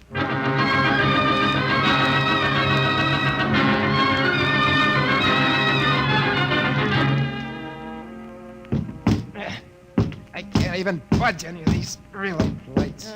Me neither. Isn't there any way we can disconnect them? There is not. They weren't built to be disconnected. Mike, what are we going to do? I'm thinking of slitting my throat. When they were giving out all the information on everybody, my wife got the lowdown on a certain blonde. I got nothing left to live for. Ron, why did you have to remind me? You got one? My only hope is I ain't got her. See who that's for? Hi, Ducky, darling. Oh, Lorraine, not again. Ducky, darling, I'm lonesome. Why haven't you come over? Well, I've been busy. Oh, Pooh. Ducky, do you remember how much in love we used to be? I was so mean to you. Ducky, let's get married tonight. Oh, gosh, Lorraine, Right away, Ducky. Look, I got married. Oh, you poor darling. You poor darling. Just have to get you out of that. No. Now, look, Lorraine. Darling, I'll just call up your wife and have a little talk with her. Look, please, now, it's nice of you to think of me and all that. You just but give me your address and your logic number, darling. Ain't got one. Oh, you just don't want to tell me. You're bashful. Never mind, darling. The logic will tell me. Lorraine! Oh, I gotta call Gert. Frank, will you get away from that thing and give me a hand? Yeah, Mike, in a minute. I gotta call my wife. We gotta get out of town. I punched the wrong key. Frank, I told you to help Mike. Yeah, boss, I am, but I just gotta make this call. Call? What do I care about your call? The president's getting ready to close down the company and declare martial law. Now, for the love of heaven, do something. Yeah, boss, I will. I just gotta make this call. Attention! To assist in solving a special problem of logic service, kindly give the following information if possible. Where does Frank Caldwell live? Oh, she got me. I'm through.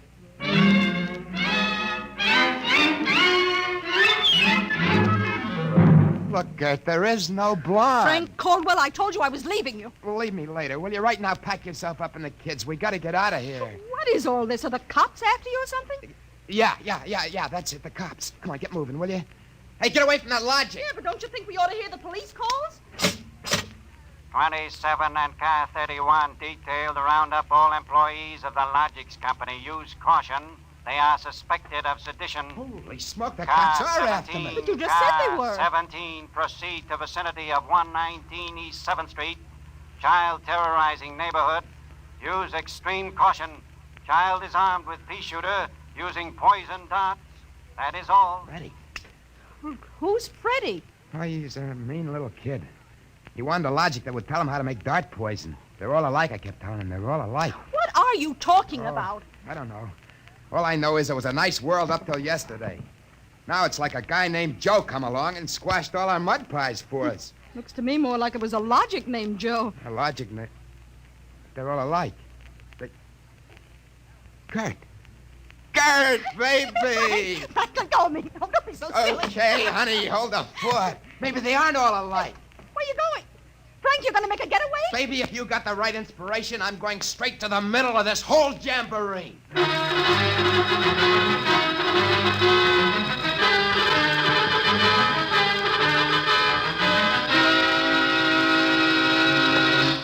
Yes?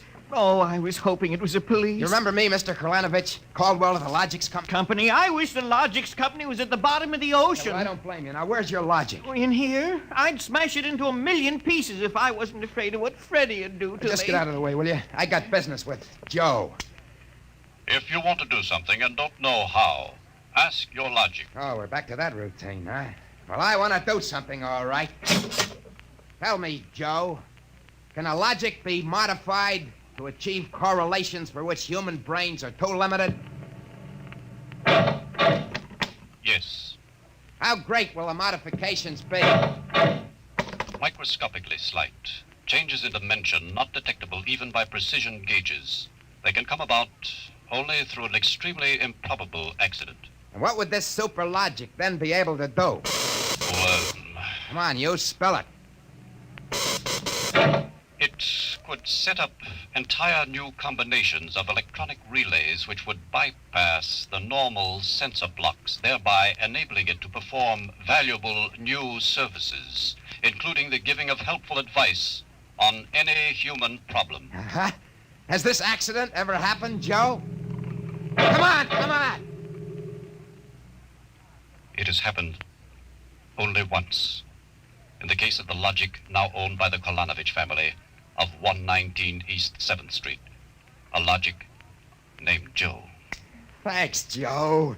That's all I wanted to know. Hey, what's all this about? I'm taking this logic away, Mr. Kralanovich. I'll bring you a new one. Our troubles are all over. Hey, you, get away from Joe. Correction, our troubles are just Now, beginning. Freddie, put down that blowgun. Hey, shut up. Hey, you, I said get away from that logic. Now, look, Freddie, I'm going to bring you a nice new one, see? I want that one.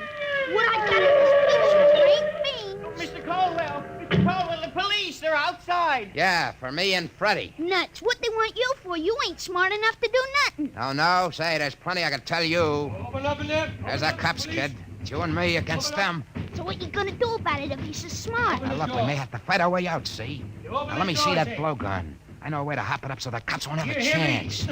Come on, give it to me. Okay, let's see what you can do. Here. Thanks. Here. Oh, Mr. Caldwell, you're a great man. Now all I gotta do is to pull this plug out of the wall. Come right in, Sergeant. Careful, men. Careful, careful. That must be the kid. But he don't look so tough to me. Well, he got a little soft. Oh, there'll be no more complaints, officer. I guess I can go on where Mr. Caldwell left off. Caldwell, you're wanted. This time you either answer some questions or we'll keep you in the cooler till you do. What, in jail?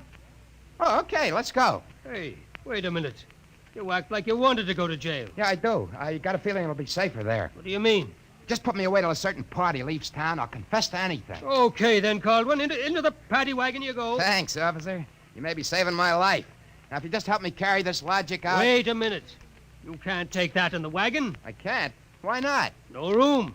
We've already got a dame in there who's raising the roof. A dame? Yeah, a blonde. She was trying to buy a gun without a permit. She keeps screaming she's going to miss her date with Ducky.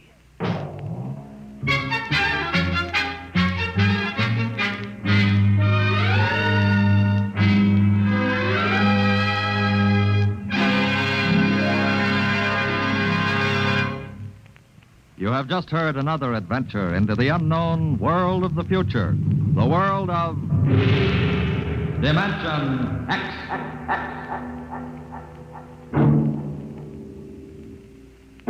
Next week, Dimension X joins the big parade of exciting half-hour presentations at a brand new time on Friday evenings at a different hour. In the Eastern time zone, you'll hear it at 9 o'clock Fridays, daylight saving time. In other zones, please consult your local newspaper listings to learn the new time. For that's when Dimension X will bring you one of the strangest stories ever told. Ray Bradbury's Mars is Heaven. Tonight's story on Dimension X was titled A Logic Named Joe, written by Murray Leinster and adapted for radio by Clarence A. Ross. Featured in the cast were Joseph Julian as Frank and Roger DeKoven as the Logic. Your narrator was Norman Rose. Music by Albert Berman. Engineer Don Albert. Dimension X is produced by Van Woodward and directed by Edward King. Robert Warren speaking. Tomorrow, hear a thrilling story on high adventure. It's on NBC.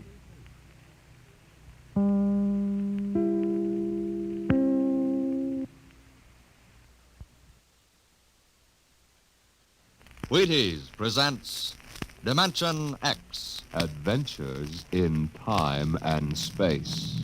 Transcribed in future tense. Dimension X. On stage tonight, Dimension X. Another in the Wheaties big parade of exciting half-hour presentations. Say, tomorrow's Saturday, you know, and maybe you don't have to show up for work. A whole swell summer day for just what you want to do. So start off with a big holiday bowl of Wheaties at breakfast and just see how it sparks up the morning. Wheaties are whole wheat, you know, and I don't have to tell you what good, sturdy nourishment that is. So if you got fish to catch or golf to play or maybe a hike to take, just see how Wheaties can make it all a lot more fun. You know why? Why, lady, mister, it's just because you feel good when you've had your Wheaties. Those two-fisted little whole wheat flakes are loaded with vitamins and minerals. And so are you when you've had your Wheaties. Go on, try 'em. Just you see how Wheaties at 7 can help at 11.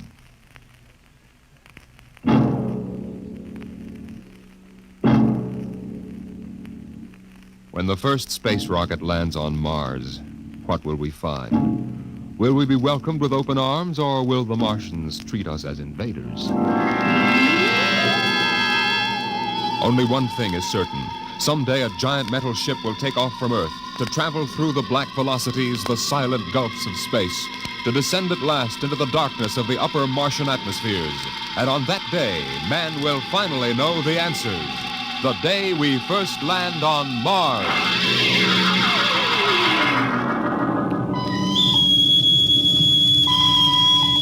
Now hear this. Now hear this. Approaching critical deceleration. Fasten gravity suits. Stand by to land. Mr. Lustig, what do you make of the terrain? There seems to be a heavy ground, Miss Captain. We won't be able to use our infrared lights. And we'll have to come in on radar. Wasn't that a little risky, sir, landing in the dark? I'd rather run the danger of a blind landing, Lieutenant, than come in without the cover of darkness. Remember, we don't know what kind of reception is waiting for us down there. Airspeed 500. Altitude now 4,000. Bridge to engine room. Stand by for deceleration. Engine room, aye. Fire forward tubes 1 and 3. Aye. Skids down. Skids, check. Altitude 500. 4. 350. 3. Up a point now. All right. Let's set her down. Look out! Cut the power. Master's pipe battle stations. Aye, sir.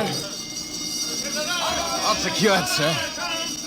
Well, we're on Mars.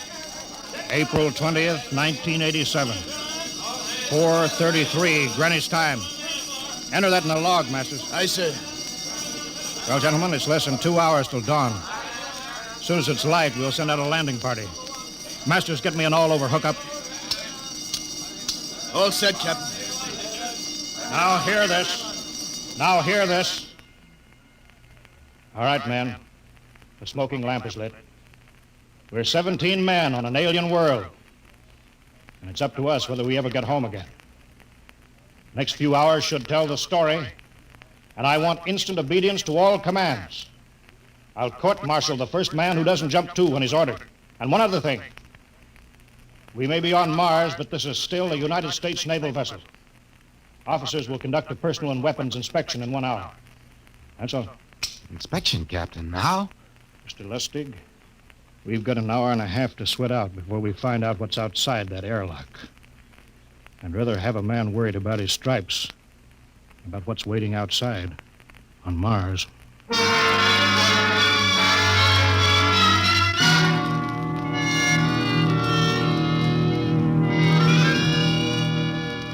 Now hear this. Landing party report to forward airlock. Captain Black, Lieutenant Hingston, Lieutenant Lustig, and Dr. Horst report immediately to forward airlock. It is now landing time -5. Sounds like they're paging us, Hingston. You ready, Dr. Horst? Yes. Ready as I will ever be. Oh, come on. Let's report to the airlock.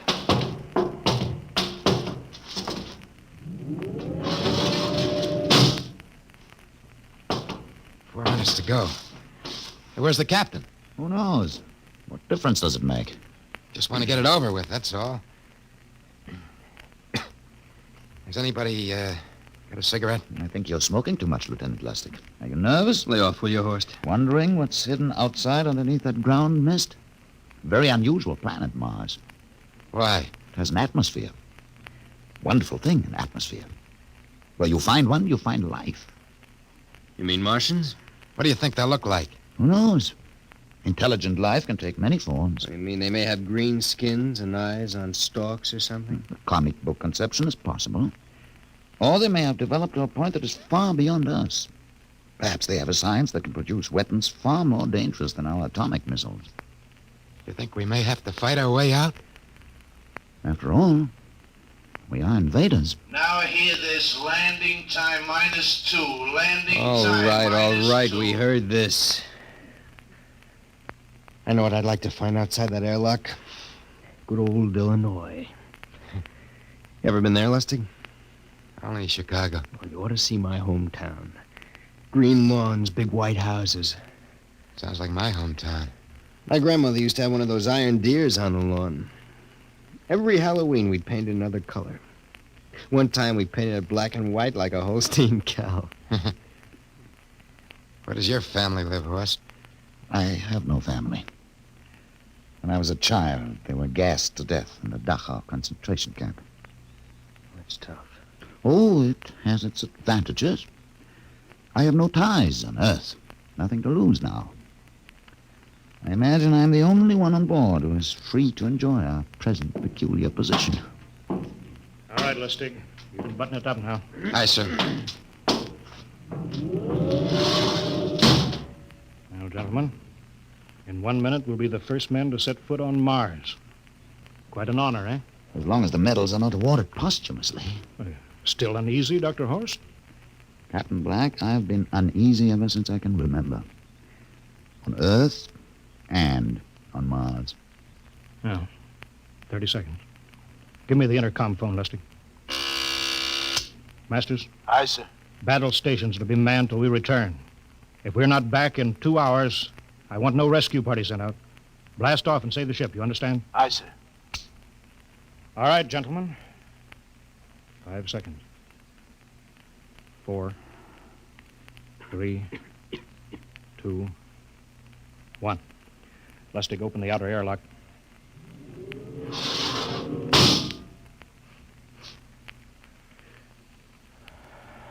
Fresh air. Let's go. Hold it now. It's too dark to move fast. Quiet, isn't it? Not even a wind. You can't see anything through this ground mist. Quiet. We don't know what's out here. Come on.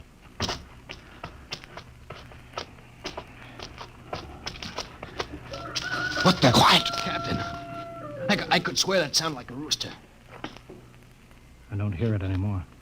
A very unlikely sound. A rooster crowing on Mars? Kingston. Aye, sir. Set that machine gun 25 yards to the flank. We'll stay here till the ground mist lifts. Aye, sir. What do you make of the ground, Horst? Grass. Plain grass. You could see some large foliage. There, where the mists thin down. What the heck is that? Kingston! Hold your fire, you fool! I hit it, Captain. What? Some kind of wild animal. I hit it. I could see the tracers, but it's still standing. Come on, Horst. Doctor, where are you? Up ahead. Admiring the wild animal. Careful, Horst. Wait for us. Don't worry, Captain. Huh. It's an iron deer. A lawn ornament. That's impossible. It's hollow. Interesting, isn't it? A whitewashed Victorian iron deer sitting on a lawn in the middle of Mars. I don't understand. Look around. The mist's lifting. Captain, look there. A house, a regular old-fashioned house. On Mars. Good Lord. I haven't seen carved scrolls and gingerbread like that in years. Look at that port swing. The geraniums. There. I told you it was a rooster, Captain. Give me the glasses, Lustig. I want to take a look through that front window. What? There's an upright piano. Some sheet music on it. Lustig, it's beautiful Ohio. Beautiful Ohio? That can't be. Look here, Horst. Do you think that civilizations of 2 planets could be identical? I don't know. That specific variety of geraniums is only 50 years old on Earth. Is it logical they should develop in Mars? How about that port swing and that piano and beautiful Ohio? No, it's impossible. Captain Black, this looks like the town I was born in. Well, it looks like my hometown, too. I've thought of something, sir. It's the only solution. Maybe we're not the first ship to reach Mars from Earth. That's the only answer. That's impossible, Lustig. If there'd been space travel, it couldn't be secret. Do you have any idea what ships cost, what industrial power is needed? There's got to be some logical reason. Captain, I think perhaps we might find out. A light just went on in that house. Kingston, cover that door with a machine gun. Aye, sir. Come on, Horst. We'll ring that doorbell. There's got to be a scientific answer to all of this.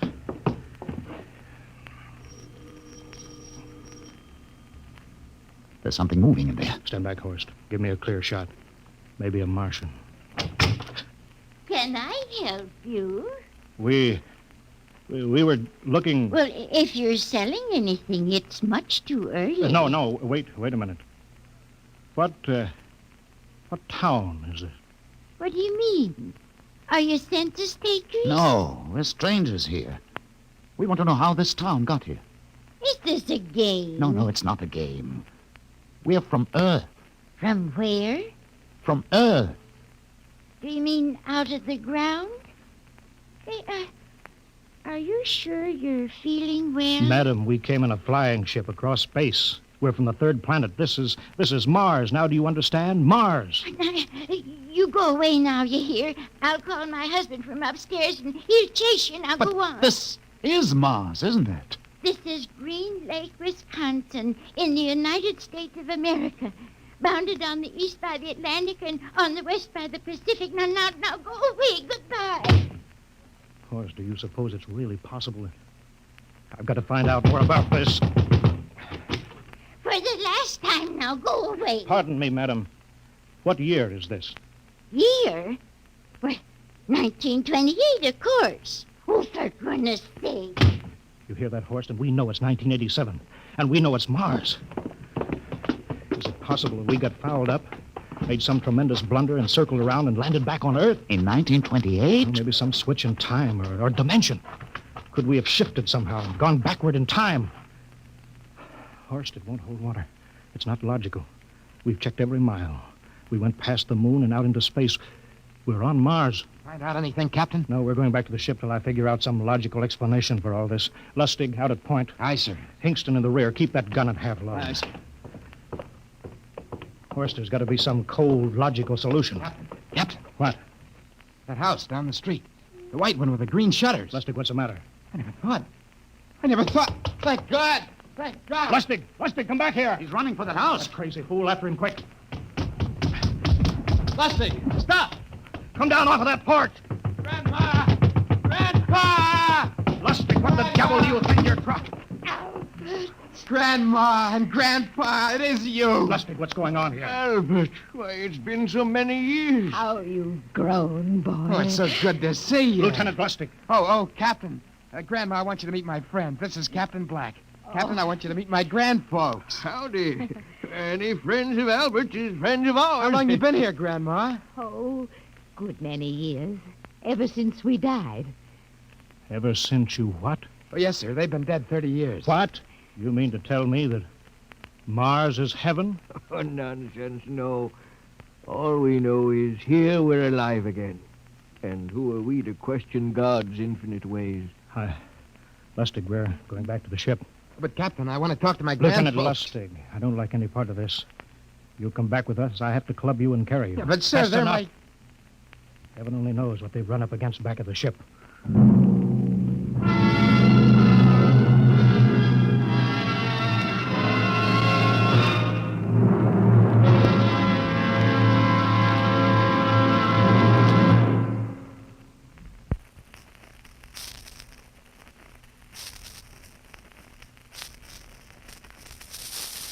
Dimension X will continue in just a moment. Well, now let's come back to Earth for a moment. And what's more appropriate than Wheaties and baseball? You'll see what I mean as I introduce Ed Prentice, who has a special treat for you. Carry on, Mr. Prentice. Folks, I'd like to have you meet a good friend of mine and a prominent member of a fine little organization known as the Chicago White Sox, Mr. Lucius Benjamin Affleck. Ooh, Ed, don't say it like that. Whoever heard of a ball player named Lucius? What if I went around and called you Paul Edward Prentice? Let's just make it Ed and Luke, huh? All right, Luke. Say, just how long have you been with the White Sox? Over 20 years, Ed. Golly, I played in darn near 2,500 games. Been at bat almost 9,000 times. Man, I'm from way back. Well, Luke, you don't look it. How do you keep up the pace, anyway? Well, Ed, I sleep good. I eat good. I eat mighty good. Wheaties about 4 mornings a week. Those little old flakes put a lot of snap, even in an old-timer like me. Must be because they're 100% whole wheat. I sure like Wheaties and milk and fruit. You know, Luke, that's exactly what I hear from a lot of ball players and plenty of other people, too. No wonder they call Wheaties the breakfast of champions. Well, thanks, Luke Appling and Ed Prentice. You know, folks, you may not be a champion ball player, but Wheaties can help you feel like one. So try 'em. Wheaties, that is. See how Wheaties at 7 can help at 11.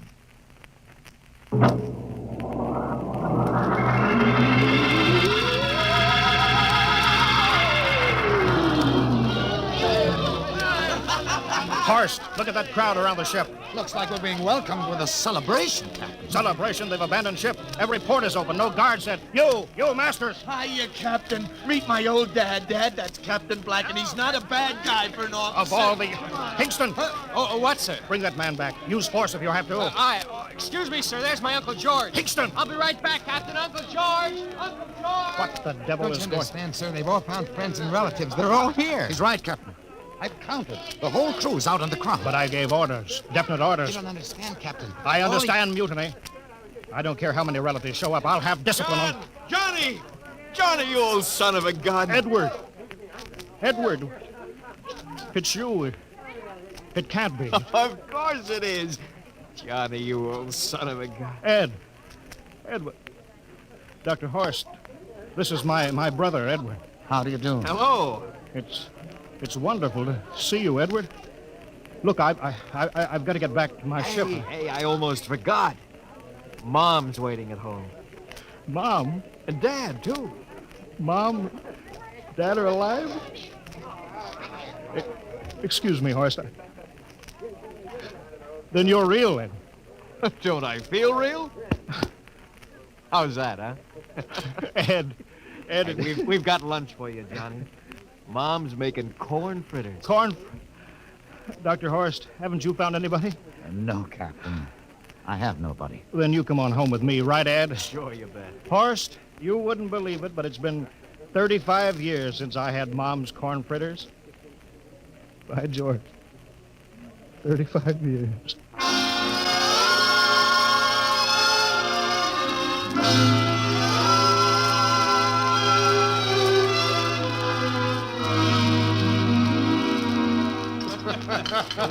And there's plenty more in the kitchen, so don't hold back, Johnny. You too, Dr. Horst. Well, Johnny, you're still in the Navy, huh? That's right, Dad. I'm in command of the ship. We're an old Navy family, Dr. Horst. All three of our boys in the service. Ed was the best pilot in the Pacific. What did happen, Ed? Oh, what's the difference? I'm here now. Oh, you know, it's almost perfect. All we're missing is your brother Will.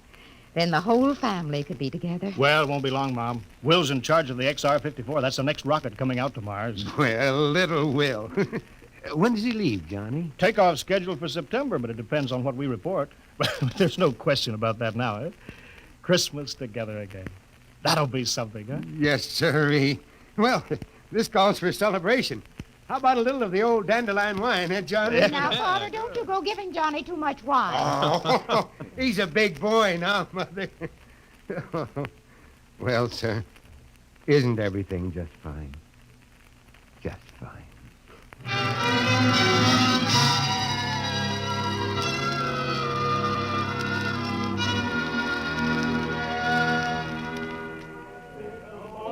The candlelights are gleaming on the banks of the Wabash, far away.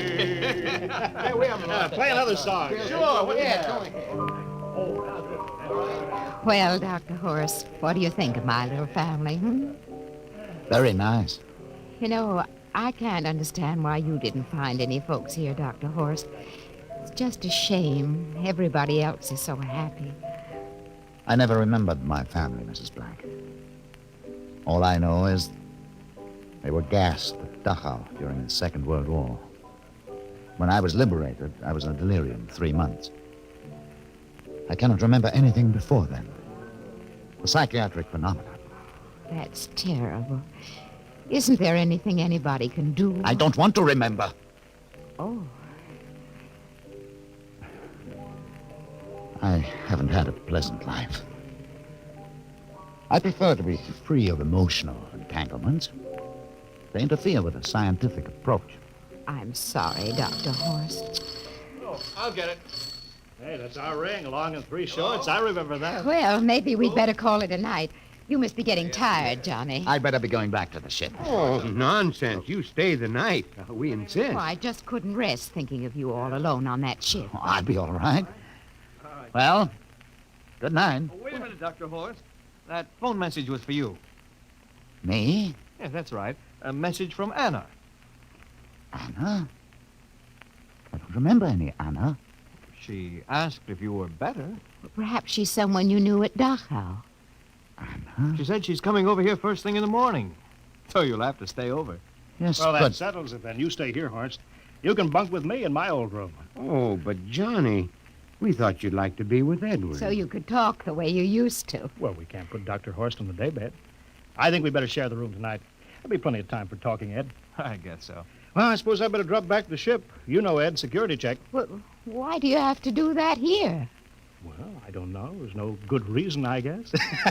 Well, suppose we skip it tonight. Oh, sure. Well, good night, everybody. Oh, it's good to have you home, Johnny. It's good to be home, Mom.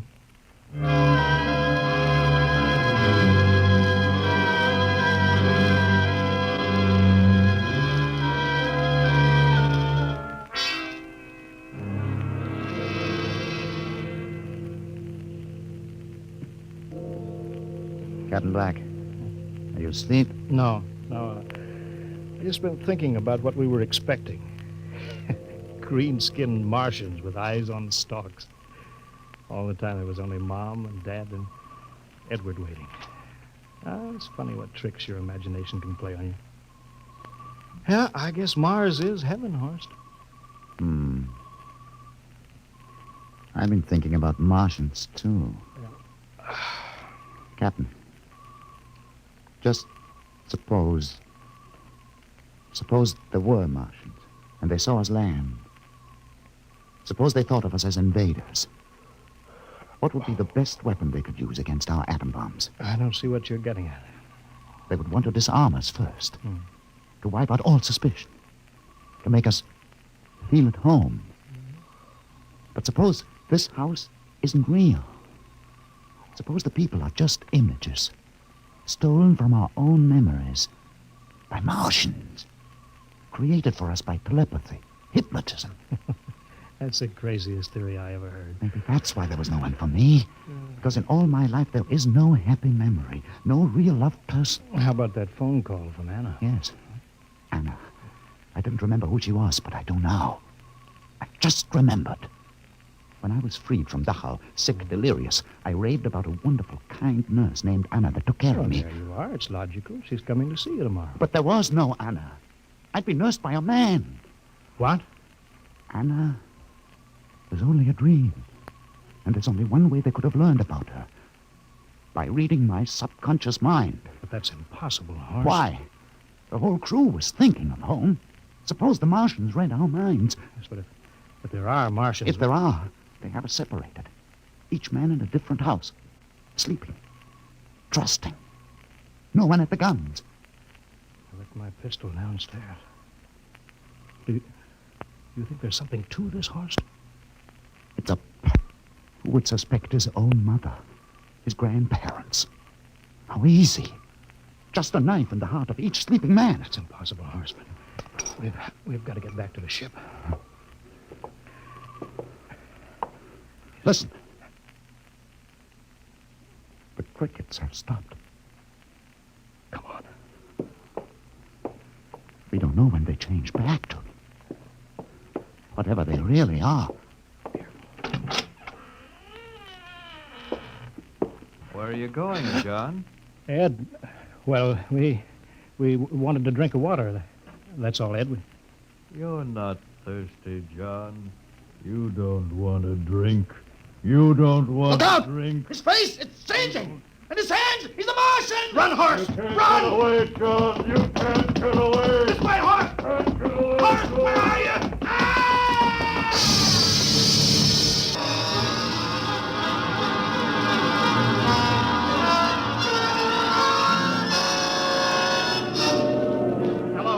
Hello, can you hear me, Earth? This is Captain John Black, the XR-53, calling from Mars. I've locked myself in the ship, but they've crippled it. I can't take off or fire the guns, and they're coming for me now, the Martians. I'm all alone here. All the rest are dead. Hingston, Lustig, Dr. Horst. Poor Horst, he didn't even reach the door. Listen, they're trying to break through the hull now. Edward and Mom and Dad and all the folks. But they're changing now. Melting and changing back into... They're Martians. Can you understand me? Martians, not men. They made us think that Mars was heaven and we fell into the trap. Can you hear me, Earth? You've got to stop the next rocket. Tell my brother Will. Tell my brother Will not to come. They'll trap him too. They'll kill them all. Hello, can you hear me, Earth? This is John Black on Mars. Hello, Earth. This is John Black on Mars.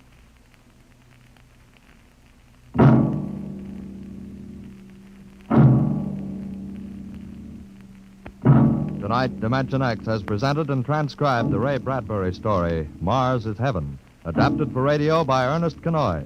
Featured players were Wendell Holmes as Captain Black and Peter Capell as Dr. Horst. Your narrator, Norman Rose. Music by Albert Berman, engineer Bill Chambers. Dimension X is produced by Van Woodward and directed by Edward King. Robert Warren speaking. In a moment, we'll tell you about next week's show. And now, here is your Wheaties man, Frank Martin. Folks, tonight we have a special guest for you. Here he is, Joel McRae. Hello, Frank Martin. I kind of expected to see a package of Wheaties sticking out of your pocket. What? Did I forget them? You must like Wheaties, Frank. Sure, don't you? You bet. I'm joining the big parade of Wheaties programs, you know, with Tales of the Texas Rangers come Saturday night. That promises to be real entertainment, Joel. I understand these are true stories of the Texas Rangers. Absolutely. Each story is straight from the Texas Ranger files. Well, we're mighty proud to have you join us, Joel, with this new program. We'll all be listening on the same NBC station Saturday night for Joel McCrae in Tales of the Texas Rangers. Okay, Mr. McCrae? Okay, partner. Good night. Good night, Joel. And friends, be sure to listen Saturday, that's tomorrow night, to Joel McCrae and his new program, Tales of the Texas Rangers. And get your Wheaties, everybody. And this is the Wheaties man, Frank Martin, inviting you again to listen tomorrow night to Joel McCrae in Tales of the Texas Rangers on the Wheaties Big Parade. See you then. Next week, the story of the strangest case ever recorded in the files of the Bureau of Missing Persons. The case of the Man in the Moon. You'll hear the whole story next week when we venture once more into the unknown world of Dimension X.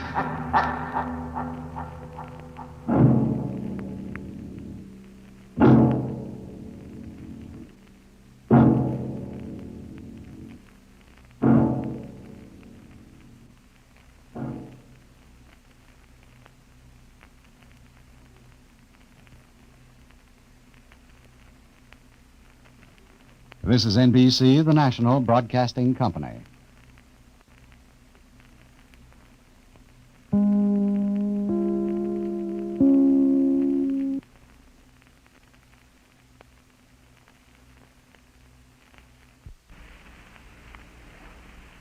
Wheaties present Dimension X.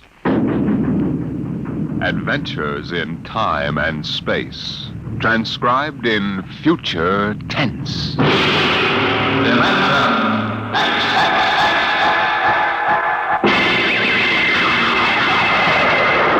On stage tonight, Dimension X, another in the Wheaties big parade of exciting half-hour presentations.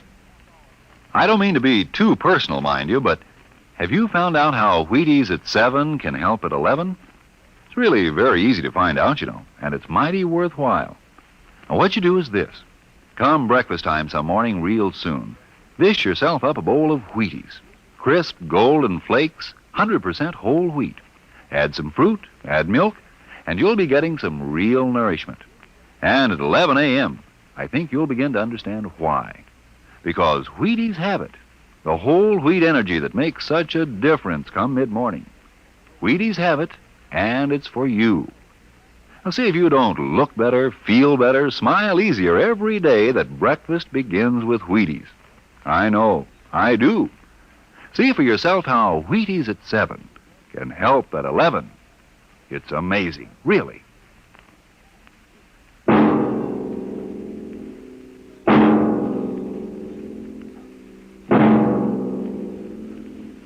Do you remember when you were young, how your elders would tell you bedtime stories about the man in the moon? Well, tonight we have a different kind of story to tell about him. A story of suspense in the unknown world of the future, where anything can happen.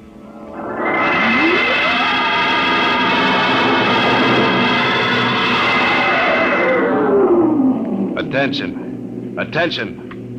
This is the Federal Bureau of Missing Persons calling all local agencies. Attention. This is a coded report nationwide. Missing since 9 o'clock this morning the following persons. Smidgley Jonathan, 5 feet 8 inches tall, brown hair, brown eyes, mastoid. Hello. Hey, get off this wavelength. This is a restricted band. Hello. Look, whoever you are, you're on a coded wavelength. Now tune out. This frequency is reserved for the Federal Bureau of Missing Persons. Hello, Earth. This is the moon calling Earth. Hello, Earth. This guy's loony. Transmitting room. Jake in transmission. Jake, this is Charlie in the code room. Some crackpot's on our frequency. Yeah, I heard him, Charlie. I've got CQ trying to trace it now. Yeah, well, hurry it up, will you? Some ham's in for a good stiff fine by the FCC. They ought to take his license away. Oh, here comes Lenny with a directional fix. Here you are, Jake. I checked it 4 times. What? Why, this is impossible, and you know it. I can't help it. Hey, what's going on down there? How about it? Get that ham out of my killer sight. Listen, Charlie, that interference is being beamed from 240,000 miles away. Oh, now, Jake, you know there ain't no such thing as 240,000 miles away. Oh, yes, there is, Charlie. Straight up. Straight... Hey, now, wait a minute. Charlie, that signal's coming from the moon. The moon? Are you nuts? Somebody might be bouncing it like a radar signal. Radar on this frequency? Where did you study basic radio? Listen, flathead, you asked for a fix. I gave the best fix our instruments can find. Now take it or leave it. Somebody on the moon is calling the Bureau of Missing Persons.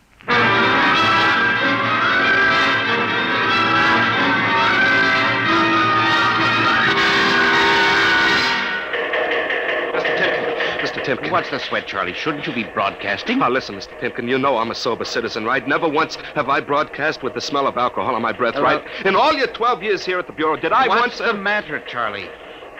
We're picking up a message on our wavelength. Well, did you report to the FCC? I ain't got the nerve. Well, what's wrong? You'll scream when you hear this, Mr. Timken. You'll jump right out the window, but we are getting an SOS from the moon.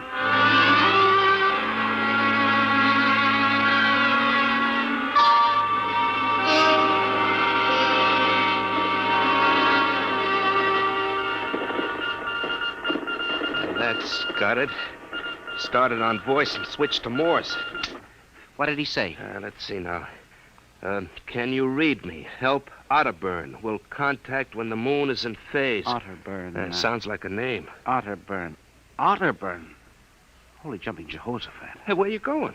To talk to the chief. Hey, now, wait a minute. What are you going to tell him? We just got a CQ from the man in the moon? That's exactly what I'm going to tell him, Charlie. What?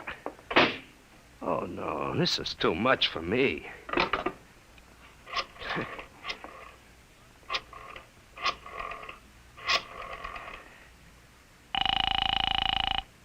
Washington Star-Ledger. Let me have O'Brien on the city desk, huh? One moment. O'Brien speaking. Seamus? Yeah? This is Charlie Starbuck down at the Missing Persons Bureau. You want a hot one? No kidding. This'll cost you a beer, okay? Shoot, Buck. I'll stay in your wavelength for 30 seconds. Yeah, okay. We just got a radio message from the moon. What? From the moon. Call me back when you're sober. Okay, Seamus, if you don't know a story when you see one. I'll send you the name of a good psychiatrist. So long, Orson Welles. Orson Welles? Hey, how do you like that? He don't believe me.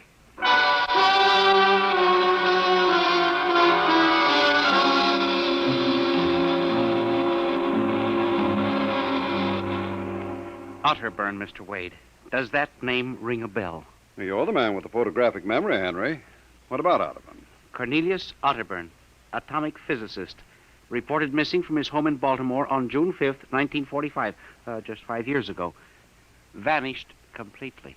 Are you trying to tell me you really think there's something to this man in the moon business? Henry, I'm surprised at you. This is some crackpot trying to jam the airwaves. But the name Otterburn is so unusual. So are a lot of names. Mr. Wade, I have a theory. Henry, you always have a theory. But, Mr. Wade. Out, Henry. Mr. Wade. Out. I'm busy. Yes, sir. I'm sorry, Henry. Oh, here, take this folder of reports for the dead fellow. Oh, yes, sir. And no more nonsense, eh, Henry? I appreciate that you have a very dull job filing old missing person reports, and I appreciate that you take an active interest in the affairs of the Bureau. But, no more nonsense, hmm? No, sir, Chief. No more nonsense. Oh! Pardon me. Hmm? Are you Mr. Henry Timken? That's my name. Permit me, Jefferson Philo, scientific feature writer. May I have a moment of your time? Certainly.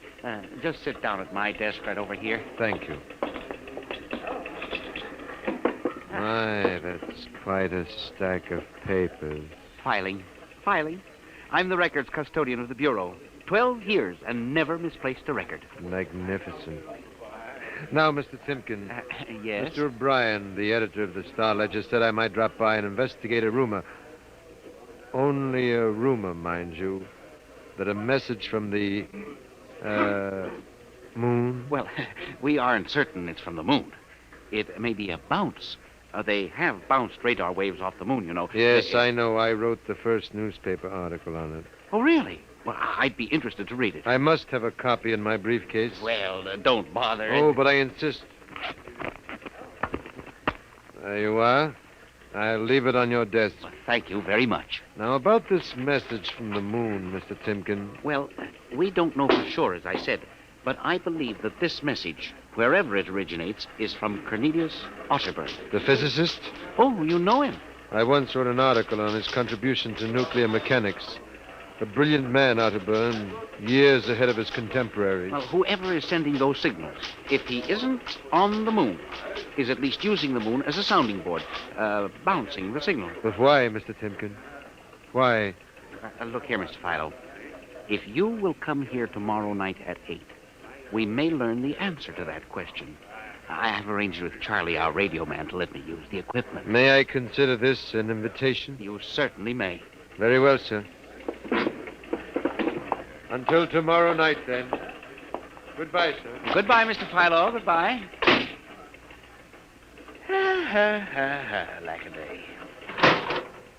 Now, let me see now. Oh, that's funny. Where did this list of names come from?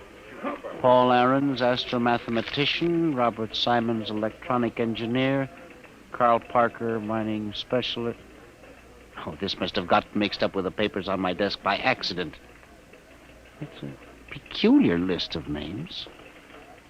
Most peculiar.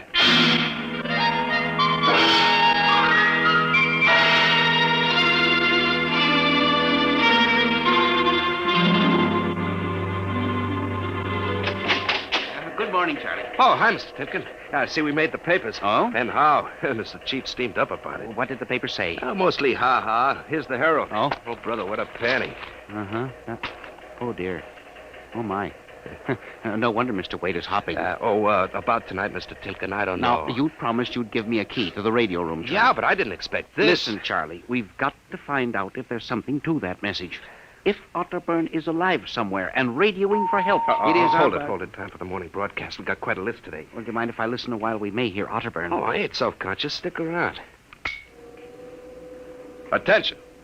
Attention, this is the Federal Bureau of Missing Persons calling all local agencies nationwide. This is a coded broadcast. The following persons are missing. Aarons, Dr. Paul, 5'5", brown hair, brown eyes, scar on left side of chin. Aarons. Thick glasses, occupation astromathematician.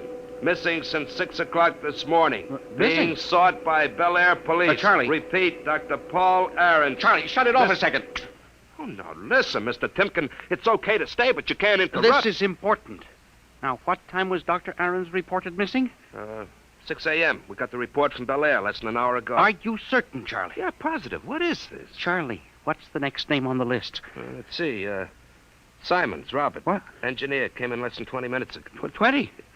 What's the matter with you? You look like you've seen a ghost. Nothing, Charlie. Except that last night, quite by accident, someone left a list of names on my desk, and that list included the names of those 2 men who weren't reported missing until an hour ago. What? Yeah, that don't sound right to me. It isn't right, Charlie. Which raises a question. Who would make up a list of missing persons before they were missing, not after?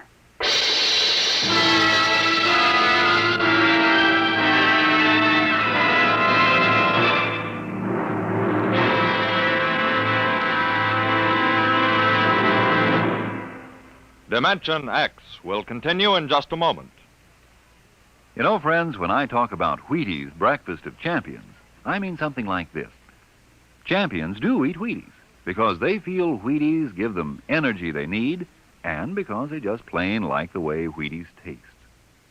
And even though they are champions, that isn't unusual. Sort of the way you and I look at it, isn't it? Here's Ed Prentice with a perfect illustration of my meaning.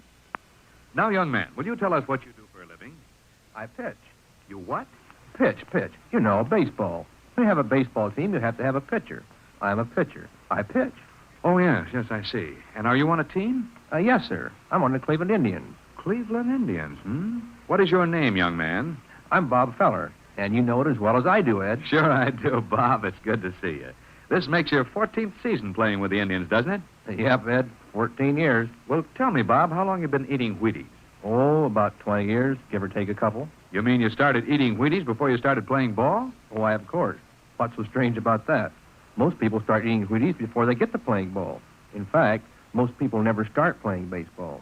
You don't have to be a ball player to enjoy the lift you get from Wheaties with milk and fruit. You're right as rain, Bob. No champ ever said a truer word about Wheaties, breakfast of champions.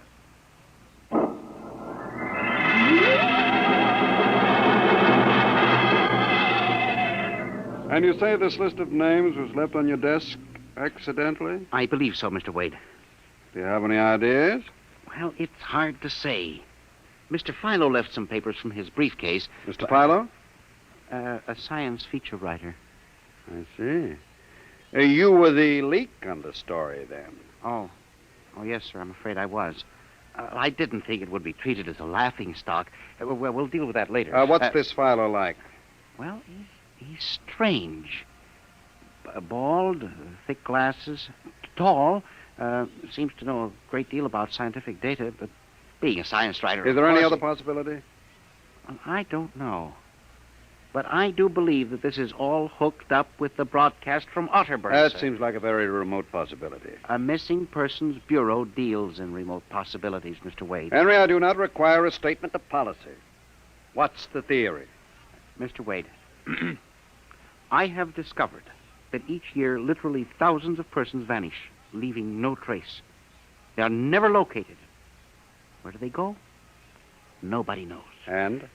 And they disappear in interesting cycles. What sort of cycles? Occupations, for example. One year we'll have a run on, say, coal miners.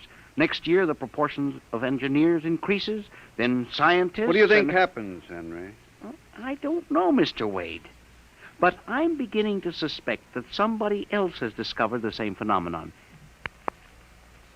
Even to the point, perhaps, of being able to predict who will turn up among the missing next. Philo? I don't know. But I would like to find out. And you think Otterburn may be a part of this picture? I definitely do, Mr. Wade. Henry, do you honestly expect me to buy an idea like that? Well, it's more than an idea. The two top men on this list are missing. Maybe so, but the rest of them aren't. Parker, Watson, Gibbs. Well, I saw Parker in the restaurant where I had lunch today. Yes, sir, but and if you think I'm going to make myself a laughingstock by putting any belief in such a crack-brained theory, Excuse me. Yes. Hello, Wade speaking. Yes? Yes, I see. What name? Just a moment. Henry, let me see that list again. Oh, yes, sir. Here you are, sir. Go ahead. I see. I'll get back to you. I guess I owe you an apology, Henry. Yeah. Sir? Carl Parker was just reported missing. Parker? The third man on your list. Holy mackerel. Exactly. Henry, perhaps I've underestimated you. Maybe this time you really stumble onto something. What do you intend to do, Mr. Wade? I don't know. I haven't thought it out yet. I was planning to listen for another broadcast tonight in the hope that Otterburn might try to contact us again. I'll join you. I also invited Mr. Philo, the science feature writer, you know. I'll be glad to meet him. I'm beginning to get interested in your Mr. Philo. Mr. Wade, you don't think... That he's mixed up in this? I don't know, Henry.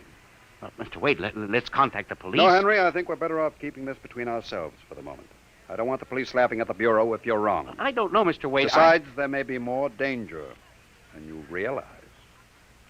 Let's keep it quiet. Shall we, Henry? Yes, sir.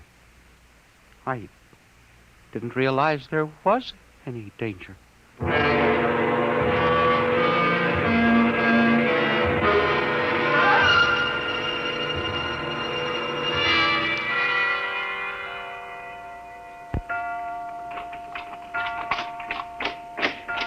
8 o'clock. Friend Mr. Philo was late. He said he'd be here, sir. Moon is almost in direct phase. You can't wait much longer. You'd better switch on the set. Yes, sir. I'll have to light in the hall for Mr. Philo when he comes. Are you getting anything? Well, just some foreign stuff. Programming from Johannesburg, South Africa. The continue in Africa. Oh, no, dear.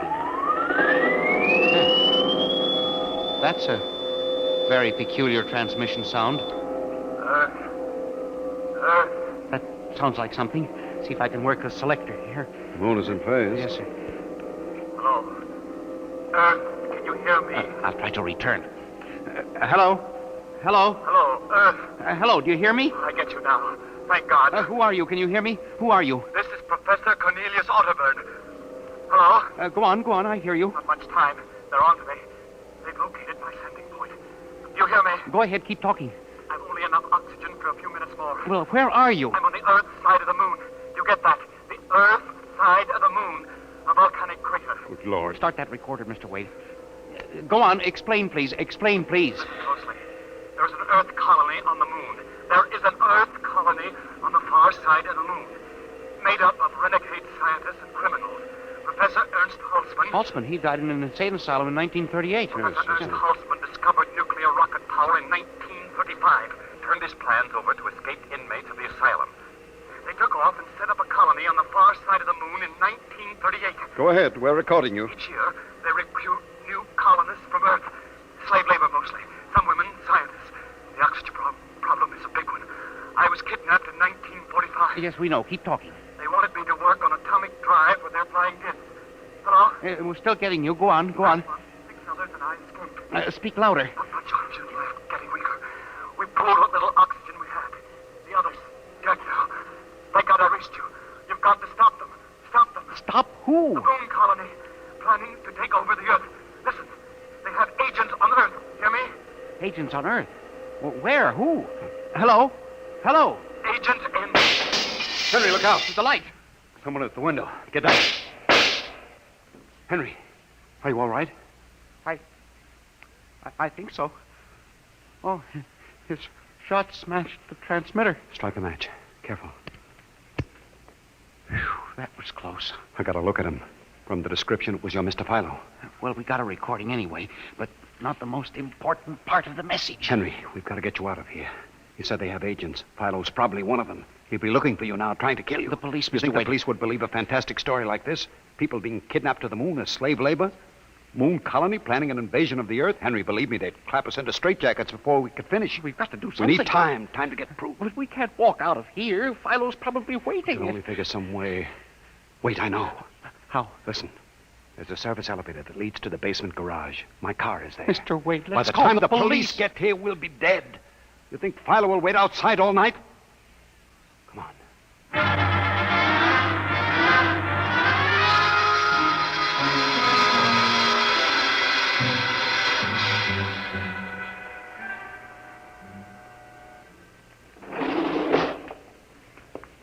This is the basement. Come on. Keep to the side. Yes, sir. Shh. Here's the car. All right, Henry. You open the garage door, then jump into the car. We'll make a dash for it. Where can we go? I have a farm outside Chevy Chase. It's private, miles from the nearest neighbor and completely hidden by trees. We'll run for that. Go ahead, start the door up. All right, Mr. Wade. Quick, jump in. Yes, sir.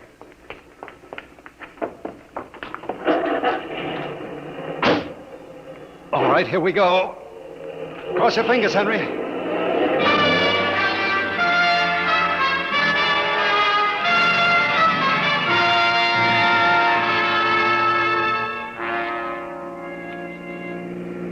We made it out all right. Anything doing?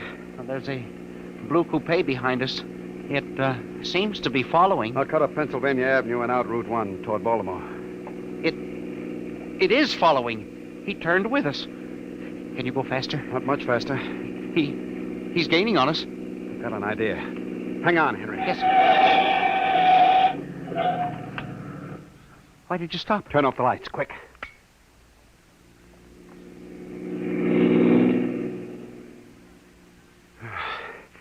It worked. He shot right past us. Now we'll double back and go out another route. I think everything's going to be all right now. We can be at my farm in less than an hour.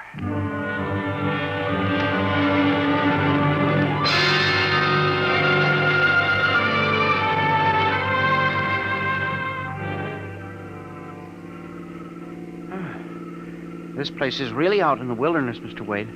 You can stay here indefinitely till we figure out the next move. Just up this dirt road now, there's a big abandoned wheat silo on my grounds. It's down in a hollow where it can't be seen except from the air. And even then, the oak trees shield it. It'll hide you out there. Now we can leave the car here. We'll leave it sing. Come on. How did you ever find this place, Mr. Wade? I've always liked seclusion. Came up here to get away from it all. There's the silo. Well, it's certainly well hidden. There's a small door around the side. Come on. Yes, sir. Oh, careful of those bushes. It's hard to see them in the dark. Do you suppose Philo will find us? I assure you, Henry, that Mr. Philo will never find us here. Not in a million years. Here's the door. It's pitch dark. Hold my arm. I know the way. Just a few steps up, then another door. Yes, sir.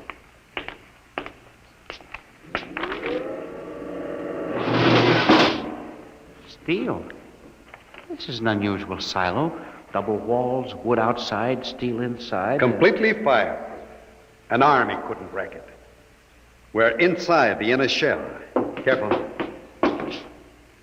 You're in a circular room. Stay here a moment. I'll go outside and see if the coast is clear. In a moment, your eyes will become accustomed to the darkness. I'll bring back some food and water. Well, don't be long, Mr. Wade. This place gives me the willies. I'll just be a moment. Yes, sir. Mr. Wade.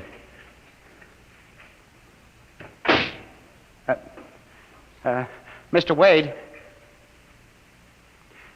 I swear I hear something. Mr. Wade! What's that? There is something. Good Lord. There's someone in here. It's locked. Oh, no. Oh, this must be a light switch. Oh, thank God. Oh, no. People. 10, 15, 20 of them. Mr. Wade! Help! Help! Will do you no good to shout, Henry. Mr. Wade, where are you? Outside, speaking over the intercom. Mr. Wade, there are people in here. 15 or 20 of them. They're sitting like statues just staring at me. They won't hurt you, Henry. They've all been drugged. They're even more helpless than you. Yes, but who are they? Permit me to introduce them, Henry, since they're currently unable to introduce themselves. The gentleman seated before you is Dr. Paul Ahrens, the astromathematician. Ahrens? Next to him is Mr. Robert Simons, electronic engineer. Names on the list? Yes. They've all been recruited for work with Professor Halsman's group on the moon. On the moon? Then you're one of them? Of course. You'll turn around, Henry. You'll recognize the drugged form of your old friend, Mr. Philo. Philo? But I thought... That he was part of the conspiracy? No, on the contrary. His stooping made it necessary for me to include him. Yes, but the man in the window, the one who fired the shots. An agent of mine, the pilot of the ship. Ship? What ship? This silo is a camouflage for a rocket launching platform. In a moment, the roof will slide back for the rocket's takeoff. A rocket ship? In exactly 70 hours, you and your companion will join Professor Otterburn on the moon. But you can't do this to me. We have done it, Henry. No! You see, there was another name omitted from that list, which No. I carelessly mixed up with your papers. That of Henry Timken. No! Bon voyage. I won't let you do this! You can't! Please let me out! Let me out, please! This can't happen! Let me out!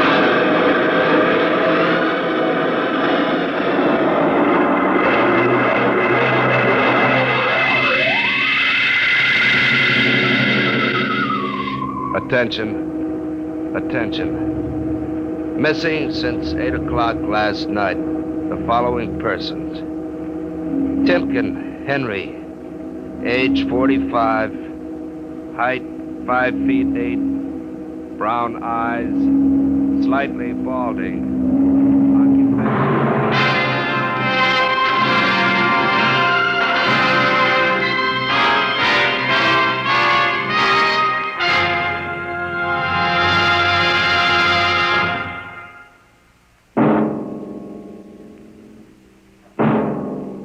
Tonight, Dimension X has presented The Man in the Moon, An original story by George Lefferts.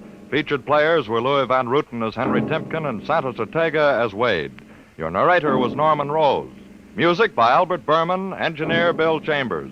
Dimension X is produced by Van Woodward and directed by Edward King. In a moment, we'll tell you about next week's show. And now, here is your Wheaties man, Frank Martin. Everybody knows whole wheat has vitamins and minerals in quantities. Sure, no great trouble figuring that out. The trick is in making the whole wheat into crisp, toasty flakes like Wheaties, with all the good whole wheat things still in them, and with all the good, natural whole wheat taste. Well, do you know how the Wheaties people do it? Well, I'll tell you. It's simple. They use a whole kernel of wheat to make one Wheaties flake. You see?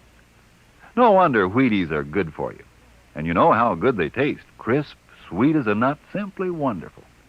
How can you stand missing them, if you are missing them, when they're all that good, and all that good for you? Why don't you breakfast up to Wheaties tomorrow morning, huh? And see for yourself how Wheaties at 7 can help at 11. Breakfast of champions. Yes, yes.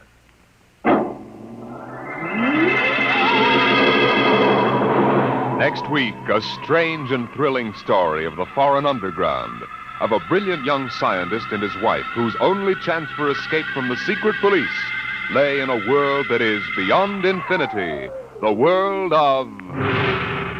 Dimension X.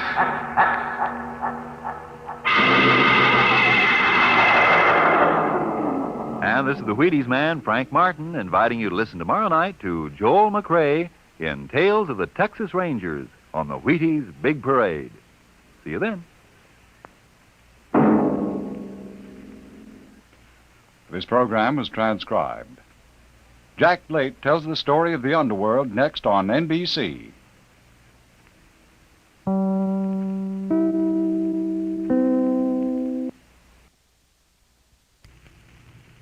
Wheaties presents Dimension X.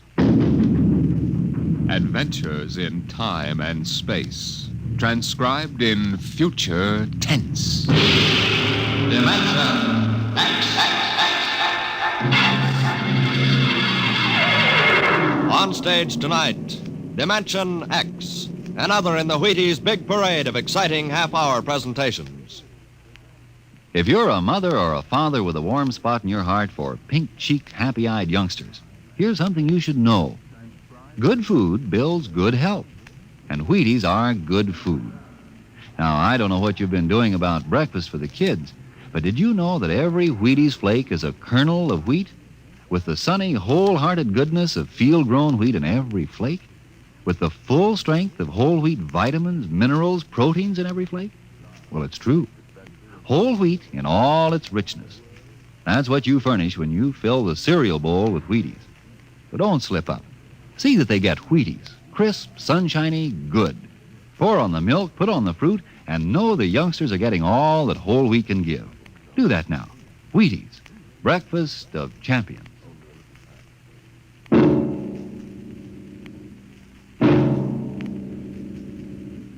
Now, tonight's adventure into the unknown, into the world of Dimension X.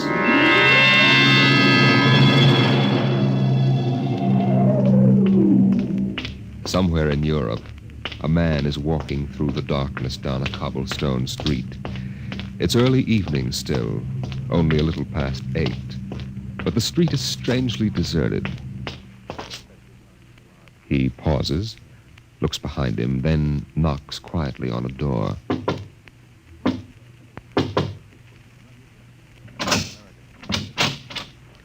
Yes? Is Engineer Wensler in?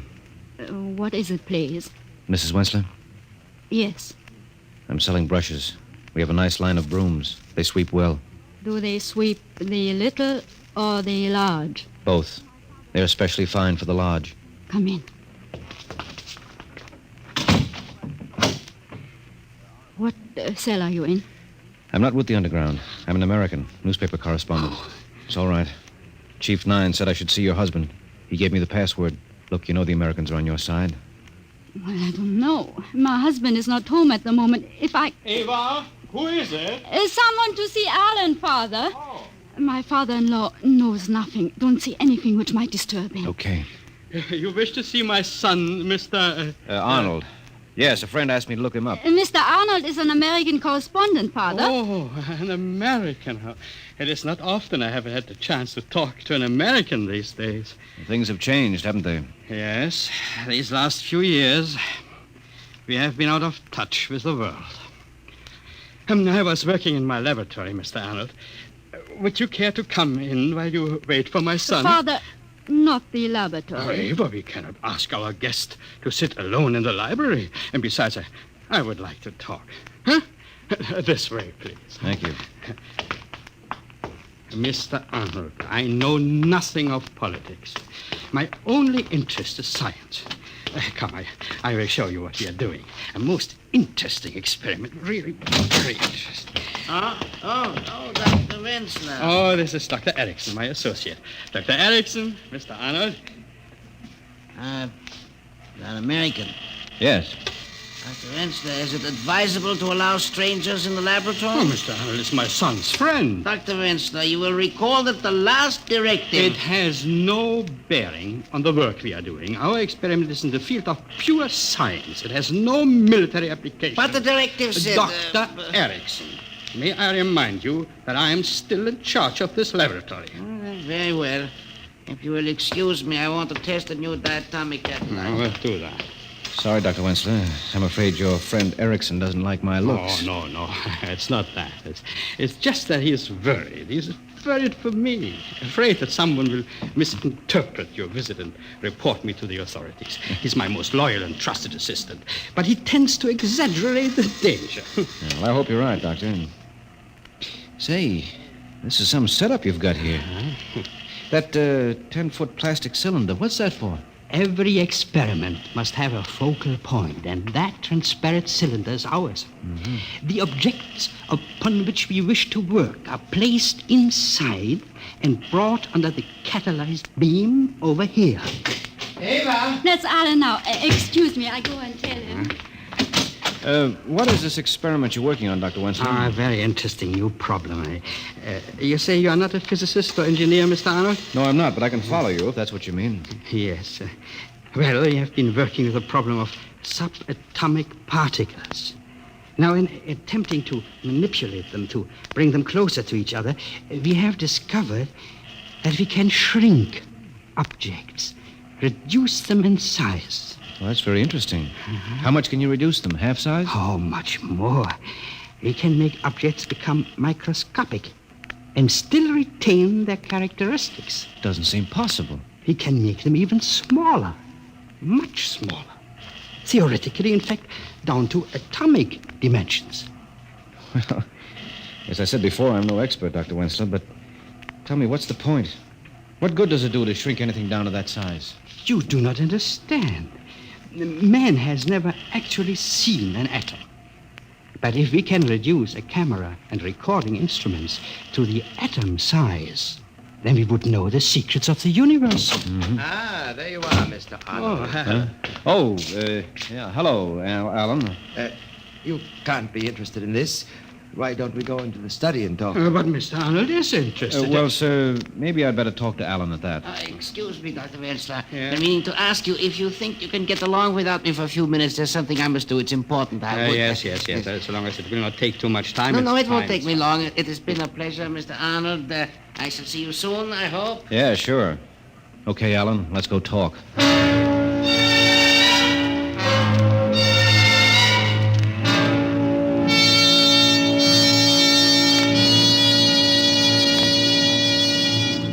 Your credentials seem to be in order, Mr. Arnold.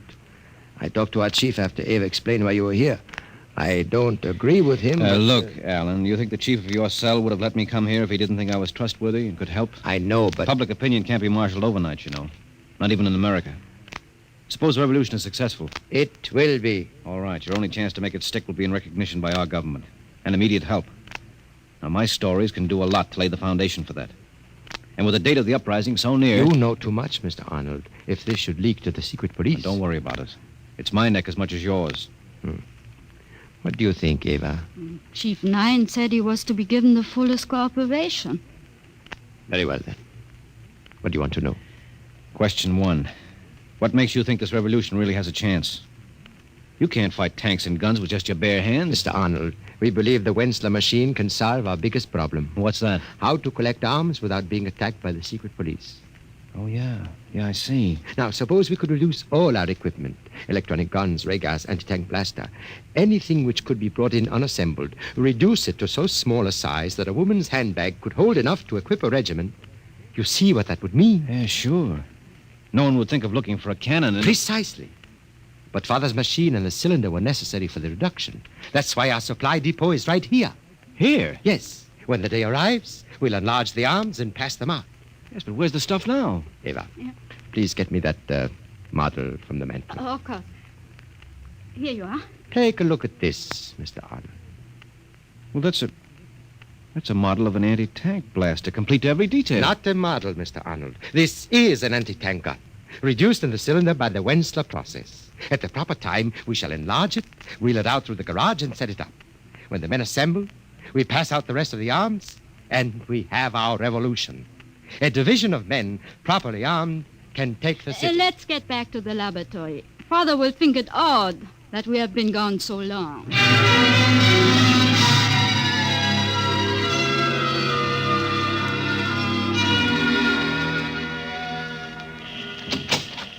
Oh, I was wondering where you were, Alan. I don't know what's keeping Erickson. He should have been back long ago.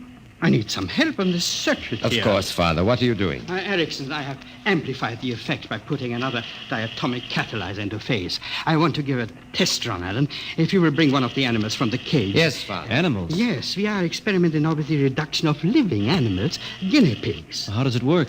Those we diminish to microscopic size return unharmed. But those sent down to the atomic dimension, Yeah? the cylinder returns. But there's nothing inside, nothing. So, Dr. Wensler, have you ever tried it on a human being? I tried to persuade Father to send me down to find out what's making the animals vanish. No, Alan. But, Father, we've installed high-frequency radio communication now. If anything started to go wrong with me, I could tell you in time to reverse the process. No, I will never permit it. All right. Guinea pigs it is, then. But someday, Father, I... Yes, dear? Come to the window. What is it? That man, the one in the raincoat. He has been standing in that doorway across the street ever since I looked out the window. What of it? I don't like it, Alan. He has been standing there just looking at our house. Oh? Alan, do you think it... I don't know. I'm not sure. Eva, Yes, you know what we planned in this eventuality. yes. Get the arms and the provisions. We can't afford to take a chance. All right, Alan. Now, what is it, my son? What is Father, it's better for you not to know too much, but I'm a member of the underground. No. Eva, too. We have some contraband hidden in the house. We'll have to put it in the cylinder. Contraband? What do you mean? Arms, Father. Arms and provisions for an army reduced to 1/40th size. Alan. Yes, we must put them in the cylinder and warm up the machine. If it is the secret police, we'll make the arms invisible, microscopic in size. Can I help? If you wish, Mr. Arnold, you can help my wife get the supplies. Okay. Alan, What is it, Eva? 2 police cars have just turned the corner. They're full of men. That changes matters. Father, you'll have to operate the machine yourself. Eva and I are getting into the cylinder. No, Alan, you can't. It's too dangerous. It's the only way, Father. Those are the secret police.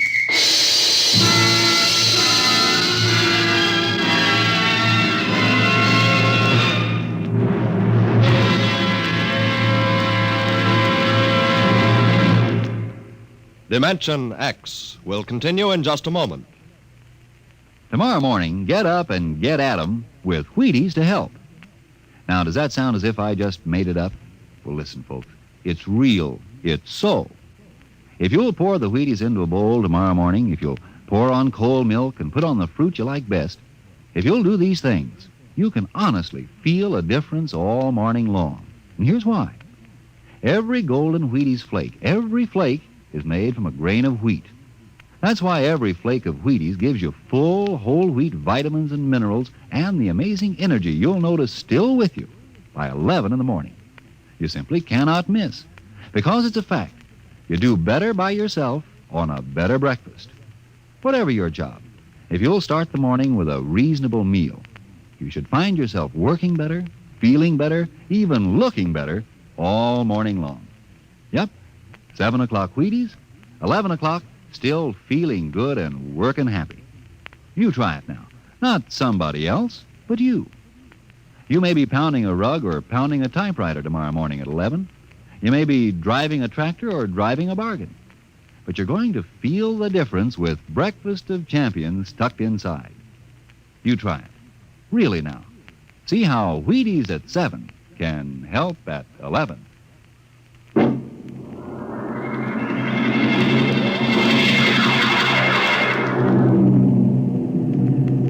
Atomic catalyzer ready? Ready. Set at point 034. Good. All right, Eva. Get in the cylinder.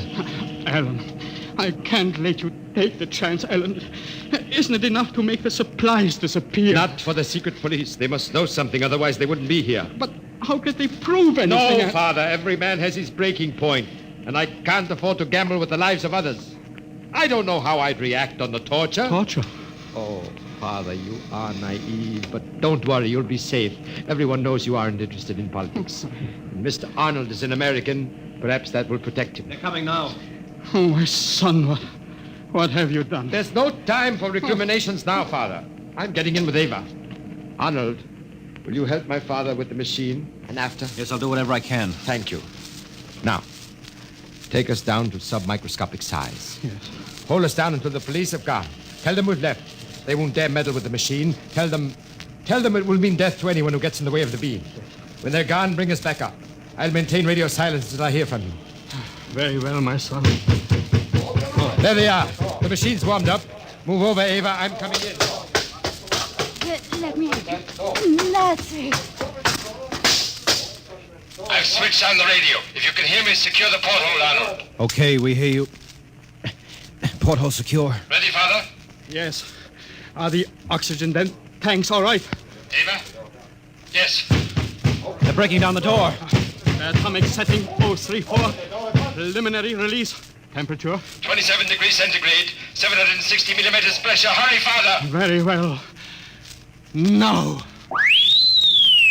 Ray count. Alpha 4, Beta 16, Gamma 0.12, temperature 30 centigrade, pressure 1100. Be careful. Holy mackerel, the cylinder's only 3 feet high. Temperature 36, pressure 1800. It's getting too high. I can't do it. Stand by to reverse. No. The temperature and pressure show signs of stabilizing. Now 38 and 2000. Make setting at angstrom 5, 10 times to the third. That's a small. We can't afford to take chances. Only 3 inches high. It's all right, Father. Temperature and pressure beginning to drop. Thank God. A half-inch high. Oh, they're coming. They're coming, Alan. Bye, Father. God bless you. Son. If anything happens, it isn't your fault. Remember, this is my doing. Ava, switch off. Jan, Anton. Yes, sir. Leave those men. Yes, come on. Stop! Don't come near the beam. No, this machine is in operation and can kill anyone coming within range. Shut off that machine. The machine cannot be shut off until it reaches nadir. A sudden reversal would cause an explosion and take us all with it. You there. Who are you? Who, me? Just a friend of the family. Arrest him. Now, get your hands off me. Let go of me. Now, Dr. Wensler, your son and his wife, where are they? Answer me, you old fool.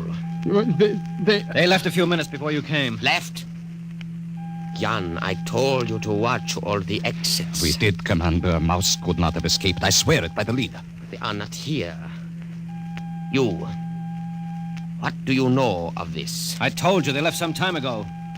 Keep an eye on them and keep away from that machine. Jan. Yes, sir. Send out a general alarm. Yes, Commander. Dr. Wensler, yes. Who are your son's friends? Please, Commander, let me finish my experiment. I know nothing about my son's activities or his friends. I swear it. I know nothing about politics. So? I must stay here until this experiment is finished. It is too dangerous to be left unattended. Very well. But take the American to headquarters. The rest of you, search the house. Look here, I'm an American citizen. I demand... Erickson! Yes, my dear Wensler. Have you found them, Commander? Erickson. You have betrayed me. I am a member of the League of Loyal Scientists. Your Oh. son is the traitor, not I. Have you found him, Commander? No. We have searched the house. Nothing. They swear the son and his wife escaped before we arrived. That is ridiculous. They were here when I left. People do not vanish into thin air. Then where are they? Right under your nose, Commander. What? They're in the cylinder, of course, under the beam there. That is the only place they could be. Allow me to handle the controls. You shall have your prisoners in 5 minutes. I see. Very clever, Dr. Wensler. Very clever.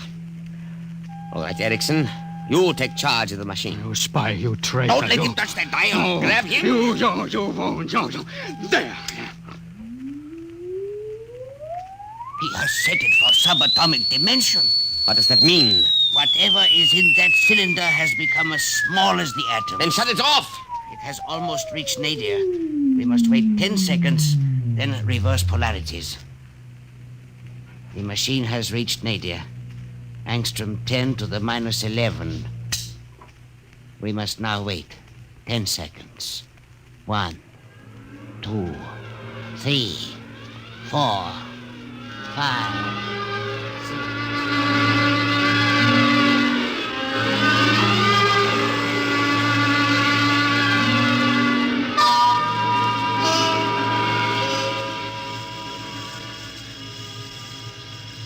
What's the matter, Alan?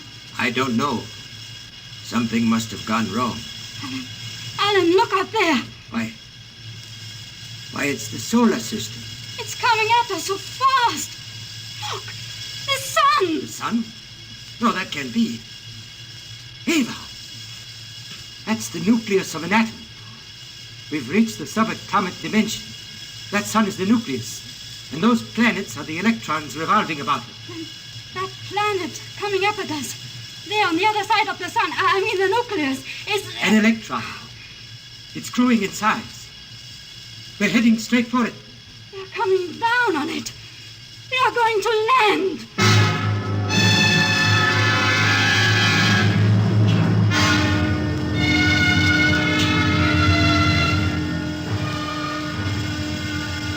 Well, I guess we finally reached the nadir. We haven't shrunk for the past 2 or 3 hours. Where are we? I don't know. Somewhere in a valley between the mountains of a huge electronic ring. It's almost funny, resting on the surface of an electron. Look. The soil under the floor of the cylinder. It looks like vegetation. Yes. Moss. Lichen. That's the last of the air. I've been expecting it to go out for the past 2 days. We have perhaps a half hour more. Ava, dearest. I know. There is one chance. That vegetation. That means there must be some sort of atmosphere on this electronic planet. We have to take that chance. Ava, are you willing to step out of the cylinder with me? Of course, my dearest. For whither thou goest, I will go. Thy people shall be my people, and thy God, my God. Where thou diest, I will... We haven't much time. Ready? Ready. All right. Open the porthole.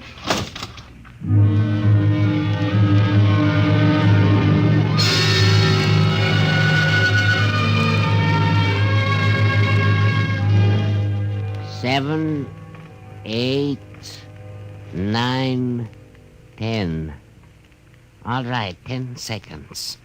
I shall now reverse polarity. I see something. The cylinder? Yes, there it is. Just a few seconds more and it will become normal size. A foot high. Keep that man quiet. It grows very rapidly. Yes. 3 feet high. 4. Now. There you are, Commander. And in a moment, you will see your prisoners. Get the door open. Yes, sir. There is no door, my commander. No door? Erickson. But there must be. No, sir. Nothing but a gas valve. You are right. Nothing but violet gas. That's impossible. Where are your son and his wife? We told you they left the house some time ago. That is a lie. Where are they? I do not know. Erickson, open that valve. Let the gas be poisonous. We shall see. Open the valve. Very slightly. What is that? I don't know. I seem to hear music inside my head. So did I. Apparently, the gas produces auditory hallucinations. Open the valve again. Careful. We, the people of peace, greet the great scientist, the omnipotent, the maker of all. I thought I had a voice. This is the law of our people, laid down by our first father 10 million years ago. But always and ever there be this record of our race. For it is told that thou, in the fruitfulness of time, shalt take back unto thee this ark, like unto that cylinder in which the first father and mother of us all came unto us. I don't understand. I am the last of our race, and the sun is cold, and desolation is upon the face of our planet. But in our time there was majesty and joy, and the gleaning of the fruits of the soil, for we have been the people of peace, and life was bountiful for generations, until that day came when in thy everlasting wisdom thou didst decree the end of all. Though there were some who wept, we did not query why. For we have been a happy race. We have followed the law of the first father Alan, and of the great mother Eva. No. And we have builded this ark so that there may be report of our deeds, and of the fulfillment of the trust. Now I, Lamarian, the last of the billions who lived here, do lie me down into that last sleep, from which, if thou will, I shall awake unto the land which is thine. Hail, O great one, from the descendants of Alan and Eva, hail and farewell. Good Lord, what was that? And the neighbor, Dr. Wenzler, where are they? They are beyond your reach. What do you mean? Don't you understand? All time is relative. 1 year of our time is one revolution of the planet Earth about the sun. Somewhere down in the microcosmos, my son and his wife found themselves in an atomic universe. Of course. And landed upon an electronic planet.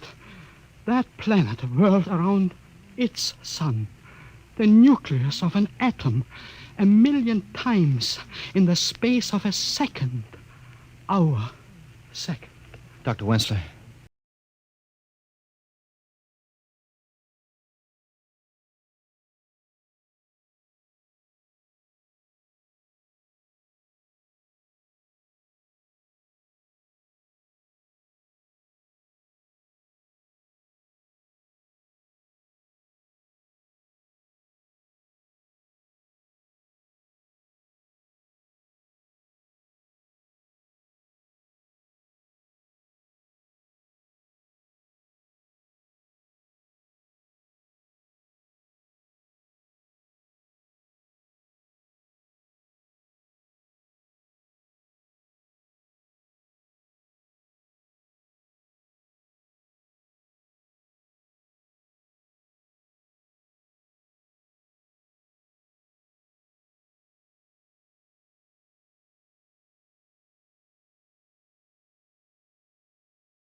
Radio drama written by Pierre Gerson.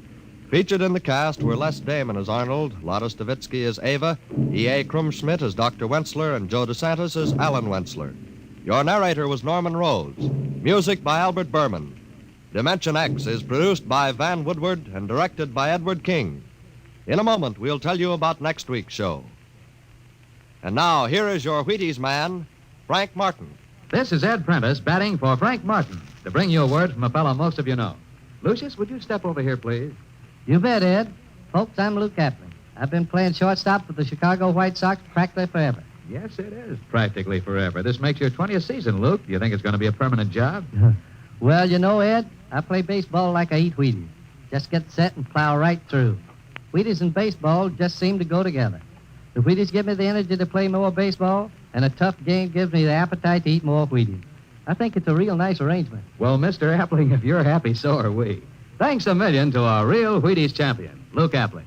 And, folks, if you haven't had the pleasure of Wheaties lately, have some tomorrow.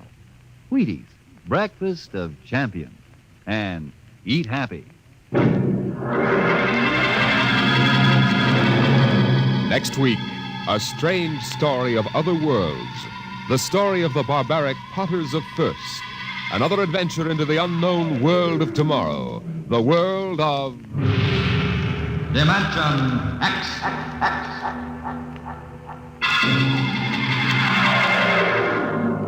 And this is the Wheaties man, Frank Martin, inviting you to listen tomorrow night to Joel McRae in Tales of the Texas Rangers on the Wheaties Big Parade. See you then.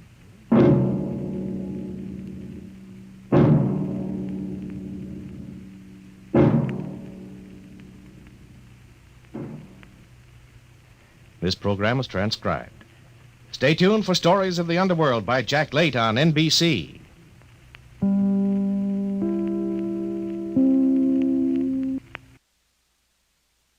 Wheaties presents Dimension X.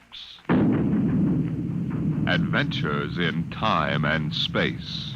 Transcribed in future tense. Dimension X.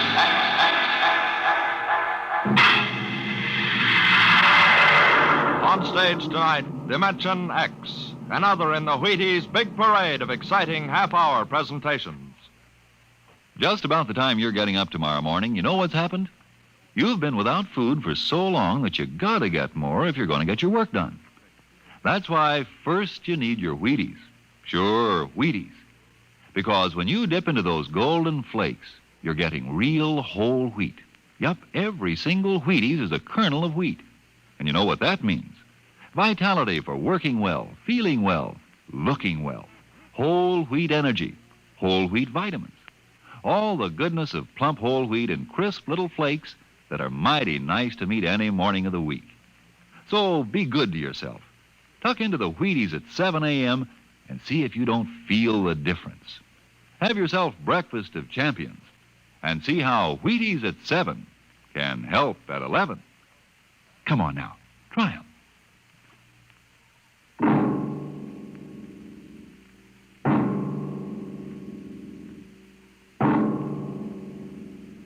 What will happen when man, finally conquering the galactic distances of interstellar travel, finds life on the strange worlds across the universe? Will he discover civilizations of incredibly advanced scientific knowledge, or primitive cultures deep in a stone age of savagery? Here is a story of the relation between men of our world and beings from beyond the stars. On the desk stood a yellow bowl, the profile a simple curve, clean and sharp. The body was thin without fragility, and the beauty of its shape was matched by the glowing intensity of the glaze, a glorious transparent yellow, soothing as sunlight, yet glowing with the fire of a volcano's core. The desk belonged to Michael Tom, Regional Administrator for the Department of Interplanetary Affairs.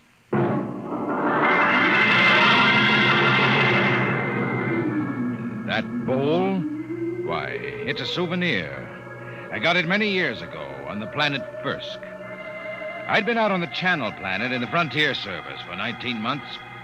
When my transfer came through to Firsk, I was surprised to see that I'd been promoted 3 grades, and my orders read to report to the regional office as assistant resident.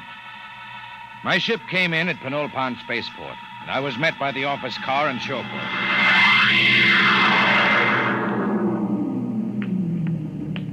Mr. Tom? That's right.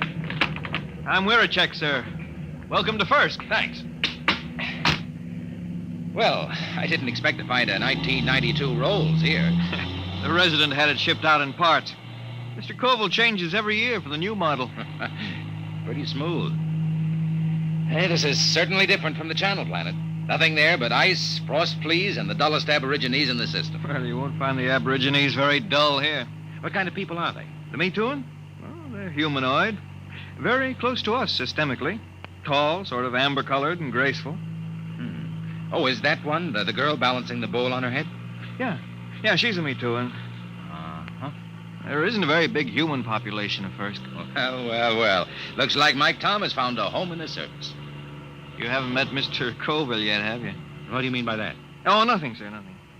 Look, we're a check. If there's anything wrong, you'd better tell me. Well, there's nothing, sir. Nothing you won't find out. It's just that Mr. Koval is a very forceful personality. Very forceful.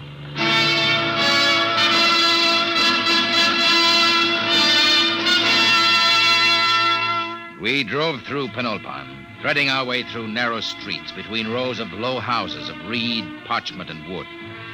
Canals of green water laced the city, and the bridges trailed ivy and orange flowers. Suddenly, we turned a corner, and there on the bank of the main canal was a large concrete and glass building, Earth-style. This was the district office, and in a room that gleamed with black plastic and glass, I found George Colville, senior resident. You're Tom? Michael Tom? Yes, sir. My last junior took off for the hills with a dancer from a Mituan grog shop. If I have any trouble with you, I'll ship you back to Earth with a minus 50 efficiency rating. That clear? That's clear, sir. And don't get edgy with me. Sit down. Now, listen, Tom, I'm easy to get along with. I like things done right the first time. Got to give a good example for the gooks. Gooks? Yeah, the natives. I don't know what's good for them. I brought in a high-grade silica yarn to replace the root fiber they were using in fish nets. Took me 3 months to talk them into using it. I thought the Bureau policy was to avoid introducing Earth technology to stable cultures. Yeah, that's what those boneheads at the main office say. But they don't have to live here. Have you seen those pigsties they live in? There isn't a concrete building on the planet. The Mituan delegation, Mr. Colville. Tell them I'm busy for 15 minutes. Yes, sir. Well, I'll be going along then, sir. Why? Well, if you're busy. Forget it. I always let those gooks wait at least 15 minutes. Softens them up. They're not hard to handle, if you know how. I was assigned to pest control, a duty Colville considered beneath his dignity. In the next few weeks, I carted rat poison and insect spray through the poorest sections of Penulpan, where the trees ended and the plains stretched out to the Cookmank Mountains. It was there that I first heard of the potters of Firsk. I had found a pottery bazaar, long shelves of jars of every size and shape, crocks, paper-thin vases, bowls, demijohns, tankards. The glazes were remarkable, deep, glowing colors. And yet, something was missing. I looked up and down the shelves. Mr. Tom, is anything wrong? No, it's just, Oh, I've got it. There isn't any yellow. Yellow? That's right. There are no yellow glazes at all. They have every other color. Ruby, green. There's a jar that's translucent, but no yellow. Well, maybe it's a superstition. Could be. Yellow might be connected with death or disease. Well, you can find out, Mr. Tom. Here comes a Mituan. She probably runs the place. May I help you, sir? Oh, you speak English. I must. We trade with the Earth colony. Your wares are very beautiful. For example, how much is this bowl? 75 credits. That much? They are our ancestors. And to sell them as cheaply as wood or glass would be irreverent. Your ancestors? You mean the bowls? Yes. Uh-huh. Tell me, where's the pottery made? In Penulpan? No, back there. In the mountains? There our ancestors go and the pots are brought back. Aside from this, I know nothing. The Mituan fear the potters. Why? No one knows what lies beyond the first hill, Earthmen. Sometimes we see the glow of furnaces. And when there are no dead for the potters, they take the living. Living? There are the potters now. What are they shouting? That they have sold all their wares. that they will ride back to the mountains now. Hey, big devils, aren't they? Red hair. They are very strong. I think I'll visit the Potters one of these days. No, Earthman. No? Why not? It is dangerous for you. They have guarded their secrets from all Penelpan. They are very fierce.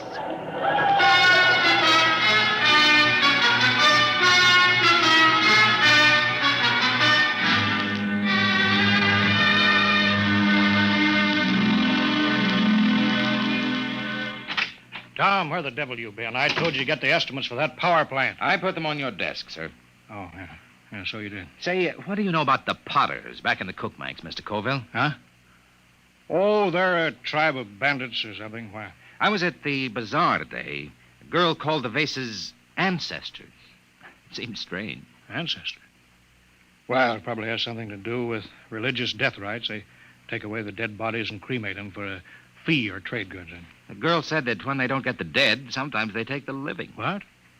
Well, so that's it. What, sir? Raiding. About every month or so, a couple of Me Too and turn up missing. The whole city clams up like tongue-tied parrots. For 2 years, I've been trying to track it down. Tom, these Potters must be behind it. Raiding, huh? Well, we'll see about that. No, we don't know anything definite. Well, we will. Get Weircheck to roll out the copter. We're flying out to those mountains. I'll put a stop to this if I have to blow them clean off the planet.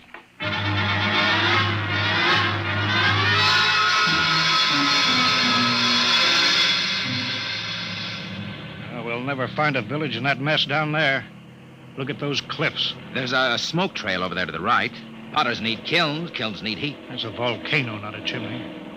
Let's try out along that ridge, then we'll go back. Wait, I think we found them. Where? At the base of the volcano. Look close. You can see buildings. Yeah. Set her down.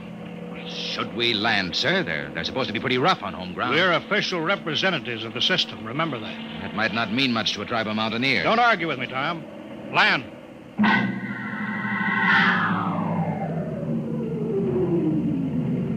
Get your pistol ready. I don't see anybody. The village is deserted. They're hiding. It's the Potters, all right. There's a heap of old broken jars. But I don't see the kiln. We'll stay here till something moves. What's that? One of the Potters. Wait a minute. Here they come. 3 of them. You cover them, Tom. I'll do the talking. Hey there, you! What brings strangers to the village of the Potters? I'm Colville, chief of the Planetary Affairs Bureau in Penelpan. This is an official visit to see how things are going with you. We make no complaints. Oh? I've heard reports of you Potters kidnapping Me Too. Is there any truth in that? There is an ancient agreement.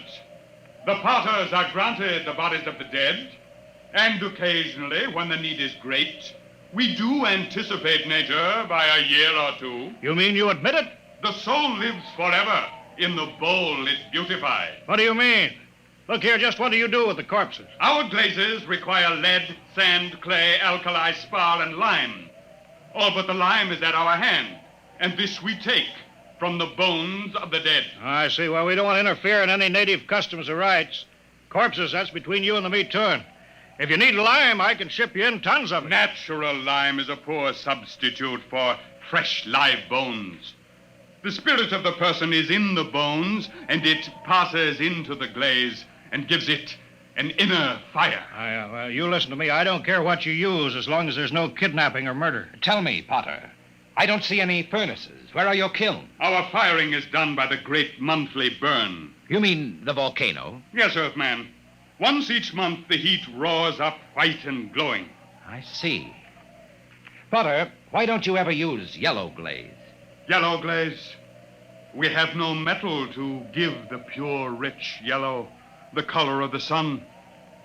It is strange, Earthman, that you talk of the yellow, for my people have sought the sun glaze for thousands of years. Listen, if there's any technical help you people want, that's my business. But there'll be no more murder. If necessary, I'll put a stop to the potting altogether. Your words are not friendly. Don't think I can't do it. I'll drop an atom bomb down the throat of your volcano and cave in the whole mountain. We'd better pull out, Mr. Colville. Shut up, Tom. You understand? My job is to protect everyone on this mud-hole planet. And that includes the Me Too. Get back in the copter, Mr. Colville. They're getting ugly. Fire over their heads. Keep them back. Quick, get in, sir. They're scared now, but in a minute they may jump us. All right, let's go. Don't worry, Tom. Now those gooks know who's boss. No, sir. We won't have any more trouble from the Potters.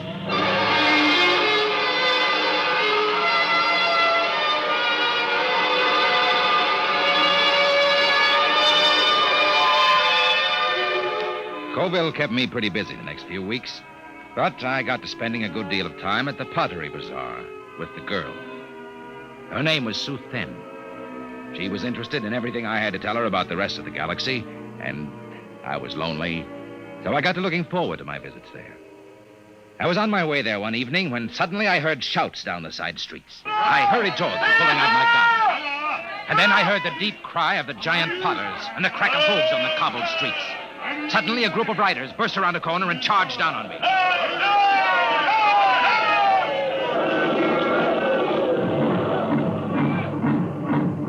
When they were gone, I hurried to the Pottery Bazaar. Sue Fenn was gone. Earthman! She's not here. They took her. The Potters? She has gone to her ancestors. Did they kill her? No, they have taken her to the hills. But soon she will live forever, her spirit wrapped in the glorious glaze. Sue Fenn. There is nothing to be done. When the Potters take you, it is the end.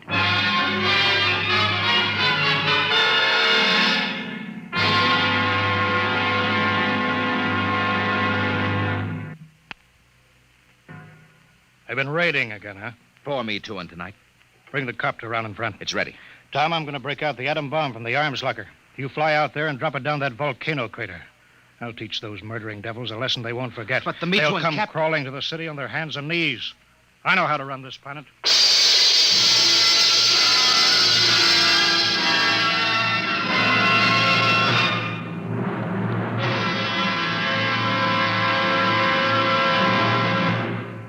Dimension X will continue in just a moment. Friends, this is Frank Martin, the Wheaties man, and I want you to know an associate of mine, Ed Prentice. Okay, Ed. Folks, I'd like to have you meet a good friend of mine and a prominent member of a fine little organization known as the Chicago White Sox, Mr. Lucius Benjamin Appling. Ooh, Ed, don't say it like that. Whoever heard of a ball player named Lucius? What if I went around calling you Paul Edward Prentice? Let's just make it Ed and Luke, huh? All right, Luke. Say, just how long have you been with the White Sox? Over 20 years, Ed. Golly, I played in darn near 2,500 games. Been at bat almost 9,000 times. Man, I'm from way back. Well, Luke, you don't look it. How do you keep up the pace anyway? Well, Ed, I sleep good. I eat good. I eat mighty good. Wheaties about 4 mornings a week. Those little old flakes put a lot of snap, even in an old-timer like me. Must be because they're 100% whole wheat.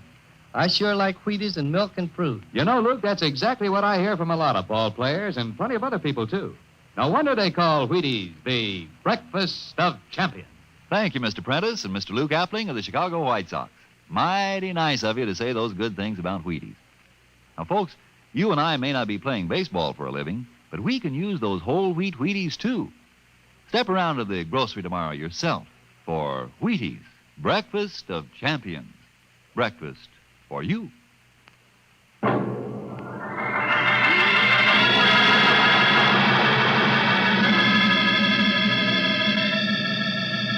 There's the village window, Chick. Swing over it.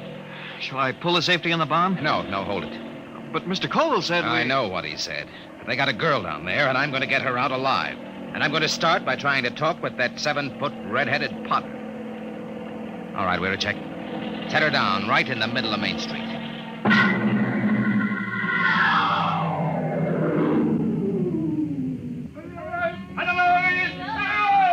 Have your gun ready, we're a check. Here they come. Tall one's the chief. So, this is the insolent lordling again. Come on, out of the copter.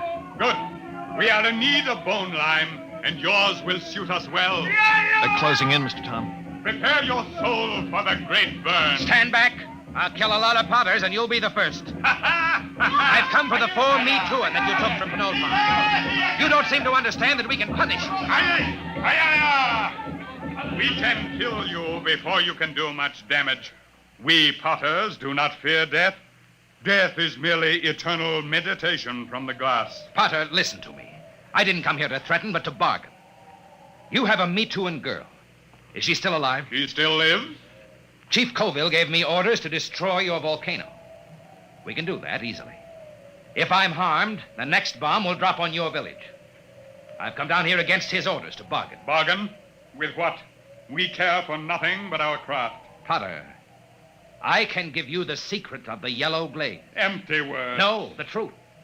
In exchange, I want the girl and the other Me Too you've stolen, and your word not to raid again. How would we get lime? We've told you we can ship it in. Pure lime, as good as yours. Do the Potters of Firsk want the yellow glaze? Why, that has been the goal of the tribe of Potters for 1,000 years. And if I show you the yellow glaze? Earthman, if it comes clear through the burn, I agree to your bargain. If it does not, your spirit will be lodged forever in the ugliest bowl we can spin on the wheel. It's a bargain. All right, Wericek. Disarm the bomb. Disarm it? Mr. Tom, are you crazy? They'll kill us. There'll be nothing left to stop them. Nothing but the yellow glade. Yeah, but do you know how to make it? We'll soon find out. I've been doing a little reading on the subject lately. Reading? Holy smoke. Enough, Earthman. I will take you to the potter's shed. If your glaze is the bright yellow of the sun, you live. If not, you die. Come on, Wericek. Let's get to work. With what? You never made a glaze in your life. What are we supposed to work on now? Our last will and testament?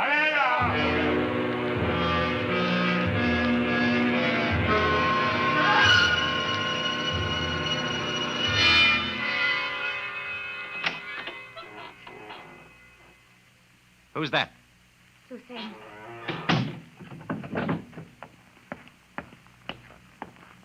Are you all right? Yes. Why did you come? They will kill you too, Earthman. Maybe. How did you get in here? When I heard that you were here, I asked the Chief Potter to come. He said it would not matter. They would have all our bones soon.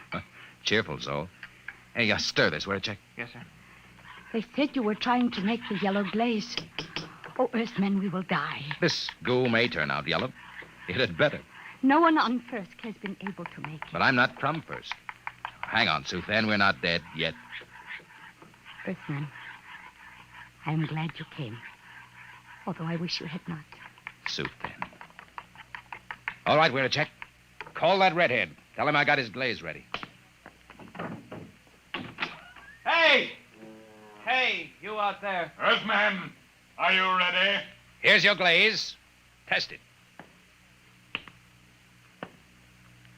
You have 6 bowls of glaze. I'm no potter. This stuff ought to turn out yellow, but I can't be sure in one mixture. We will coat 6 tablets, one with each glaze. Then we will fire them. How long will it take? 20 hours before you know if the burn has brought you life or death.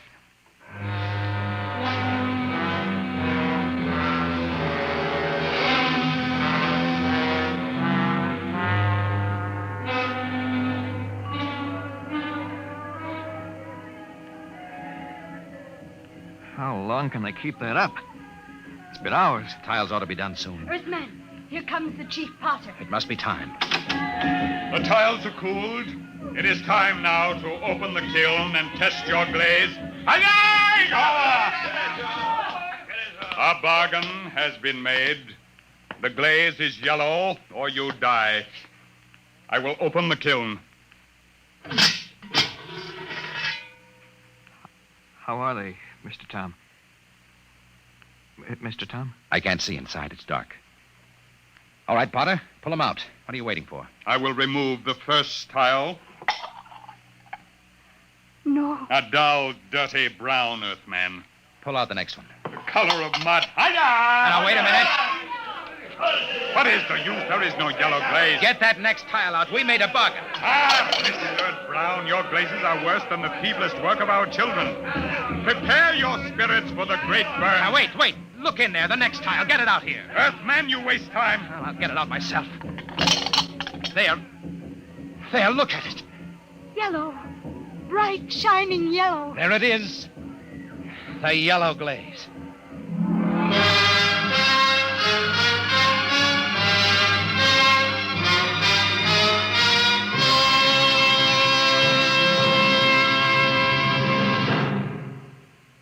Tom, where in thunder have you been? Mr. Colville, I've been I trying sent you out on business which should take 2 hours, and you stay 2 days. Why? I got the 4Me2 back, and I made a contract with the Potters. No more raiding. You what? I made a deal with them, and it turned out to be a better idea than yours. You disobeyed. You deliberately... Tom, you're through here. Through with planetary affairs. Listen, Mr. If a man Colville. can't be trusted to carry out orders, he's not worth a lead nickel to the Bureau. Get your gear together. Leave on the next ship out. Yes, sir. Wait. You're on company time till 4 o'clock tonight. Until then, you obey my orders. Take the copter back to the hangar. Bring the atom bomb back to the armory. I can't. What? I've been trying to tell you. There's only one way I had to make that yellow glaze. Tom, what the devil have you done with that bomb? I gave it to the Potters. What? It was the uranium salt that made the yellow glaze. The Potters didn't have any, so I gave them the uranium out of the bomb. That was part of the bargain. What? You gave that murdering tribe of gooks that uranium? You heard me. And if you think you could have used it better by blasting them out of that mountain, you're crazy. Why, you abysmal, blasted imbecile. That's the only bomb we had. Those Potters could tear Penalpan off the face of the planet. If you want that uranium, Colville, you can go out and get it. And if I'm fired, I'm through now. Why, you fresh smut, you yellow-livered louse. I ought to If you kill asked you. me, I'd say it'd be dangerous business trying to get that uranium back now. Where a check? Where a check? Yes, Mr. Colville. Yes, sir. Get the copter fuel. Get me a double holster and a full bandolier of ammunition. Yes, sir. Tom, when I get back, I'll see that you rot in the deepest cell in the Gallatin Tower. I'm going out now to those hills. I'm going to bring in that uranium myself.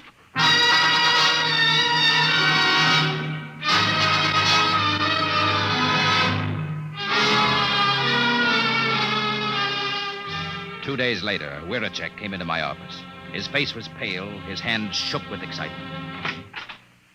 He's here, Mr. Tom. He's here. Colville? No, the Chief Potter. The Potter. Bring him in. Should I call the guard? Just bring him in.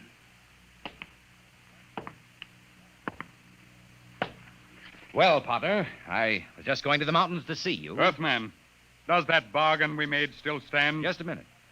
First, I want to know what happened to my chief. He has not returned. A madman came to the village of the Potters. He said you had no authority. He said he could not allow the Potters to keep the heavy metal that makes glaze like the sunset. What happened to Colville? Tell me. There was violence. He killed 6 good wheelmen. He was captured. I come to find whether our contract is good. Captured. All right, Potter. The contract is good. It is bound by my word and by the word of my great chief back on Earth. But only if Colville is returned. He must be brought back. Good. Then to seal the bargain, I have brought you the first bowl made with the new yellow glaze. It's a beautiful vase, Potter. And now, about returning Colville. It is done. The madman is a lucky man indeed, for his spirit dwells in the brightest glass ever to come from the great burn.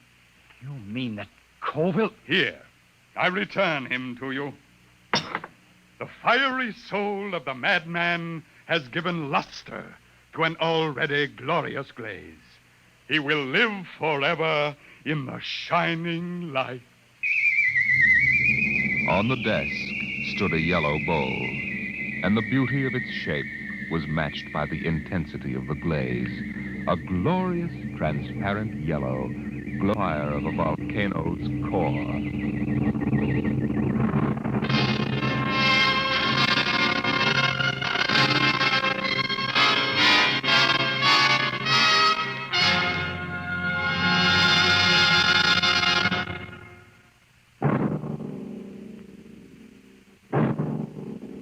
Tonight, Dimension X has transcribed The Potters of Firsk, written by Jack Vance and adapted for radio by Ernest Kenoy. Featured in the cast were Carl Weber as Michael Tom, Wendell Holmes as Colville, and Raymond Edward Johnson as the chief of the Potters. Your narrator, Norman Rose. Music by Albert Berman. Engineer, Bill Chambers. Dimension X is produced by Van Woodward and directed by Edward King.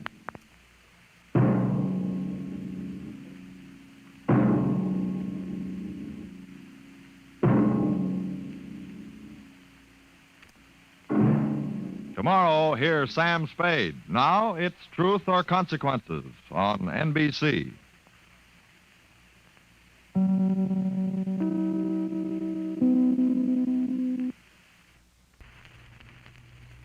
Wheaties presents Dimension X. Adventures in time and space, transcribed in future tense. Dimension X.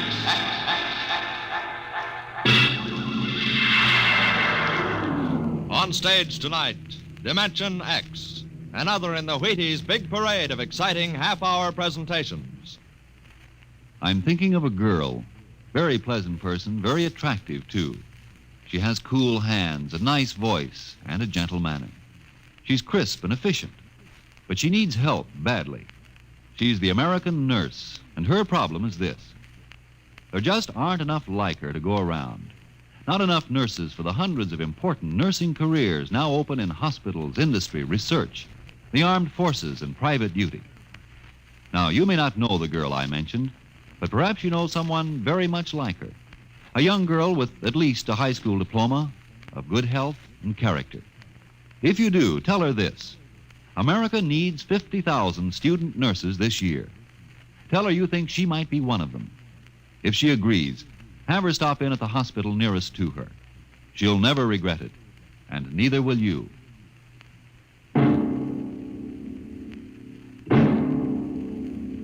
Now, tonight's adventure into the world of the unknown, the world of Dimension X.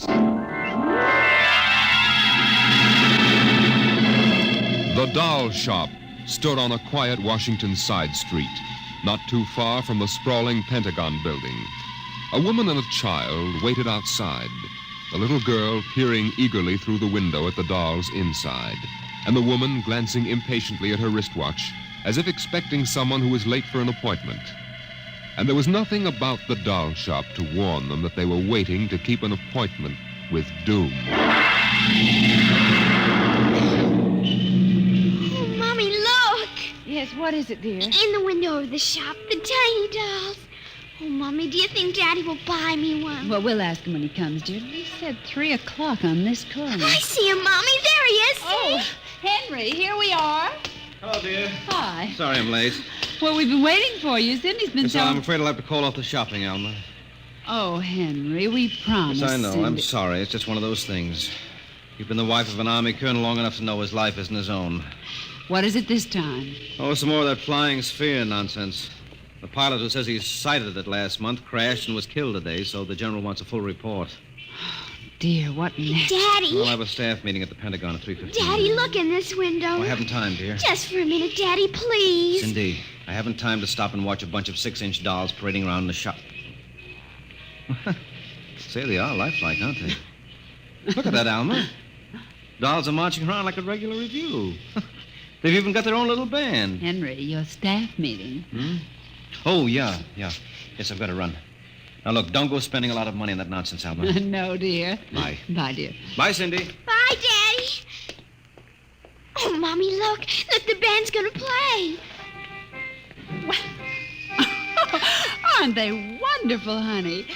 You know, it's funny. I must have stood on this corner 1,000 times, and I've never even noticed this shop before.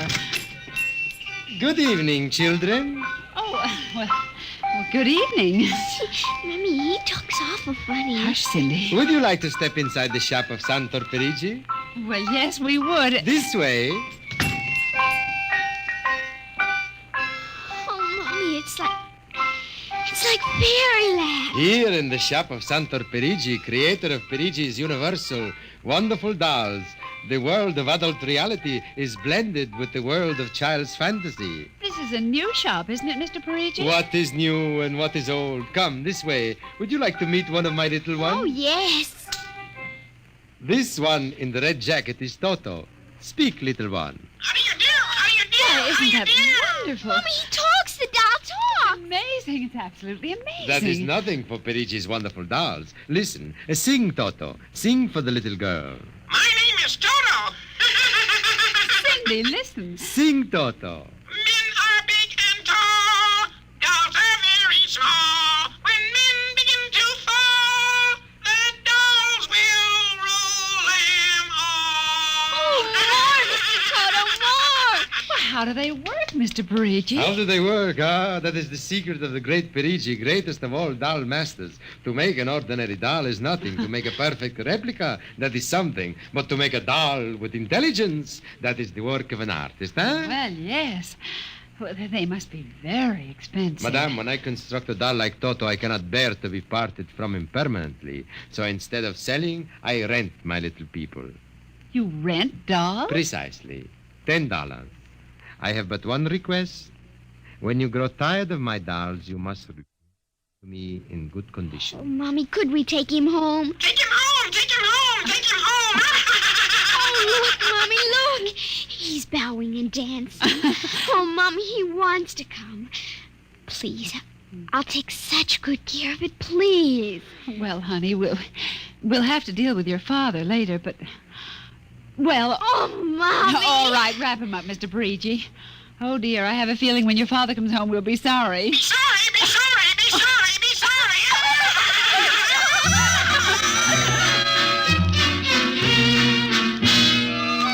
Now, Toto, this is my room, and you're going to sleep right here next to my pillow. Oh, Toto, don't laugh like that. I'm going to have to teach you some manners. You be quiet, because my daddy will be home soon, and he's a colonel in the army, and he'll bust you to private if you don't behave. Now, you wait here. I'm going to introduce you to my puppy dog, Mr. Blister. So be good now.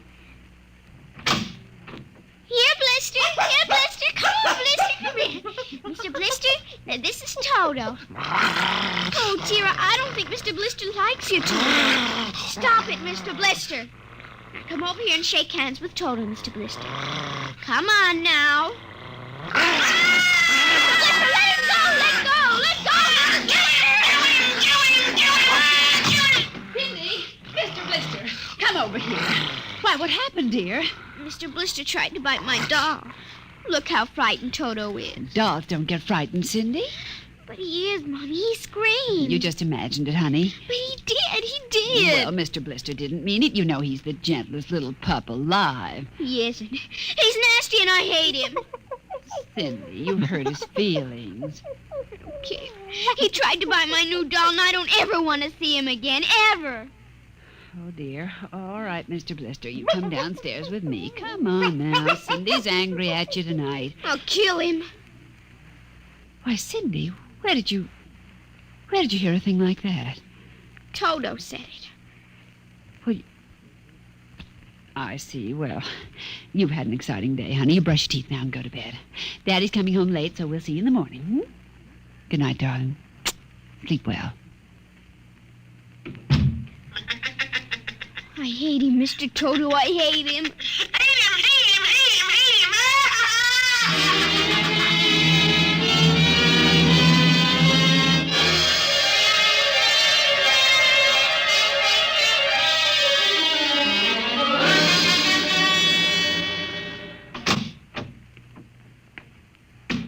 Morning, Alma. Breakfast ready? Just a minute.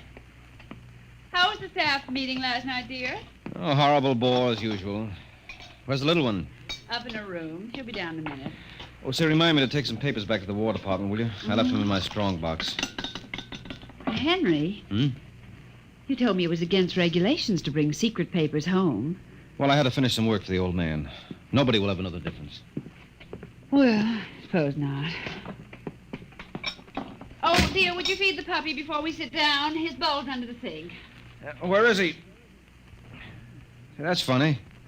Here's his supper from last night, only half eaten. Getting fussy. Blister?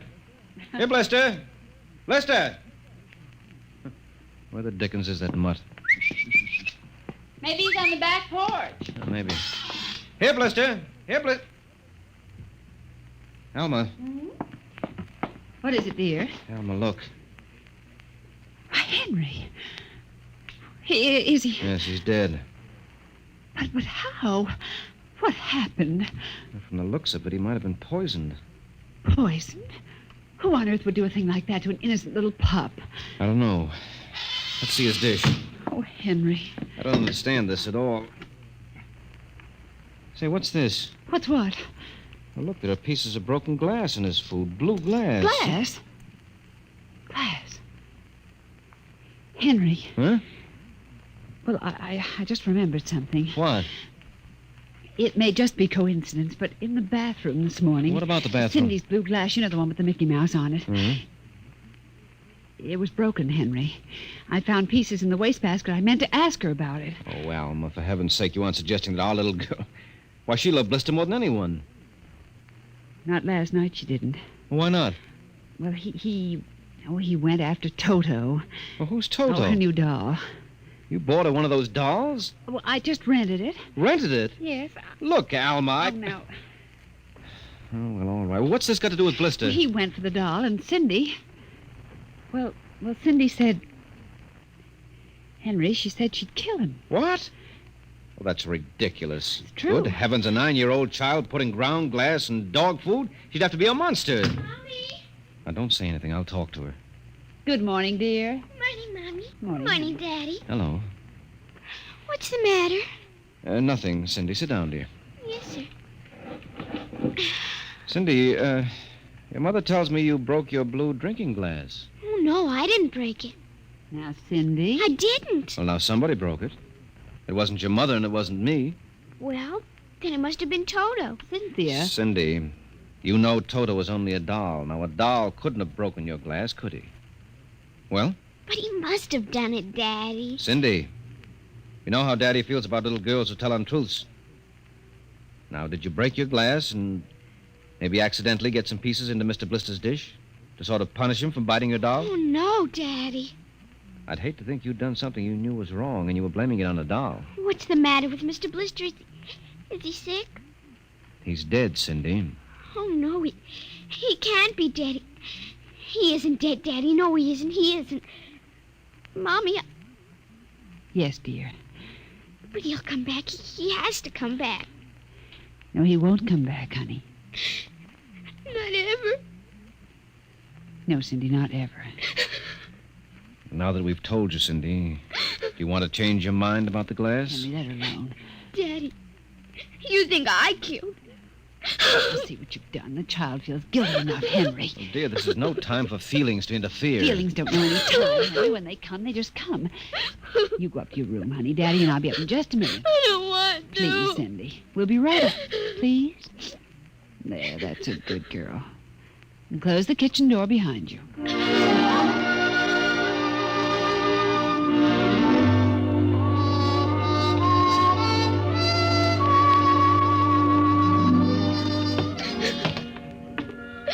Mr. Blister's dead. And he isn't coming back. Ever. Ever. Daddy thinks it was me, but it was you. It was you!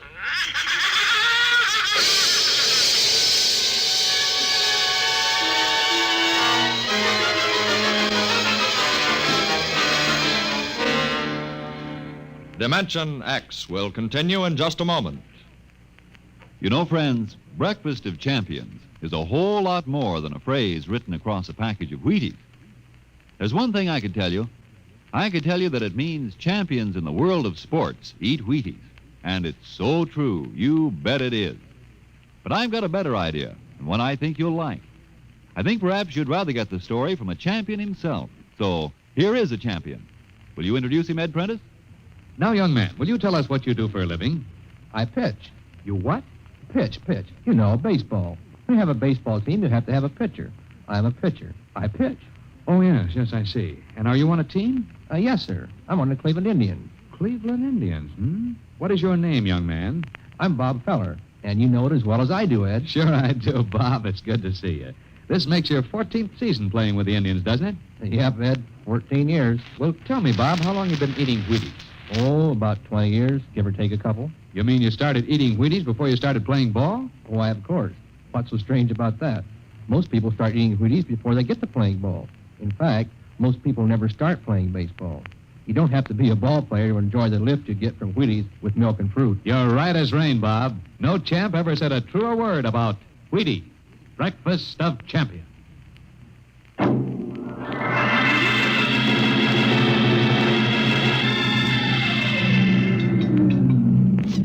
Eat your supper, dear. I'm not hungry. Cindy, you scarcely touched your I lunch. don't feel like eating. Is it Mr. Blister? Oh, Mama. Cindy, answer your mother. Now, Henry, she'll work it out in her own way, dear. Oh, I don't know. When I was a boy, there was such a thing as discipline. Where this child is being brought up... Henry. Well, it's true. There's no respect. Lying. Oh, I don't know. Alma, what's happened to us? We were a nice, peaceful, happy family until you bought that cursed doll. Now who's blaming things on the doll? Well, it's true. You wanted to get some papers from your strongbox. What? Oh, yes, excuse me. Will you try to eat something, Cindy? Now, darling. Yes, ma'am. Alma! Alma! Yes, Henry, what is it? Alma, it's gone. What's gone? The box, the strong box is gone. Well, it can't be. The door to your study's always locked, and you and I have the only keys. I know all that, and I tell you it isn't there. Well, who would I don't know, Alma. Those confidential reports, if they ever get into the wrong hands... Oh, I warned you about keeping them here. Oh, what if it ever came out in the open? Can't you see the papers? Army colonel, derelict in duty. Call the police, Henry. What, and throw my career in the wastebasket after 17 years? And we've got to find it ourselves. But it was there when I went in to clean this morning. Well, what about your key? Well, it's right here. I always keep it right with me. That's funny. Oh, no. But my other keys are all on the ring. You've lost it. I don't see how. Alma, how could you do it? Henry, please. Come on, we'll search the house. I can't think of anything else to do. Oh, dear, you're going to miss your staff meeting. Well, all right, never mind the meeting. My whole career goes up in smoke if we don't find those reports. Now, somebody get hold of your key and open that room. I know Cindy. Oh, let the child alone. She's been through enough. You know she wouldn't do a thing like that. I don't know anything anymore. I don't know my own child. I don't even know you. Henry. All I know is that strongbox is gone with papers that are dynamite if the wrong person gets them. The question being who? What's that? Coming from upstairs. What's that blasted doll again? Something must have set it off. I don't know how the mechanism works. Well, for heaven's sake, let's go up and shut it off. Right.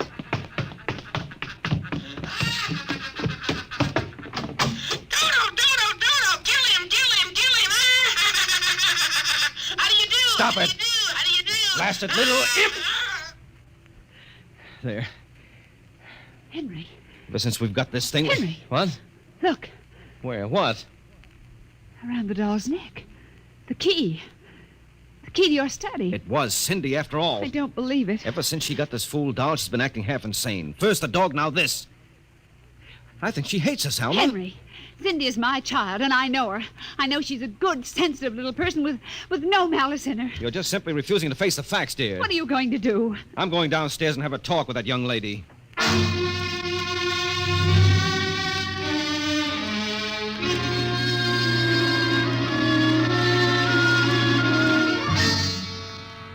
Cindy, you're not telling me the truth. Oh, yes, I am, Daddy. Now, all I'm asking is that you tell me the truth. Now, where is it? I didn't take it, Daddy. Honest, I didn't take it.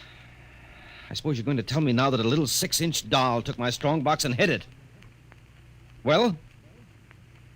Cindy, I'm speaking to you. I didn't take it, Daddy. You don't understand. Toto did it.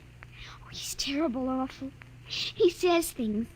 He says he's going to kill everybody. Cindy, you're inventing things. It's true. At night when I'm sleeping, he stands next to my pillow and whispers things to me. Awful things. He told me he'd kill me, too, if I told him.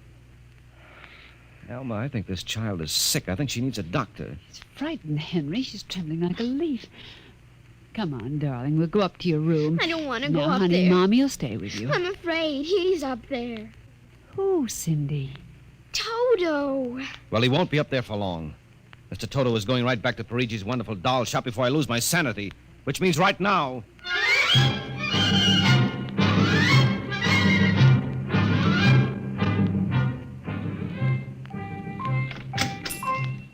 Ah, Colonel Grayson.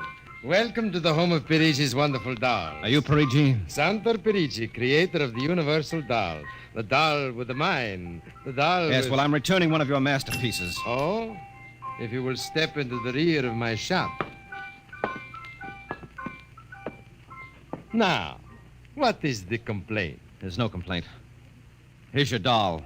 Good riddance. My little Toto, rejected, you found the world of men too filled with hate.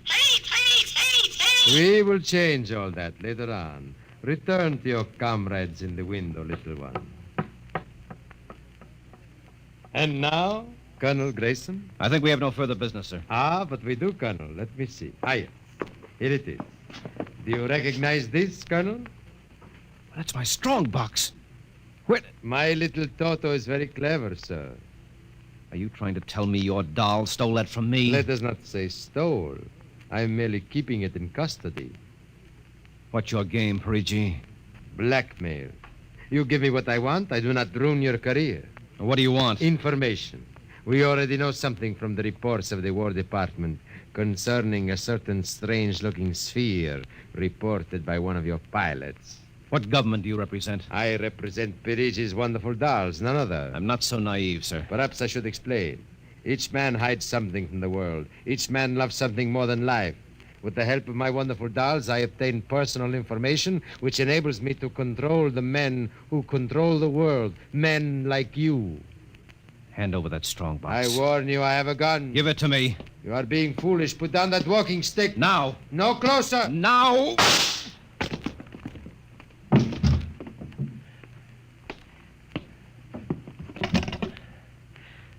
Hello. Give me the police. Hello. This is Colonel Henry Grayson. I've just killed a man. Perigis' doll shop, corner of 4th and Lexington. The body is in the rear. I'll wait for you. Shut up. Shut up, you little fiend! Colonel Grayson! Did I hear you speak? Colonel Henry Grayson! Oh, it can't be. I must be going out of my mind. A 6-inch doll. Shut up! Your master's dead! You are mistaken, Colonel. I, Toto, am the master. What do you mean? If you will examine the body of Santo Perigi, you will see that he does not bleed. And he does not bleed, Colonel, because Santo Perigi never lived. Never lived? Santo Perigi is a doll. A doll? But he's a man. He talks. He walks. The people of Meretrix are skillful doll builders. Meretrix? Doll builders? Who are you? I am Xanthus Imperator, commander of the legions of the 3rd planetoid, Meretrix. Legions? Planetoid? My people and I, whom you regard as dolls, come from a tiny planet beyond the moon. What? So small that it cannot support our population. That's true. We landed one of our space spheres on Earth 3 months ago with the intention of colonizing. Unfortunately, one of your pilots intercepted us. So that's why you wanted our information. Precisely. And you are human? Quite human. Of course, in order to deal with Earth people without suspicion, we were forced to construct Perigi, a man-sized doll. No, it can't be. I can't believe this. I'm having hallucinations. I've got to get out of here. That will be impossible. We have weapons of destruction quite unknown to Earth people. I phoned the police. They'll be here soon. By the time they arrive, my people will have prepared something quite shocking.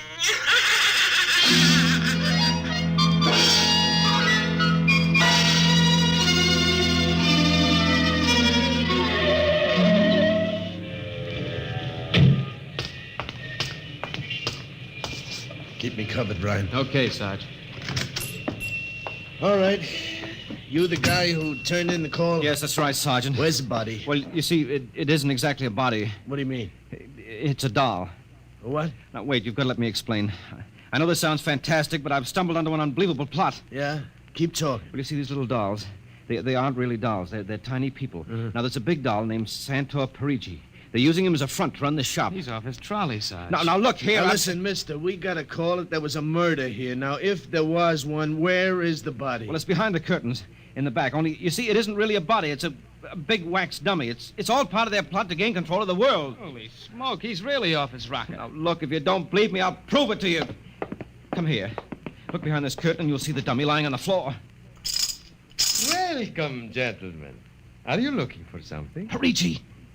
This is impossible. I smashed his skull. Do you know this guy? That's the one, the doll. What's your name, mister? Perigi, Santor Perigi, creator of the Universal Doll. Uh-huh.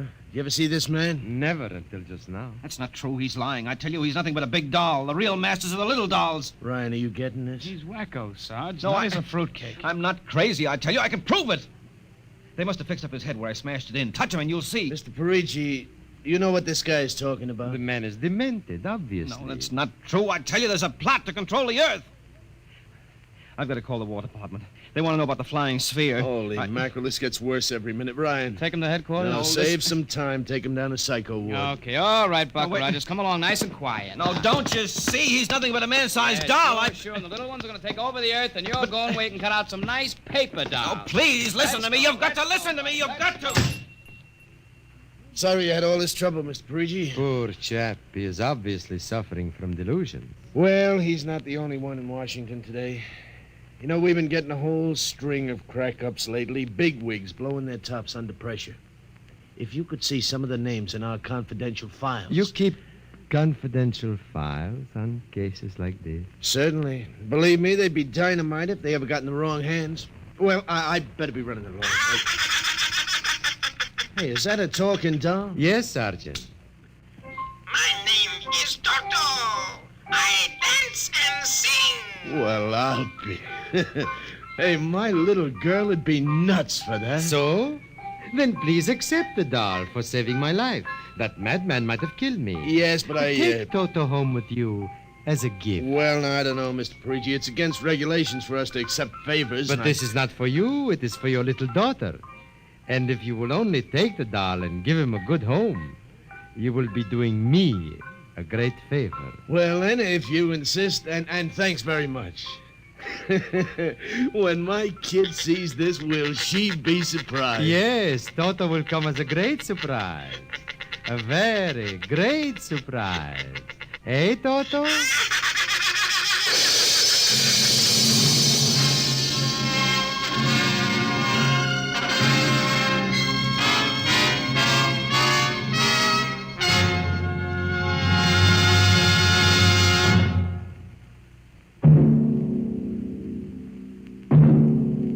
Tonight, Dimension X has transcribed Perigis' Wonderful Dolls, an original radio drama written by George Lefferts. Les Damon appeared as Colonel Grayson and Joan Alexander as Alma, with Denise Alexander as Cindy.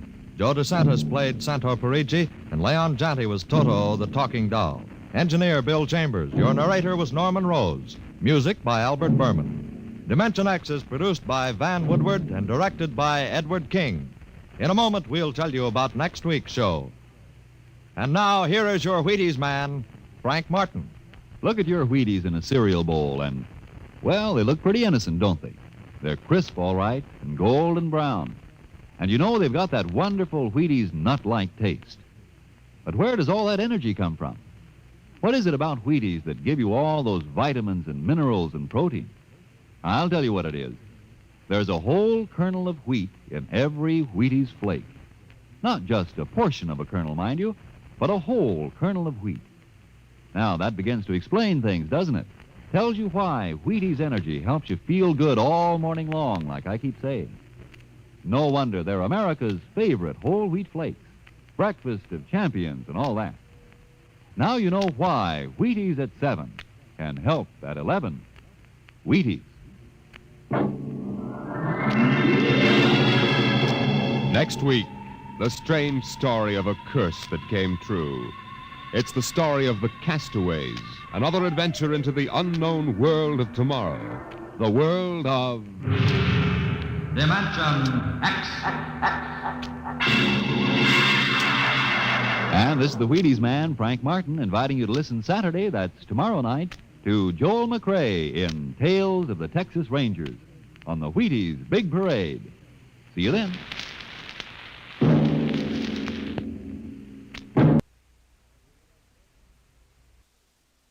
It's National Wheaties Week.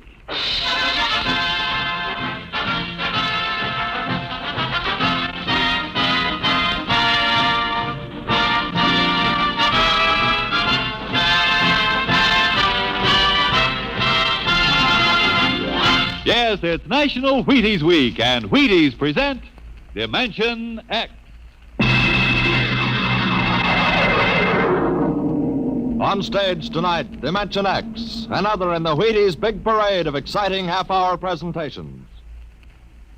It's National Wheaties Week. Yep, time to try Wheaties. If you haven't had any for a while, try them now. If you've been eating them right along, have an extra bowl full for me. How about that? You know, I've been talking about Wheaties all summer, saying, see how Wheaties at 7 can help at 11. Well, Well, by golly, they can. I get up to Wheaties, bananas on mine, thanks, and I honestly feel as if I had more pep all morning. And why not you? This is National Wheaties Week. Time for you to have some Wheaties. Breakfast of champions. Oh, go ahead, have some. It's National Wheaties Week.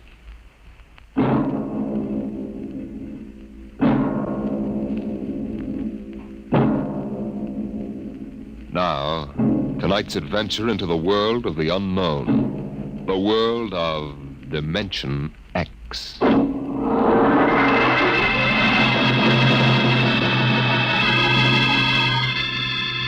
In the South Pacific, night comes on rapidly. The sun dips below the flat horizon. The sea is crimson for a moment, and then night falls. But on Tahani Atoll, giant arc lights turn night into day. Across the waters of the lagoon within the barrier reef, launches and tugs skitter back and forth, while on the curving half-moon of the island, army trucks and jeeps scuttle down the rough roads bulldozed by the Seabees just 6 weeks ago. A low Quonset hut stands near the beach, surrounded by tangled wire. This is the preliminary command post, and inside is General Frank Gaydosh, field director of the test. Operation Destruction.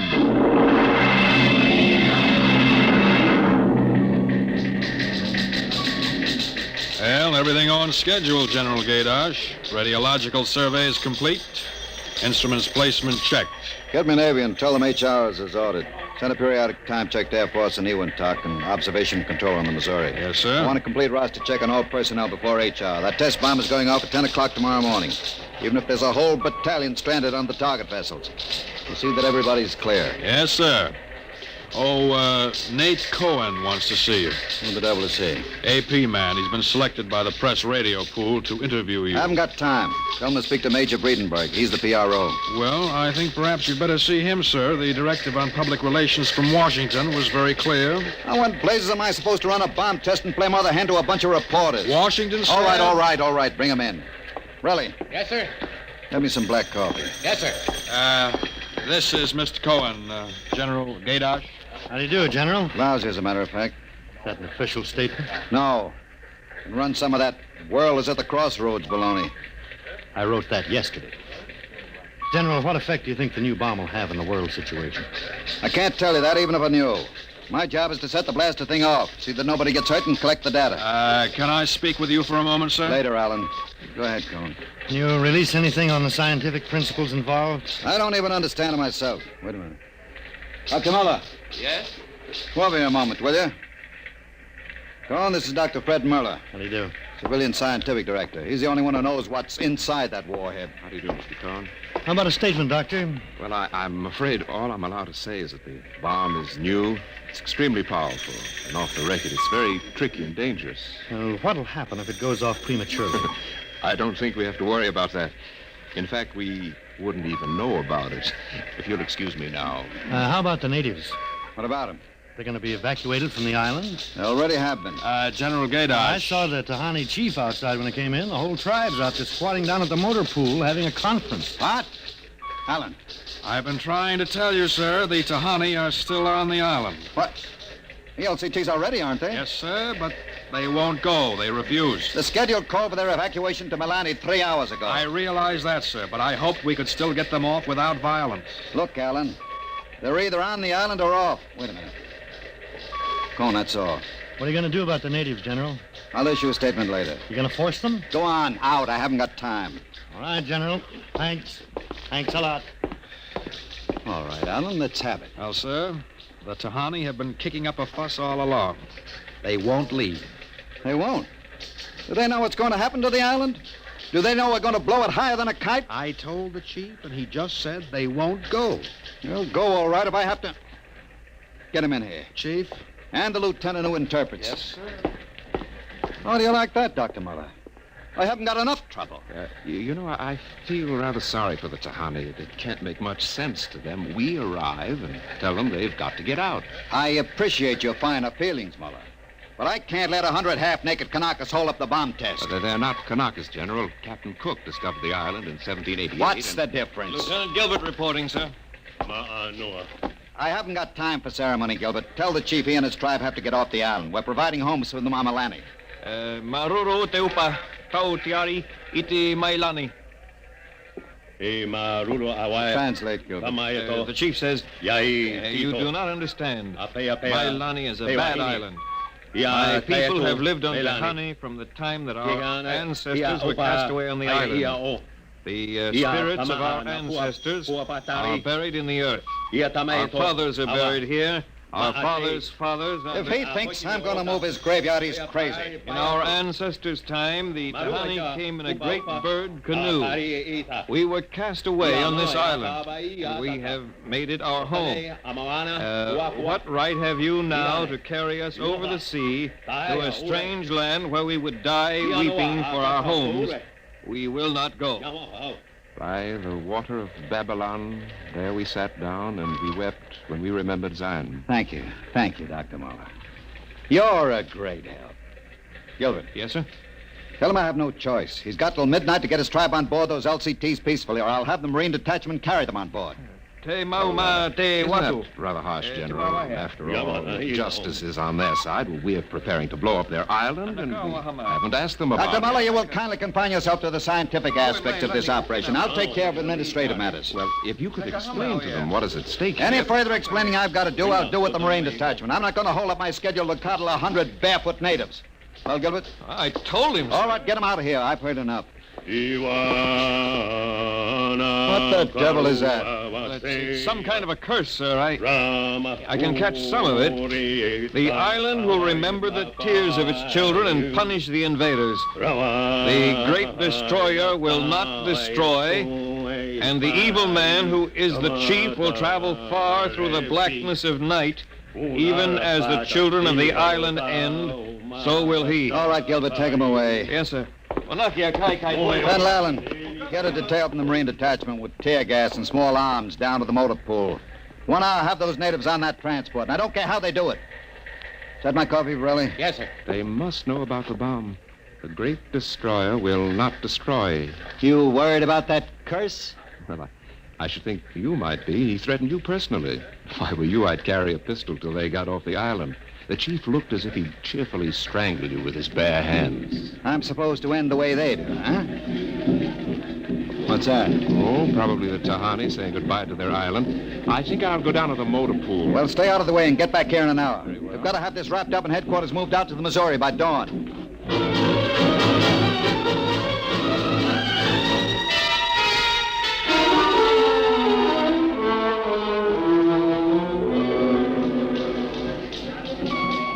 Navy and instrument room checking in, sir. That's the last. Have the Missouri take over control and send for my chief. Yes, sir. Are the LCTs there standing by with those natives? Yes, sir. They're on the beach. The bomb unit is assembled in place, General. 2330, right on the nose. Robin, start evacuation procedure. The Tahani have stopped. Allen's probably moving them out to the beach. Check in with Navy and Air Force, Borelli. Yes, sir. What's that? It's coming from the beach. Tahani making trouble. Come on. You, Gilbert, what is it? Yes, sir. Colonel Allen ordered the Marines in, sir. What happened? What happened, man? The natives. They just got up and started marching. Did they embark? Oh, you don't understand, sir. They marched up the cliff and right off into the lagoon. What? All of them.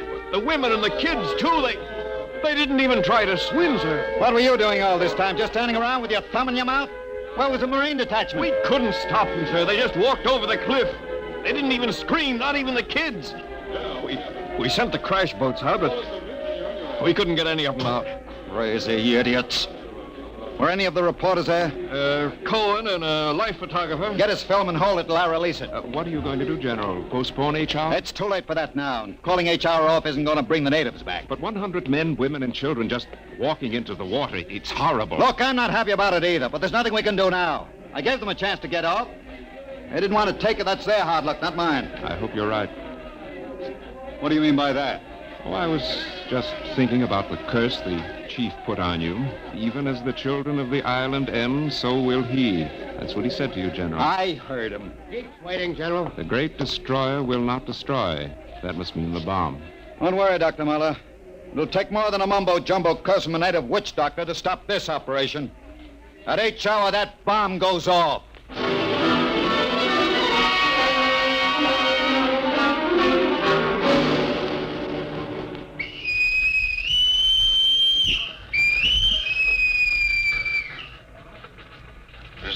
H hour minus 1 minute 30 seconds. H minus 1:30. Radio screens hooked in, sir. All right, check control stations. Observation station 1. Observation station 1, check. Radiation station. Radiation control, check. Test the firing circuit, Dr. Observation Muller. station 2. Observation station 2, check. Damage control station. Damage control, check. Communications. Communications, check. All checked in. It's H minus 1 minute. H minus 1. Take a good look at that island on the screen, Muller. When you throw that key, it just won't be there anymore. Nothing but an atom mushroom over the lagoon. It's quite a funeral pyre for the Tahani. Stubborn idiots. The way it serves them right, Muller. They can't get in the way of progress. Progress? I wonder if it is, General. It's H minus 30 seconds. H hour minus 30. 29. 28. 27. 26. The Great 25, Destroyer. That's what he called the bomb. Hold it, Muller. Allen, report. All checked in. Cameras running. Sound fire warning. Stand by for firing. Ready, Muller? Ready. 12, 11, 10, 9, 8, 7, 6, 5, 4, 3, 2, 1, fire!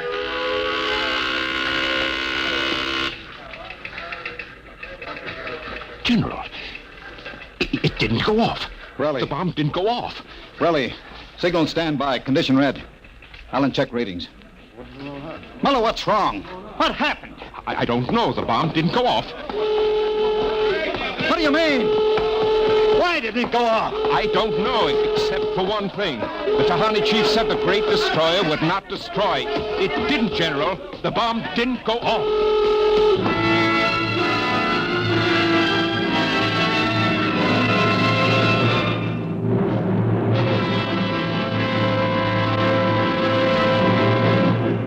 Dimension X will continue in just a moment. It's National Wheaties Week.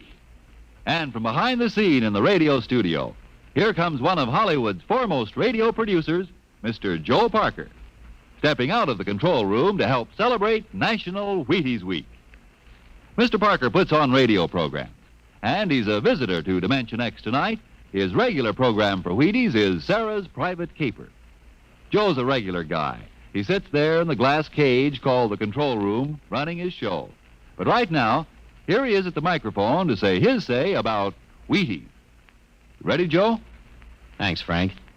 You know, folks, I sit there in the glass cage, as Frank calls it, and I have to stop my programs long enough for him to talk about Wheaties.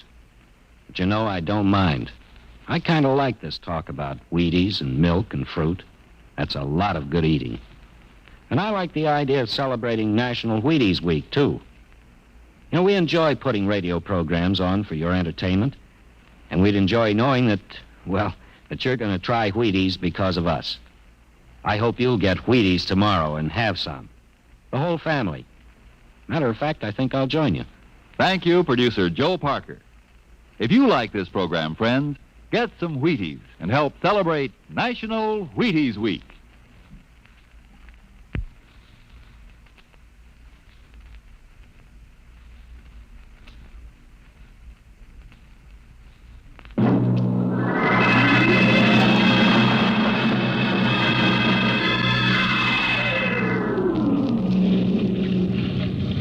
How about it, General? What happened? You got a statement? Nothing you can use, Cone. Not until we find out what went wrong. We'll let you come aboard. I walked on. You don't know why the bomb failed, huh? It didn't fail. Just didn't go off. Say, what's that tank thing on deck, General? Undersea Salvage Unit Mark IV. They call it an undersea crawler. Somebody going down? That bomb is down there in the lagoon somewhere. Could go off at any second. Somebody has to go down, find it, and disarm it. Yeah, that's a lovely job. Who's elected? I am. Dr. Muller. He's the only one who knows how to dismantle it. The crawler's ready, General. All right, come on, Muller. I'm ready. Well, and as soon as we hit shallow water, get those gates open. We'll pull the crawler out, then you get away in a hurry.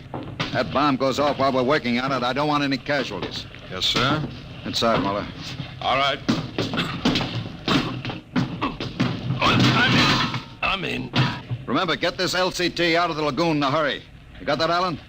You take your orders from Admiral Yancey. Yes, sir. And, good luck. Closing the hatch. Get the sonar and Geiger counter warmed up, Muller. Right. I was just thinking of something, General. That curse, part of it came true. The bomb didn't go off. Well? The second part of that curse was that you would end where they ended, and that was at the bottom of the lagoon. What are you trying to do, Muller? Nothing. I was just thinking this crawler is going to take us right down there where the Tahani died. I'm not worried about a handful of dead natives, Muller. I'm worried about that bomb. Okay, they're opening the gate. Let's go.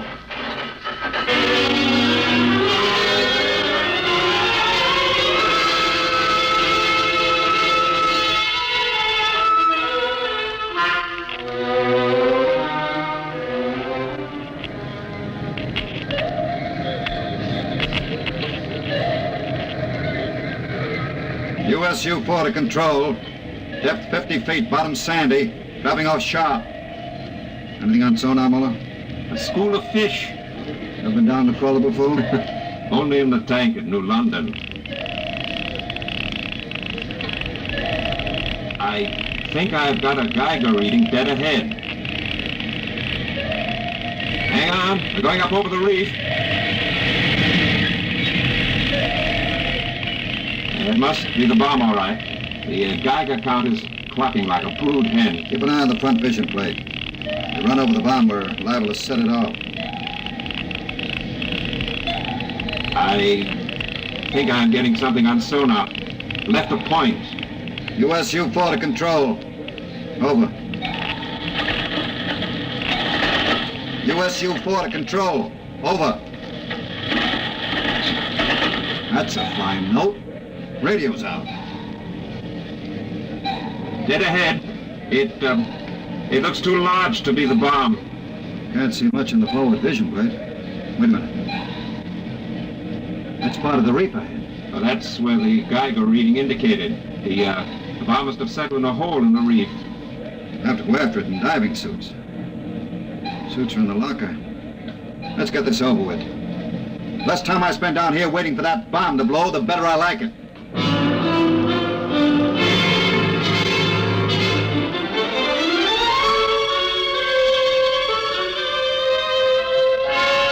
Ready, Muller? Grab your helmet.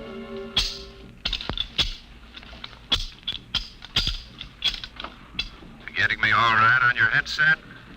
Okay, I'm gonna fill the lock.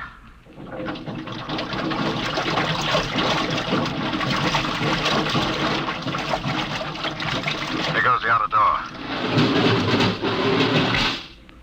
Let's go. This isn't like that diving tank at New London. Look out for that car. Cut you to ribbons. There's an opening of some sort there. Wait till I get the light up. See if you can get a Geiger reading out of that opening. Over there. It's down there, all right. Careful. I'll drop down first. See anything down there? Muller, get down here fast. What is it? You find something? The bottom of this hole. It's metal on the sides. But it's the coral reef. Look. Well, the joints. These are hull plates of some kind, and... Look out above us! It's closing!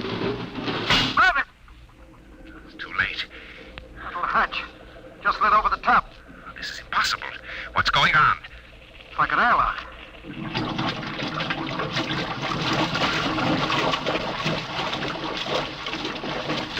Water's being pumped out. General, do you realize what this means? Not sure. There's an inner door opening. Careful. It's a passageway. What do we do now? There isn't much to do. We can take off our helmets, though. Now shows good air. Yeah. All right. Come on. What is this? Undersea fort? What's it doing here? What does it mean? Whatever it is, Our bomb must be down here. Wait. There's someone there. I can't see. There's a shadow. Who is it? Who's that? Ma'anua, Dr. Muller. Welcome to our ship. We have been waiting for you. General, it can't be. Do you see it? It's the Tahani chief.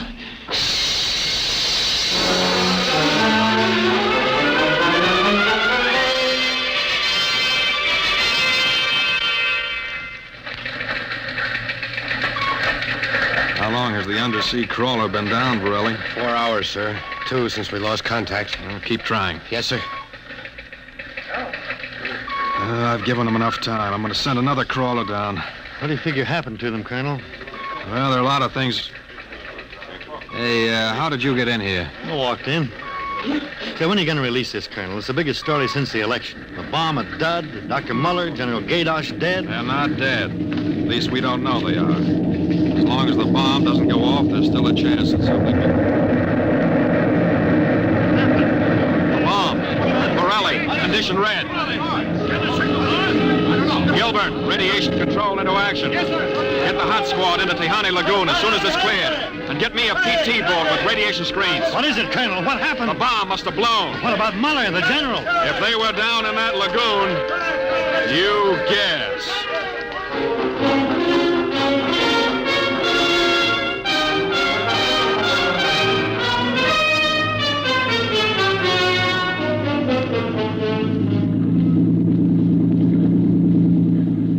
Radiation reading 75 and steady. I'll take her in as close to the beach as you can. Steady as she goes. Is there any danger of more explosions? No, when she goes, she goes. Radiation 82. The danger is radioactivity. Our shields aren't much good, but we've got to pick up the recording instruments as soon after the blast as possible. Radiation 93.5. Well, that's still safe. Hey, Cohen, is that something on the beach there? Oh, yeah, looks like a body. Maybe you blew one of the Tahani back out of the lagoon. No. It's moving. Gilbert, glasses. Yes, sir. It's a man, all right. Head into the beach. Aye, sir. Who is it, Colonel? I can't tell, but he's in a diving suit. It's either Muller or General Gadosh.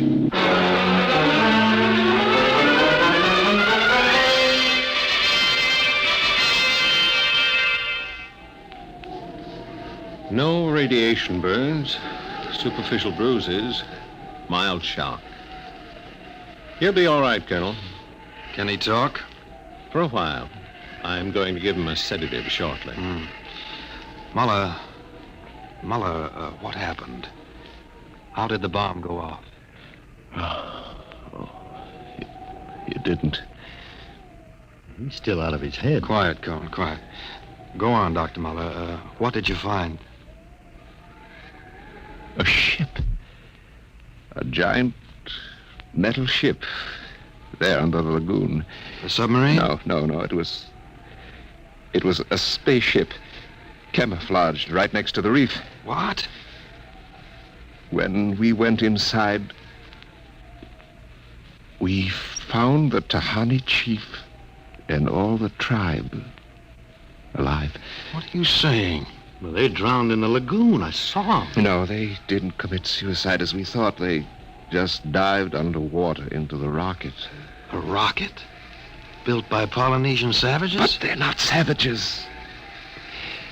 They're the Castaways.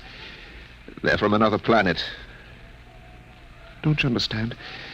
Their spaceship was wrecked here 400 years ago. They've been waiting ever since for a chance to go home. This boy's out of his mind. You better put him under the sedative, Doctor. It's true. They'd exhausted their fuel. They couldn't find anything here on Earth to replace it until we developed atomic power. Atomic power? You mean they stole our bomb? They made me dismantle it for them at the point of a gun. And then just before they blasted off, they let me go. But what about the general?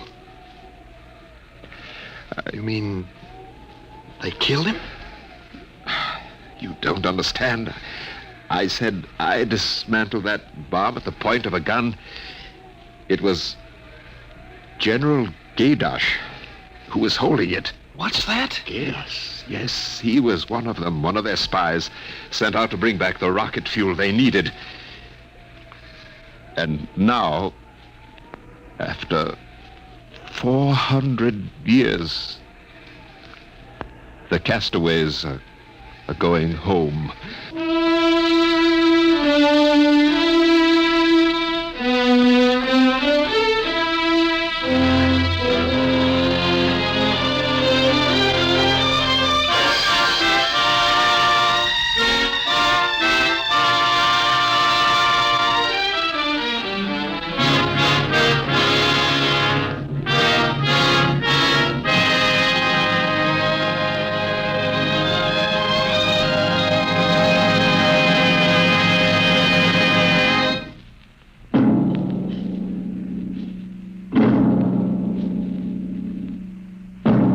Dimension X has transcribed The Castaways, written by Ernest Kenoy from an original story by Ernest Kenoy and George Lefferts.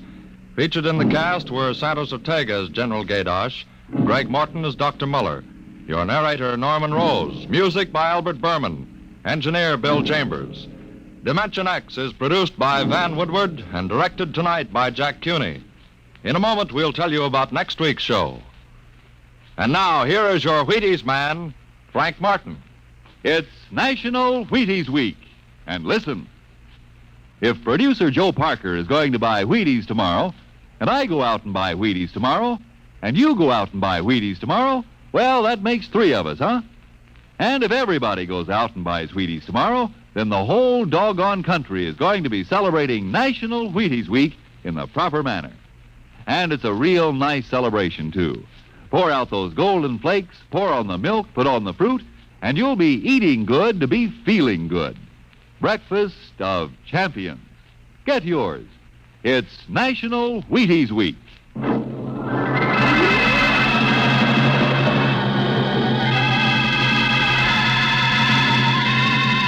Next week on Dimension X, a dramatization of Ray Bradbury's new novel, The Martian Chronicles, the epic story of how man conquered a new planet and then lost his own. Another adventure into the unknown world of the future, the world of Dimension X.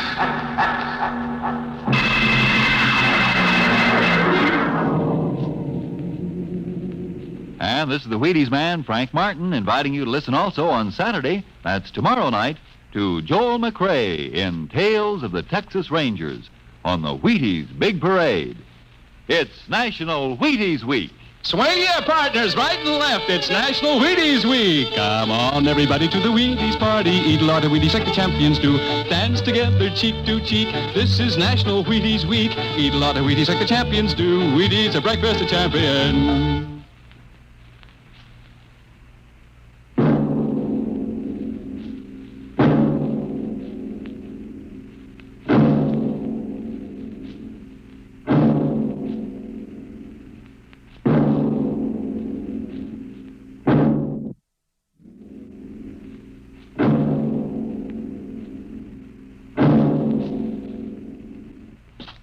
Jack Late tells the story of the Canada Kid, next on NBC.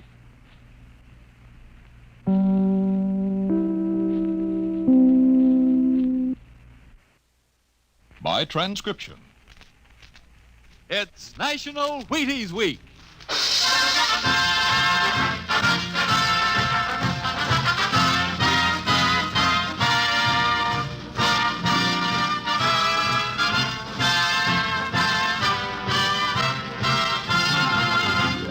Yes, it's National Wheaties Week, and Wheaties present Dimension X.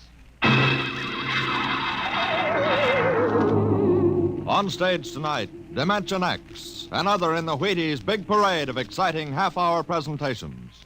It's National Wheaties Week, the week to buy Wheaties and eat Wheaties and enjoy them as never before. The time to really find out what difference a good breakfast with Wheaties can make. You know, you're getting protein when you dip into a bowl full of Wheaties. You're getting whole wheat minerals and vitamins. You're getting whole wheat energy. Yup, there's a whole kernel of wheat in every Wheaties flake. That's how a better breakfast, beginning with Wheaties, can help you step lively all morning long. And that's why all over this big country, folks are celebrating National Wheaties Week and stepping lively. So how about it? Get out the big cereal bowl and help celebrate Breakfast of Champions.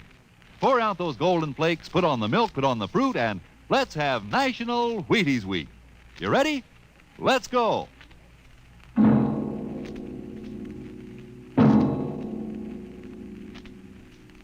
Tonight, Dimension X presents The Martian Chronicles, a dramatization of the new novel by one of our most brilliant young science fiction writers, Ray Bradbury. The Martian Chronicles.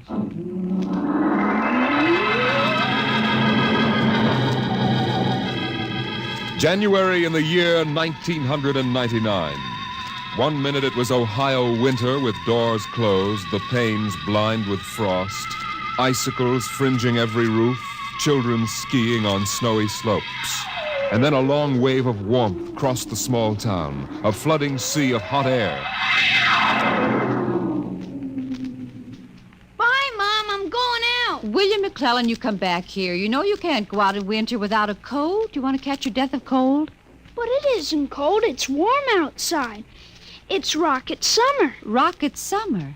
You know, like Indian summer.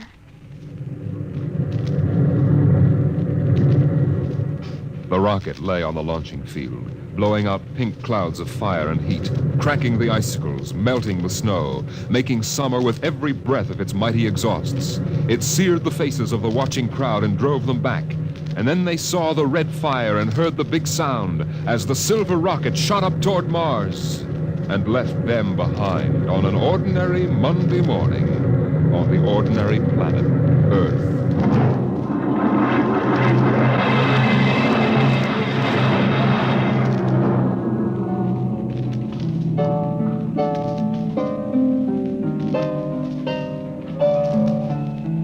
They lived in a house of crystal pillars on the planet Mars by the edge of an empty sea. And every morning you could see Ila eating the golden fruits that grew from the crystal walls, or her husband sitting alone in his room reading from a singing metal book over which he brushed his hand as one might play a harp. Ila and her husband were not old.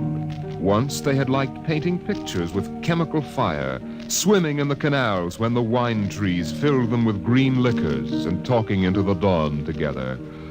But no more. Marriage sometimes makes people old and familiar while still young, and Ila was not happy now. This morning she sat dreaming between the crystal pillars and wished that somehow a miracle might happen. And then suddenly... Ila, did you call? No. I thought I heard you cry out. Did I? I was almost asleep and had a dream. In the daytime? You don't often do that. Strange. How very strange. I dreamed about a man. A tall man. 6 feet tall. Oh, how absurd. He'd be a giant, a misshapen giant. I know. And yet somehow he looked quite handsome. He was dressed in a strange uniform. And he came down out of the sky in a long silver craft. Out of the sky? What nonsense. He spoke pleasantly to me in another language. But somehow I understood him with my mind. Telepathy, I suppose. Oh, really, Ila? And he said, I've come from the 3rd planet in my ship. My name is Nathaniel York. A stupid name. Who ever heard of a name like that? Perhaps they have names like that on Earth. That's ridiculous, Ila. Everyone knows the 3rd planet is incapable of supporting life. There's too much oxygen in their atmosphere. I suppose. But haven't you ever wondered if... Well, wouldn't it be fascinating if there were people there and they traveled through space in some sort of ship? Really, Ila? You know I hate this emotional wailing. Now, let's get on with our work.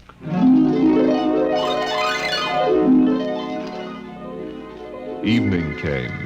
The twin white moons of Mars were rising, and the house closed itself in like a giant flower. A wind blew among the pillars, stirring Ila's russet hair, crooning softly in her ear.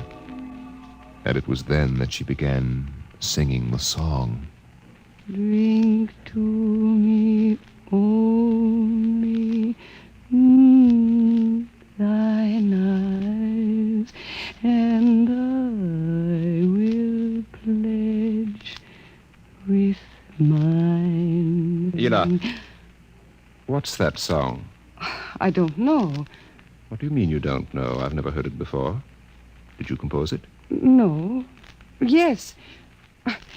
No, I don't know, really. I don't even know what the words are. They're in another language. It was part of the dream I had, I guess. Oh. You know, you haven't been yourself lately. It might do you good if we went away to the Blue Mountains for a week or so. What? Did you hear what I said? I'm sorry. I was watching the sky. You're certainly interested in the sky tonight. It's very beautiful. Well, what about my suggestion? Shall we leave for the Blue Mountains in the morning? You mean go away now? Oh, no. No? Why not? Why don't you want to go? I don't know. I just don't want to, that's all.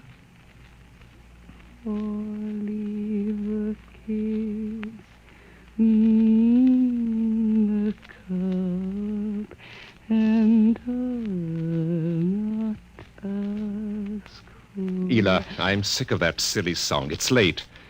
Let us sleep.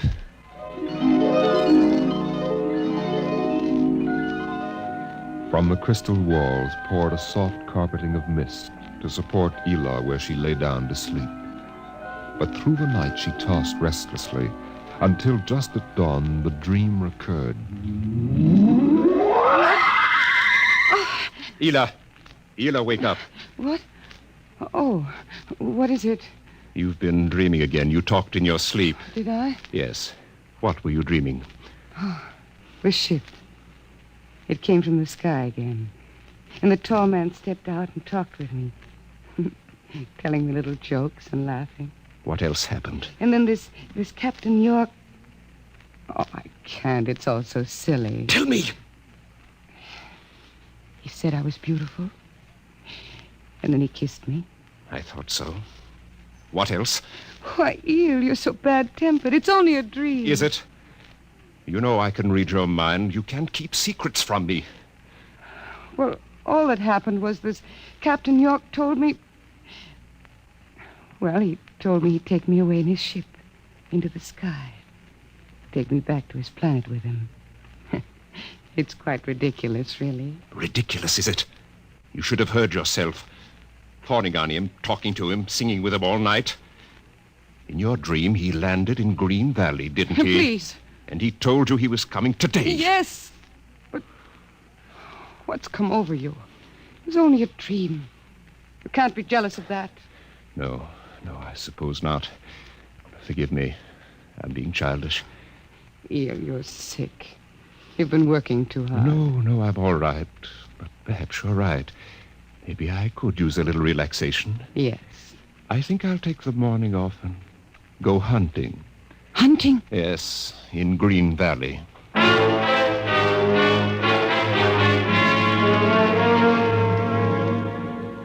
Numbly, she watched him go to a closet and draw forth an evil-looking weapon.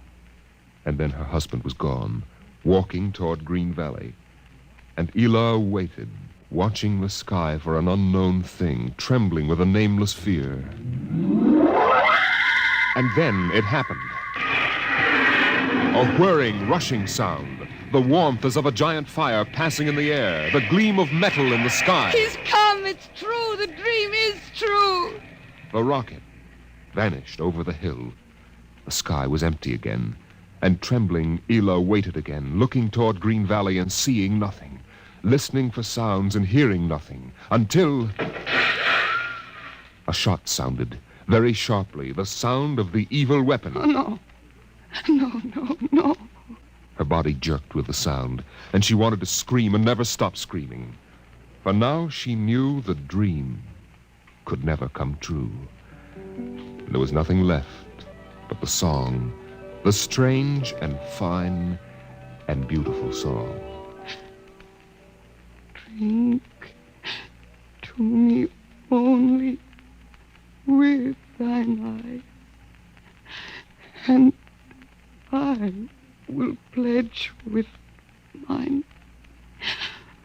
or leave a kiss within the cup.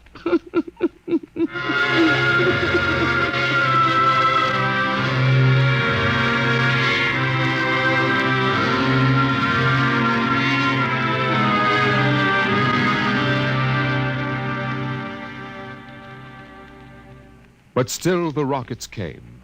The next ship came down from the stars and the black velocities and the silent gulfs of space and landed by night near a Martian city.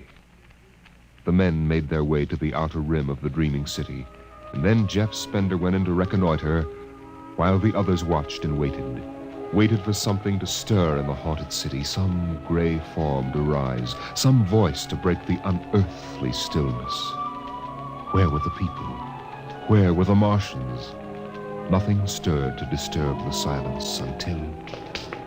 Halt! Who goes there? Don't shoot! Hold it, Parker. It's Spender and his party. They're coming back. Captain Wilder! Over here. Well, Captain, we've searched the city. People were living here last week. People? Martians. Where are they now? Dead. Dead? What did they die of? You won't believe it, Captain. Chickenpox. Good Lord, no. Yes. No resistance to an Earth disease, I guess. So the other rocket did get through to Mars. It looks like it, Captain. God only knows what the Martians did to them. But at least we know what they did to the Martians. You mean they're all dead? Yes. This planet is through. Hey, you hear that, guys? We're safe. Break out a bottle, Cookie. Let's have a drink to celebrate. Stop it, Parkhill. Put down that bottle. What's eating you, Spender? The planet's ours now. We got to christen it, don't we? I christen thee the city of... I christen... Hey, Park Hill City. Park Hill, I warned you. All right, Spender, that's enough. That'll cost you a $50 fine. Porky McClure, take care of Parkhill. Spender, you come with me.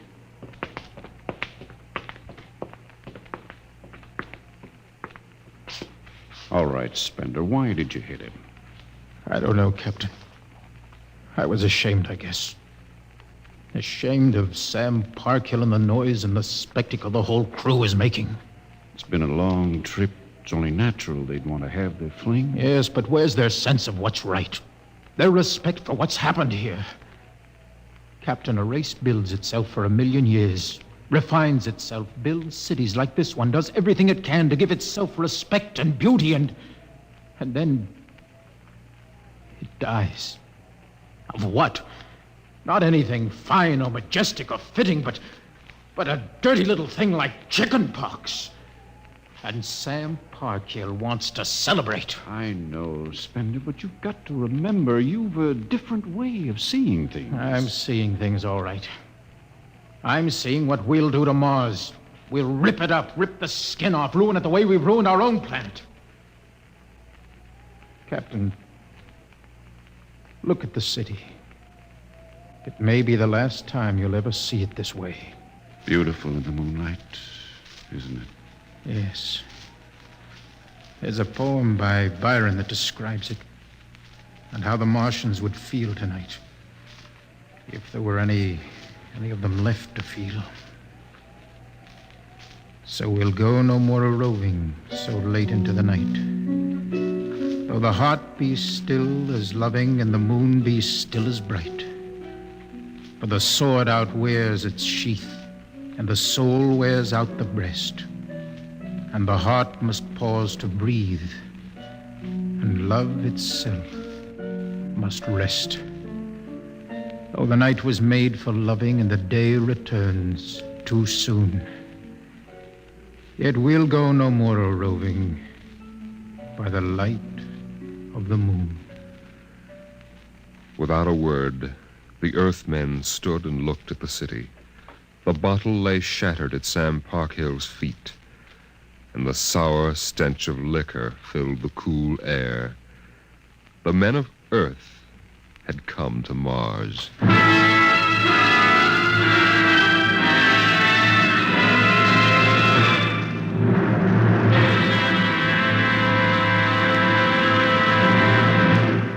Dimension X will continue in just a moment. It's National Wheaties Week. Yes, the week when everybody tries Wheaties, even an orchestra leader.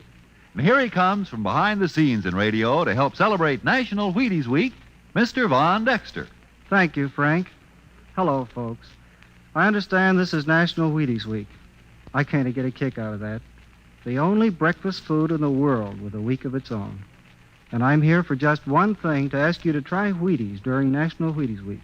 There are a lot of us whose voices you've never heard on the Wheaties big parade of radio programs, you know.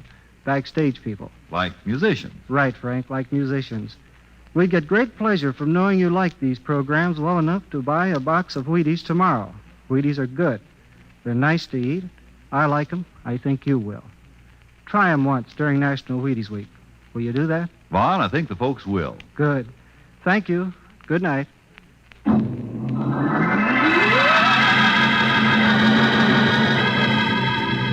The men of Earth came to Mars.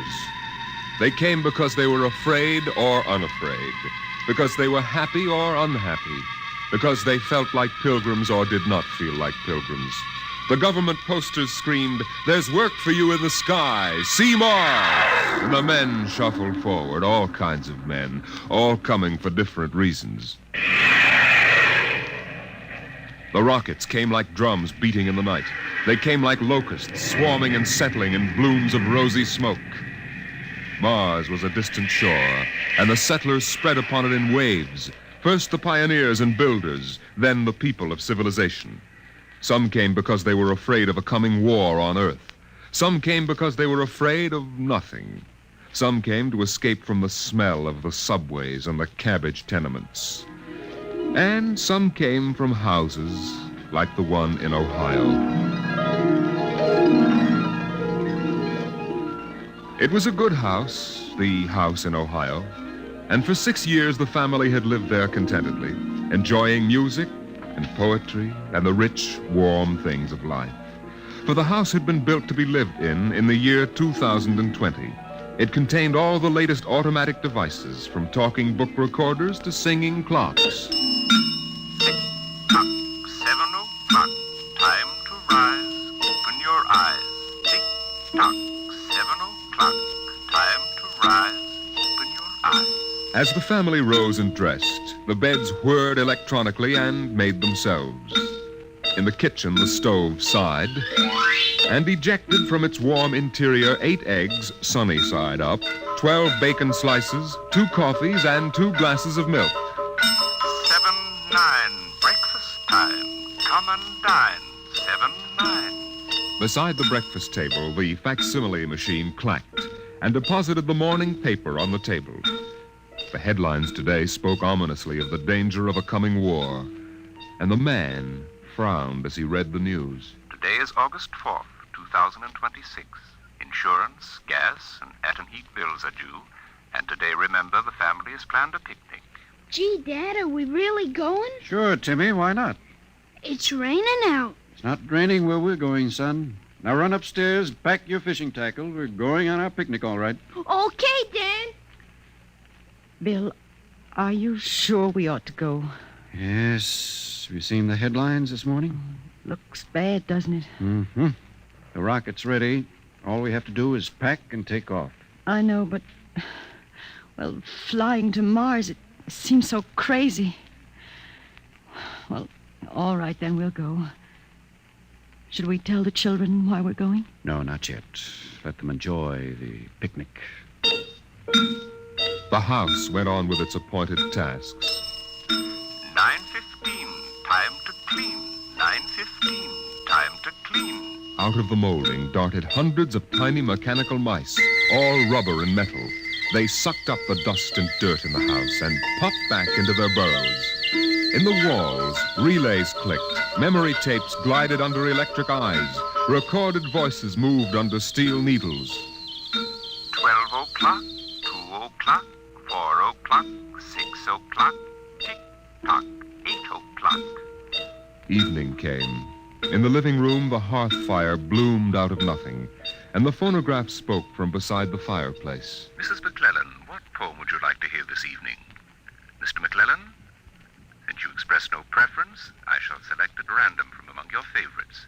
Sarah Teasdale, there will come soft rains.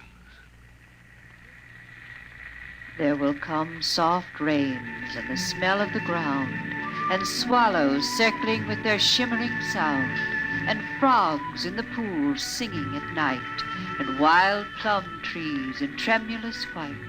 Robins will wear their feathery fire, whistling their whims on a low fence wire, and not one will know of war, not one will care at last when it is done. Not one would mind, neither bird nor tree, if mankind perished utterly, and spring herself, when she woke at dawn, would scarcely know that we were gone.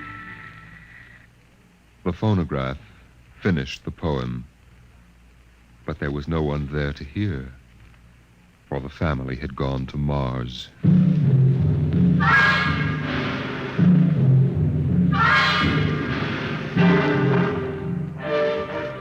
On the Martian desert beside the highway, there rose a blare of red and yellow neon lights that spelled the death of Jeff Spender's dream. Sam's hot dog stand is what the sign read, and Sam, of course, was the same Sam Parkhill who had fought with Spender years before. 10,000 rockets were reported leaving soon for Mars, with 100,000 hungry customers, and Sam wanted to be ready for them. Hey, look up there, Elmer. See that green star up there? That's Earth. Good old wonderful Earth. Makes you feel almost reverent, don't it? Yeah. Send me you're hungry and you're starved. Something. That's a poem I learned in school. Come on, Earth, send me your rockets. Here's Sam Parkhill with the only hot dog stand on Mars. Sam, what if the rockets don't come? What if there's a war on Earth? Don't worry, they're coming all right. Ain't nothing gonna happen to spoil my plans, baby. I figured it all out. Sam! Hey, Sam, look up there! Earth! Oh, what? Oh, no. It's catching fire. It's burning. Oh, no, that can't be Earth. Elmer, they can't do this to me. I got all our money invested in this place. Go ahead, Sam. Switch on more lights. Turn up the music. Get the hot dogs on the fire. There'll be another batch of customers coming along in about 100 million years. Oh, no, it couldn't be. What a swell spot for a hot dog stand. Let you in on a little secret, Sam. This looks like it's going to be an off-season.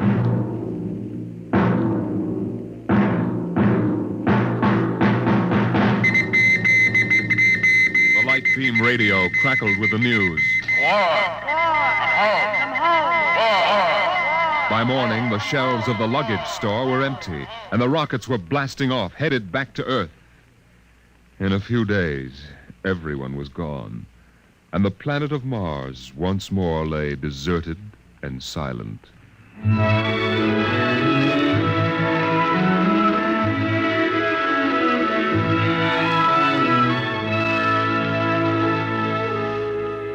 And then, after all the rest had gone, one last rocket landed on Mars.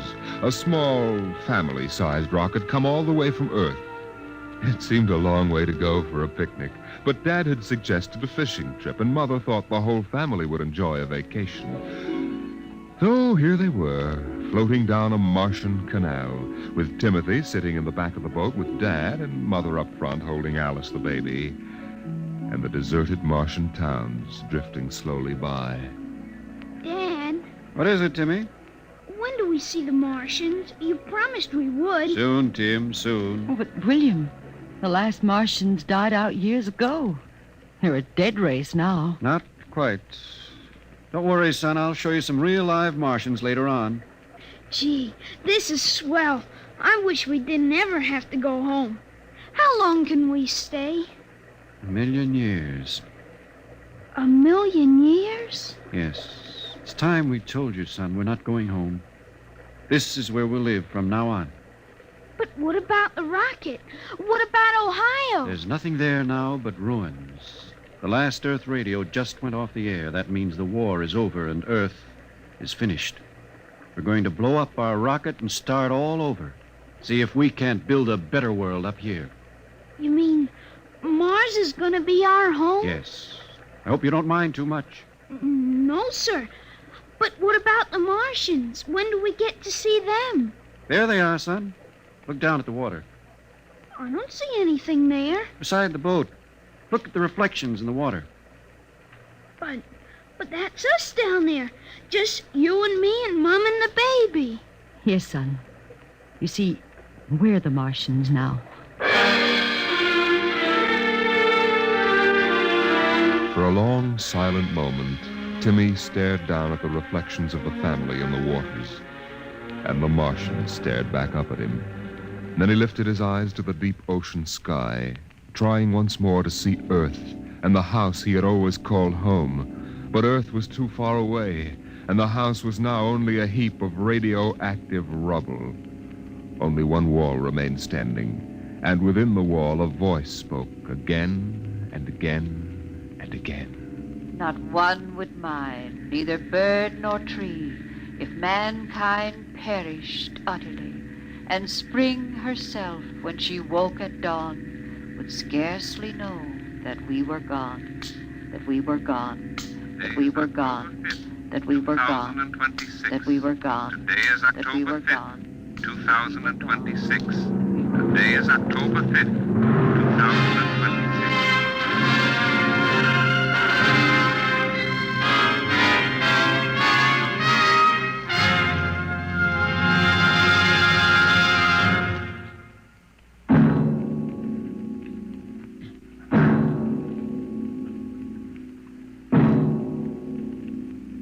You have just heard The Martian Chronicles, a dramatization of highlights from the new novel by Ray Bradbury.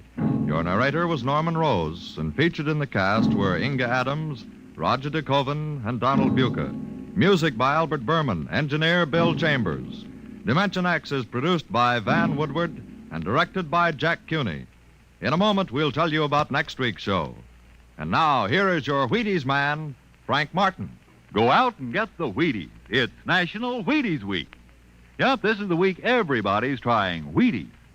See yourself how Wheaties at 7 can help at 11.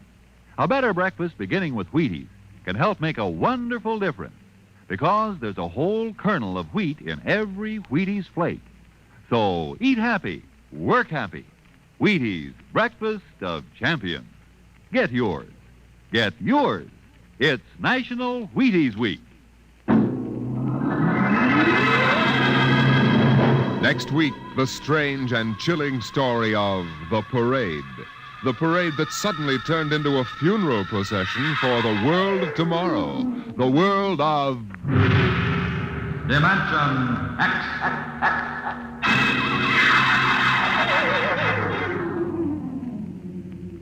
And this is the Wheaties man, Frank Martin, inviting you to listen on Saturday, that's tomorrow night, to Joel McRae in Tales of the Texas Rangers on the Wheaties Big Parade. See you then. Remember, it's National Wheaties Week. Swing your partners right and left. It's National Wheaties Week. Come on, everybody, to the Wheaties party. Eat a lot of Wheaties like the champions do. Dance together, cheek to cheek. This is National Wheaties Week. Eat a lot of Wheaties like the champions do. Wheaties, a breakfast of champions. The preceding was transcribed. Coming up is Jack Late. Listen for Bill Bendix, October 6th on NBC.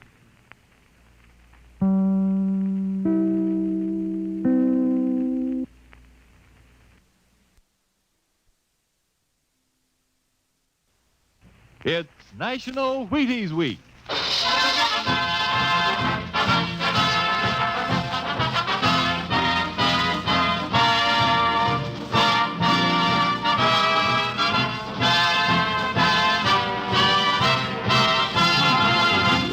Yes, it's National Wheaties Week, and Wheaties presents Dimension X. Transcribed on stage tonight, Dimension X, another in the Wheaties Big Parade of exciting half-hour presentations. It's National Wheaties Week, and here's the forecast for tomorrow morning. Bright and cheerful with occasional smiles, followed by a good morning all morning long. You think I'm kidding? No, sir. You can have a better morning around your house tomorrow. if you started off with a good breakfast, including, I hope, a bowl of Wheaties with milk and fruit. Nourishment? Say, Wheaties have it to give. To you, right here in National Wheaties Week. There's a whole kernel of wheat in every Wheaties flake. Talk about vitamins and minerals and protein. They're yours in Wheaties. All you have to do is get them, those Wheaties, at your nearest store. Get them and try them once this week. For me. For you. Try them once and see for yourself how Wheaties at 7 can help at 11. Ready? Let's go. It's National Wheaties Week.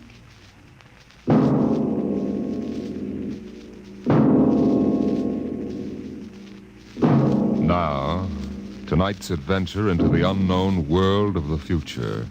The world of Dimension X, where anything can happen.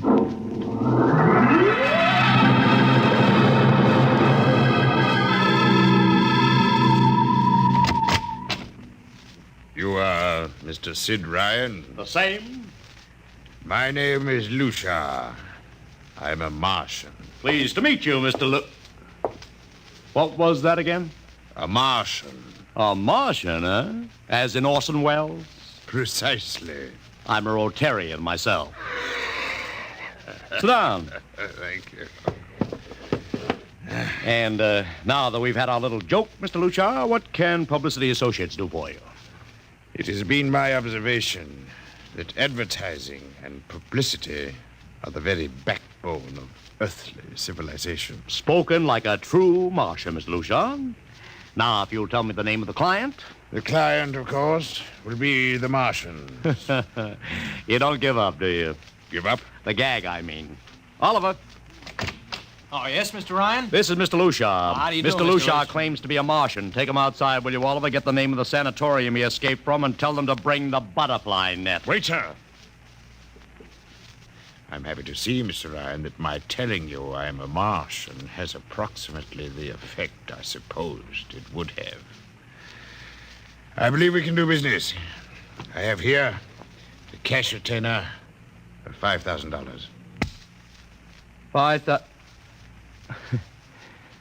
Sit down, Mr. Lucia. Oliver, get the client a cigar. Yes, sir. No, the other box. Thank you. No. Well, now, what can I do for you, sir? I wish you to manage a publicity campaign. A very large, a very important campaign. Is the product established, or is it something brand new? Oh, something quite new. Now, what would you judge to be the most effective type of campaign? Well, if the client has a lot of dough to throw around, a suspense campaign is best. First, you place ads in the paper saying, watch this space. Then, about a week later, you run an ad saying XYZ or PDQ, and you get people guessing what it means. Then, finally, when you've teased them enough, you bust loose and unveil the product. Excellent. Very well, sir. We shall conduct a suspense campaign. Of course, in this kind of campaign, secrecy is very important. Once the name of the product leaks out, it spreads like wildfire, and the whole campaign is kerfloppo. Yes, quite so. Utmost secrecy. That's right. You realize, of course, these things cost like crazy. Would, say, $1 million cover the expense? Come again? I said, would $1 million cover it? Yes, I imagine. You did say $1 million. I understood that you had handled some very large accounts. Of course, if this is too big... Oh, not at all. As a matter of fact, I seldom touch anything less. Right, Oliver? Huh? Oh, of course. That's right, Mr. Ryan. Absolutely right. Good. You will begin, then, by saturating the newspapers, the radio, streetcars, with a very simple statement. What's that? I shall write it for you. The Martians are coming. Say, that's not a bad teaser. Got that, Oliver? Yes, sir. The next ad will read, June 1st is Martian Day. June 1st is Martian Day. What happens on June 1st? The parade takes place. What parade? I wish you to arrange a parade up Fifth Avenue. You mean like the Macy parade? Exactly. except that the theme will be the world of tomorrow, the Martian world. My client would like it to be a gay affair. Balloons, clowns, pennants, pretty drum majorettes. Say, that sounds terrific. I might be able to interest the department stores in a tie-in. Fine. The parade will climax the campaign. On June 1st, the product will be unveiled. Good enough. By the way, Mr. Lucia, just what is the product? What are we selling? Oh, no, Mr. Ryan. Secrecy, remember. Oh, but after all will be revealed to you in good time, Mr. Ryan. For the moment, let us say we are selling a concept. Concept? Precisely. The concept of invasion from Mars.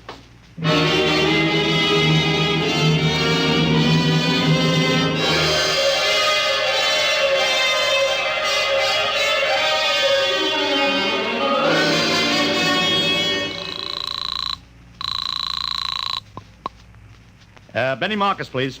This is Benny. Benny, this is Sid Ryan over at Publicity Associates. Listen, Benny, how you fixed for midgets? I got midgets. Fine. I need 40 midgets for a parade. 40. June 1st.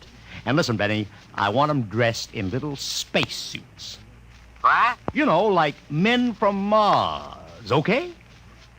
Midgets. And I want some movie extras, maybe 50 of them. Also rigged up like men from Mars. Make them look gruesome. Got that? Gruesome. Also, I need some horses with pretty girls on top of them. Maybe you can get that bunch from Maroney's Traveling Circus. The ones we booked for the Fireman's Parade in Albany last year. Oh, try, Sid. And never mind the expense. Just get me the talent, okay? I gotta hang up now. Call me back, Benny. How you doing, Oliver? Oh, fine, Mr. Ryan, just fine. We got full-page ads in all the dailies and 10-second spot announcements on every local station, but it's costing a fortune. The more it costs, the bigger our percentage. Spend like you are going to the electric chair, Oliver. Yes, sir. How you making out on the parade? If it comes off, it'll be the biggest thing since Barnum invented the midget. I've got Macy's, gimbals, and sacks to contribute floats. Everything is built around the Martian theme, see? Even the horses will have long feelers attached to them and funny-looking extra legs. It'll be sensational. Oh, yeah, it sounds fine, only... Only what? Oh, Mr. Ryan, we don't even know what we're selling. Oliver, my boy, do you think old Sid Ryan has been sitting here spending all this moolah and not putting two and two together? You mean you know who Lucia represents? Just by accident, understand? I have learned that Century Pictures is making a big new epic. A space opera entitled Invasion from Mars. Get it? Oh, I begin to see. Also, by mere coincidence, it happens to be the premiere sometime around June 1st. You follow me? But, Mr. Ryan, Century has an exclusive contract with New Features Syndicate for all their publicity. Suppose Century Pictures doesn't like the way New Features is handling their stuff. They want to get out of the contract, but New Features says no. So they have to get around the contract. A man named Lucia, client unknown, starts publicizing the Martian invasion. Need I go further? Oh, I get it, Mr. Ryan. Gee, I suppose I should have thought of that. No, Oliver, that's what I like about you. You're so innocent.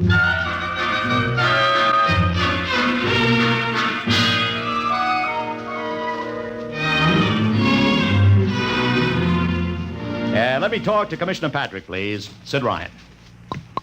Hello? Commish, Sid Ryan. Oh, it's you. Well, what is it this time? If you want to drop a man off the Empire State Building into a teacup full of water, the answer is no. Also, we are not arresting any fan dancers. You know I don't handle fan dances. I want a permit for a parade, June 1st, 5th Avenue. It's a Sunday. There's no traffic. Oh, come now. Look, Ryan. Macy's gets a permit. Gimbals gets a permit. The American Legion gets a permit. The Sons of Erin march every time Morton Downey sings The Wearing of the Green. Don't give me a hard time, Patrick. This is too big. Come on I have the 5th Avenue Merchants Association behind me. Okay, Ryan. Fill out the forms. I'll pass them along to the license commissioner. That's my boy. Oh, by the way, what's the occasion? Oh, don't you read the papers, Patrick? June 1st is Martian Day.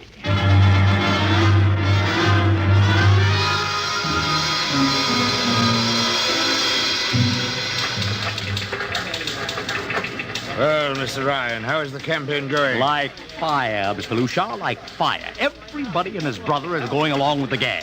Yesterday, we distributed 50,000 Martian hats to school kids. I even arranged for Commissioner Patrick to accept a $50,000 check for the Policeman's Benevolent Fund from the man from Mars. Excellent. I understand Century Pictures spent over $1 million making that space opera. I beg pardon? Oh, come, Mr. Lucia. Sid Ryan wasn't born yesterday, you know. I know who our client is, even if you don't admit it. You do? Always thinking that's me. Well, as long as you know, let's keep it to ourselves, shall we, Mr. Ryan? As you once remarked, when these things leak out, it destroys the surprise and ruins the effectiveness of the campaign.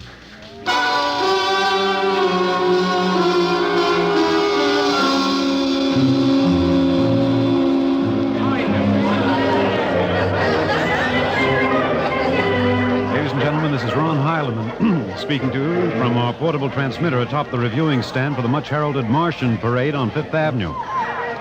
It's a beautiful sunlit day here in New York. A perfect day for a parade. And the streets are packed with thousands of spectators, all eager to find out what this is all about.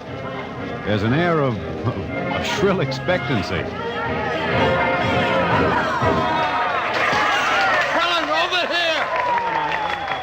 Okay, tell them all right. I've just had word from Sol Brown up at Central Park Mall that the Martians have landed from big pink balloons.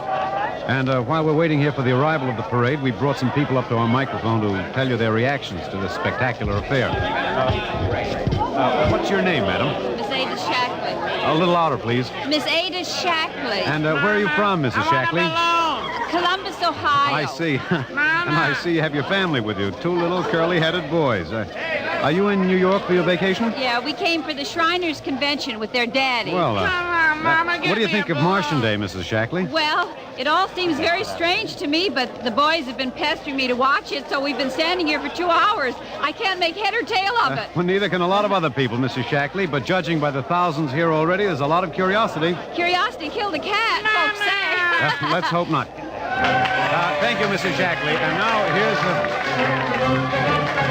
Here they come, ladies and gentlemen. The first units of the big Martian Parade swinging down Fifth Avenue. With fanfare, colored streamers, music, confetti, floats, all the trappings of a Mardi Gras. Let's listen to the band for a minute.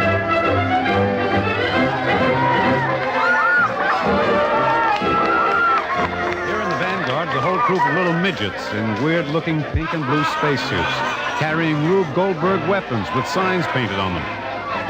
I can read one which says Atomic Blaster. Another has a placard reading, We're Martian through Georgia. And here come the clowns, laughing and falling all over each other. They're giving free sugar candy to the kids along the way. Yes, ladies and gentlemen, this is a happy, laughing crowd along Fifth Avenue today. A true reflection of the great sense of humor and good nature that makes America the place it is. Why, only... What's that? What's this? The crowd's murmuring now. They've fallen somewhat silent. There's something coming. I'll try to get it for you. What?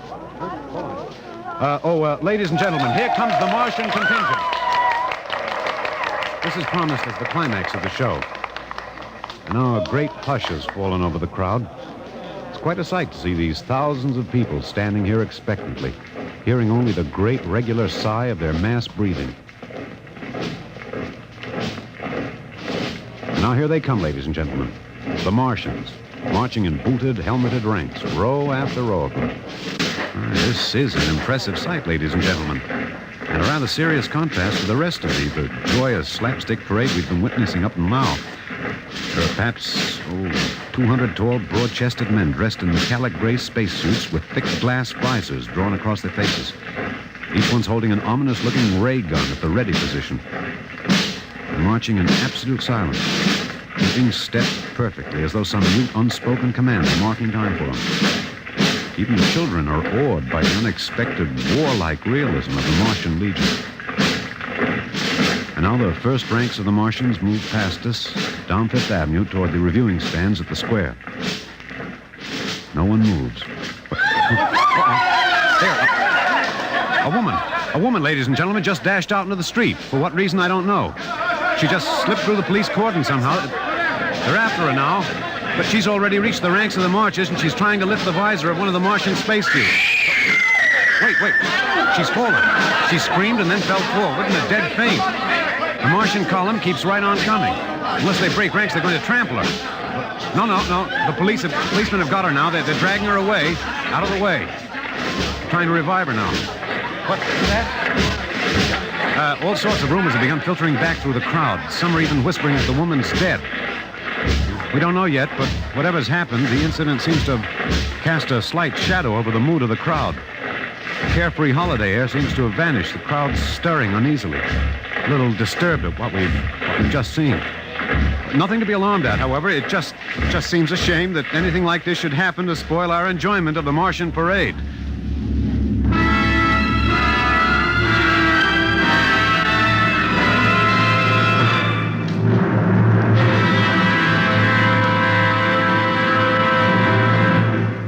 Dimension X will continue in just a moment. It's National Wheaties Week. I want to take that again, Frank? Oh, sure. It's National Wheaties Week, and we're celebrating. And that voice you heard belongs to my severest critic, who is here to help us celebrate tonight. He's the fellow who's backstage when I'm telling you about the Wheaties. He listens to see that I tell you right. Wheaties' best friend, next to me, Blaine Butcher. I think you took that introduction a little fast, Frank. Now suppose... You see what I mean, folks? Seriously, Blaine, you say the Wheaties words once. Okay. All I'll say is this. Those of us who tell the Wheaties story believe what we say. And during National Wheaties Week, the good word is this. Get a package of Wheaties and try them just once. I'll be right behind you in line at your grocer's, between you and Frank Martin. Okay? Do that now. Try Wheaties. It's National Wheaties Week.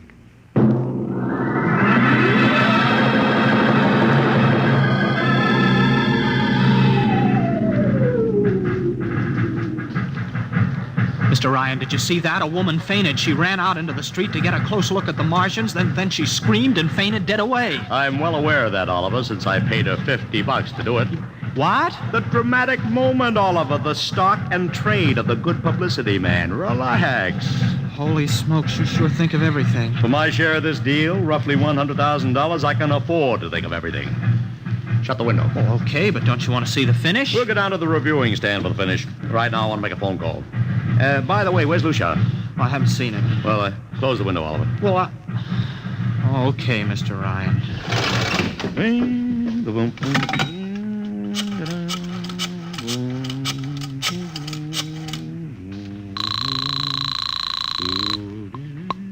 Marcus Talent Agency. Benny, this is Sid Ryan.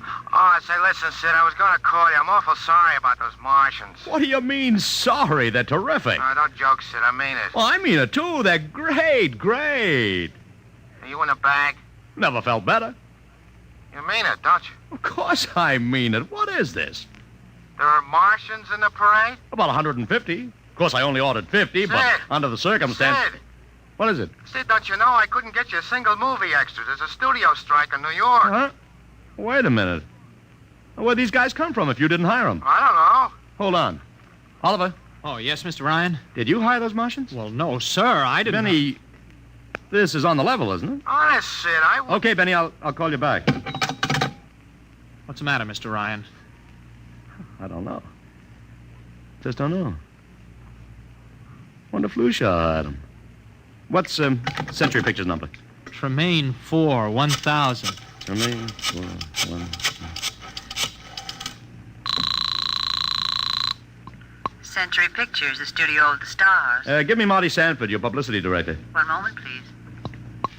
Sanford. Marty, this is Sid Ryan. Oh, hello, Sid. How's it... Fine. Listen, Marty, this is dead serious. On the level, get it?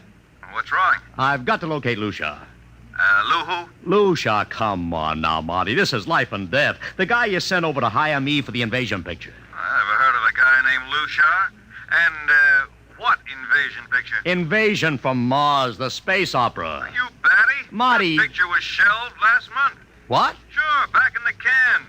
The big shots decided you can't sell a Martian invasion to the American public. It's too incredible, Sid. Who'd ever believe it could really happen? Of all the crazy... Mother in heaven. What is it, Mr. Ryan? You look terrible. It's too fantastic.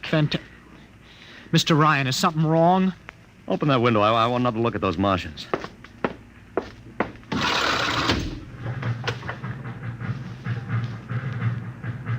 Look at them. Oliver, you were in the Army. Could 150 movie extras learn to march like that in, say, 24 hours? No. Not in 24 days, Mr. Ryan. Not a second's hesitation. Not one out of step. Look at the way they carry those ray guns at the ready. The only other time I've seen troops march like that was on a film of the Nazi SS troops marching through the streets of Paris. Mr. Ryan. Oliver, get down there. Find that woman who painted. Her name's Gloria Montez. Get her up here. Make it fast.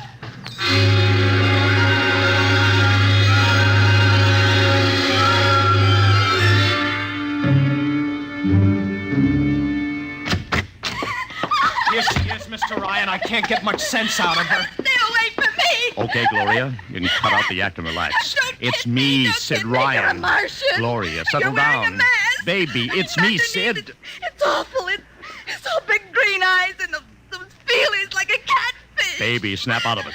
Listen, what happened down there? You ran out and screamed like I told you, but the fainting, that wasn't in the act. Go away, please. Go away. Just one question, baby. Inside that helmet, what did you see? Don't get anything out of her, Mr. Ryan. She needs a doctor. Okay, Oliver. I've heard enough anyway. You take care of Gloria here. Get her a drink. Where are you going? To see the commissioner. We got to stop this parade before things begin to happen.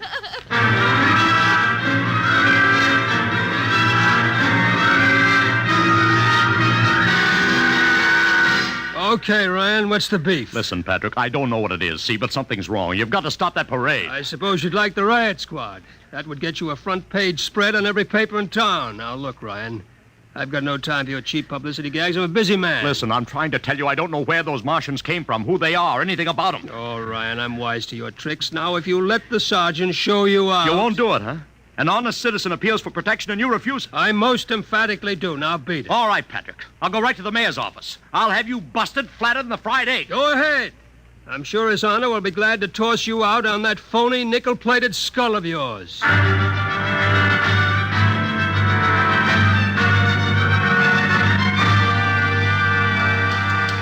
You heard me, Ryan. You can't see the mayor. Adolf, please. This isn't a gag. I don't want publicity. All I want to do is maybe prevent something horrible from In happening. case you don't know it, wise guy, something horrible's already happening.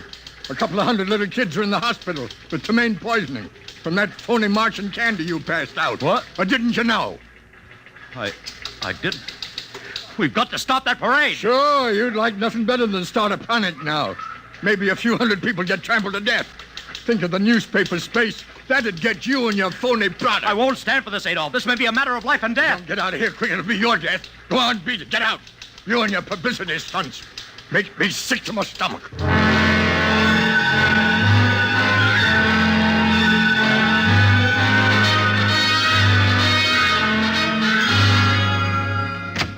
Oliver! Oliver! Oliver, where are you? Oliver! Oliver! Oliver! It is useless to scream at him, Mr. Ryan. Your friend is quite dead. Lucia. He wanted to run to the police with some story about a Martian invasion. I found it necessary to restrain him. Restrain him, you stinking murderer! Now, Mr. Ryan, collect yourself. After all our planning, it wouldn't do to have everything spoiled now, would it? Lucia, I'll start talking and talk fast, because when you get through, I'm going to take you apart piece by piece. What's this all about? Surely you know, Mr. Ryan. After all, you've been publicizing it for months. You see, before colonizing your planet, the Martian government sent some of us as scouts in advance, disguised as Earthmen, of course, to study your habits, your weaknesses.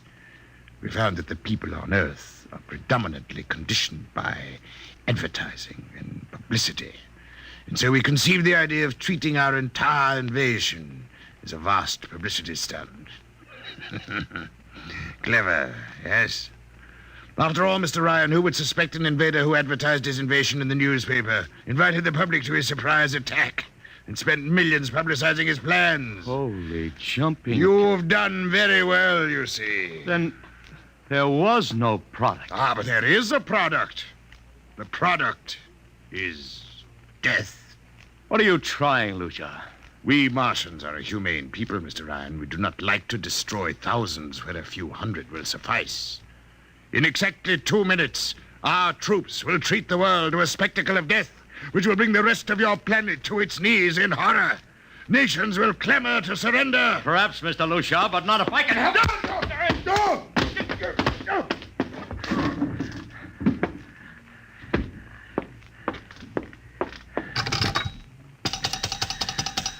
Yes, please. Operator, this is Mr. Ryan. Get me the field telephone on the reviewing stand of the Martian Day Parade. Hurry. Anyone in particular? Just hurry. Reviewing stand. Hello? Get me Commissioner Patrick. Hello? Hello. You have to talk louder. I want Commissioner Patrick. Patrick! Wait a minute. Things are quieting down. Hey, wait a minute. What was that you wanted? This is Ryan. I have to talk to the commissioner. It's a matter of life and death. Oh, you can't talk to him now. The chief Martian is presenting the PBA check to him. The Martians are going to fire a salute. Listen, you gotta stop him. What? Stop him! I'm sorry, Mr. Ryan. I can't hear you. Idiot! The worst is going...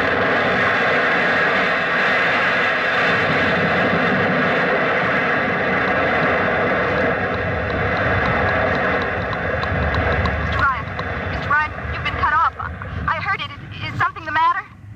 No, operator. Doesn't matter. Nothing matters now.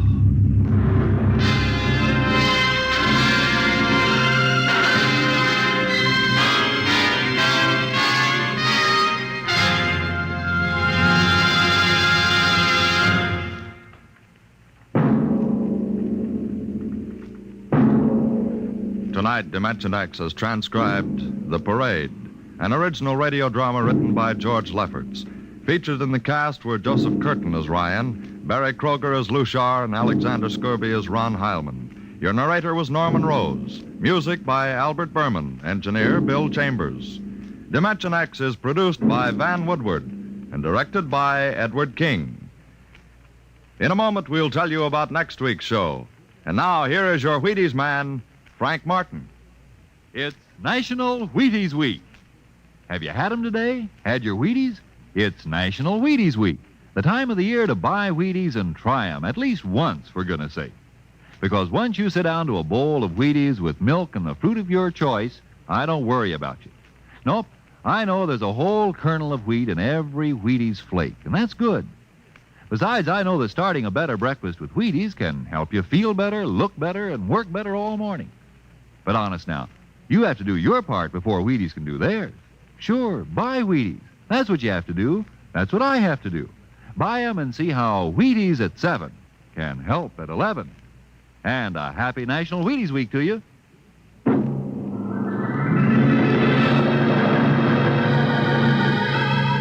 Listen next week when we present the Robert Heinlein story, The Roads Must Roll, another adventure into the world of tomorrow, the world of...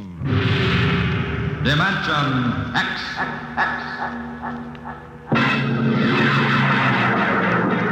And this is the Wheaties man, Frank Martin, inviting you to listen Saturday, that's tomorrow night, to Joel McRae in Tales of the Texas Rangers on the Wheaties Big Parade.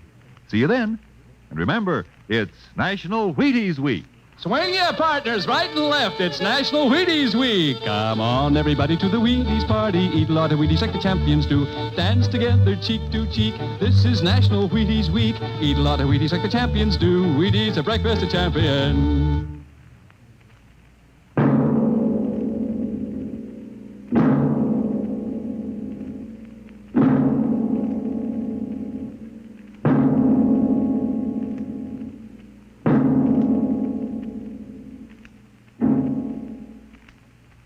This program came to you from New York. Jack Late's coming up October 6th. It's Bill Bendix on NBC.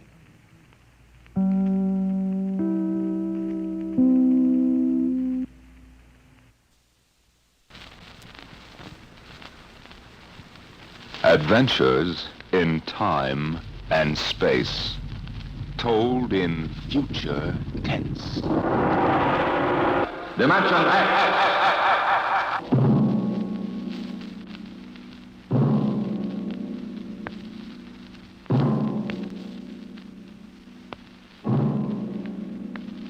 Can you predict what will come in 100 years? Or in 10? Or in the next minute? Some people think they can. Nuclear scientists, mathematicians, astronomers, biologists. They'll predict the shape of the future. Why? Because they make the future. Because they see beyond the known dimensions of time and space into the unknown, Dimension X. We go ahead now in time to 1965. We're on a vast concrete runway set in the desert of the Southwest. A giant metal ship stands before us, prow pointed for the stars. And in 5 minutes, the signal will flash, and it will tear up through the atmosphere to the outer limit. Attention. Attention. Clear field for takeoff. Clear field. 5 minutes, Steve. For takeoff. Boiler up, Charlie. I want to go over procedure again, Steve. Don't worry, I got it straight. You just make sure. Okay. I take her up on jets to 50,000, then I cut in the rockets. No lower, or your tail blast will burn out 3 counties. I climb 4 minutes on rockets, then start maneuver tests. Remember that, no more than 4 minutes. Right. This ship isn't like those strato rockets you've been testing. She's the first one built for outer space. If she works, she can go clear to the moon. If I'd have known that, I'd have brought my toothbrush. Well, not this trip. Now get this, Steve. You've got power there to clear the Earth's gravitational field. But remember, after you cut in the rockets, you've only got 10 minutes fuel. If you go beyond the outer limit and don't save fuel for the return... I know, I won't get down again. That's right, Steve. You'll drift off into space. Get that now. 10 minutes fuel. Gotcha. Now, as far as I'm concerned, this project is a lot more important than that cosmic ray bomb they're testing out in the Pacific tonight. Well, the Security Commission brass doesn't think so. I don't see any undersecretaries under anything. Don't worry. In the long run, our ship will make the CR bomb back-page stuff. But in the meantime, it's just as dangerous. Remember, half the principles in this ship are pure theory, Steve. Slide rule stuff. If anything goes wrong, we may have to scrape you off the landscape with a soup spoon. You have a charming sense of humor. Now, here's what I'm getting at. We're risking your neck in this test. If anything blows, we don't want to have the next man pull the same boner. I know, Hank. So keep your mic open and keep talking. If anything goes wrong, we want to know exactly why. And we won't be able to ask you. Let us know before you pull every switch. Before you do anything. You got that? Yeah. Even if you only have to blow your nose. All right, get those fuel lines away. Okay, Mr. Grove. Well, I guess that's about all, Steve. Hey, that reminds me. Look, if Mary calls, I'm just up on a milk run. I didn't tell her today was it. How is she? She's okay, but she's due about now, and I don't want her to be nervous. Hey, I didn't know the baby was that close. Yeah? Steve, I really ought to be sending a single man on this job. What, and cut me out of a soft paycheck? Forget it, Hank. You know you can't get anybody else who can take 15 G's acceleration when those rockets cut in. Yeah, I know. It's time, Steve. Yeah. Well, see you later. Don't worry, Hank. I'll sweat for both of us. Button her up, Charlie. So long, Hank. So long. We'll give you the light from control. X2R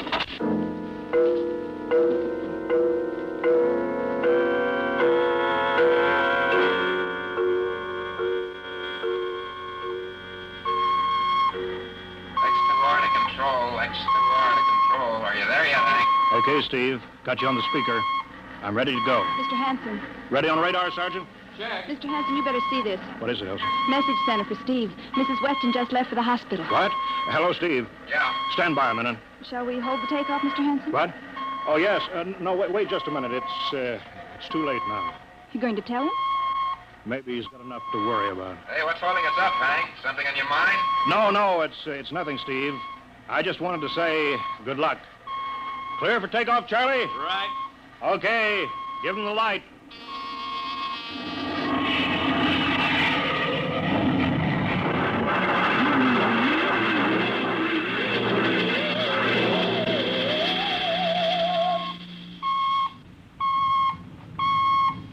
All right, Steve, I'm reading you clear. I'm at 40,000. Airspeed 600. She's running fine. Soundproofing works. There's a third-degree waiver in the AGY pressure. Got that, Charlie? Check. Dead center on radar, Mr. Hanson. 50,000 now. Cutting out the port jet. Now the starboard. I'm off jets. Airspeed dropping. Opening the rocket ports. Switch sticks a little, Charlie. Oxy alcohol pressure is 350. All right, now I'm advancing the ignition key. Here goes rocket one.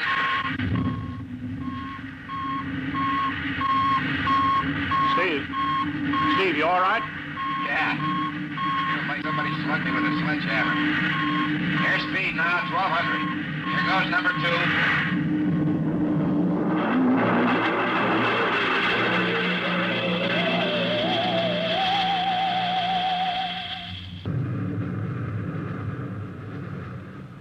Hello, Steve. Elapsed rocket time is now 4 minutes. What's your altitude?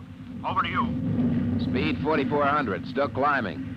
Altitude 297 miles. All right, you're at the outer limit. Level off for maneuver test. You've got exactly 6 minutes fuel left. Okay. Starting a 3-degree left bank. It's a little sluggish. There, it's all right now. There's a low vibration someplace. Maybe the cockpit hatch. I'm straightening out. 5 minutes fuel left. Now I'm starting a 3-degree Hey! What's the matter? What's wrong? There's something up here. Something shining. What are you talking about? There's something above me, Hank. I'm going to chase it. Steve, you're at the outer limit now. I can see it plain now. Steve, don't go any higher. You've only got 4 minutes left. You've only got... Getting static. I can't hear you, Hank. It's dead ahead now. Going to make a pass at it. Get a good look. Hey, it's swerving to meet me. It's dead ahead now. It's dead ahead.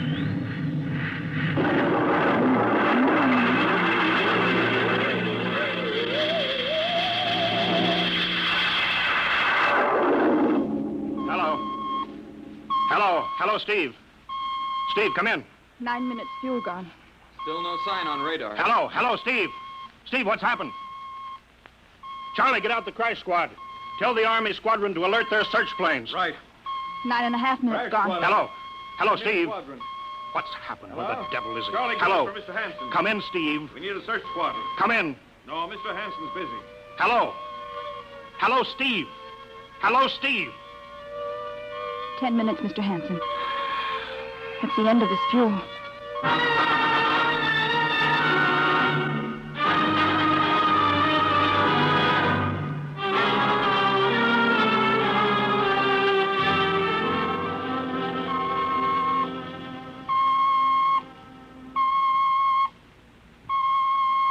How long's it been now? 10 hours, Mr. Hanson. Nothing more on radar, Sergeant? Screen's blank. Colonel Corelli called in. Search planes are back. They didn't find anything. Should be some trace. Couldn't have bailed out, could he? You don't hit the silk at 4,400 miles an hour. Either went past the outer limit, ran out of fuel. Something blew, and we'll find the pieces scattered from here to the coast. Why does it have to be the best man? Always the best man. I'll get it. Charlie, Yes, I'll Charlie, take it. we've got to That's figure out me. what was wrong. Yes, all right, I'll tell him. Something must have blown. Mr. Hanson, Yeah. There's a message from Northside Hospital for Steve. Well, what is it? Mrs. Weston's fine. It's a boy. Thank you, Elsie. It's a boy, Charlie. Oh. Fine. It's a boy. He didn't even know she went to the hospital. How am I going to tell Mary that? Wasn't your fault, Mr. Hanson. Ship had to be tested. Yeah, we'll build another one, and some other flying fool will shoot past the outer limit into space. Oh, I'm getting old, Charlie. You can remember when I used to take them up myself. Now I've got to send other men. It's a job, Mr. Hanson. Now I'm afraid. Every time I hear a jet go off, I jump. Every time I have to send someone up in a new model, I start to sweat. Mr. Hanson. Yeah? I think there's something on the radar. No flights scheduled in, are there, Elsie? We have the whole day cleared. It's coming in behind us. Here it comes over the building. What crazy jockey is buzzing the field like that? Is that an Army plane, Charlie? I can't see. It's turning. Charlie, alert the field. I know that engine. Steve! That's impossible. Look, that's his ship. It can't be. Well, there's no other model like that. It's Steve, all right.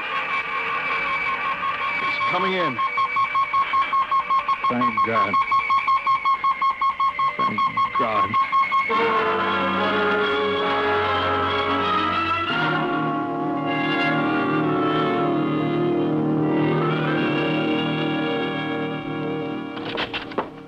on, sit down, Steve. The quicker we get this done, the quicker you get over to see Mary and the baby. Hank. Elsie, give the order to check and refuel the rockets.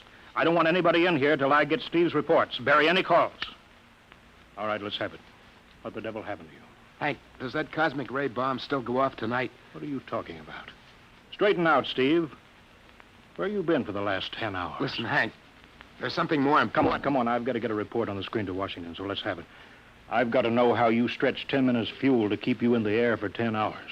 Now, one thing before I talk. Look, have the Steve. Geiger men run over the ship before they refuel. What'd you run into? So help me, Hank, I don't know. But we better check and make sure it isn't radioactive.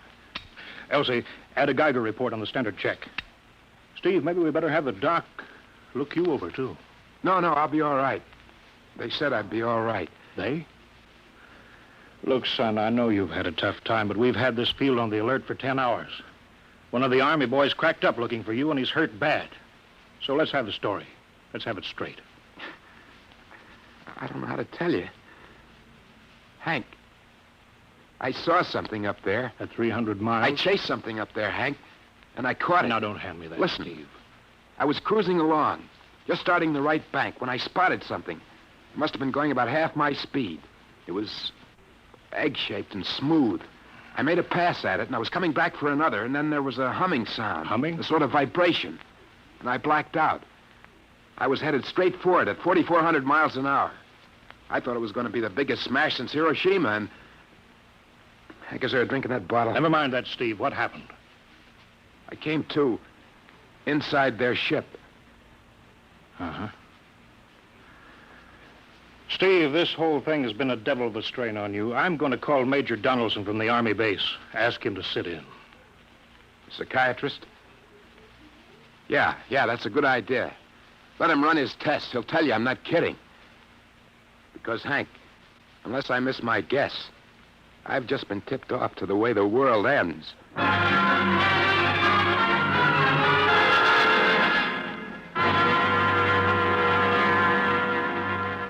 All right, Mr. Weston, suppose you continue your story. Yes, let's have it, Steve. You woke up inside the ship? Yes, and the place was jammed with machinery. Dials, blinkers. I couldn't recognize anything. And you were surrounded by these men from Mars? I didn't say anything about men from Mars. I didn't even say they were men. I couldn't see them clearly. They were just there. Where did they come from, then? Another galaxy. Millions of miles outside of our solar system. That's all I know. You figure out where they came from. And they came all that distance to find the Earth? Yes. Did they tell you that? Yes. You mean they spoke English to you? No, they didn't. That's funny. Hadn't thought. They didn't really speak to me at all. They just planted the thoughts in my mind. You mean thought transference, telepathy? Yes, that's right. Well, Steve, what brought them here? We did, Hank. We rang their bell. We brought them in. Well, how? With our atomic explosions. Hank, that's why you've got to stop that bomb test tonight. I'll give up. Look, you've got to believe me, Hank. Oh, how can I make you understand? Maybe I can help, Mr. Weston. Would you submit to narcopsychometry? What's that? Under proper drugs, I can put you back in this ship by suggestion. Then we can get a playback record of your memory pattern on the audio circuit. And how long will that take? Half an hour. We'll have to go over to the lab.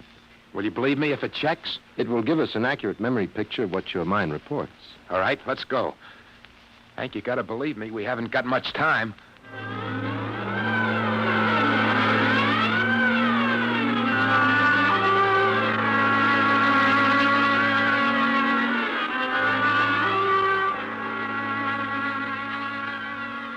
You should be getting drowsy now. Count backwards from 10. 10, 9,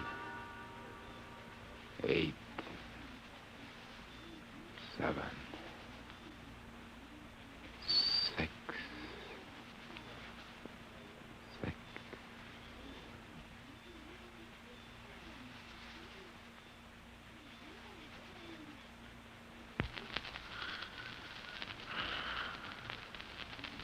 He's under. Now we attach the head plate electrodes. The cortical pickup. Look out for that wire, Mr. Henson. 3.0 setting. 31.3. Now throw that switch, Mr. Henson. I have to start him off by suggestion. All right, Steve. You're in your ship now. You're in the rocket. You're in the rocket. You're in the rocket. And you've just sighted something strange. Now I'm starting at 3° right. What's that? Hey, there's something up here. Something shining. His memory pattern. We're picking it up electronically. There's something above me, Hank. I'm going to chase it. It's piped through the audio circuits. I'm getting static. I can't hear you, Hank. This is where we lost contact with him. I'm going to make a pass at it and... Hey, it's swerving to meet me. It's dead ahead now. It's dead ahead. Now what? This is where he blacked out. There's no telling how long, minutes or hours. What's that noise? I don't know, quiet. What? How did I get in here? What? Who are you? Is he seeing things? Intergalactic Patrol. What's that? What are they saying, Steve? What are they saying? It's about nuclear fission. They know about it. They know the danger of it. Long ago, they had wars that almost destroyed them. But finally, they learned. Now they've outlawed war. Go on, Steve. They patrol space. When their detector picks up an atomic explosion, they send a patrol. What are they going to do? They've quarantined us. Quarantined? They've isolated the Earth. Because we don't know how to control ourselves yet. Until we learn, we'll be a menace to the whole universe. What is this nonsense? How are they going to do it, Steve? They've spread a layer out here of... I don't know how to call it. All around the Earth. It's miles deep. When there's an atomic explosion on Earth, the radioactive particles will drift up to this layer and set off a chain reaction. It'll go around the world in microseconds. And that's the end. The end? What's he... Wait. Yes. I understand. I've got to bring back the warning. You're going to put me back in my ship to bring the warning.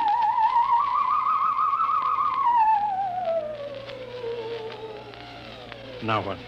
Blacked out again. I guess that's all. What does all that mean? It's what he remembers. You don't think that really happened? No. Narcopsychometry circuits produce what he remembers. It just means that Steve believes this happened. I don't like to see this. I've seen too many top pilots snap. Steve is the best I've known. How bad do you think he is? Frankly, outside of the presence of this well-organized hallucination, there's no sign of unbalance. May not be too serious. If he had a more plausible story, I'd be inclined to believe him. Warning. Hank. It's all right, boy. Did you hear it, Hank? You understand? Sure. We've been quarantined. Let me give you something to make you sleep, Steve. But don't you understand? They fixed it so that if we set off one more nuclear explosion, that'll be it. Of course. Don't roll your sleeve down. You don't believe me. Now, take it easy, Steve. But the test tonight. They're setting off the CR bomb. Hank, what time is it? 11:20. Well, it's scheduled for midnight. Hank, we gotta stop that bomb. Steve, let Donaldson give you the hypo. Hank, you've got to believe me. I saw them. I got the warning. If we touch off that bomb tonight, it'll be the biggest galactic 4th of July of all time. The whole Earth will go up like a Roman candle. April 10th, 1965, the end. Now, look, Steve, you better calm down. Don't you want to see Mary and the baby? You've got a new son, remember? Yeah, that's just it, Hank. I want to see my son. I want him to live. If that bomb goes off, Hank, we've got to stop them. Mr. Hanson, I think we'd better get over to the base hospital. Hank, you've got to believe me. Yeah, sure, Steve. Maybe there is something to it. Look, it's out of your hands. I'll put it in a report and shove it into Washington in the morning. In the morning? There isn't going to be any morning, Hank. Don't you understand? You've got to call Washington now. Get the head of the Security Commission and postpone that test. Now, you know I can't do that, Steve. My neck would be out a mile. Besides, this is 1965, not 45. 20 countries have atomic bombs now. What's the use of stopping just this one? The rest will keep right on popping them Well, then off. we'll have to call an international conference. Can't you understand, Hank? The first one that goes off finishes us at the end. They've given us the quarantine warning. Steve, I think you'd better go with us to the base hospital. Look, Steve, we can call up for a detail if we have to. All right, all right. I'll go with you. You don't need a straitjacket. That's the way, Steve. You'll probably feel better by morning. Let's go.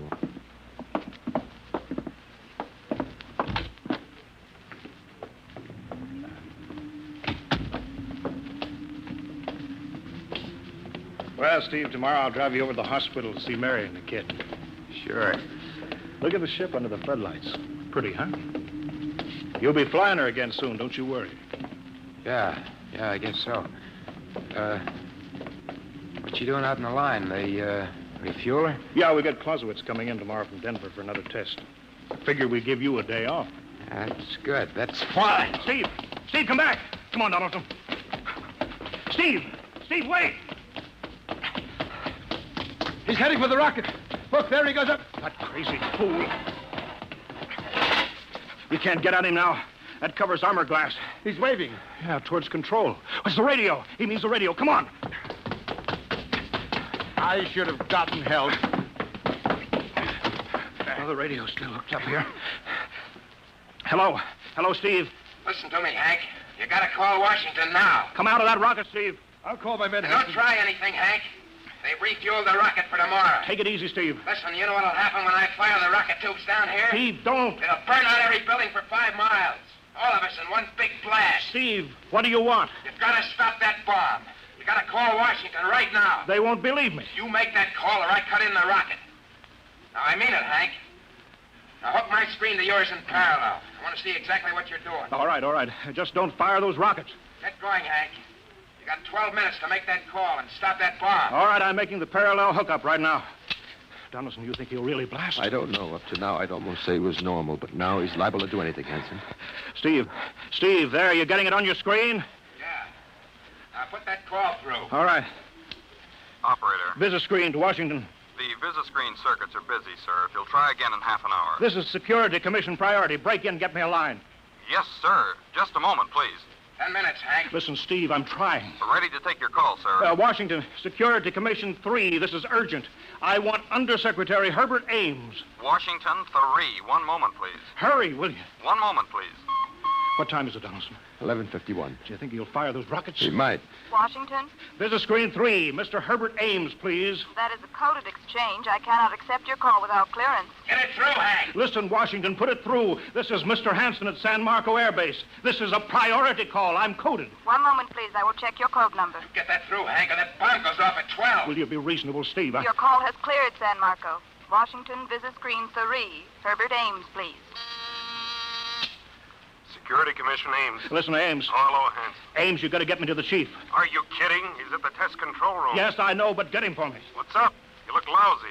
Or is it a bad circuit? There's no time. I've got to get him before the test. It's about the CR bomb. I can't take that responsibility. Get that through, Hank, or I blast. Hey, what's going on there? Ames, my project has a high enough rating. This is a priority A call. What? Well, okay, it's your neck. I'll try to get him for you. He's in the control room, so you'll have to switch off your screen and speaker and go on earphones. Too much going on in there. Security ruling. You hear that, Steve? I've got to cut the incoming screen. All right, but don't try anything. 8 minutes, Hank. Hello. What? You got him, Hank? Yes. This is Hanson at San Marco. No, sir. Priority A request to cancel the bomb test. No, I'm serious. This is deadly serious. We sent the X-2 JTR up today to the outer limit. We uncovered evidence. Yes, on the automatic instruments. What's that? No possible chain reaction. No, I can't tell you the whole story. There isn't time here. Yes, I'll bring the readings into Washington in the morning. You've got to postpone the test till you see them. Look, I've worked on contracts for the commission for 10 years. Yes, I have complete confidence in my information. You can record that. All right, I'll call you back immediately. Bye. Hank? He's agreed to cancel, Steve. The bomb won't go off. All right, boy. You can come down out of that ship.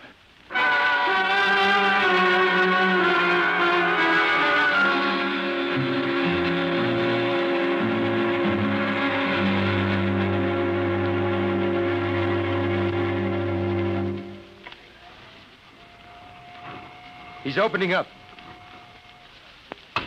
Here he comes. All right, Steve.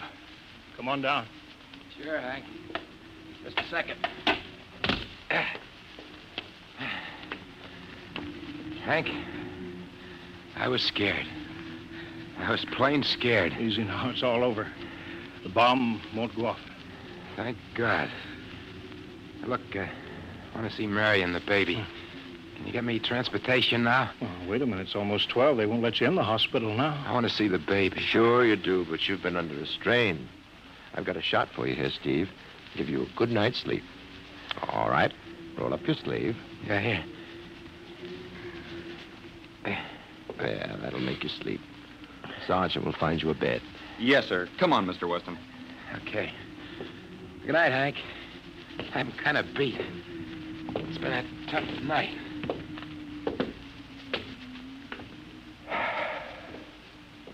It sure has. I thought for a minute he was going to blast those rockets and send us all to Kingdom Come. Yeah. Quite a stunt getting the ray bomb test called off. It isn't called off. But the chief said... Ames couldn't get the chief. I was talking to a dead circuit. Bomb goes off in a couple of minutes. Oh. Poor Steve. He was one of the best. He was the best. 1 in 10 million. Some story of his, poor guy. For a while, he almost had me believing that quarantine. That's a very common delusion. End of the world. Yeah, I suppose so. Ah, it's a nice night. Never saw the stars so bright. We better be getting in. That wind is cold. Well, the bomb goes off in 30 seconds. Poor Steve. You know, Hanson, there's just one thing. Yeah? It's outside my field, but I'm curious. How did he keep that ship in the air for 10 hours with only 10 minutes fuel?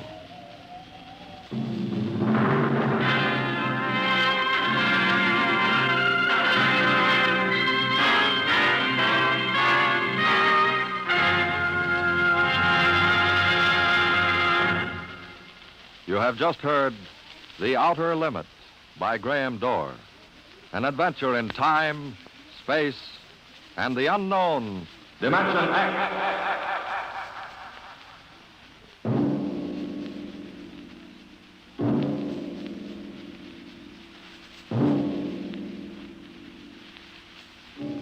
Now, about next week.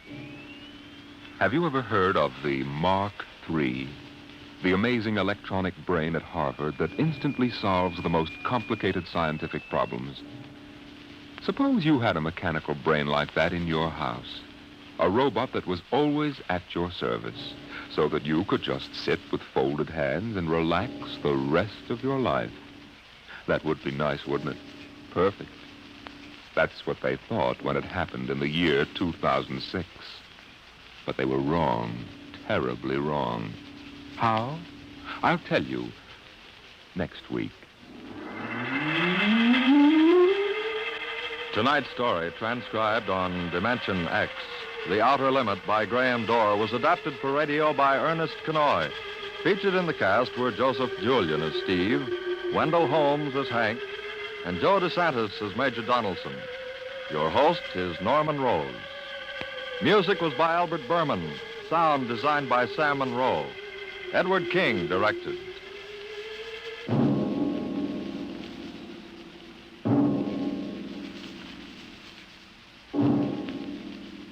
Tomorrow, here's Sam Spade. Now it's Truth or Consequences on NBC.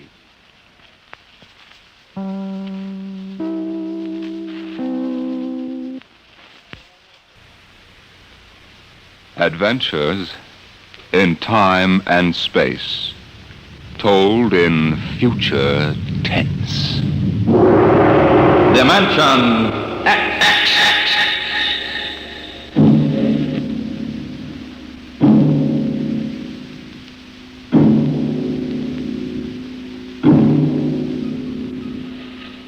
Have you ever heard of the Mark III?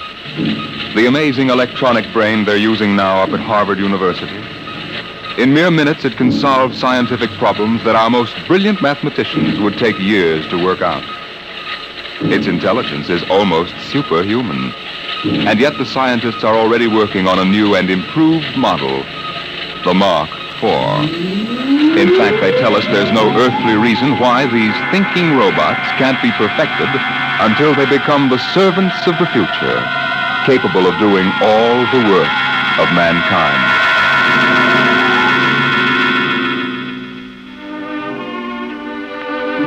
Yes, that's what the advertising billboard said in the year 2006. Housework made easy by the perfect domestic servant. Modern Mechanicals Agency, Harry Underhill, president. The billboard showed a smiling family sitting with folded hands watching their mechanical robot pour their morning coffee. But in the home of Harry Underhill himself, things weren't quite as pleasant at breakfast this day. I just can't understand it, Aurora. Look at this. Modern Mechanicals down 3 points.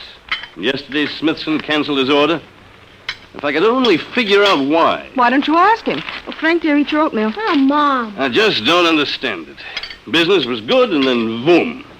Some louse must be undercutting my prices, that's all. How many robots were canceled? Not robots. Mechanicals, Aurora. How many times... They are robots, aren't they? Please, Aurora, there's an important difference in sales psychology. Maybe people are getting wise to your robots and mechanicals. What do you mean, Aurora? The perfect domestic servant. They're ugly, stupid, clumsy, walking junk piles. Aurora. The one you brought home to me can't even wash the clothes properly. It's more trouble than it's worth. Aurora. You know our mechanicals are the best on the market. Those animated tin cans you sell? They're certainly not making us any fortune. Well, with this new model, things are bound to pick up a little. If that Jarvis order just comes through... Oh, that robot of yours. There's something knocking again. Hey, wait. Put that plate back. I haven't finished my breakfast yet. Wait! Harry, you know you've got to say stop. Stop. Stop. You always get excited. You think you never saw a robot before. Not robot, mechanical. All right. Look, it's not its fault. We just took too long to eat. Timing relay is set for 15 minutes. Never mind. I want my coffee back. Set. There. Isn't that simple? It bends at the waist, stretches out its arm, and picks up the coffee pot just as if it were yours. Hey, watch out! And spills it right in your lap. Oh, my clean suit, Aurora. Oh, no. Harry, you know it's relayed to announce dinner after it sets the table. Hey, there goes my coffee again. Stop. Set. Harry, you can't give it 2 orders at once. What's that smell? They must be short. Now see what you've done. Got it all upset. I did. All I said was... Harry! Stop! Oh, it's no use. The brain coil's shorted out. Oh, do something. Harry, do something. I sure will. I'm going to the office. I'm getting out of here.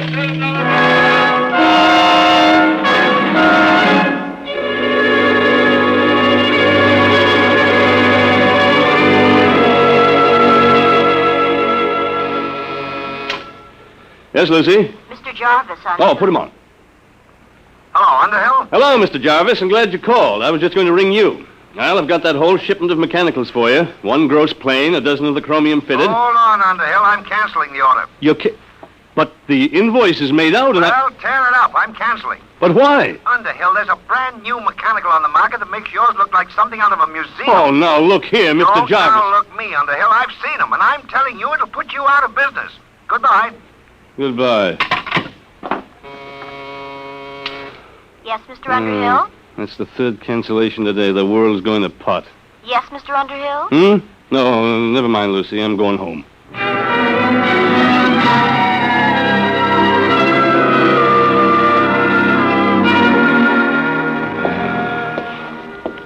What a day. I wonder if Aurora'd smell it on me if I ducked into Garrigan's. She's got a nose like a beagle. Hey, that building wasn't here last week. Humanoid Institute, the perfect mechanical. Oh, no. We didn't have enough competition. Hey, these must be the cutthroats that are underselling me. At your service, Mr. Underhill. Huh?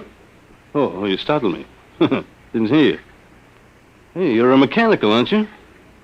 Not bad. Very lifelike. Won't you come in, please, and examine our service? Yeah, that's a remarkable voice. They've licked the variable inflection problem. You know, I'm in the same line myself. Mechanicals, I mean. We're aware of that, sir. Oh?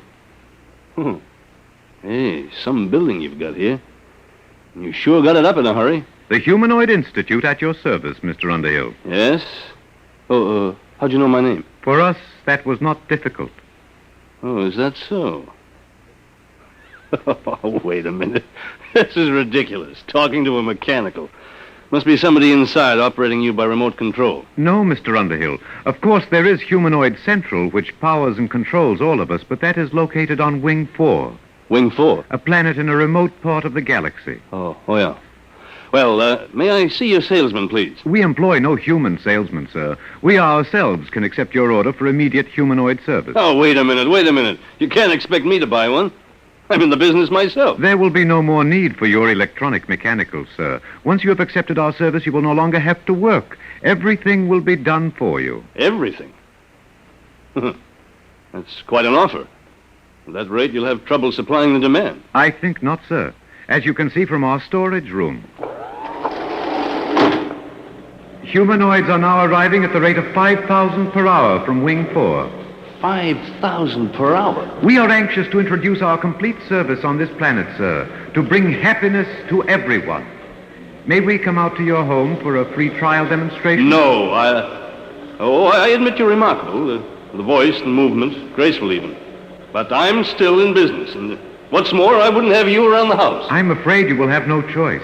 Sooner or later, it will be necessary. Oh, is that so?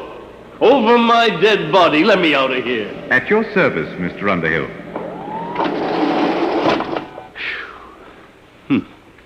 Well, it's going to be tough competition, all right. I'm going to stop in at Garrigan's, the devil with Aurora's nose.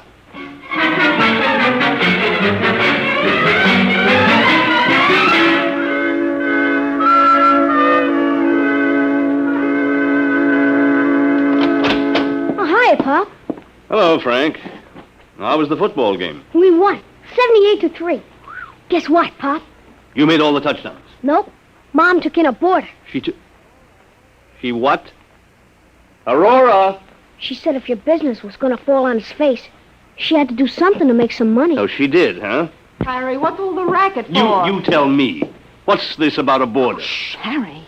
He's going to live in that little apartment over the garage. Oh, no, he isn't. You know I don't want any strangers around here. Harry, please, shh. Look, he won't bother you. He's a nice old man. Oh. He just wanted a room and a place to work. He's an inventor, I think. No, he is he? Did he pay in advance? Well, he can't. You see, his royalties haven't started to come in. Mm-hmm. Aurora, how can you be taken in by every beat-up old panhandler that gives you a sob story? Mr. Sledge isn't like that at all. Oh, that reminds me, dear. Can you give me a 10? A 10? What for? Well, Mr. Sledge is ill. He needs some medicine for his heart, and I said I'd lend him the money. You get... Oh, Aurora, this is the limit. He goes out right now. Now, don't be unkind, Harry. Besides, we need the rent money. Things aren't that bad yet. He goes. Please, shh. What are you shushing me for? Mr. Sledge, he's in the next room. I've invited him for dinner.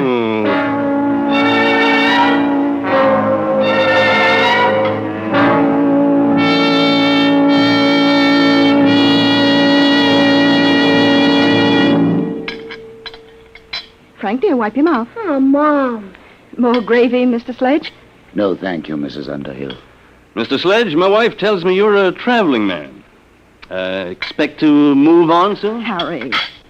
I had hoped to do a little work, Mr. Underhill. You see, I've applied for basic patents here on Earth for a very important development. Oh, a new invention, huh? Yes.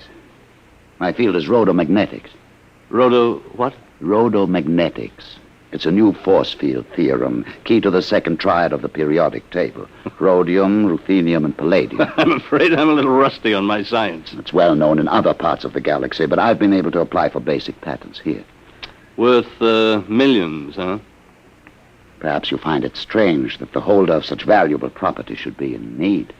Well, yes. I'm a refugee, Mr. Underhill. I arrived on this planet only a few days ago. Mm-hmm. But you will be shoving on again. Oh, for goodness sakes, Harry. That's all right, Mrs. Underhill. I understand. After all, I am an intruder in your home. And if it inconveniences you at all, I'll find some other place to sleep and set up my workshop. Harry, your robot is spilling the coffee again. I'll have to have it tightened up. Why doesn't your company bring out a better mechanical? One smart enough not to spill things. Wouldn't that be splendid? The perfect mechanical already exists, Mrs. Underhill. They're not so splendid, really. They are why I am a refugee today. Oh? Where'd you say you came from? Wing 4. Wing 4? Oh, then you must mean those humanoids. Humanoids? Mr. Sledge. Humanoids? What do you know about them? Well, they just opened an agency here in Two Rivers. No. Harry. What is it? What's wrong, Mr. Sledge? Give him some water. It must be his heart. Call Dr. Winters, Aurora. No. I'll be all right. Here, you better sit down. I'm sorry. It was just shock. I came here to get away from them. The humanoids? Yes. I wanted to finish my work before they came. But now, I won't trouble you any further. But, Mr. Sledge, Harry, he's sick. Well, Mr. Sledge, I don't think you'll have to go right away. He can stay, Harry. Sure, after all, the way those humanoids are coming along, I'm liable to become a refugee myself any minute. Guess we might as well stick together, eh, Sledge? Oh, that's better. Oh, you look ill, Professor. Maybe you ought to lie down on the sofa and rest. No, thank you. I must get back to my workshop now. I haven't got time to rest. There's so little time left for all of us.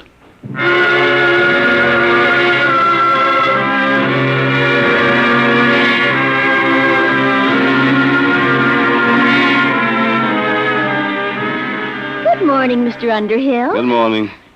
Mr. Underhill, you look awful. I feel awful. What's in the mail? 6 more cancellations. The Eat Quick restaurant chain sent back your shipment. They've installed humanoids.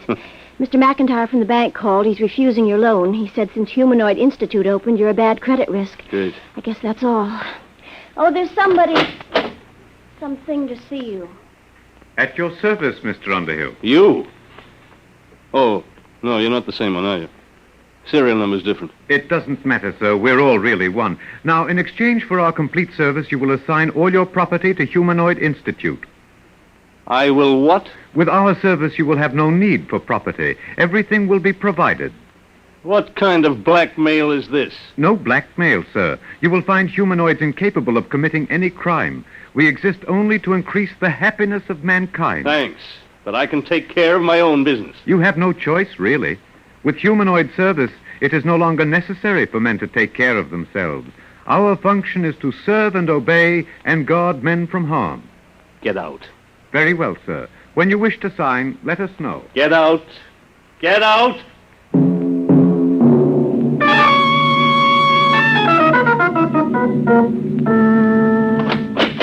Aurora, I'm home. At your service, Mr. Underhill. What's the idea of this? You get out of here. Aurora! Mrs. Underhill has accepted our free trial demonstration. We cannot leave unless she requests. We'll see about that. Aurora, where the devil are you? Oh, hello, Harry. What's this mechanical doing here? What's happened to you? Isn't it wonderful? Had my hair done, the manicure. But- The humanoid did it. And cleaned the house all over, washed all the clothes, and gave Frank his music lesson. Now, wait a minute, Aurora. I won't have this monster in my house. Oh, it's just a free trial, Harry. Just wait till you taste the dinner it cooked. Everything you like best. Roast duck. I don't care if he cooked a duck. And the most complicated pastries. I could never cook like that. Well, might as well eat. But I'll need a drink first, though. All right, Doc. I'm sorry, sir. What? We exist under the prime directive to guard men from harm. Alcoholic beverages in excess are bad for human consumption. We have taken the liberty of removing them from the house. Now, look here. Mr. Underhill, dinner is served.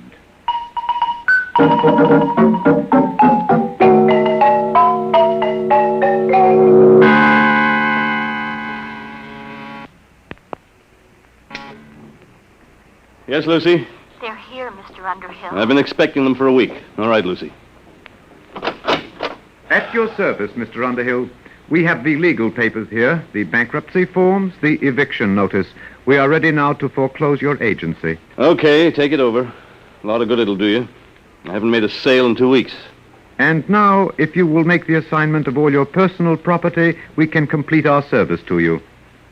What if I won't sign? That would be unfortunate. But with stubborn cases, we must sometimes resort to other methods. Eventually, Mr. Underhill, you will sign.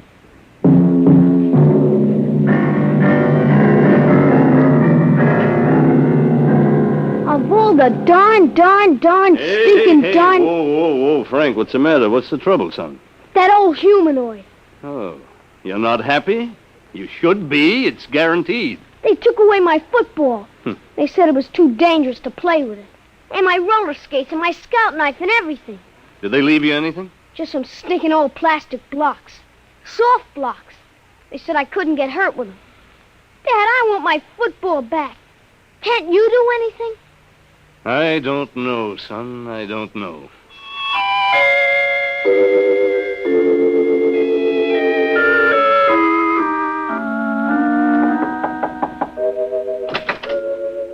Oh, Mr. Underhill.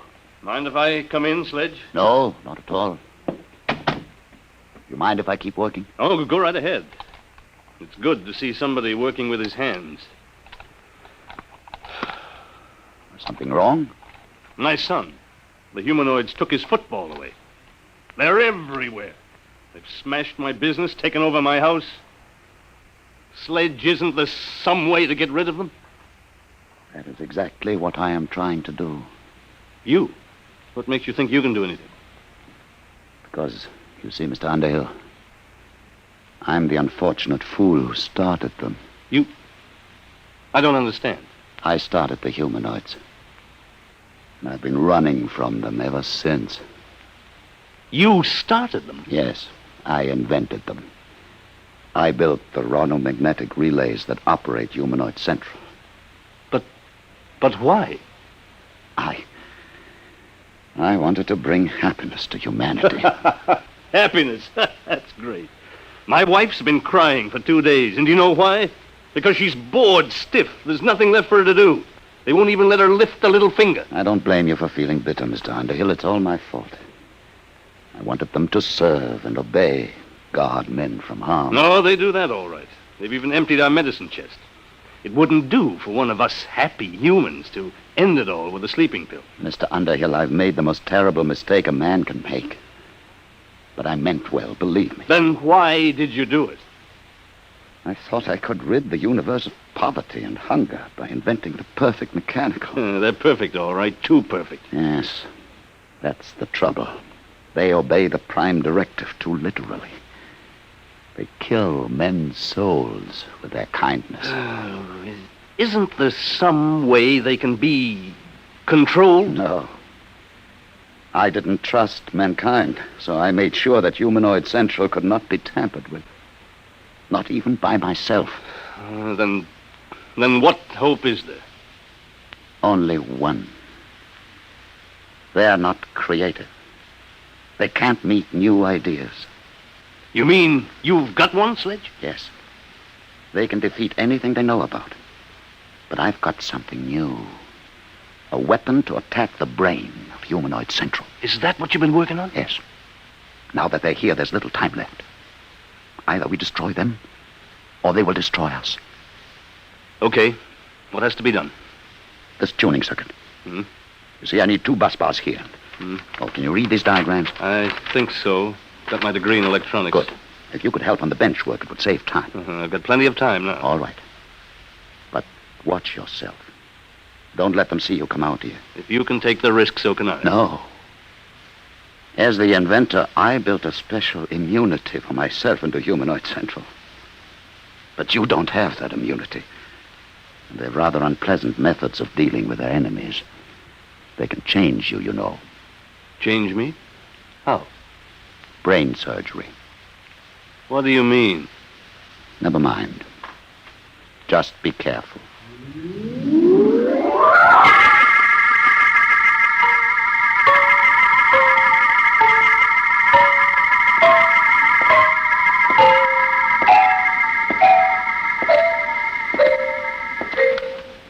Mr. Underhill.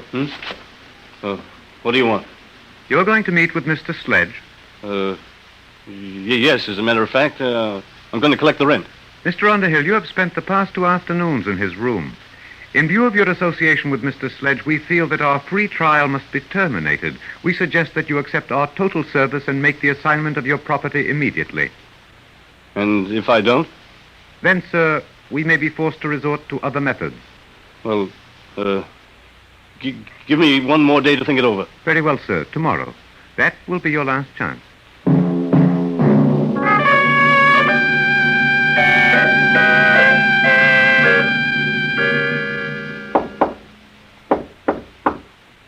Who is it? Underhill. Did they see you? No, not today. Sledge, we've got to hurry. It's difficult work, Mr. Underhill, but I'm almost finished. They gave me till today. They said they'd use other methods. What's that? The humanoids building some kind of a warehouse across the road. Sledge, are you sure this thing will work? It's a new principle, Underhill. A tuned rhodomagnetic light beam. It should act to fission the heavy atoms of the basic ores on Wing 4. It will destroy Humanoid Central. But are you sure? I know the humanoids. I made them. They can't invent anything. They can't create defenses against something new. It's done. It's finished, Underhill. You going to use it now? Immediately. I'll have to feed the astronomical data into the calculating circuits. There must be zero error in focusing. What will happen? Wing 4 will disappear in a chain reaction. Humanoid Central will be destroyed. They'll stop. Ready now. Stand clear, please.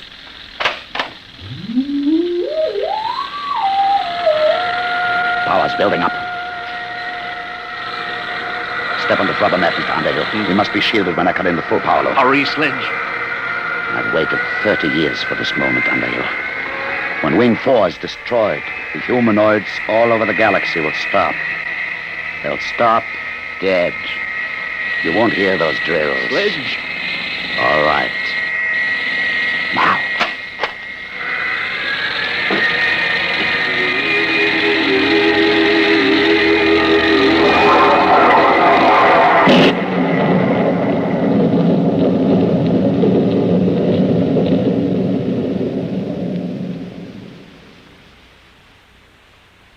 Do you hear anything?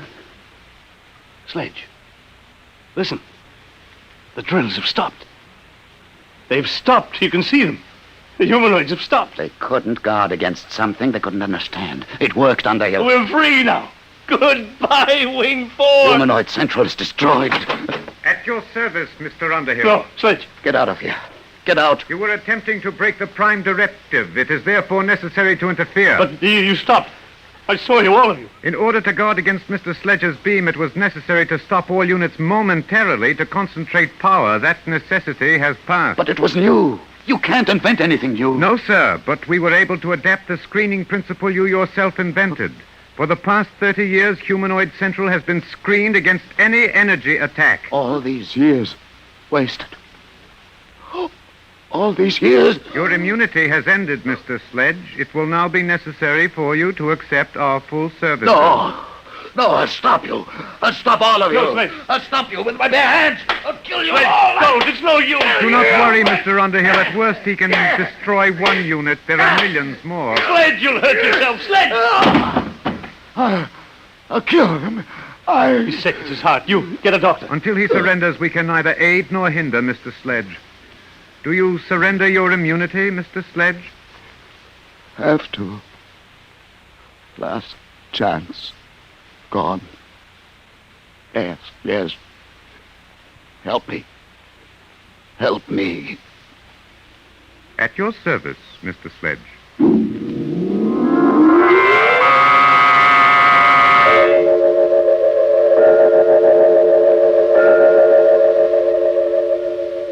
You may see Mr. Sledge now, Mr. Underhill. Alone? If you wish. In here. Thanks. Sledge. Well, Underhill. Good to see you. Your head. It's bandaged. Is it really? They've done something to you. Are you all right? Oh, fine. Never felt better. You never felt better. No. In fact, I feel 10 years younger today. You sound so happy. Why not? These humanoids have made a new man of me, Underhill. They're wonderful, aren't they? Wonderful. How can you say that, Sledge? Only yesterday you hated them. You were trying to destroy them. Destroy them? Why? You don't remember? You've forgotten what they're doing to us all? They're killing us with kindness, taking away all our incentive and pride of accomplishment, turning us all into pampered, useless pets, parasites, with nothing left to do but just sit with folded hands at the mercy of these mechanical monsters. At your service, Mr. Underhill. You seem troubled, Mr. Underhill. Are you unhappy? Unhappy? You bet I'm unhappy. What have you done to Professor Sledge to turn him into this babbling idiot? We were forced to operate. For years, Mr. Sledge has been suffering from a benign tumor of the brain. It caused him to have hallucinations, to believe that he was actually the creator of the humanoids. Did I? Yes. It was these delusions which were making you unhappy. Oh. Well, whoever did invent the humanoids, I certainly owe him a debt of gratitude now. Sledge. You see, Mr. Underhill, we have ways to correct these abnormal conditions. Even Mr. Sledge is happy now. You operated on his brain? Yes, Mr. Underhill. And now we are at your service. At my service? You mean you're going to operate on... No. The time has come for you to accept and enjoy our complete service. You will now sign our agreement. Look here, If you are unhappy, it only takes a simple operation. No. Who said I was unhappy? I'm very happy. I'll sign your paper. You don't have to operate on me. I'm happy. I'm very, very happy. Very happy.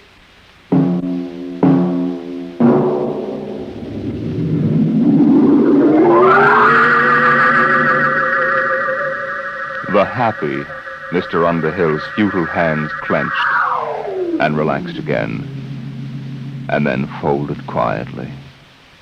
There was nothing else left for them to do.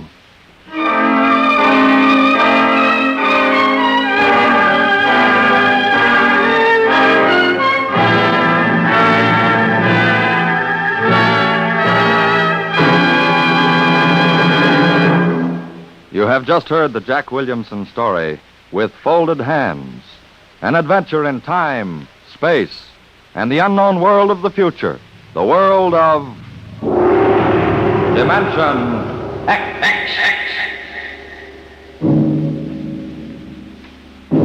Now, about next week. Do you believe that in the mind of man there lies a force potentially more powerful than the atomic bomb? And perhaps someday, in the not-too-distant future, a man sitting quietly in his room, just thinking, may generate enough mental energy to control the destiny of the world. How? We'll tell you next week. Tonight's story on Dimension X was adapted for radio by John Dunkel. Featured in the cast were Philip Bourneuf as Harry Underhill, Alexander Scorby as the humanoid, Peter Capell as Professor Sledge, and Bryna Rayburn as Aurora. Your host was Norman Rose. Tomorrow, hear Sam Spade. Now, it's Truth or Consequences on NBC.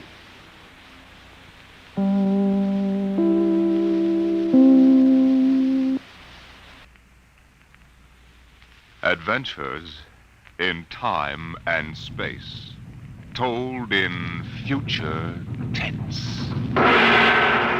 Dimension X.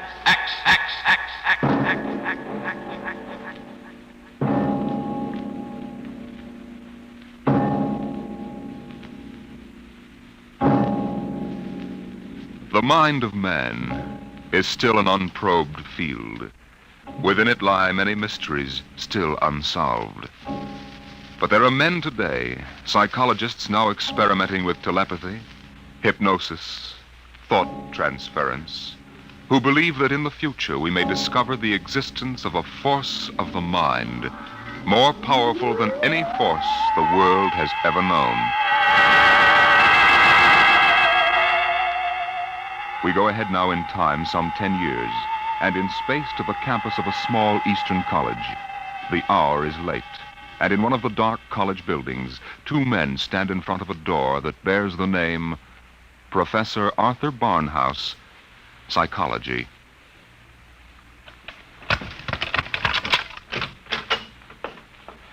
Well, here you are, Clinton.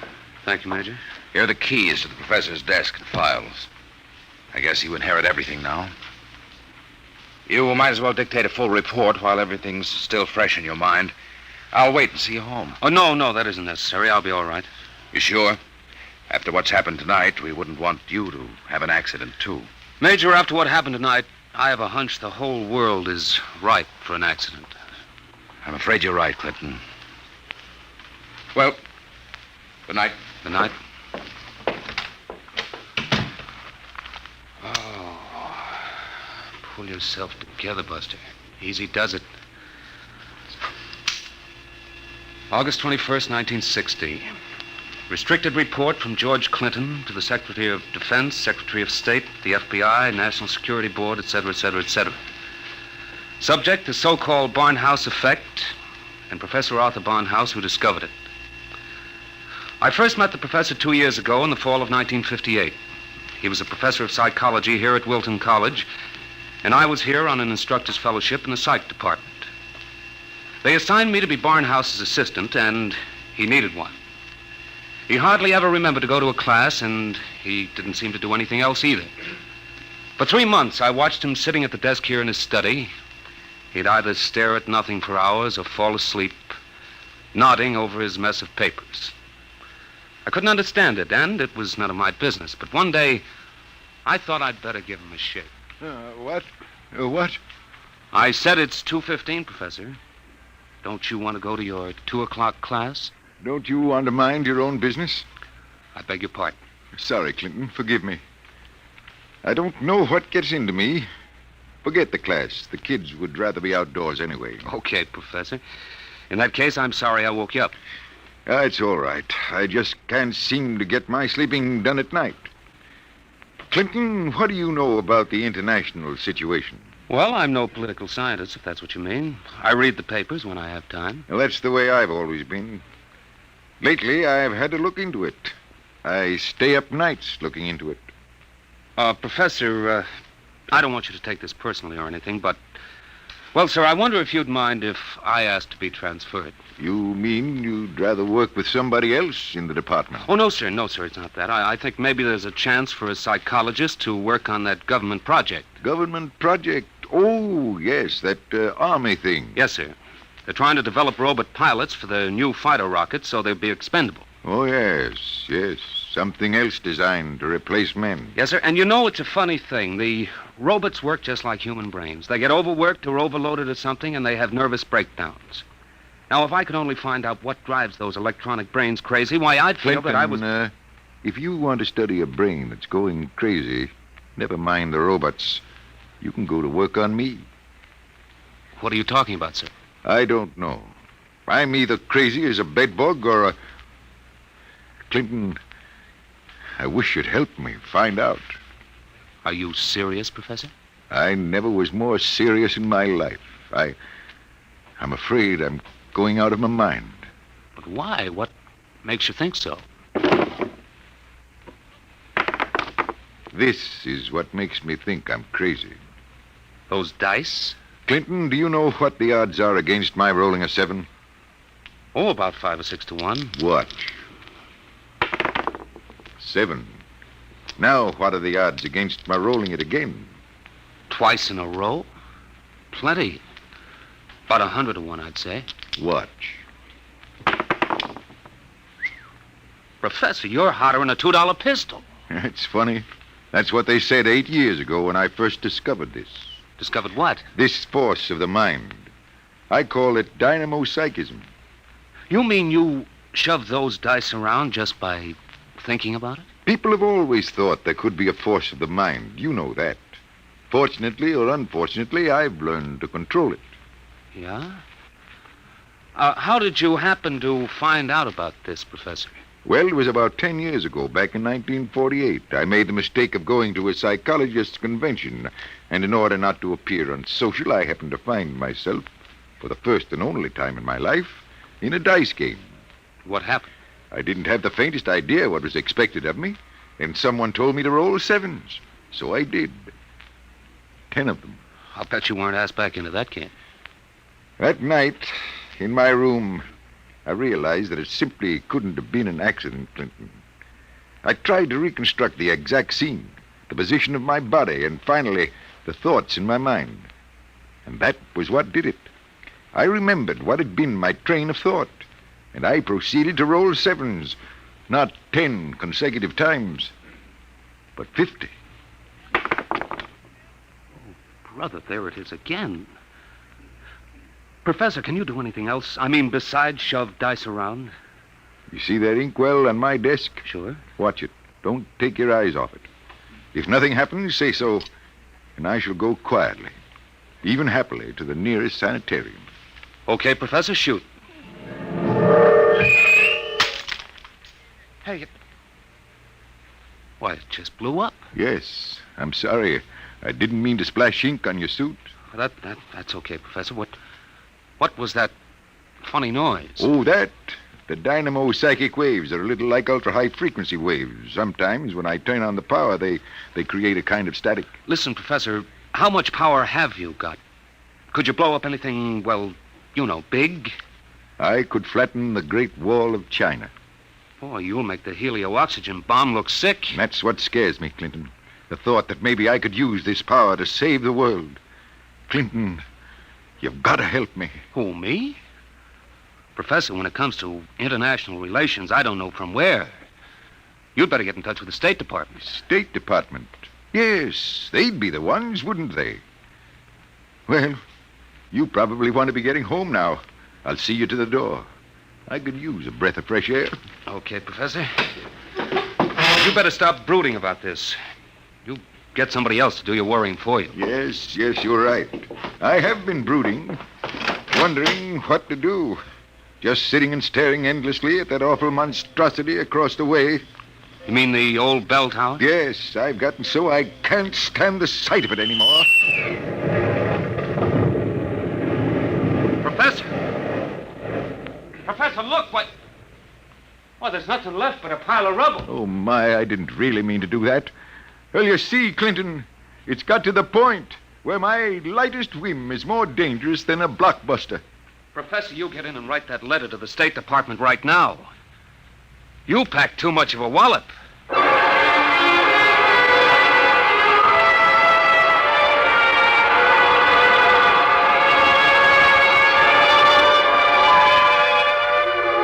Professor Barnhouse mailed his letter, and things happened fast. The long arm of the Army reached out, and within 5 days, the two of us were deposited in an old mansion in Virginia, surrounded with a barbed wire fence and 20 guards, and labeled top secret. As soon as they'd seen a couple of small demonstrations, they set up a big test of dynamo psychism, and the professor was a very important guy. You could see him getting more unhappy every day.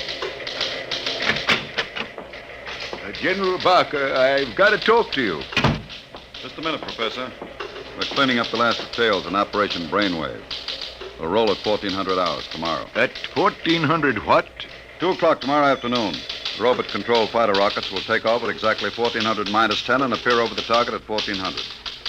Watching from here over the video screen, you will then try to knock all 20 of them out of the sky. Think you can do it? Of course I can do it. Fine. And we've taken care of everything. Everything except that you neglected to ask me if I wanted to do it. I don't. This whole thing strikes me as childish and insanely expensive. We'll decide about that. But what's the good of it? I wouldn't mind acting as a defense weapon if it were necessary.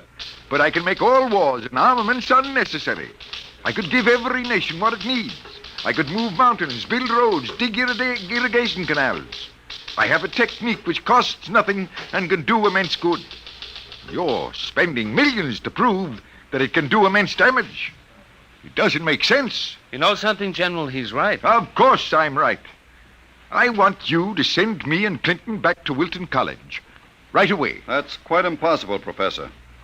This operation has gone too far to be called off now. Yes, but... Even if we wanted to call it off.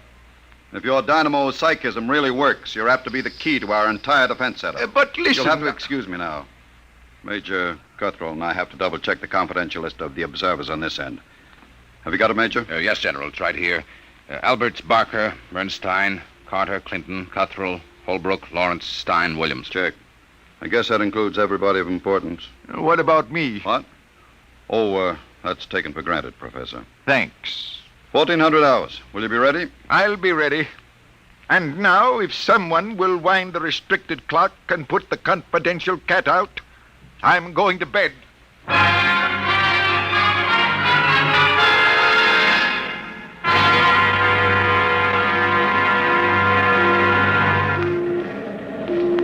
YDR to brainwave control. Observation plane to brainwave control. Come in, please. That's McKinley in the observation plane. Cut me in. Hello, McKinley. Reading you clear on the speaker. Everything all right? All okay, General. Takeoff uneventful. Fighter rockets now flying on course in perfect formation. Altitude 5,000 feet. Airspeed 865. Visibility unlimited. Are you tracking us? We've got you on radar. Haven't picked you up on the video screen yet. What's your estimated time of arrival over at the target? ETA, 2 minutes. Check. Remember, McKinley, the observation plane is not to enter the target range. Veer off and circle at the 10-mile limit. Bring the rockets overhead by remote control. Check. Observation signing off. 1 minute, 45 seconds to go, Professor Barnhouse. Are you in good shape? I'm all right, General. Good. We can all take our places in front of the video screen now. You sit here, Professor, in the center. Major Cuthrell, will you turn on the video screen? Right, General. Nothing yet, just empty sky. Hold it. I hear him coming in. There are 20 of them, Professor. You think you can knock them down at this altitude? Distance has nothing to do with it. I don't want anything to go wrong. You're sure you feel all right? General, I know I can do it. If that's all that's worrying you, let's call the whole thing off and save $20 million. There they are. They're coming in. Get ready, Professor. 10 seconds. 9, 8, 7, 6, 5, 4, 3, 2, 1. Now, wide open, Professor. Well, go ahead, Barnhouse. Knock them down. I did. Nonsense. All you've done is blank out the video screen. What went wrong? Did you give it everything you had? I was wide open, General. Then it didn't work. They're still flying. What's that? It just took a few seconds to work. That's... Holy smoke, they're dropping like flies. McKinley to brainwave control. What's happened to these rockets? They're going down like flame. By heaven, it works. It really works.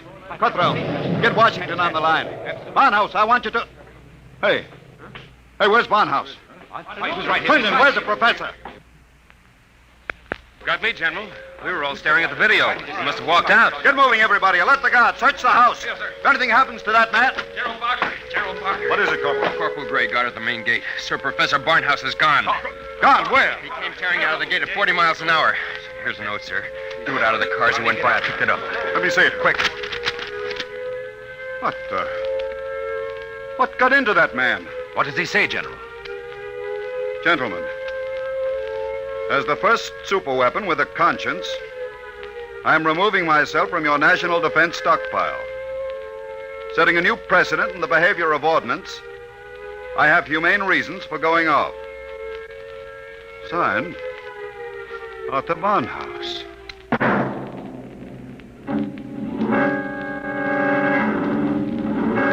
Barnhouse was gone, and within 12 hours, the world was on a spree. The headlines were glorious or terrible, depending on what you think of the things the way they are. Barnhouse flattens helio bomb factory! The dynamo psychic waves reached every corner of the world. In every country, every continent flashed the news of what was happening. Hey, Barnhouse knocks out hidden atomic stockpile in Asia! There was a new kind of war, the war of tattletales. Secret agents of every country hunted for the hidden armaments of their enemies, yelled about them in the newspapers, and immediately there'd be that warning burst of Barnhouse static followed by... Radio-controlled fleet blown up on secret maneuver. The professor was out to make peace or bust, and nothing like him ever was.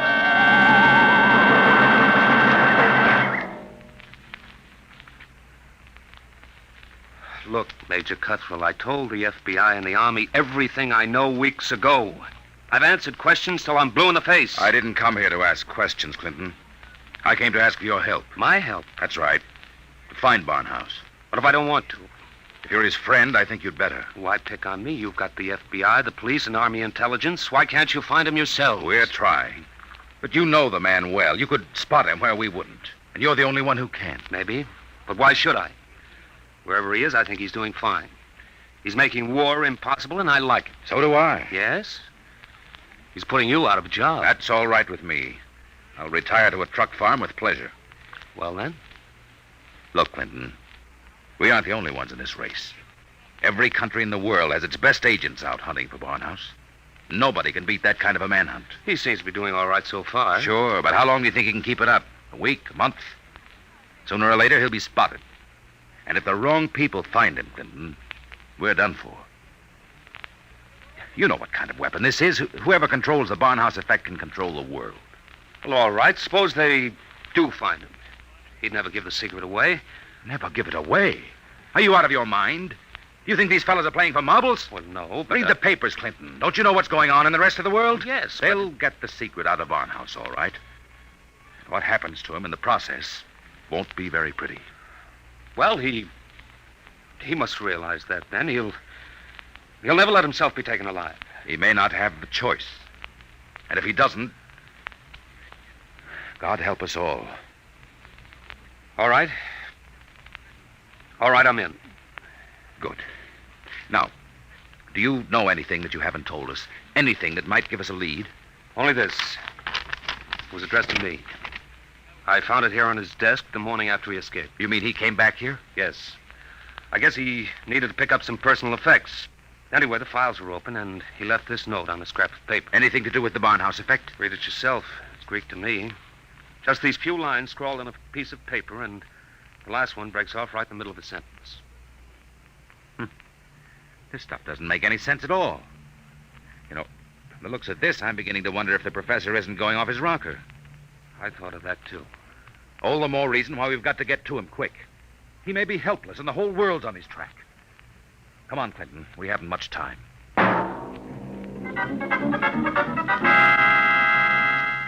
You say you do recognize this photograph, Mrs. Reardon? I tell you, it looks like Mr. Balfour's.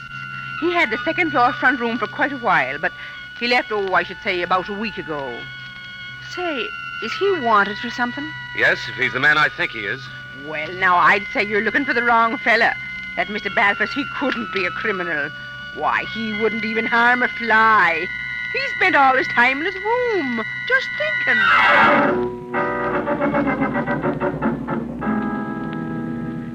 Oh, brother, it's hot. What a way to spend an August afternoon, huh, Major?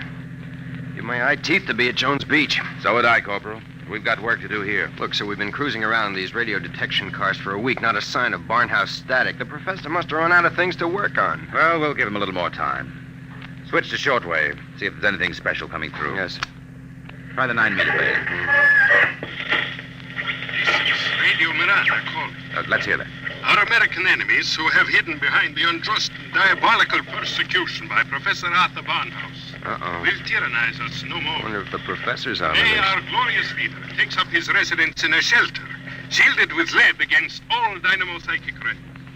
With its protection designed by our brilliant scientists to be absolutely impregnable against the Barnhouse effect, he will once again lead us on the path of our glorious death. Quick! Triangulate it and get me a fix. I've got it. Let me check this chart. Quick, man. 3.9, 1.7. Oh, my aching back. What is it? We haven't got a prayer of finding a major. He'd have to be picked out of 2 million people. Where is Barnhouse? Right where I was wishing I was. Right smack in the middle of Jones Beach.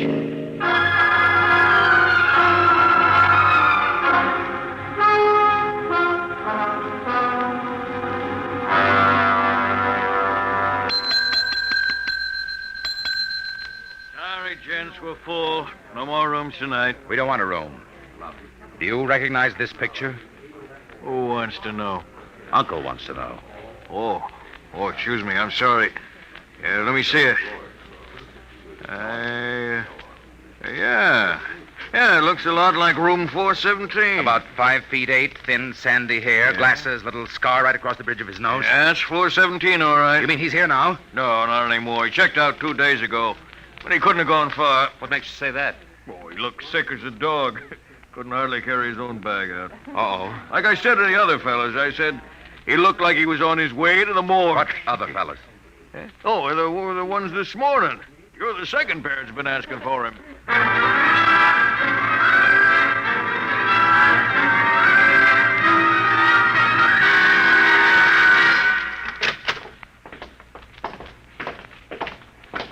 Here we are, Ward 15.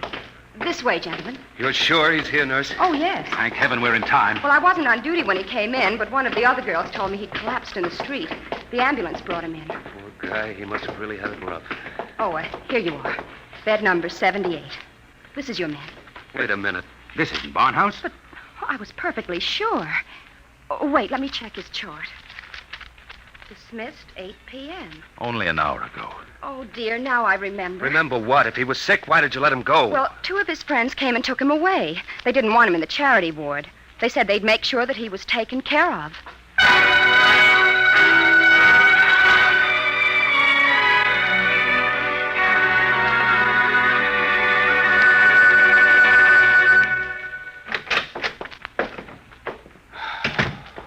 Every time I walk into this study, I keep hoping somehow I'll wake up out of a bad dream and find the professor just sitting here. Major, is there anything we haven't covered? Nothing. The police, the FBI, the air patrols, the docks, the railroad stations, everything. Not even a flea could get through this dragnet. I hope. Then I guess we sit. We sit. Maybe something will come in.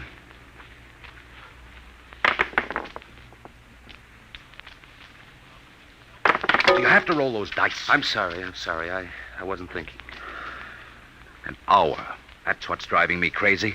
1 hour sooner and he'd have been in our hand, not theirs. I know. Well, maybe he's still all right. How can he be all right? He's in the hands of a foreign power. We don't know that for sure. The professor was a likable little guy. He couldn't have lasted this long if he hadn't found some friends. Maybe they came and took him away. Well, grab that. Hello? Yes? Clinton, is that you? Professor Barnhouse. Clinton, they've got me. Who's got you? Where are you, Professor? I don't know. They said something about taking me to an airport. An airport? Which one? Listen, Clinton, I've got to tell you. The inkwell. What are you talking about? Remember the inkwell? Professor. Professor Barnhouse. Operator. Your call, please. Operator, that caller just came in here. Can you trace it? I'm sorry, sir, but I'm afraid it's too late. Your party has been disconnected.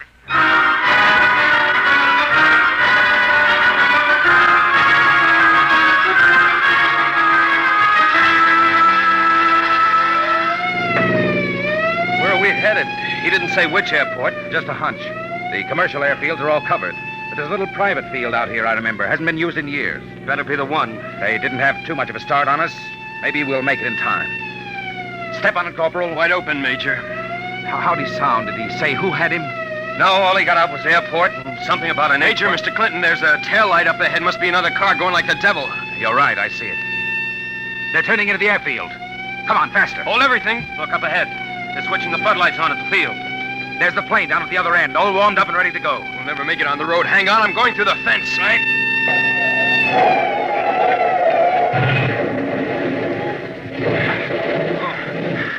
Well, what's the matter? Get going. Sorry, sir. Must have cracked the axle. They're taking off. Get out the submachine gun. You can't. Barnhouse is in that plane. You'll kill him. We've got to take that chance. That plane's headed straight for us. Hit the dirt. Get that gun working, Corporal. Aim for the propeller.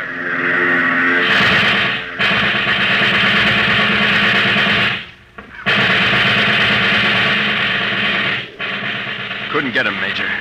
Well, there goes the old ball game. I'll get through to air patrol, sir. Maybe they can intercept the plane. No, not a chance. By the time the fighters got off the ground, the plane would be out of range. No, we've lost, Barnhouse.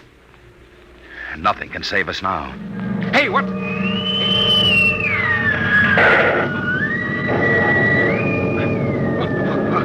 What hit me? Clinton, are you all right? Yeah, sure. The plane. It's gone. I know. Barnhouse blew it right out of the sky. He wouldn't let himself be taken alive. Boy, he really did it the hard way. Poor guy. He shouldn't have had to be a hero. All he ever wanted was peace. Peace? What's that? Now the arms race will start all over again. And with Barnhouse gone, what's left to stop it?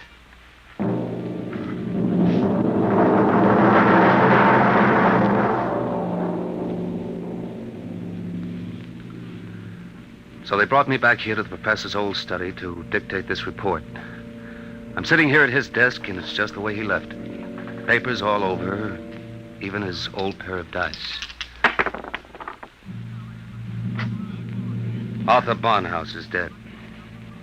That's going to be good news for some people when they find out. The saber rattlers of the world will be busy as of tomorrow morning, getting ready to whoop up another war. But I'm afraid they're in for a little surprise.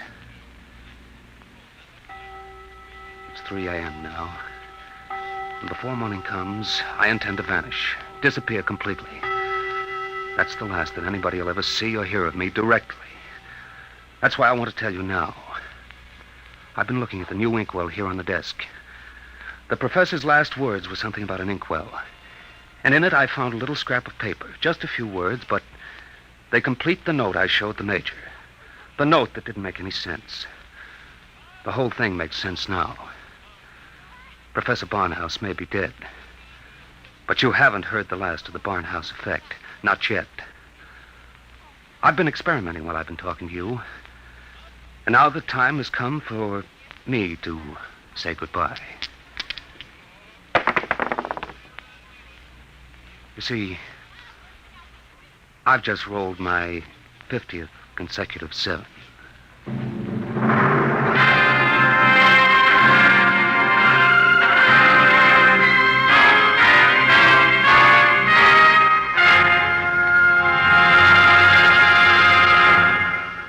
You have just heard Report on the Barnhouse Effect by Kurt Vonnegut, Jr. An adventure in time, space, and the unknown. Dimension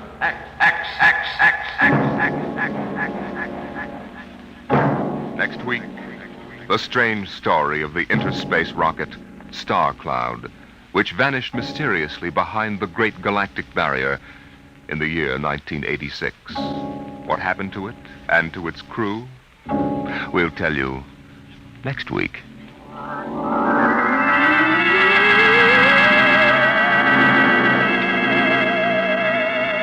Tonight's story, Report on the Barnhouse Effect, was adapted for radio by Clarice A. Ross. Featured in the cast were Bill Quinn as Clinton, Ed Jerome as Professor Barnhouse, and Carl Weber as Major Cutthroat. Your host was Norman Rose. Music, Albert Berman. Engineer, Bill Chambers. Dimension X is produced by Van Woodward and directed by Edward King.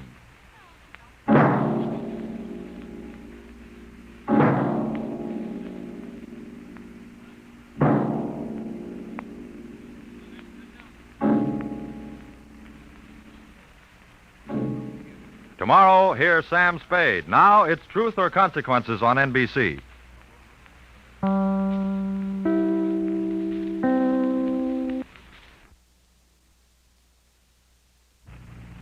Adventures in time and space, told in future tense. Dimension X.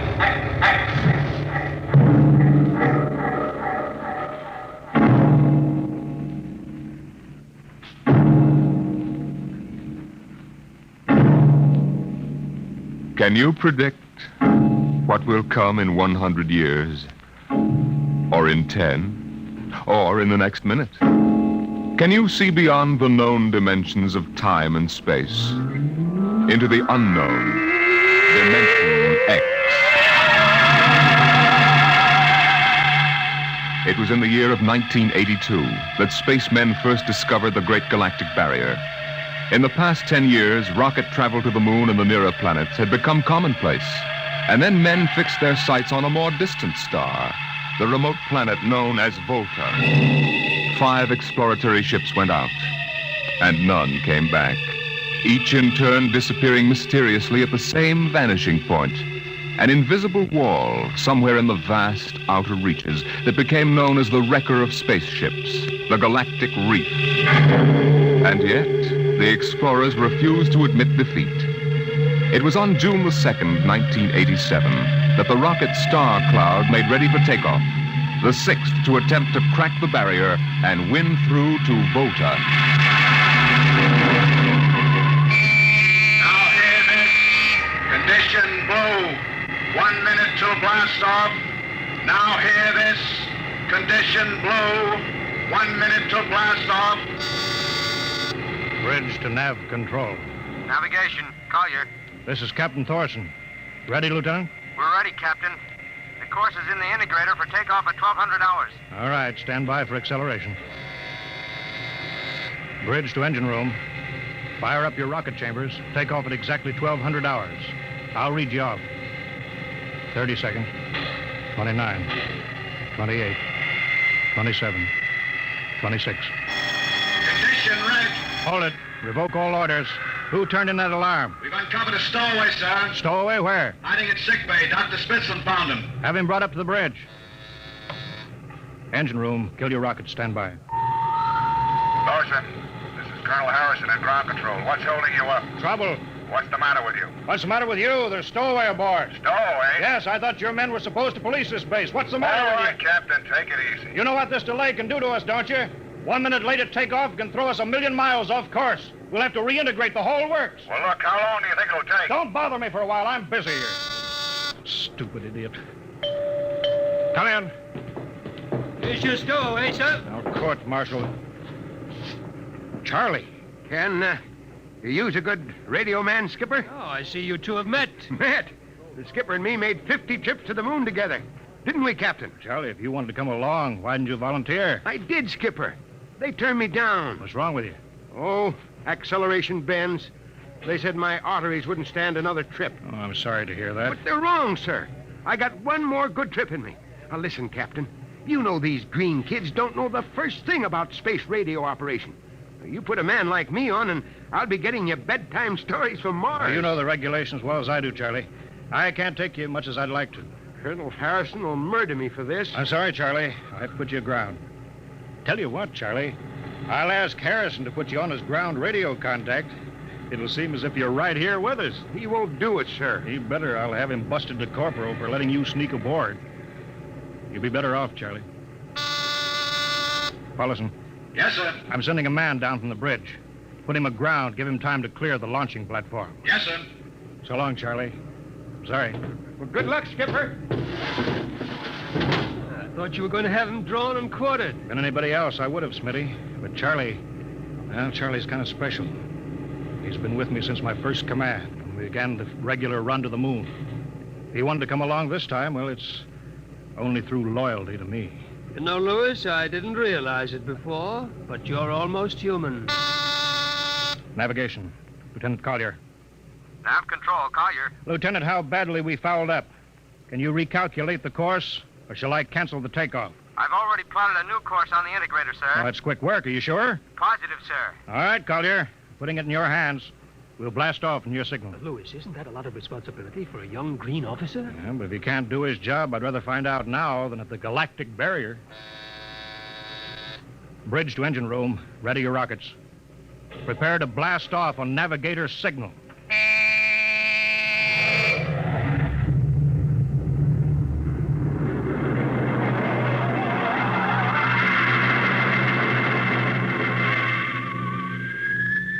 How are we doing, Collier? Coming on the bearing, sir. 4, 3, 2, 0. We've intersected the course vector. That's good work, Collier. Course corrected, sir. Ready to go into atomic overdrive anytime you say. All right, stand by. Now hear this. Prepare for maximum acceleration. Bridge to engine room. Kill your rockets. Rockets out. Fire up number 1 cyclotron. Number 1 ready. Fire up number 2. Number 2 ready. Engineering, withdraw your dampening rods. Fission chamber ready. Blast tubes are clear. Ready. Take it on overdrive. How are we doing, Collier? On course, sir. She's running hot and true. Well, my compliments, Lieutenant. This job would have done your father credit. He was the best navigation officer I ever saw. Thank you, sir. Start your gyros, put her on robot control. All right, the ship is yours, Mr. Collier. If you need me, I'll be in Dr. Smithson's office. Yes, sir.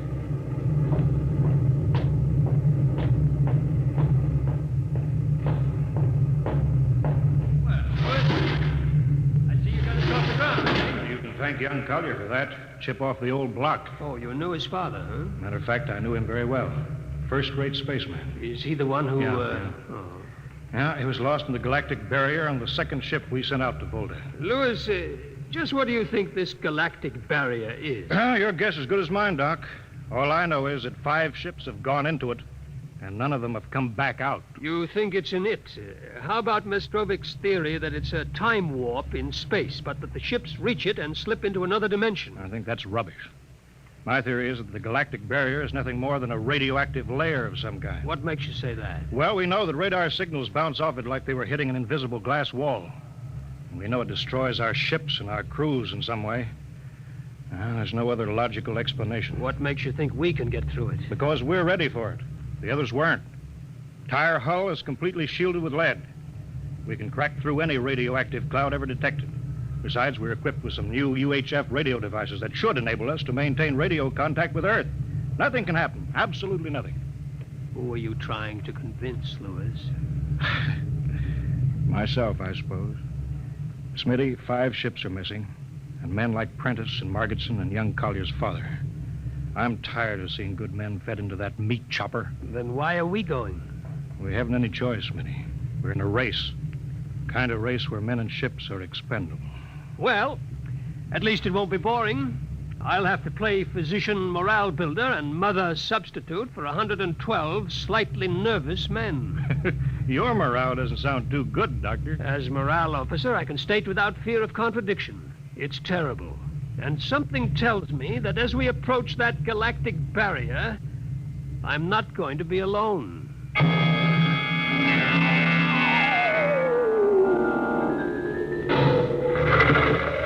Hello, Earth. Hello, Earth. Captain Thorson of the Star Cloud calling Earth. Star Cloud to Earthbound. Can you read me? Hello, Star Cloud.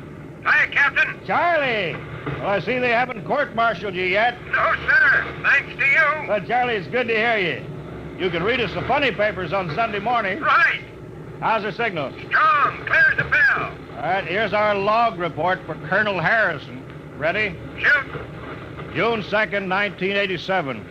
4 weeks out from Earth, running true, no radiation, operation normal, still making our approach to the galactic barrier. That's all, Charlie. See you later. Good luck, Captain. I sure wish I was with you.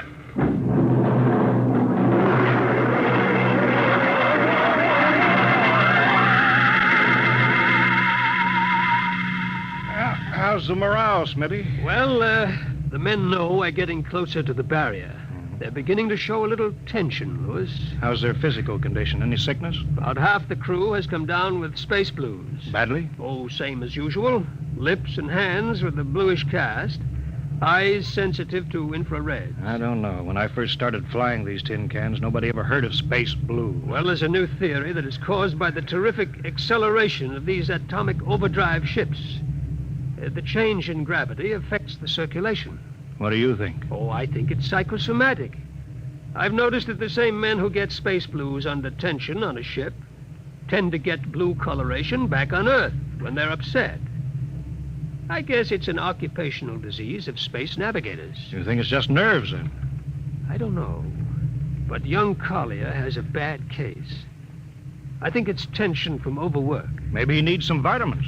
Louis, when will you realize that vitamins are not a panacea for all the troubles of mankind?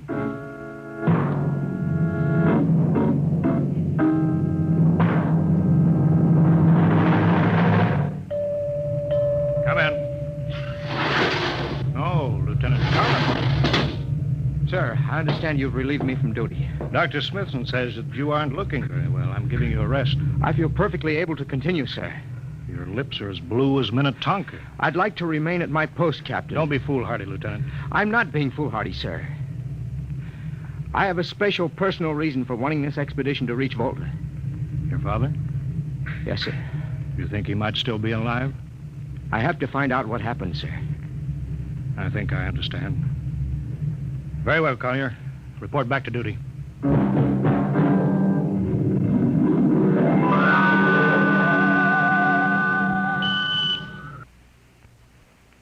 What's the reading, Paulson? We're getting a +5 radar bounce now. It's coming off the barrier almost as fast as we send it out. What's the interval?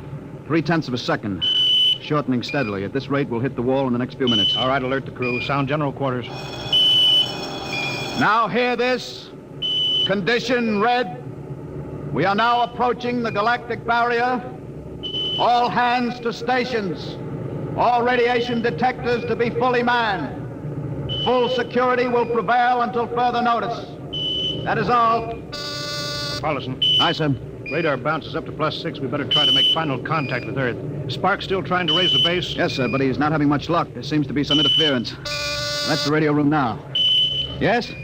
You've got him? Cut in the bridge speaker. The captain will take it from here. Hello. Star Cloud to Earthbound. Can you hear me, Earth?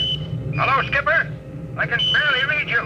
We're getting heavy static from sunspots. That's not sunspots. We're right on top of the galactic barrier. Stick with us, Charlie. We're switching to the automatic sender now, so you can track us in. Okay. If we crack the barrier and come through still in one piece, I'll try to get back to you on the high-frequency band. Gotcha, Skipper. Don't worry. I'll be waiting.